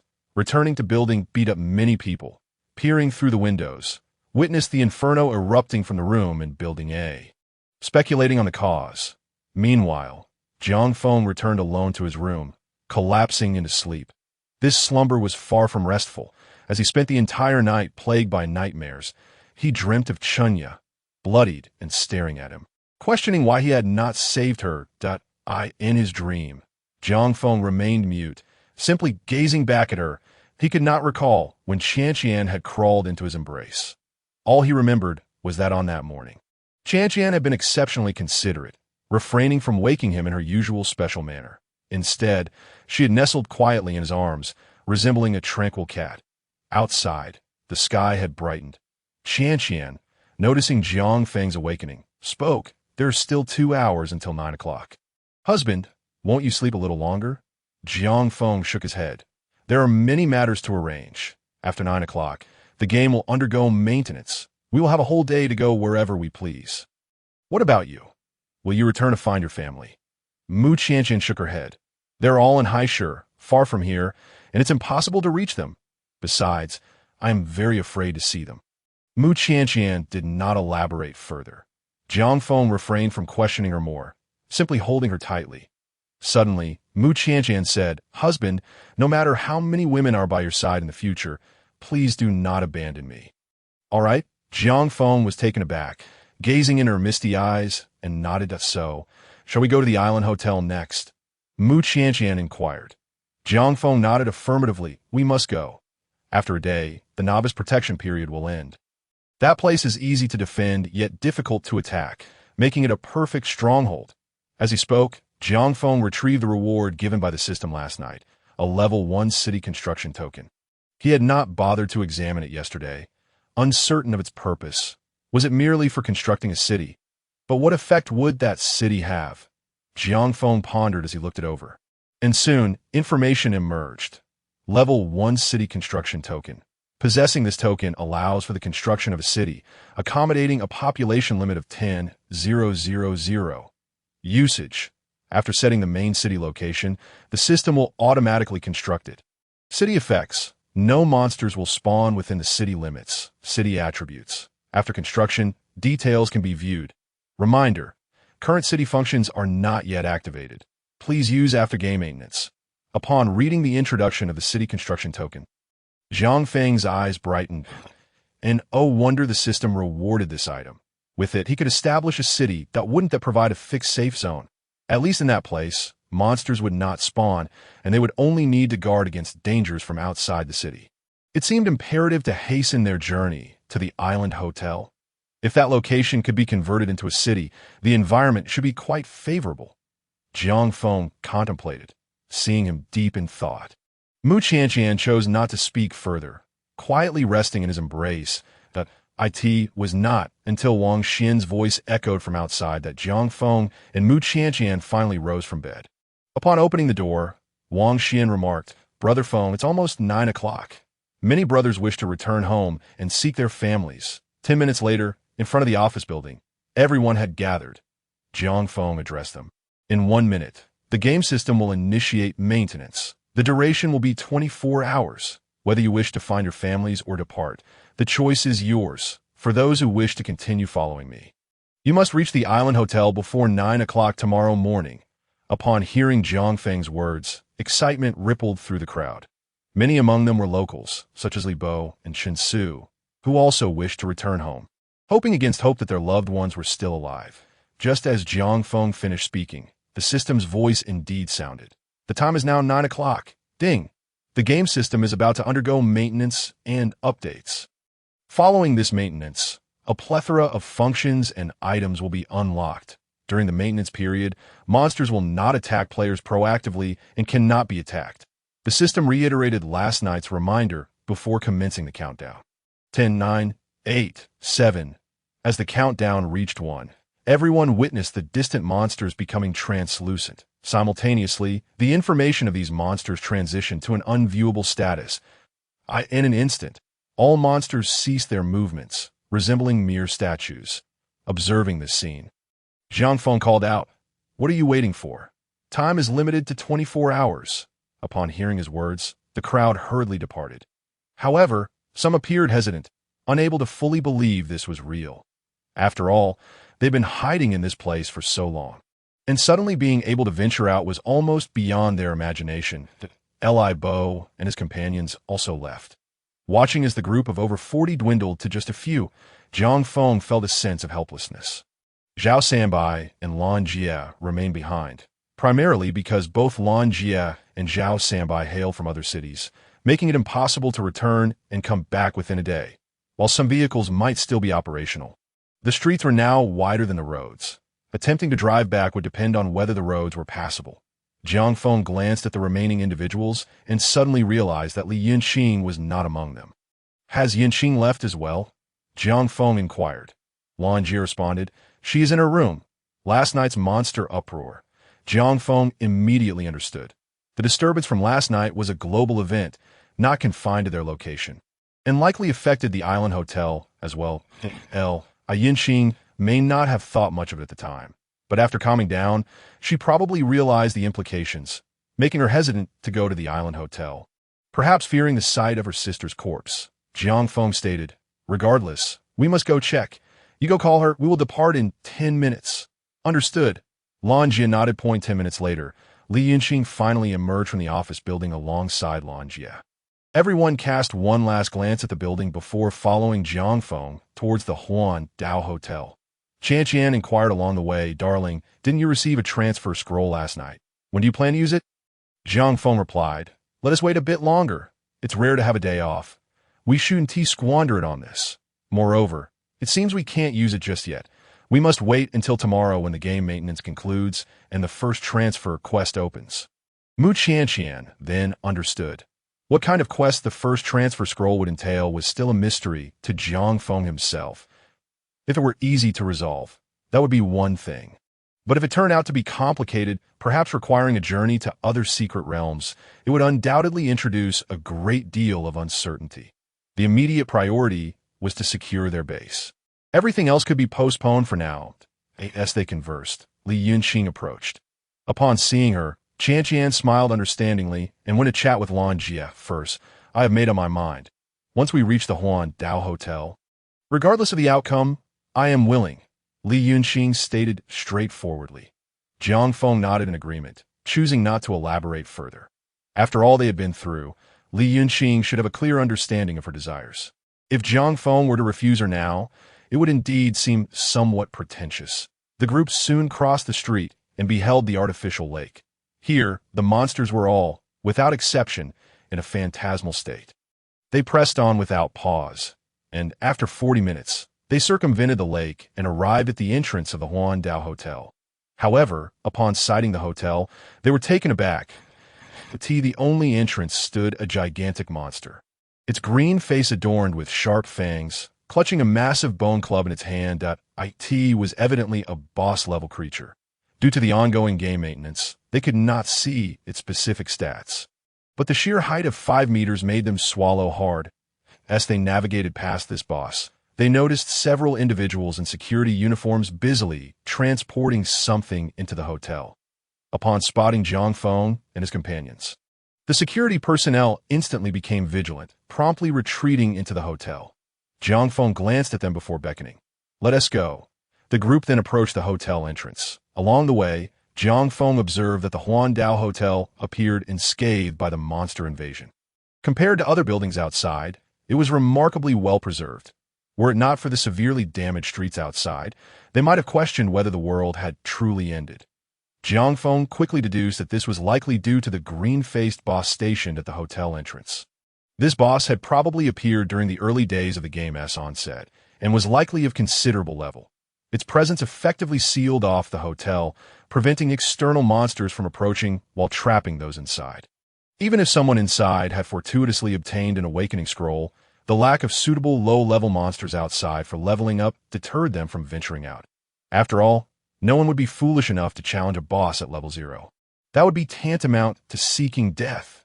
It was precisely for this reason that even during the monster riot the previous night, this location remained unaffected. After all, bosses of commander level and above did not participate in the riot, and the ordinary elite monsters were too intimidated to approach this boss. Thus, while the Huan Dao Hotel was effectively sealed off, it was also the safest refuge. Li Yunqing evidently grasped this point as well, and her initial worry transformed into hope. Given that the hotel had not suffered from the monster riot, the likelihood of her sister still being alive was quite high. However, just as they neared the hotel entrance, the lights inside suddenly flickered to life. Simultaneously, a loudspeaker blared. "Who are you? What brings you here?" Jiang Feng was taken aback upon hearing the voice. He hadn't expected the Huan Dao Hotel to still have power. Glancing at the area where the security personnel had been moving items, he realized it was a gas station. Clearly, the hotel had its own independent generator. It made sense. After all, a 5-star hotel would naturally be equipped with a standalone fuel engine. "Sanbai, go relay our policy," Jiang Feng instructed Zhao Sanbai. Zhao Sanbai nodded and stepped forward to shout, "We are survivors. My name is Zhao Sanbai, and from today onward, this place is under our control. All of you inside, come out immediately. Control. Who do you think you're to take control?" The loudspeaker blared again. "Since the apocalypse began, I have been in charge here. Where did you come from? Just go back." Zhao Sanbai was momentarily stunned by the defiance of the occupants. Jiang Feng chuckled. "If you don't cooperate, you'll have to deal with the consequences." Zhao Sanbai nodded, then exchanged a knowing glance with the three others beside him. The four of them advanced toward the hotel. What are you doing? If you get any closer, don't blame me for being rude. Damn it. You're serious? Brothers, let us take action, as the loudspeaker echoed with chaotic shouts. Jiang Feng and his companions witnessed an array of hammers and axes, even kitchen knives, flying out from the hotel. Zhao Sanbai was taken aback, not expecting someone to throw an axe at them. However, the group was not intimidated by such antics. Zhao Sanbai deftly summoned his blade gun, effortlessly deflecting a flying kitchen knife back. Inside the hotel, 6 or 7 individuals clad in security uniforms were incessantly hurling objects. At that moment, a dark shadow suddenly swooped in from outside, crashing into the wall just above one of the security guards. The guard was startled, nearly losing control of his bladder. "Boss, are you okay?" Upon seeing their leader nearly impaled, his subordinates were equally alarmed. The boss quickly yanked the axe from the wall, cursing, "Damn it, let us break out and kill them." With that, he seized the axe and charged outside. His companions followed suit, brandishing their weapons as they rushed out. However, as soon as they stepped outside, they found 4 individuals standing at the hotel entrance, all armed with weapons far superior to their kitchen knives and axes. "You've awakened your classes?" The boss, not foolish, sensed something was amiss upon seeing their formidable presence. Zhao Sanbai coldly declared, "This is your last chance. Surrender immediately. Otherwise, we will show no mercy." With that, he made his blade gun hum ominously. This display thoroughly convinced the boss and his men. The boss's expression transformed into a grin. "Misunderstanding. It's all a misunderstanding. My dear brother, we initially thought you had come to seize our provisions. Since you all have awakened your professions, it is undoubtedly you who are the elder brother. From now on, we shall all follow your lead." Upon hearing this, Zhao Sanbai couldn't help but chuckle. That's so? Then why not hurry and call everyone inside out? Yes, I shall go at once." He hurriedly led his companions back into the hotel. Soon after, one by one, people were dragged out, so being pushed and scolded. Jiang Feng observed this scene with a furrowed brow. Yunqing scanned the crowd, but was unable to find her sister, which left her feeling somewhat anxious. Just then, someone shouted from the top floor of the hotel. "Sister, is that you?" Li Yunqing was startled and quickly looked up, only to spot someone peering out from a window at the very top of the hotel. It was none other than her sister. "Li Yun 11.its me. Are you all right?" Li Yunqing called out. "I'm fine. I'll come down right away." With that, Li Yunqing withdrew from the window. Li Yunqing cast a grateful glance at Jiang Feng, clearly overjoyed. Moments later, Li Yunqing indeed came running down from above. However, a few of Guanggu's companions frowned at the sight of Li Yunqing. "Who is this woman? I don't recognize her." "Isn't Tishi Li Yunqing?" "No way. You mean that actress? Damn, Guanggu is missing out. If we had known there was a star in the hotel, we would have taken advantage of it first. Who cares who gets her now? It's those few who will benefit." As they spoke, they glanced at Zhao Sanbai in the distance. Guanggu felt a pang of regret and said, "What use is it to talk about this now? But in this world, once they've had their fun, they might let us have our turn.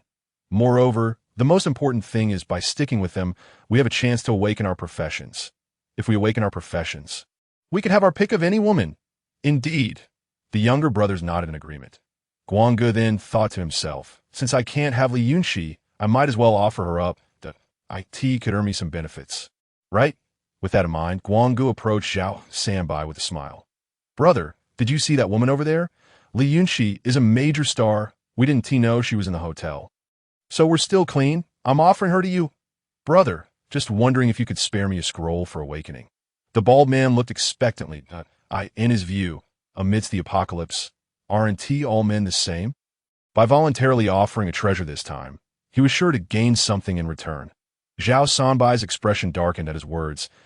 He cast a disdainful glance at the bald man, and then turned to Jiang Feng beside him, shouting, "Feng Ge! This fellow still desires to lay eyes on the sister of my second wife. Shall we dispose of him?" The bald man was instantly dumbfounded. "You're not the elder brother?" "He is." "Are you blind? Does the elder brother personally come here call out?" Zhao Sanbai snapped, then kicked him to the ground. Li Yunqing, feeling a surge of fear, asked, "What is going on? Are you all right, Shi?" "I am fine." Li Yunxi quickly replied, and then recounted everything that had transpired during her days in the hotel. Her gaze inadvertently swept over Jiang Feng, who stood beside Li Yunxi. He looked familiar. It seemed she had seen him somewhere before. After listening to Li Yunxi's account, Jiang Feng glanced at Guanggu and the others before addressing the crowd.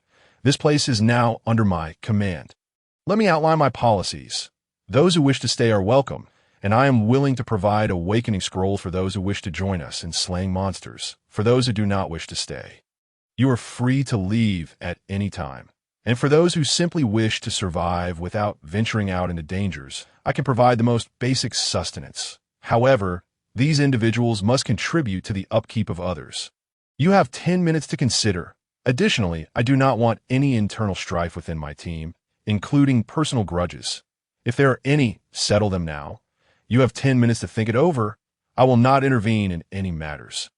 You may begin now, Jiang Feng concluded, ceasing further remarks. Almost simultaneously, he noticed a number of individuals stepping forward from the crowd. There were both men and women. One by one, they picked up the axes and kitchen knives that Guanggu and his companions had thrown aside. Then, they turned to face Guanggu and his group, their eyes ablaze with fury. What do you intend to do? Don't forget that it was I who provided you with the food. Yes, Guanggu treated you well. Do you wish to revolt? If not, you had better run. Guanggu and his subordinates began to panic, as the number of those standing up was overwhelming. Food? You think we starve to death and let you bully us? You killed my girlfriend. I will kill you. You are beasts. I'll fight you. Kill them. A chorus of shouts erupted from the crowd, and in the next moment, a dozen individuals charged at them. Realizing the situation was dire, Guanggu attempted to flee. However, before Jiang Feng could speak, Lan Jie angrily exclaimed, "Scum! How dare you harm women? You still covet my Yunqing's sister. Fengge, I can't let this slide. Out!" As soon as Lan Jie's words fell, a Thunder Serpent King appeared before them. This Thunder Serpent King was now level 25, measuring a solid 7 or 8 meters in length. Upon its appearance, it immediately blocked the escape route for the bald man and his companions, causing them to retreat in fear. Li Yunxi, witnessing this scene, was left utterly bewildered. She looked at her sister, then at Lan Jie and Jiang Feng, trying to comprehend what sort of friend her sister had made. They were astonishingly powerful. Moreover, the most crucial point was that everyone seemed to heed this Fengge. Could he be the strongest among them? As others saw that the bald man's escape path was blocked, they rushed forward, instantly engaging in a fierce brawl with Guanggu and his companions. Li Yunxi quickly covered Li Yunxi's eyes, not wanting her to witness such a bloody scene. With a dozen people against 7 or 8, the outcome was scarcely in doubt. The bald man and his companions were brutally slain on the spot, blood flowing profusely. As Jiang Feng observed the crowd gradually calming down, he spoke up. "You have 5 minutes left to decide. Will you stay or leave?" The individuals who had just engaged in the fight, their eyes bloodshot, shouted, "We choose to stay. Thank you, Fengge, for allowing me to take my revenge. I will stay. I will remain as well. I also wish to venture out to slay monsters. I too will stay." With someone leading the charge, more followed suit. Ultimately, aside from 7 or 8 who insisted on leaving, the majority chose to remain. Jiang Feng then instructed Zhao Sanbai to have the bodies cleaned up. After all, they would be residing here from now on, and the sight of corpses was hardly conducive to a pleasant atmosphere. Once he had given these instructions, Jiang Feng led everyone into the hotel. Throughout the journey, Mu Qianqian kept sizing up Li Yunxi. "So, you are Li Yunxi. You are even more beautiful in person than on television.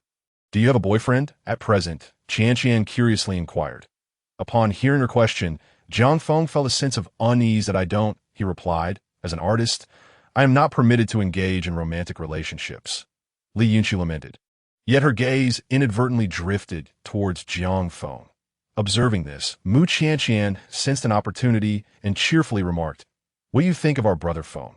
He is truly wonderful. Not only is he exceptionally talented and handsome, but most importantly, he cherishes women." "Ah," Li Yunxi was taken aback, her cheeks flushing slightly.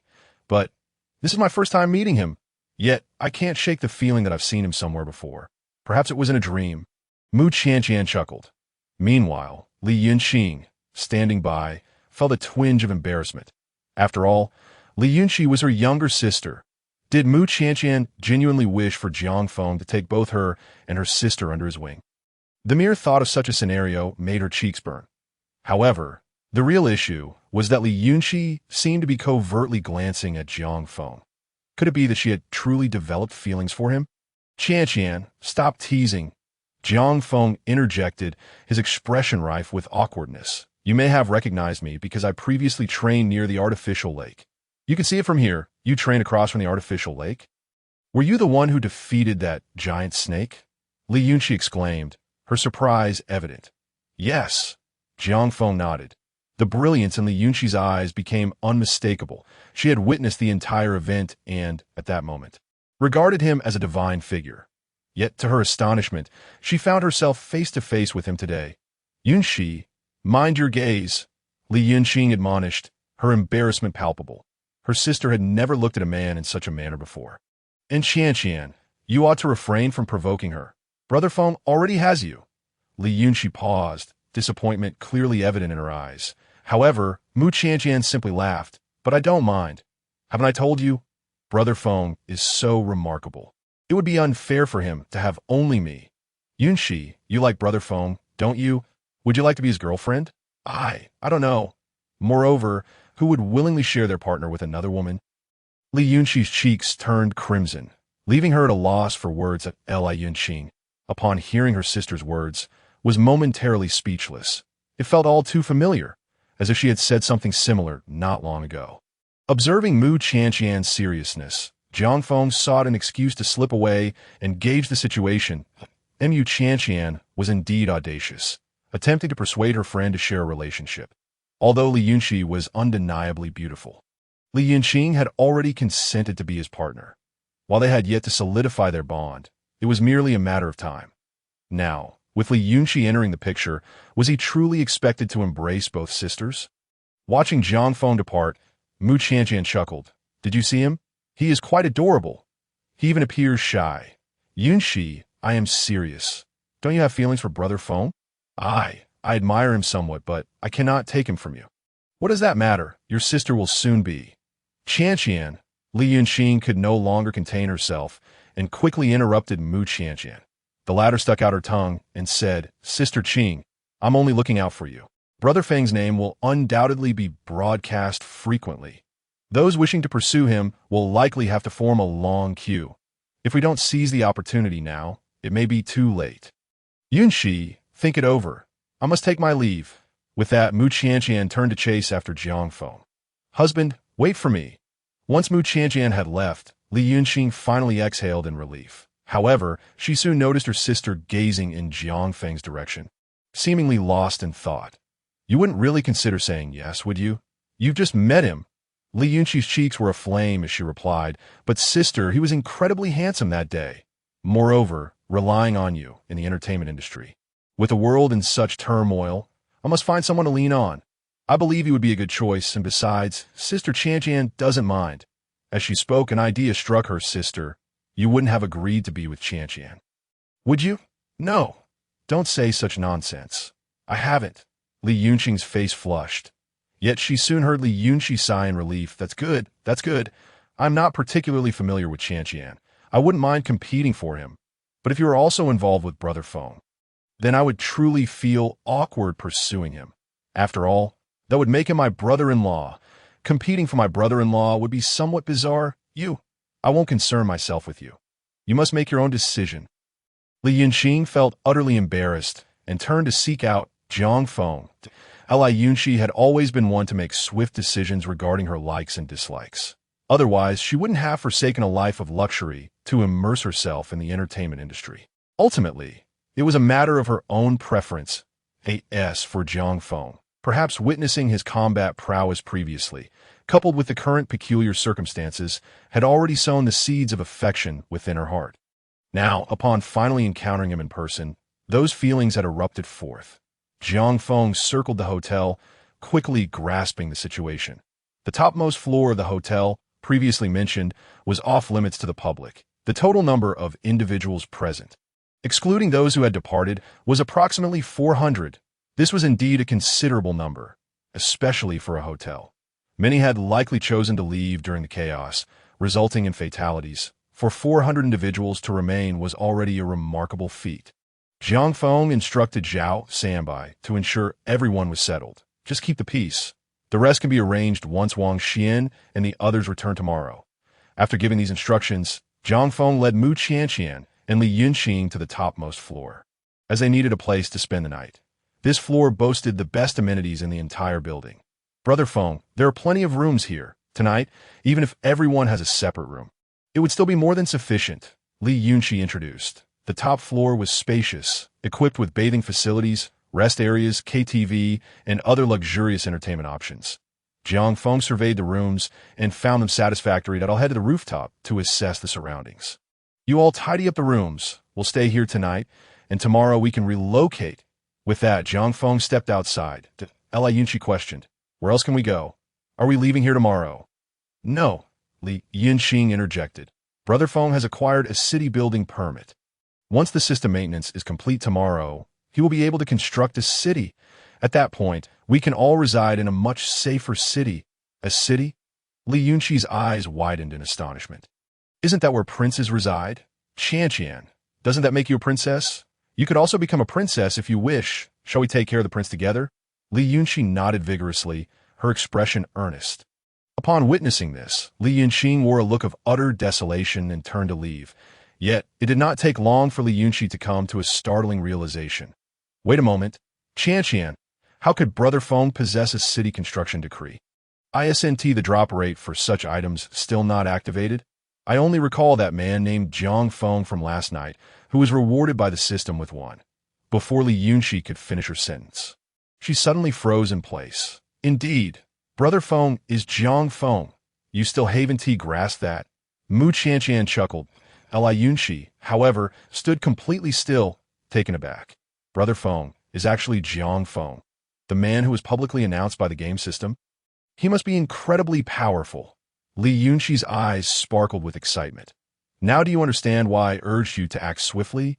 With Brother Feng's prowess, do you think his future admirers will be few?" Li Yunxi eagerly shook her head, her expression serious. "Qianqian, do you truly not mind? I genuinely like Brother Feng, and if you really don't care, I will pursue him wholeheartedly. Qianqian, you must assist me." As she spoke, Li Yunxi began to act coyly, and Yu Qianqian laughed at the sight. "I truly don't mind. Rest assured, I will certainly help you. However, what is it?" Li Yunxi inquired hastily.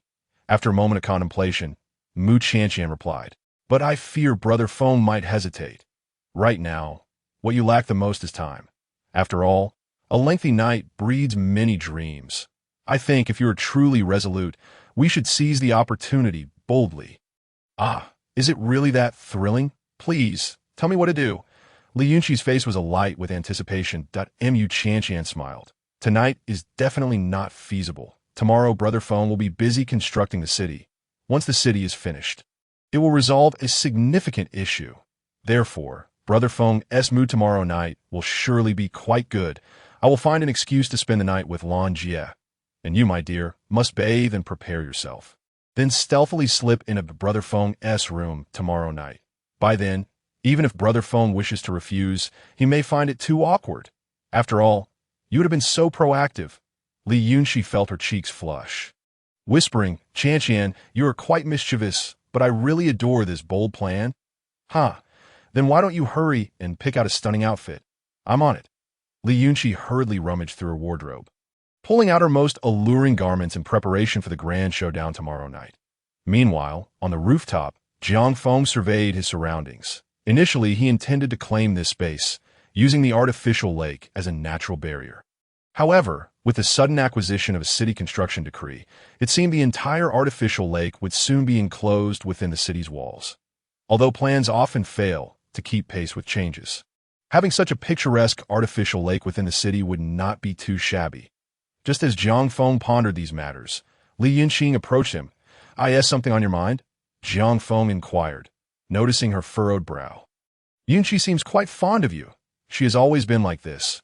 Once she likes something, she knows immediately," Li Yunxing stated. Upon hearing this, Jiang Feng wrapped his arms around Li Yunxing from behind, she made no resistance. Allowing him to rest his head on her shoulder, "If you mind, I can reject her, but if you wish to back out, I cannot allow that. After all, I encountered you first." To be honest, Li Yunqing felt a twinge of emotion upon hearing this. Yet, she also felt troubled, distressed that she would compete for affection with her own sister. "But I fear that if you reject her, she will be heartbroken," Li Yunqing expressed. "However, she is an adult now. Ultimately, she has her own thoughts. This is beyond our control. Don't wear yourself out. Children grow up and become independent, so let her handle her own affairs," Jiang Feng replied. Yunqing nodded thoughtfully, recognizing that once her sister fixated on something, it was akin to trying to pull a stubborn ox. Even if she genuinely worried, what use would it be? She then said, "I may not be available tonight, especially with Yunqi around. After you finish constructing the city tomorrow, may I visit you then?" Li Yunqing asked. Jiang Feng took a deep breath, inhaling the scent that was uniquely Li Yunqing, and remarked, "Then I shall have to wait another day.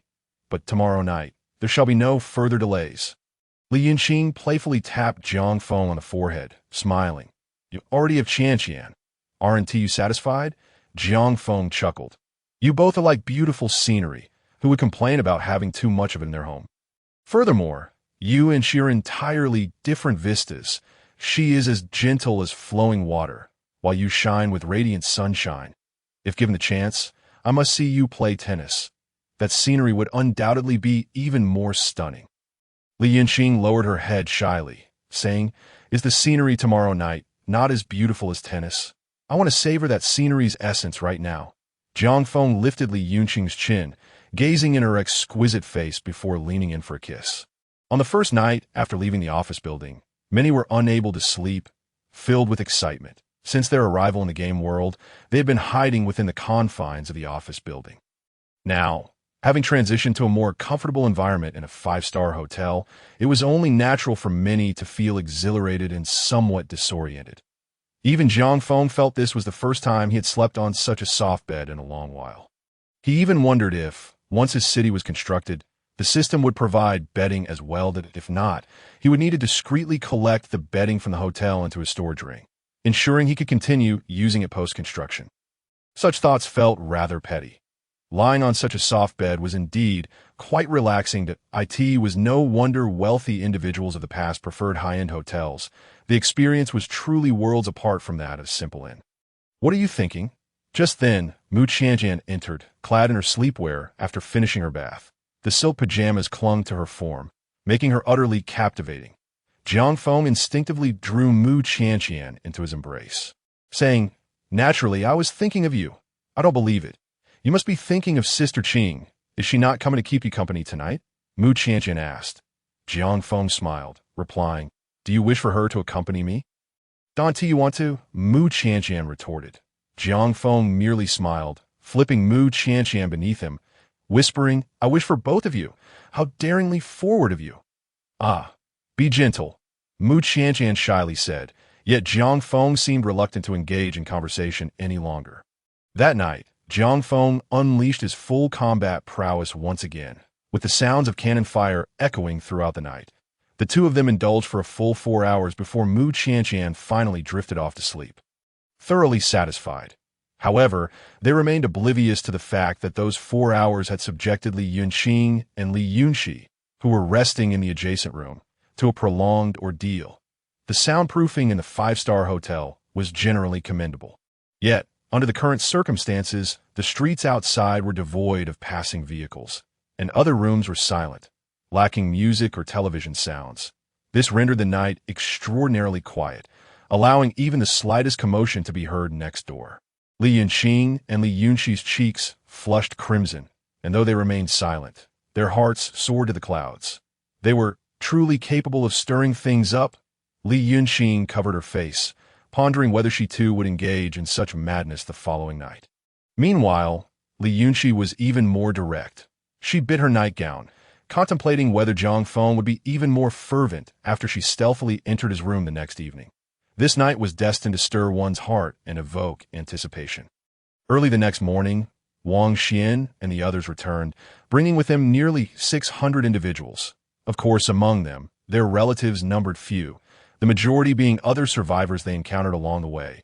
The fact that these individuals had managed to survive was remarkable. Upon learning that they had followed Jiang Feng, they naturally pledged their unwavering allegiance. The first person to be globally broadcasted by the game system, who was unaware of Jiang Feng's prowess? Although one might not dare to claim him as the strongest practitioner globally, he undoubtedly ranked among the elite. Following such a person naturally increased the likelihood of survival. Jiang Feng and Mu Qianqian had indulged late into the night. When they finally arose, it was already 8:30. After having breakfast, they stepped outside the hotel to find a multitude of people gathered soon. The game's maintenance would come to an end, and what changes awaited them was shrouded in uncertainty. Everyone was eager for Jiang Feng to outline the tasks that lay ahead. As Jiang Feng and Mu Qianqian emerged, they noticed Li Yunqing and Li Yunqi casting furtive glances their way. Jiang Feng felt a twinge of discomfort, as if they were aware of his most private affairs.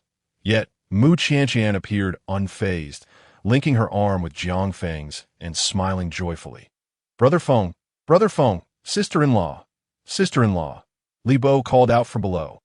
And those he had brought back responded in unison.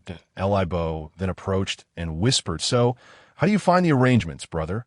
Are they satisfactory? Get lost. Are these people all brought back by you?" Jiang Feng inquired. Wang Xian interjected, "Indeed, there are a total of 670 individuals. Among them, 10 are awakened practitioners. The rest have yet to awaken, and one of those 10 possesses considerable strength, having reached level 27 as he spoke." Wang Xian waved to a young man in the crowd, who promptly ran over to, "I've met Brother Feng. My name is Tang Tian. I'm a level 27 Thunderblaster. What skills does a Thunderblaster possess?" Jiang Feng asked curiously, as this profession sounded quite advanced. Tang Tian eagerly explained, "It's somewhat akin to the gunner class. Though I'm a Thunderblaster, I can craft bombs by hand, albeit with limited power." He proceeded to elucidate his skills. Thunderbomb. I can create a basic thunderbomb that attacks enemies within a 20-meter radius. Explosive tube. I can craft an explosive tube that targets enemies in a straight line for 10 meters.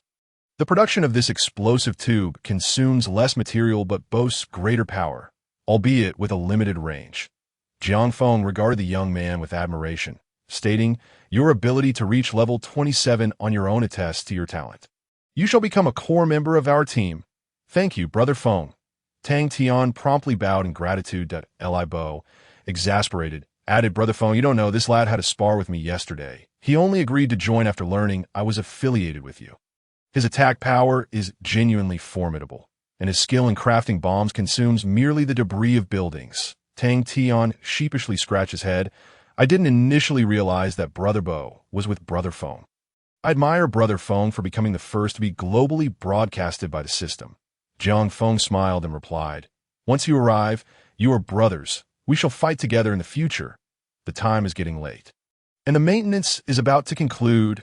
Upon hearing this, everyone glanced at the sky. The countdown for the game's maintenance had indeed entered its final 10 seconds. 10, 9, 8, 7. As the countdown reached 0, the voice of the game system resonated. "Ding! The game system maintenance upgrade has been completed. I am the artificial intelligence of this game. You may refer to me as Yuzu. I will now introduce the features and new items that have been made available following this maintenance upgrade. Firstly, after this maintenance, monsters will have new first-turn scrolls added. All players who reach level May 30th complete a job change quest through the first-turn scroll, allowing them to continue gaining experience for leveling up. If the job change quest is not completed, players will be unable to gain further experience. Secondly, a level 1 city construction order will be introduced. Upon use, this order allows for the construction of a level 1 city, accommodating up to 10,000 individuals. Cities are categorized into 5 levels. Level 1 city, 10,000 people. Level 2 city, 100,000 people. Level 3 city, 1 million people. Level 4 city, 10 million people. Level 5 city, 100,000,000 people. Details regarding city upgrades can be reviewed after construction. Players lacking the ability to construct cities can seek out and join existing cities. Following the maintenance, monsters will not respawn within city limits. As the crowd absorbed this information, their eyes sparkled with excitement. They all turned their gazes toward Jiang Feng. When they arrived the previous day, Jiang Feng had not disclosed his identity. However, after a night had passed, many had already learned that he was the man who had received the system's rewards. They all realized he was the first to obtain a city construction order. This moment, hearing the system's announcement filled them with exhilaration. Initially, they believed that after the game's maintenance, no place in the world would be safe. Yet now, Jiang Feng's possession of the city construction order offered them a glimmer of hope, as long as they remained within the city. Monsters would not respawn, granting them a new sanctuary. How could they not feel thrilled and hopeful? Observing the eager expressions directed at him, Jiang Feng remained silent, listening intently to the ongoing announcements. Yuzu continued. In addition to the aforementioned items of interest, this update will also introduce collection blueprints for wood, stone, herbs, and food, enabling non-combat professions to contribute different strengths to the city. Moreover, new universal skill books, such as capture, domestication, and taming skills will be added, allowing players to capture weaker beast-type monsters for food production. Players may also use taming skills to nurture beast offspring for sustenance, or employ domestication skills to tame powerful monsters as companions in battle. More items can be explored by players, and any inquiries may be directed to Yuzu. All players of Awaken classes will receive one-on-one service from Yuzu, and any uncertainties can be promptly clarified with Yuzu. Simply call out to Yuzu in your heart.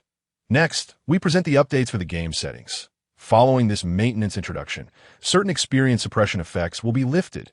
Players can now gain experience from defeating monsters and bosses that are within 20 levels above their own. However, slaying monsters that are more than 5 levels below them will yield no experience. The first job advancement quest is now available, allowing players to use a job advancement scroll for their transition. The Global Area Division feature has been activated, enabling players to view area information and understand their current area number. The area chat function is now live. The area auction system has been established. The area level leaderboard has been unveiled. The area city leaderboard is now operational. As Yuzu's voice resonated, Jiang Feng and other players witnessed icons appearing in the lower right corner of their screens, evidently corresponding to these various system functionalities. For instance, he noticed a chat icon, presumably representing the area chat channel, and a coin icon, seemingly linked to the auction system, among others. Jiang Feng did not linger to examine each one in detail. At this moment, Yuzu's introduction was finally drawing to a close. The maintenance update introduction concludes here. All monsters will return to normal in 10 seconds. Simultaneously, the world inhabited by the players will undergo a complete data transformation. So please prepare yourselves. Countdown. 10, 9, 8. As Yuzu's voice faded away, everyone present witnessed a luminous screen descending from the heavens. In an instant, a massive honeycomb-like grid enveloped them from above, sweeping over all and then vanishing without a trace. Concurrently, everyone noticed that outside the hotel they occupied, a layer of moss had formed. As they gazed at the hotel, they were met with information. Item name, hotel item attributes, collectible resources such as concrete, metal, etc. Not only that, but even the cars, buildings, and vegetation on the streets began to display information that it was evident that the entire world had been thoroughly digitized. Remarkably, even high-tech items could be harvested for corresponding resources. Although many of these resources' purposes were still unknown, every player of an Awaken class could inquire with Yuzu to discover their uses. Jiang Feng and the others were still immersed in the transformation of the world when a sudden roar erupted before them. It turned out that the blue-faced, tusked boss blocking the hotel entrance had awakened. Jiang Feng looked over once more, and indeed, the boss's information materialized. Monster name, Tusk level, 35 evaluation, Lord level health, 250. 000, 250,000 hint. The Tusk boss possesses intelligence, will continue to grow in level, and has skills such as frenzy, advanced defense, and health regeneration. If you are not sufficiently powerful, please team up to challenge after reaching level 35. Upon reading the description, Jiang Feng couldn't help but gasp that it was indeed a 35-level Lord-level boss, and astonishingly, it possessed intelligence and would continually grow. No wonder no other monsters dared to approach this area. In a certain sense, this boss was far superior to the Mantis Lord. Once the tusk returned to normal, its gaze fell upon everyone present. However, since they were outside its attack range, Its attention quickly shifted to Jiang Feng. Jiang Feng met its gaze in silence. To his surprise, the Tusk boss spoke first. Human, you are strong. Tusk can allow you to leave. Upon hearing this, everyone was momentarily stunned. Goodness, this boss, being intelligent, was it showing fear? Jiang Feng chuckled. Unfortunately, I do not wish to leave. This place will become my territory. Upon hearing this, the Tusk let out a roar, bellowing, You are provoking me. Human, you had better not do this. Jiang Feng merely smiled. I indeed intend to do so. With that, Jiang Feng turned his palm, and a level 1 city construction order flew out. The next moment, he declared loudly, Use. Following this, the game's system voice resonated. Ding. Are you certain you wish to use the level 1 city construction order to establish your own city? Confirm. Ding. Level 1 city construction order used. The system will begin constructing your level 1 city. Estimated time. 5 minutes. As Yuzu's voice echoed, all present observed the level 1 city construction order slowly ascending into the air. Simultaneously, the entire token began to emit a radiant glow, which rapidly spread in all directions. Within the area enveloped by the light, the ground began to transform. Monsters on the streets were pushed out of the illuminated zone, and even cars and buildings were being destroyed and compressed by the light. Only stones, trees, and similar objects remained intact. Within the illuminated area, buildings began to rise from the ground, trees instantaneously growing into towering giants. City walls began to take shape, and indeed, the outline of a city was emerging. This spectacle, however, incited the wrath of the Tusk boss. It witnessed its territory being claimed by a human for a city. Furious, it charged out of its domain, wielding its colossal bone club towards Jiang Feng. Brother Feng, Honey, Li Bo and Mu Qianqian gasped at the sight. Jiang Feng, however, narrowed his eyes and commanded, Everyone, retreat behind me. They had long awaited his words. A 35-level Lord boss could easily annihilate all present. They dared not be reckless and promptly retreated behind Jiang Feng. Without further ado, Jiang Feng focused on the charging Tusk boss, and with a swift motion of his hand, the lightning sphere technique manifested. In the next moment, a chain of lightning shot directly towards the Tusk. The Tusk, noticing this, raised its bone club, seemingly intent on shattering the lightning chain. However, the speed of the chain was astonishingly swift, and as the Tusk lifted its club, the chain had already penetrated its body. The immobilization effect activated instantly, leaving the Tusk boss frozen in place. Concurrently, Jiang Feng and the others saw damage values rise above the Tusk boss's head. -7,000, -6,500, -7,500. Observing the damage, Jiang Feng furrowed his brow. The damage dealt was more than half less than what he had inflicted on the Mantis Lord. It was merely 5 levels higher. Clearly, the Tusk boss's defense was significantly higher than that of the Mantis Lord. This was just an immediate assessment. Jiang Feng soon realized that the Tusk boss's strength was indeed more complex than it appeared. Compared to the Mantis Lord, its immobilization effect was noticeably weaker, as Jiang Feng observed it enduring the immobilization and slowly advancing towards him. Although its movement was sluggish, it was genuinely withstanding the immobilization effect. Moreover, Jiang Feng noticed a layer of blood mist enveloping it. Under this blood mist, its health was visibly regenerating. Was this the health regeneration skill? Possessing immense intelligence, along with such extraordinary defensive and regenerative abilities, it would be a Herculean task for an ordinary adventurer to vanquish it. Even gathering a full party may not guarantee success. Jiang Feng mused to himself, simultaneously grasping the situation. It seemed improbable to defeat the creature using the Thunder Chain technique, unless he could complete his first transition quest, but presently he lacked the time to undertake it. Furthermore, the construction of the city was ongoing, leaving him unable to extricate himself. In light of this, let it experience the taste of the Thunder Calamity. With a surge of determination, Jiang Feng proclaimed, Skill Tree, elevate the Thunder Descend technique to the 5th level.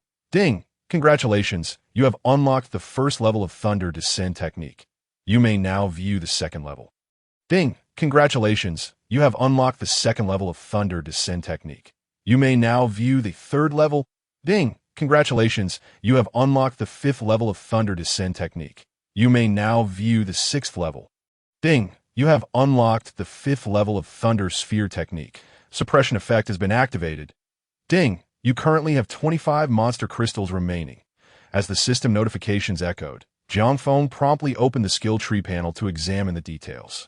Thunder Descend Technique Level 5 consumes 50 mental points, attack range of 100 meters, charge time of 1 to 10 seconds, suppression effect activated, unlocked, Level 6. Thunder Descend Technique Level 6 consumes 40 mental points, attack range of 110 meters, charge time of 1 to 11 seconds, suppression effect activated, unlock status 2560, Level 7.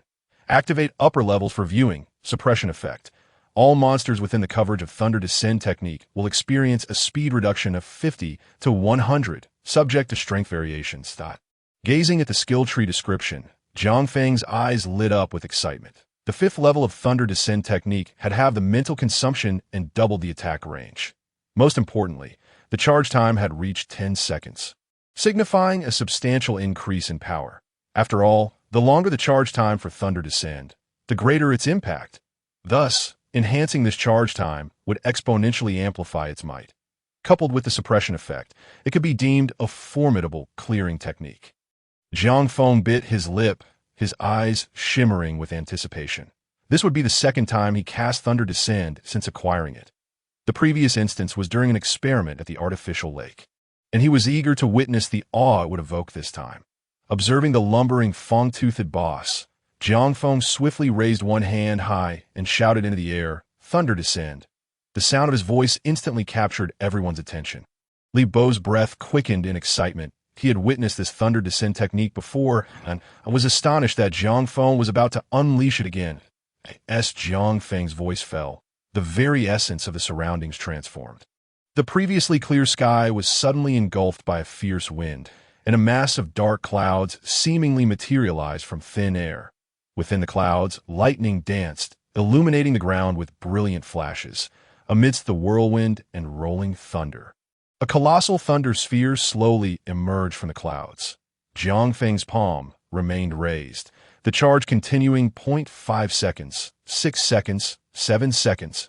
As the charging duration extended, the thunder sphere gradually revealed itself from the clouds.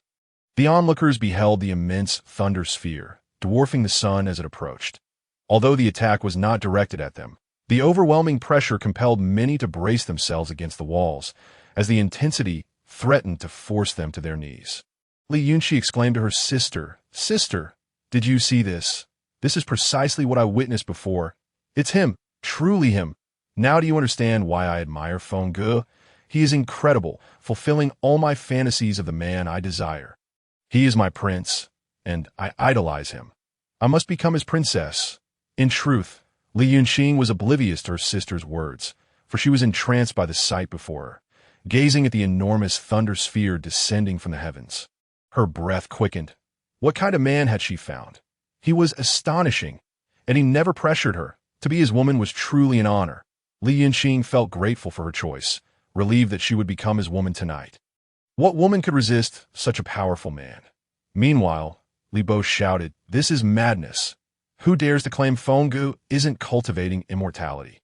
This is the legendary Thunder Calamity, irrefutable evidence." Su Fei chimed in. "What if we could seek Feng Ge's assistance when we face our own tribulations? Perhaps he could ease the difficulty for us?" Chen Su laughed. "Absolutely. Given our camaraderie with Feng Ge, I'd gladly offer anything for his aid. Moreover, if anyone displeases us in the future, we can have Feng Ge increase the difficulty of their tribulation, ensuring they meet their end." In stark contrast, the others at the back, especially those who had just joined their team, stood in awe. Tang Tum murmured, "Sister, did you see that? This man is truly formidable. I will follow him. I know I will survive. You must also take care of yourself. I will seek you out. And Lian Air, you all must stay safe."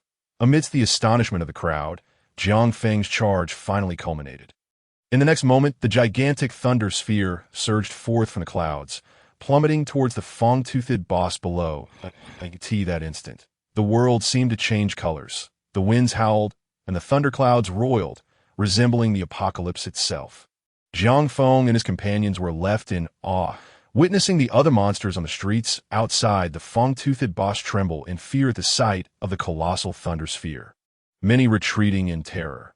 Upon leaving the thunderclouds, the sphere's descent accelerated significantly. Simultaneously, the fang-toothed boss's movement slowed dramatically, its previously sluggish pace now resembling slow motion. The simple lift of its leg took an agonizingly long time, as if time itself had stretched. While the onlookers were astonished by Jiang Feng's strike, they eagerly anticipated the outcome. Would this thunder sphere obliterate the 35-level Lord boss upon impact? Many believed it was indeed a distinct possibility.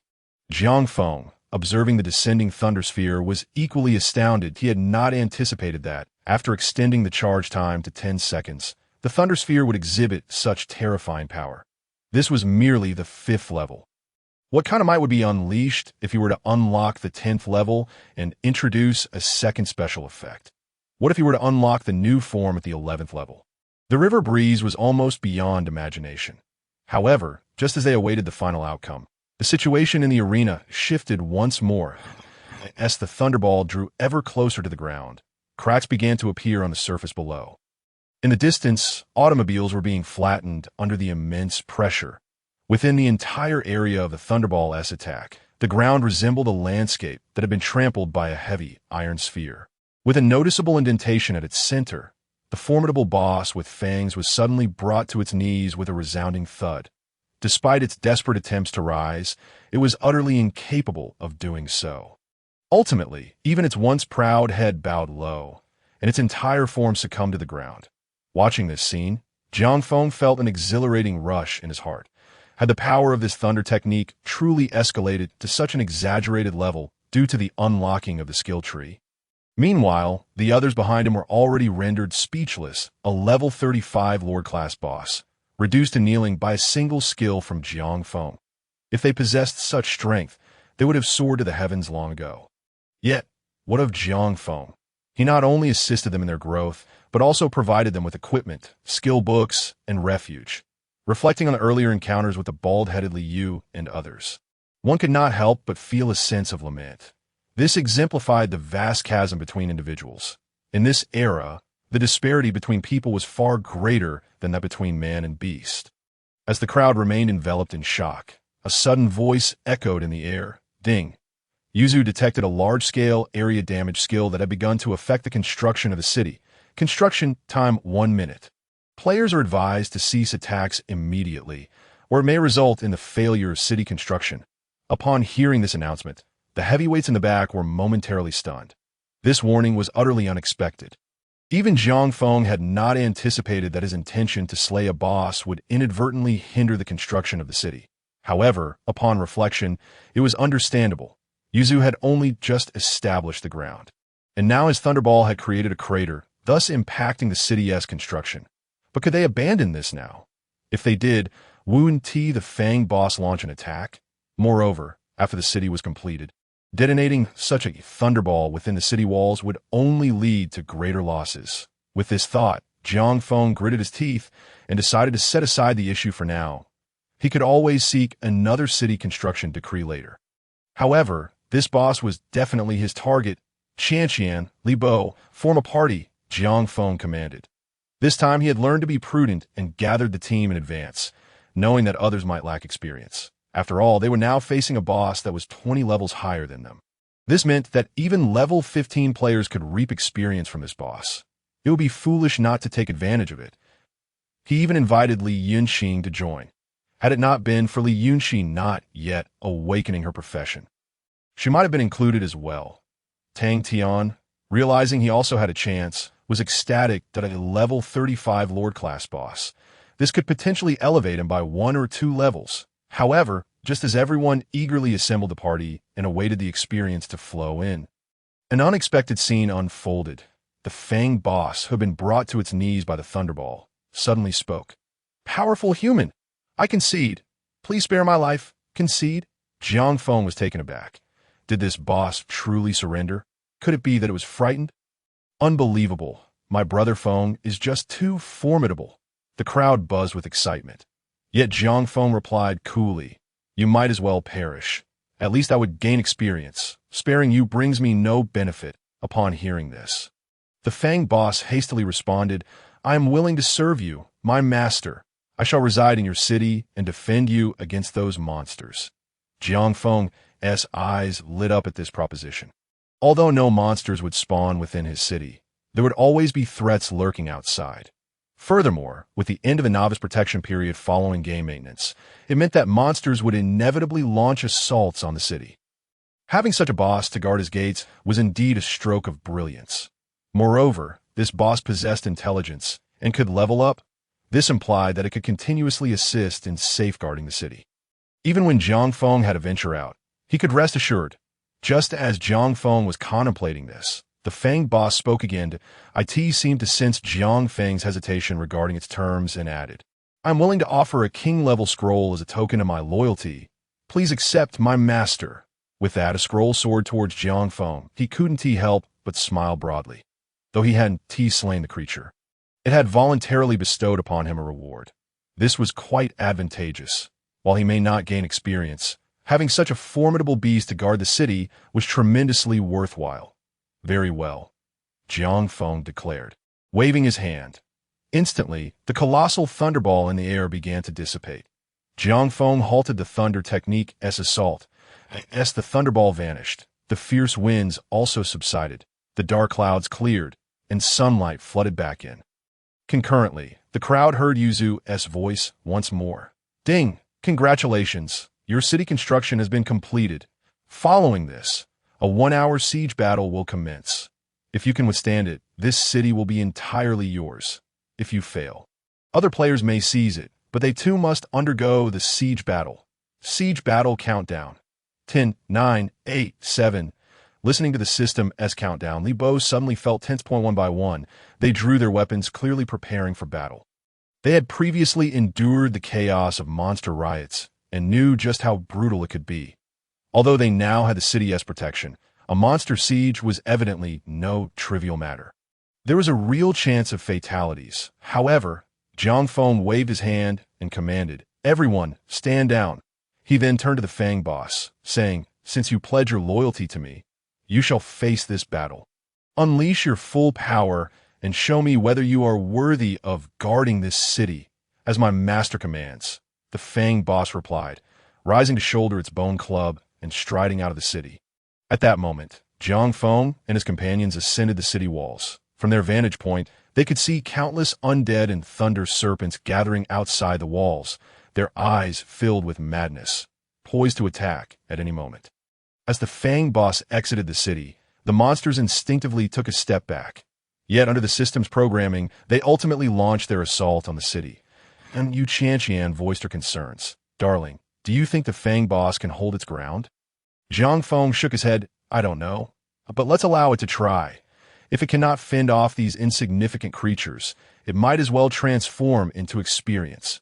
Mu Qianqian nodded and refrained from further comment.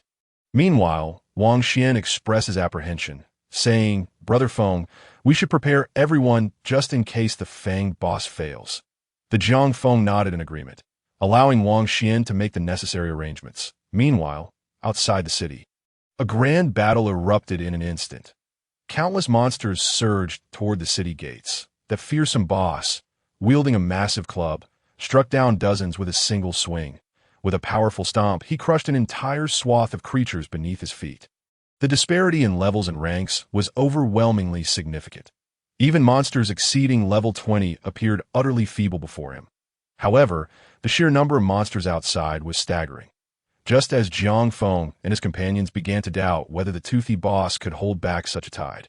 Considering that some might slip through the chaos, the boss suddenly opened its gaping mouth in an instant. A deafening roar reverberated through the air. The piercing sound erupted outside the city, causing countless monsters to shatter under its force. Had they not been within the protective walls, the sound would have likely proven unbearable for many. This single roar annihilated all creatures within 100 meters ahead, leaving a gruesome pile of corpses in its wake. Strangely, following the game's update, the remains of these monsters appeared to remain, seemingly available for collection. With this formidable move from the toothy boss, the monsters outside hesitated, no longer daring to advance. They merely stood frozen in place.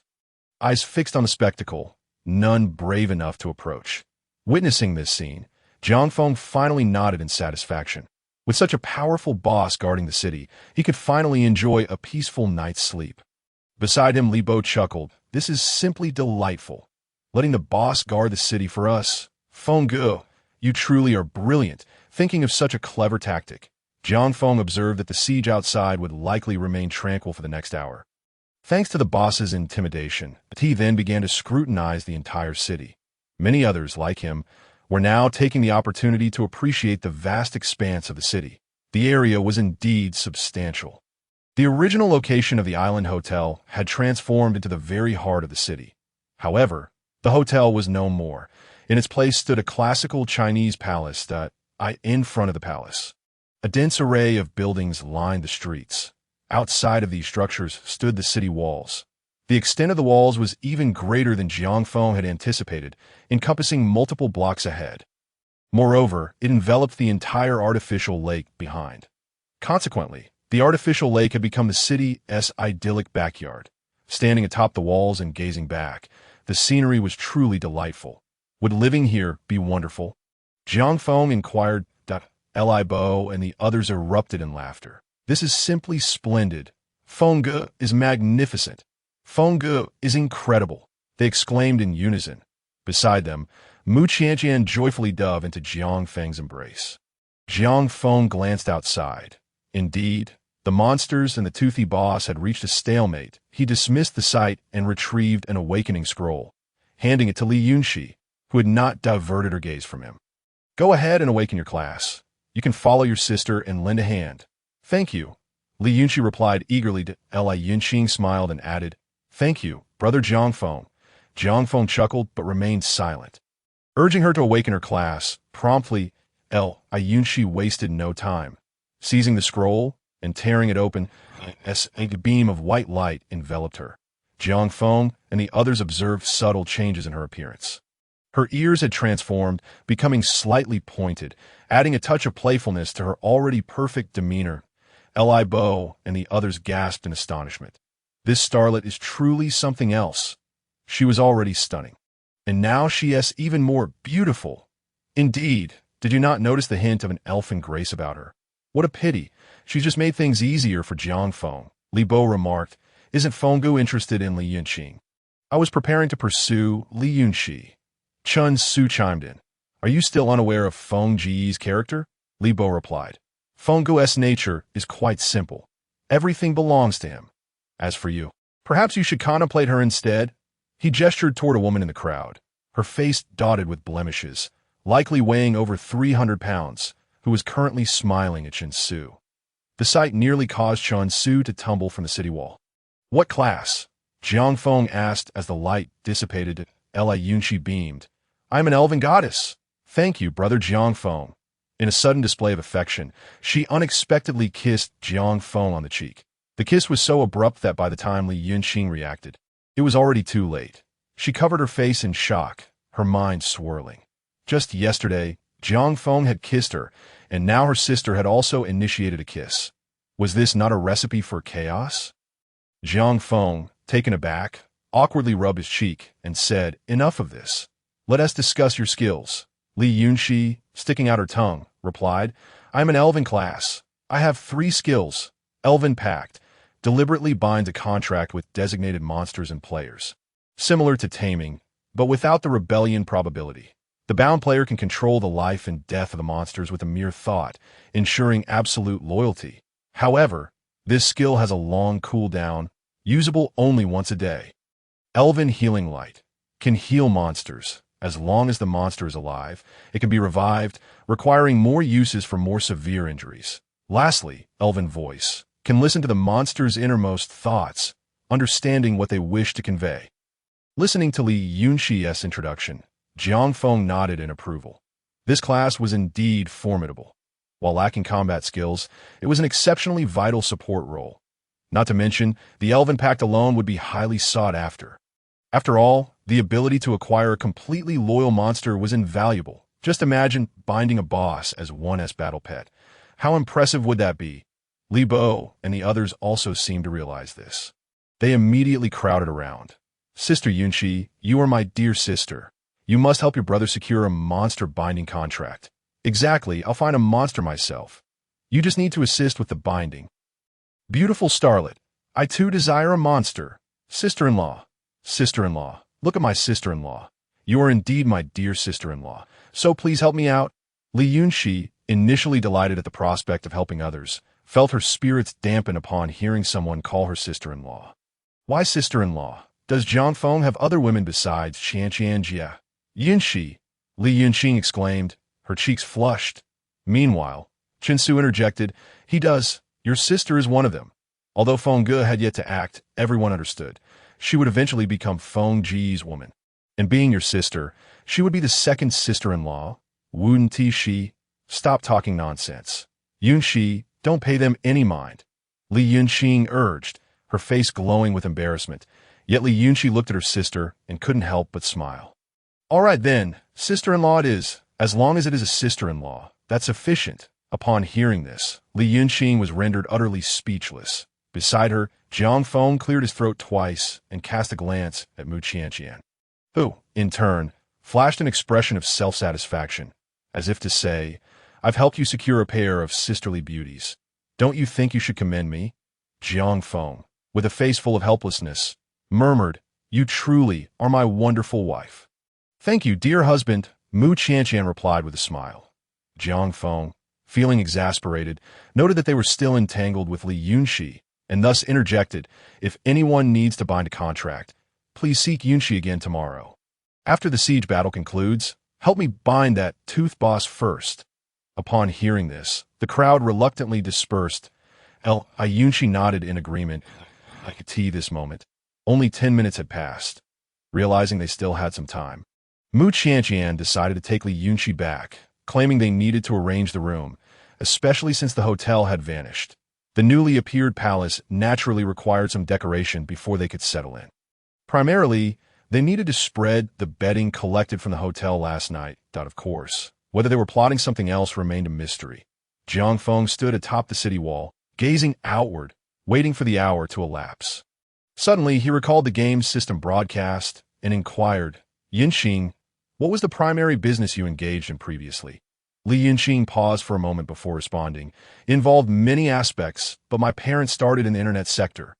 What's the matter? Jiang Feng asked. This Yuzu claims to be an artificial intelligence. Have you heard of it? Do you know who developed this Yuzu?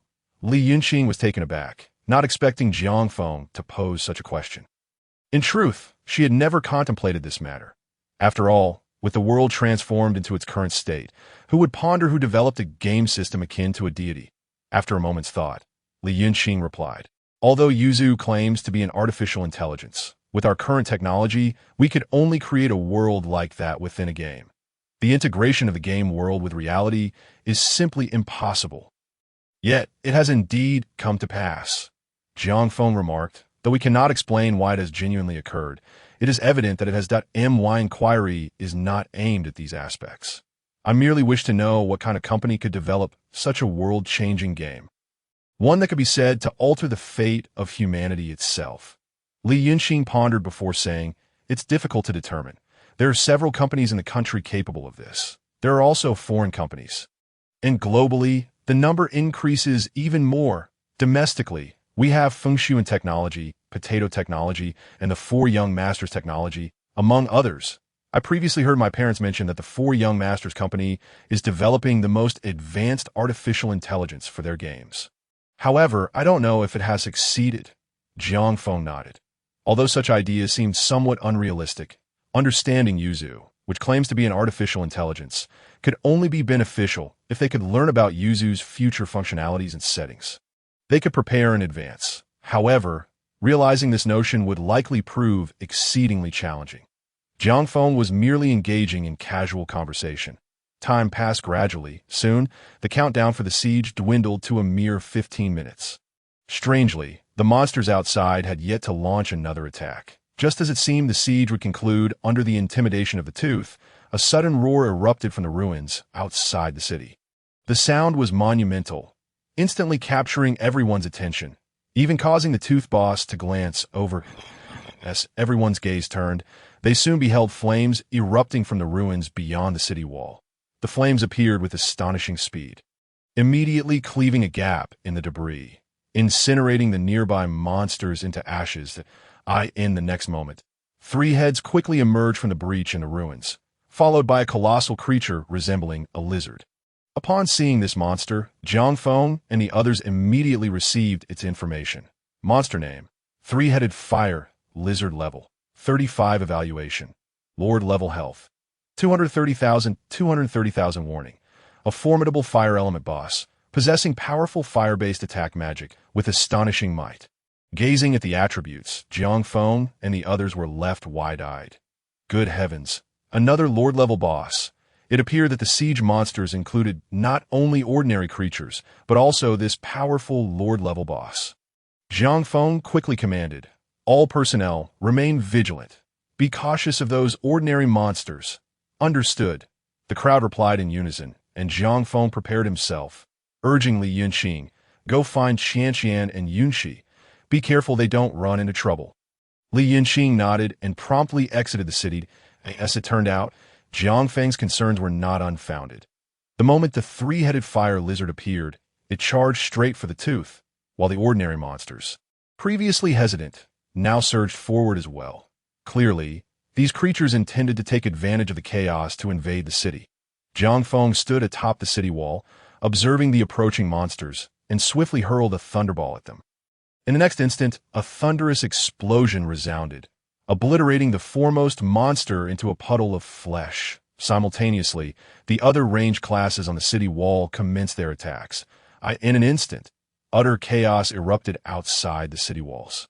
Jiang Feng stood at the gate, watching the tumultuous scene. His expression softened somewhat, but he noticed that the tooth and the three-headed fire lizard had begun to engage in combat at the city gate. In their struggle, they inadvertently crushed several ordinary monsters attempting to sneak in. This turn of events significantly alleviated their pressure. Jiang Feng found that he need not intervene, as the other classes on the wall were capable of thwarting the monsters' advances. Outside the city, the battle between the three-headed fire lizard and the tooth commenced in earnest. The three-headed fire lizard moved with astonishing speed and displayed strength rivaling that of the tooth. The only discernible difference was that the tooth had higher defense and intelligence, while the three-headed fire lizard lacked such wisdom.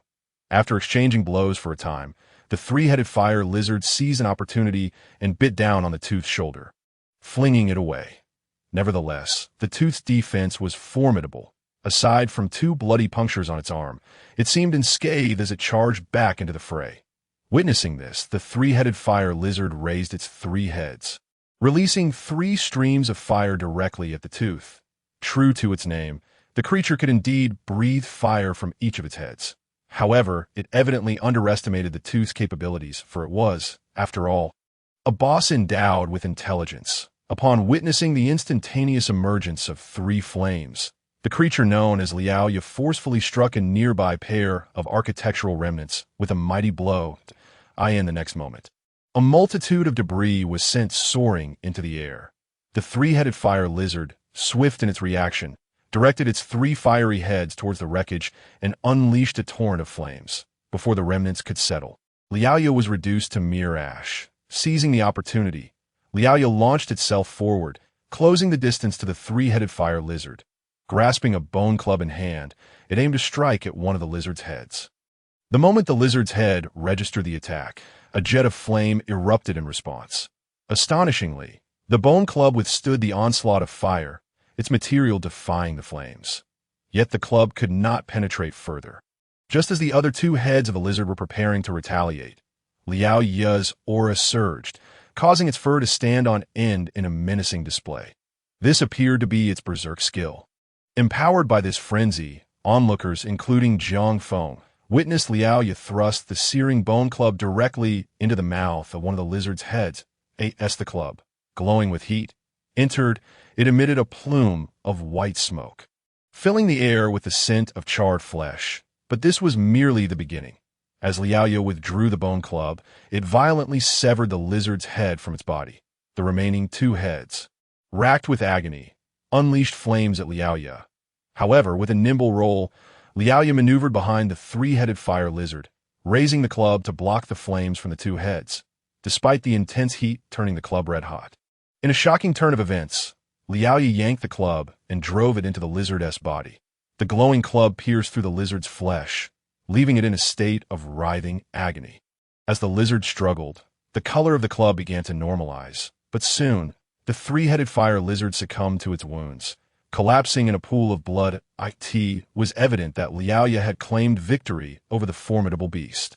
As Jiang Feng and his companions stood in astonishment, radiant golden lights erupted from Liaoya, signaling its ascension. Remarkably, it had leveled up 5 times. At that moment of completion, Liaoya let out a triumphant roar, releasing a torrent of flames from its mouth. Instantly, the surrounding creatures, once eager for battle, fled in terror. Jiang Feng, witnessing this spectacle, couldn't help but marvel at Liaoya's ferocity, given its recent display of might. It was clear that this creature could effectively guard the city, at least for the time being. Observing Liaoya, Jiang Feng noted the changes in its attributes. Monster name, Liaoya level, 40 rating, King class health, 500, 500,000. Upon seeing this new information, Jiang Feng swallowed hard that a King class boss, after ascending 5 levels, had increased its tier and doubled its health. With such a formidable ally guarding the city, Jiang Feng felt immensely reassured. Following its display of dominance, Liaoya collected the severed head of the three-headed fire lizard and began to feast upon it as it ambled back. Upon reaching the city gates, it observed Jiang Feng kneeling on one knee. Jiang Feng, slightly apprehensive about Liaoya's newfound strength and status, feared a potential rebellion. However, at that moment, Li Yunqi's voice rang out from behind. "Brother Jiang Feng, it has truly submitted to you. It even wishes to invite you to savor the lizard's flesh." It turned out that Li Yunqi had returned with Mu Qianqian and Li Yunqi. Jiang Feng replied, "Let us skip the tasting for now and focus on forming a bond, that I have a fondness for this formidable creature." "Agreed." Li Yunqi nodded, conjuring a spell. 2 spheres of white light materialized in her hands and swiftly merged into the foreheads of Jiang Feng and Liao Yi. That moment, Jiang Feng felt a profound mental connection with Liaoya, realizing he could command its very existence with a mere thought. With a smile, Jiang Feng declared, "Let us reserve half for you as sustenance and the other half for us to gather resources." Liaoya nodded, then rose to drag the lizard's corpse closer. With a powerful tug, it tore the three-headed lizard in two, discarding one half on the ground before carrying the other half back to the large pit within the city, where it began to feast. Jiang Feng chuckled at the sight of Liaoya treating the pit as its home. That it was an ideal location for guarding the city, conveniently positioned at the entrance. Jiang Feng then organized a group to retrieve the remaining half of the three-headed lizard's corpse. After all, it was the body of a lord-level boss, and it could yield valuable resources. Nonetheless, Jiang Feng had little interest in the spoils. Leaving such matters to Wang Xian, standing atop the city walls, Jiang Feng glanced at the siege countdown, which was nearing its conclusion. Only 1 minute remained. Once that minute passed, the construction of his city would be complete. The others, mirroring his anticipation, focused intently on the countdown, some even counting down aloud. 49, 48, 47, 46, 22, 21, 29, 8. Finally, as the final minute ticked away, the sweet voice of the game system, Yuzu, resonated. Ding! At that moment, everyone listened eagerly for Yuzu's announcement. Ding! Congratulations! Your city has successfully passed the monster siege test. Please name your city. Note: once named cannot be changed, so consider carefully before responding. Jiang Feng, surveying the city before him, smiled. Brother Feng, you must choose wisely. Dante, just name it anything. Right, this will be our city that will make a name for itself across the land. If you dare call it something ridiculous like Bachelor City, I will be furious. Li Bo chimed in. How about calling it Dog Liquor City? It sounds charming and is sure to attract the ladies. Why would we want to attract ladies? Are you not satisfied with the beauty surrounding Brother Feng?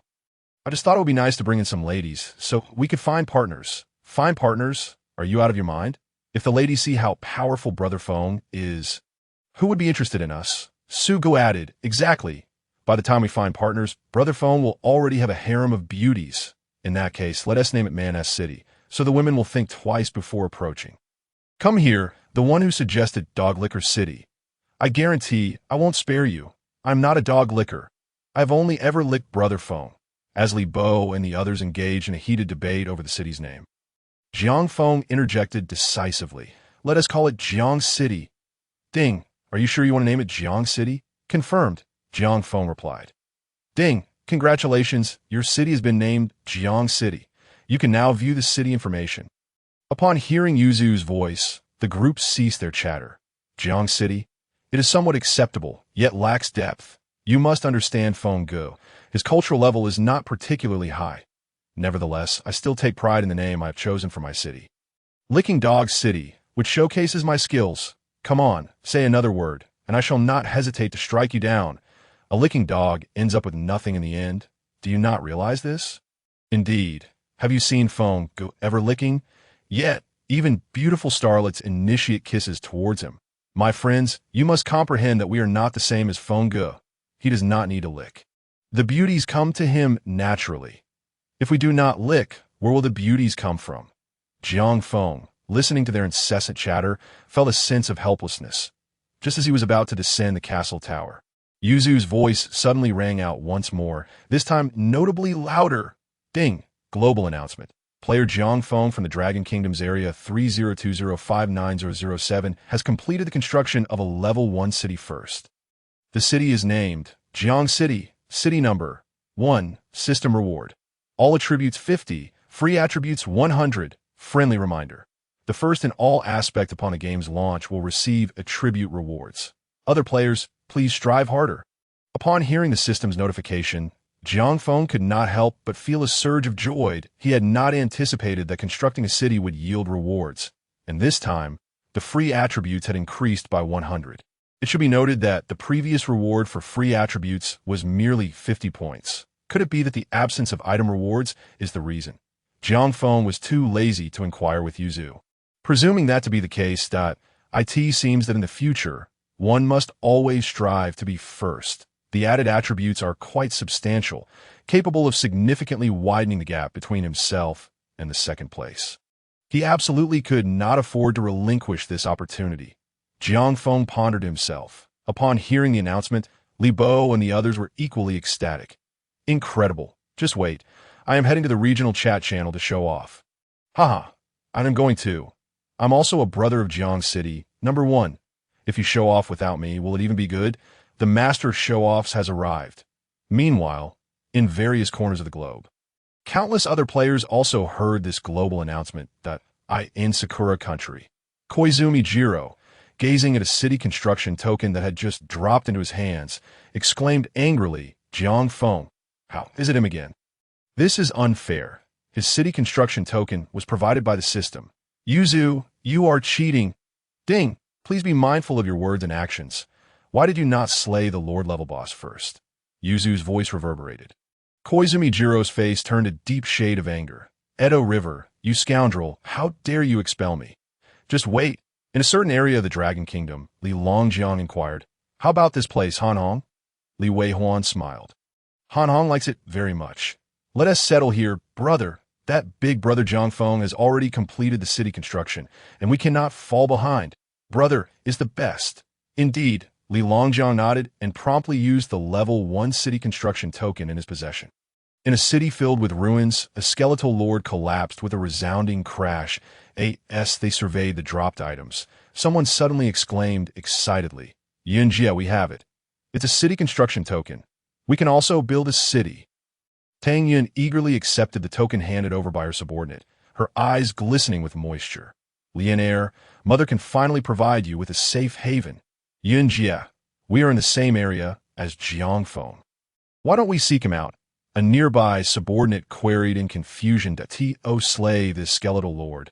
They had suffered the loss of 7 brothers. He simply could not understand why they would not directly approach Jiang Feng's number 1 city. Jiang City. It would surely be safer. After all, he was the only one to have made it onto the global broadcast twice thus far. His strength must be formidable, Tang Yun replied, since the morning update. Have you seen him speaking in a regional channel? No, but many people claim to be his subordinates and brothers. Did you not add one? I believe his name is Li Bo. Tang Yun nodded. That is also why I do not wish to seek them out. Do you know where they are? Where? In Sioux City? Ah, the subordinates were left dumbfounded. However, Tang stated, we are 2 cities away from Sioux City. There's also the Northwest Wolf team blocking the way. We cannot get through at all. Even if we try to go around, we would likely be wiped out before reaching Sioux City. Moreover, who can guarantee that this Jiang Feng is an easy person to get along with? If he is not, what would happen if we went through all this trouble only to face dire consequences? I cannot gamble with your lives, nor am I willing to stake my daughter's future. Therefore, we must also possess this level 1 city construction token.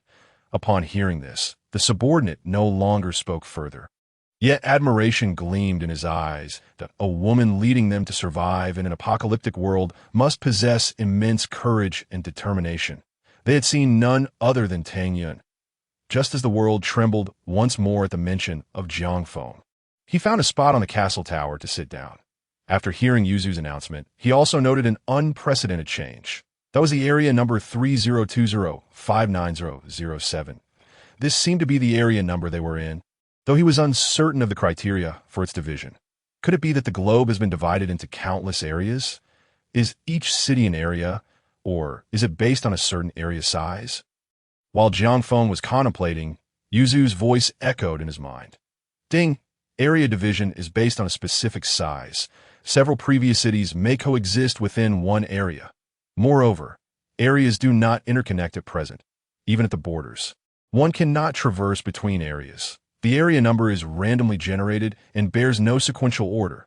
Players with the same area number are within the same area. Listening to Yuzu's explanation, Jiang Feng could not help but marvel.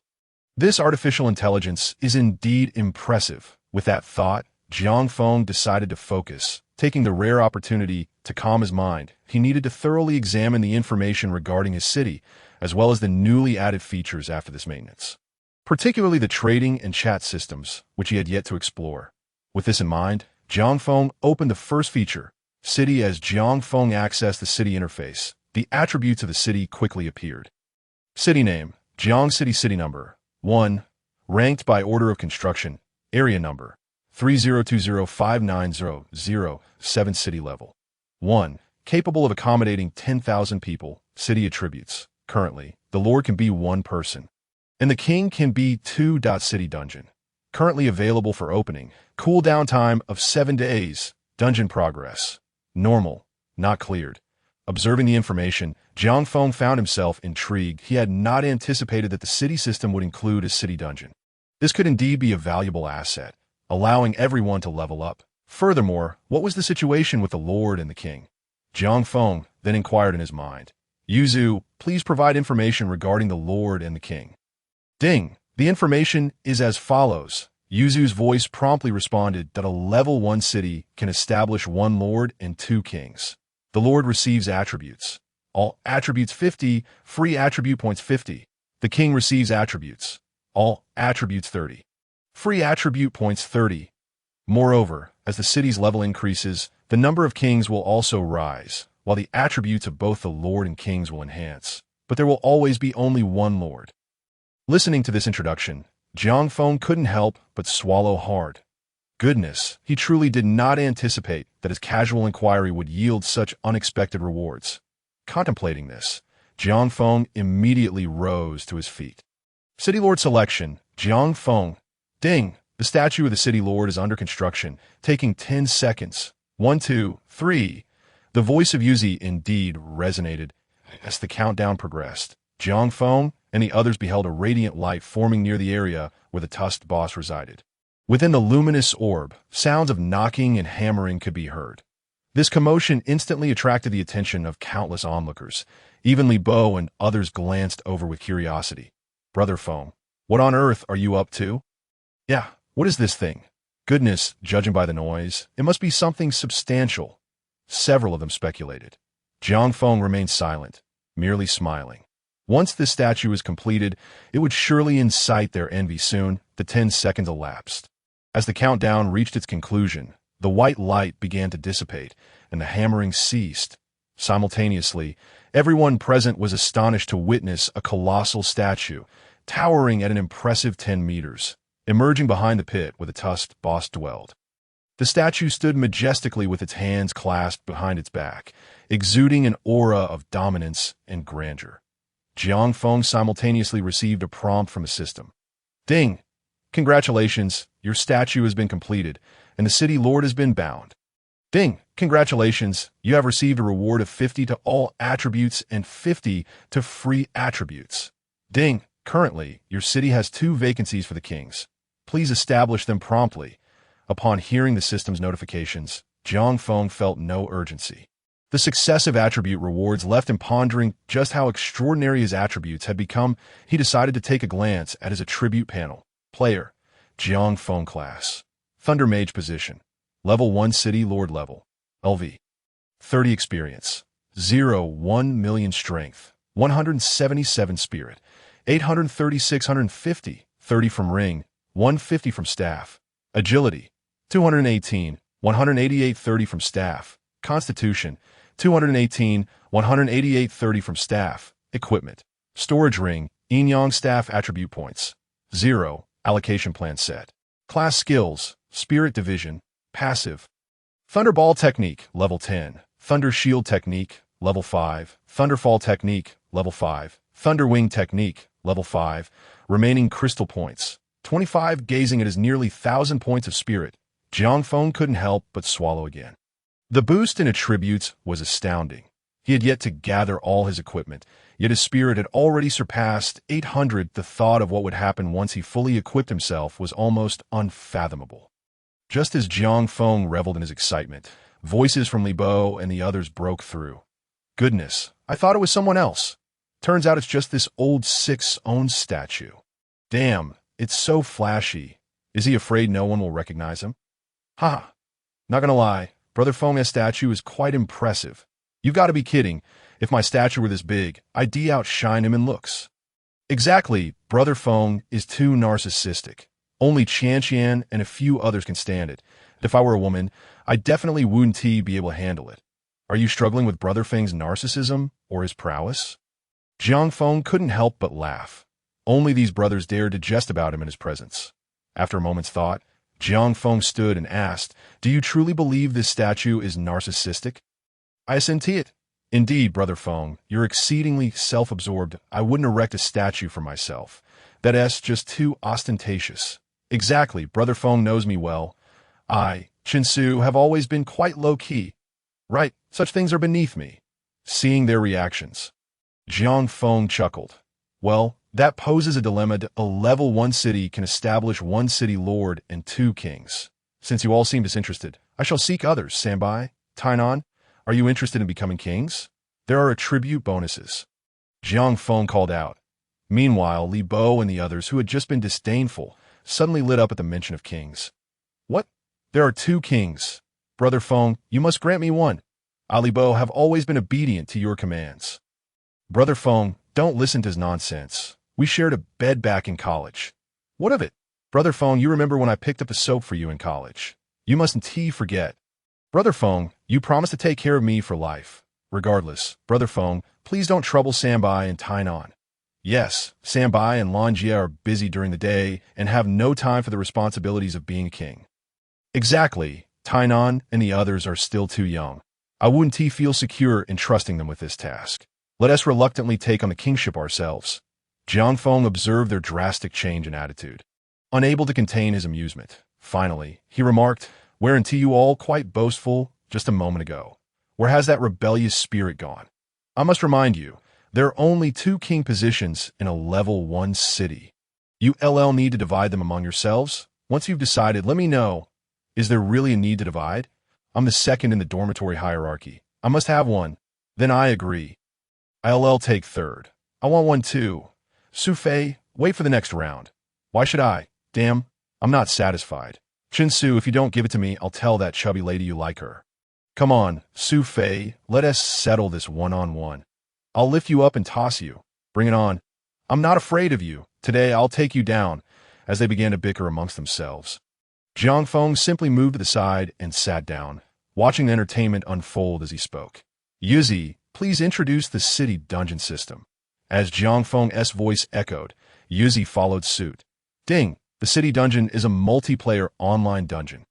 Any player belonging to Jiang City who has awakened their class, regardless of level, can participate. Currently, there are 7 difficulty levels for the city dungeon: normal, elite, commander, lord, king, mythical, and the most formidable, epic. Level 1 cities unlock normal and elite. Level 2 cities unlock commander and lord. Level 3 cities unlock king. Level 4 cities unlock mythical. Level 5 cities unlock epic. Each dungeon session lasts for 30 minutes. Unless completed, the session will end when time runs out. After concluding, experience will be automatically matched based on the levels of the participants. Equipment, skill books, and other rewards will randomly drop within the level range of the participating players, the higher the tier. The lower the drop rate, the city dungeon can be opened once every 7 days. And besides the city lord, kings also have the authority to initiate it. Friendly reminder: the city dungeon also offers first clear rewards. Players are encouraged to complete it promptly. Hearing Yuzi's explanation, Jiang Feng's eyes sparkled. There are first clear rewards as well, although I am uncertain whether it pertains to a reward attribute or something else entirely. It is undoubtedly a valuable item that cannot be permitted to fall into the hands of others. It seems imperative for me to promptly unlock this city dungeon. However, Jiang Feng is acutely aware that he has yet to complete his first job transition. Activating the city dungeon at this juncture would merely squander experience points. Therefore, he must first finish the first job transition before proceeding. Meanwhile, there are Li Bo and others who have already attained the first job transition level. They are merely lacking the first transition scroll that I must devise a way to assist them in acquiring some first transition scrolls as well. While Jiang Feng was contemplating this, Li Bo and his companions finally reached a consensus. Ultimately, these 2 prominent kings were conferred upon Li Bo and Chen Su. Chen Su, employing some unknown means, managed to have Su Fei withdraw voluntarily. Their camaraderie is strong, so Jiang Feng harbors no concerns. After all, once the city upgrades, Su Fei and the others will also benefit. As for Wang Xian, being a secondary profession, he naturally ranks last in this regard. Moreover, Wang Xian possesses a persona reminiscent of a national advisor, adept at navigating interpersonal dynamics. Thus, he does not necessarily require the enhancements bestowed by the kings that in the later stages, when positions are more abundant.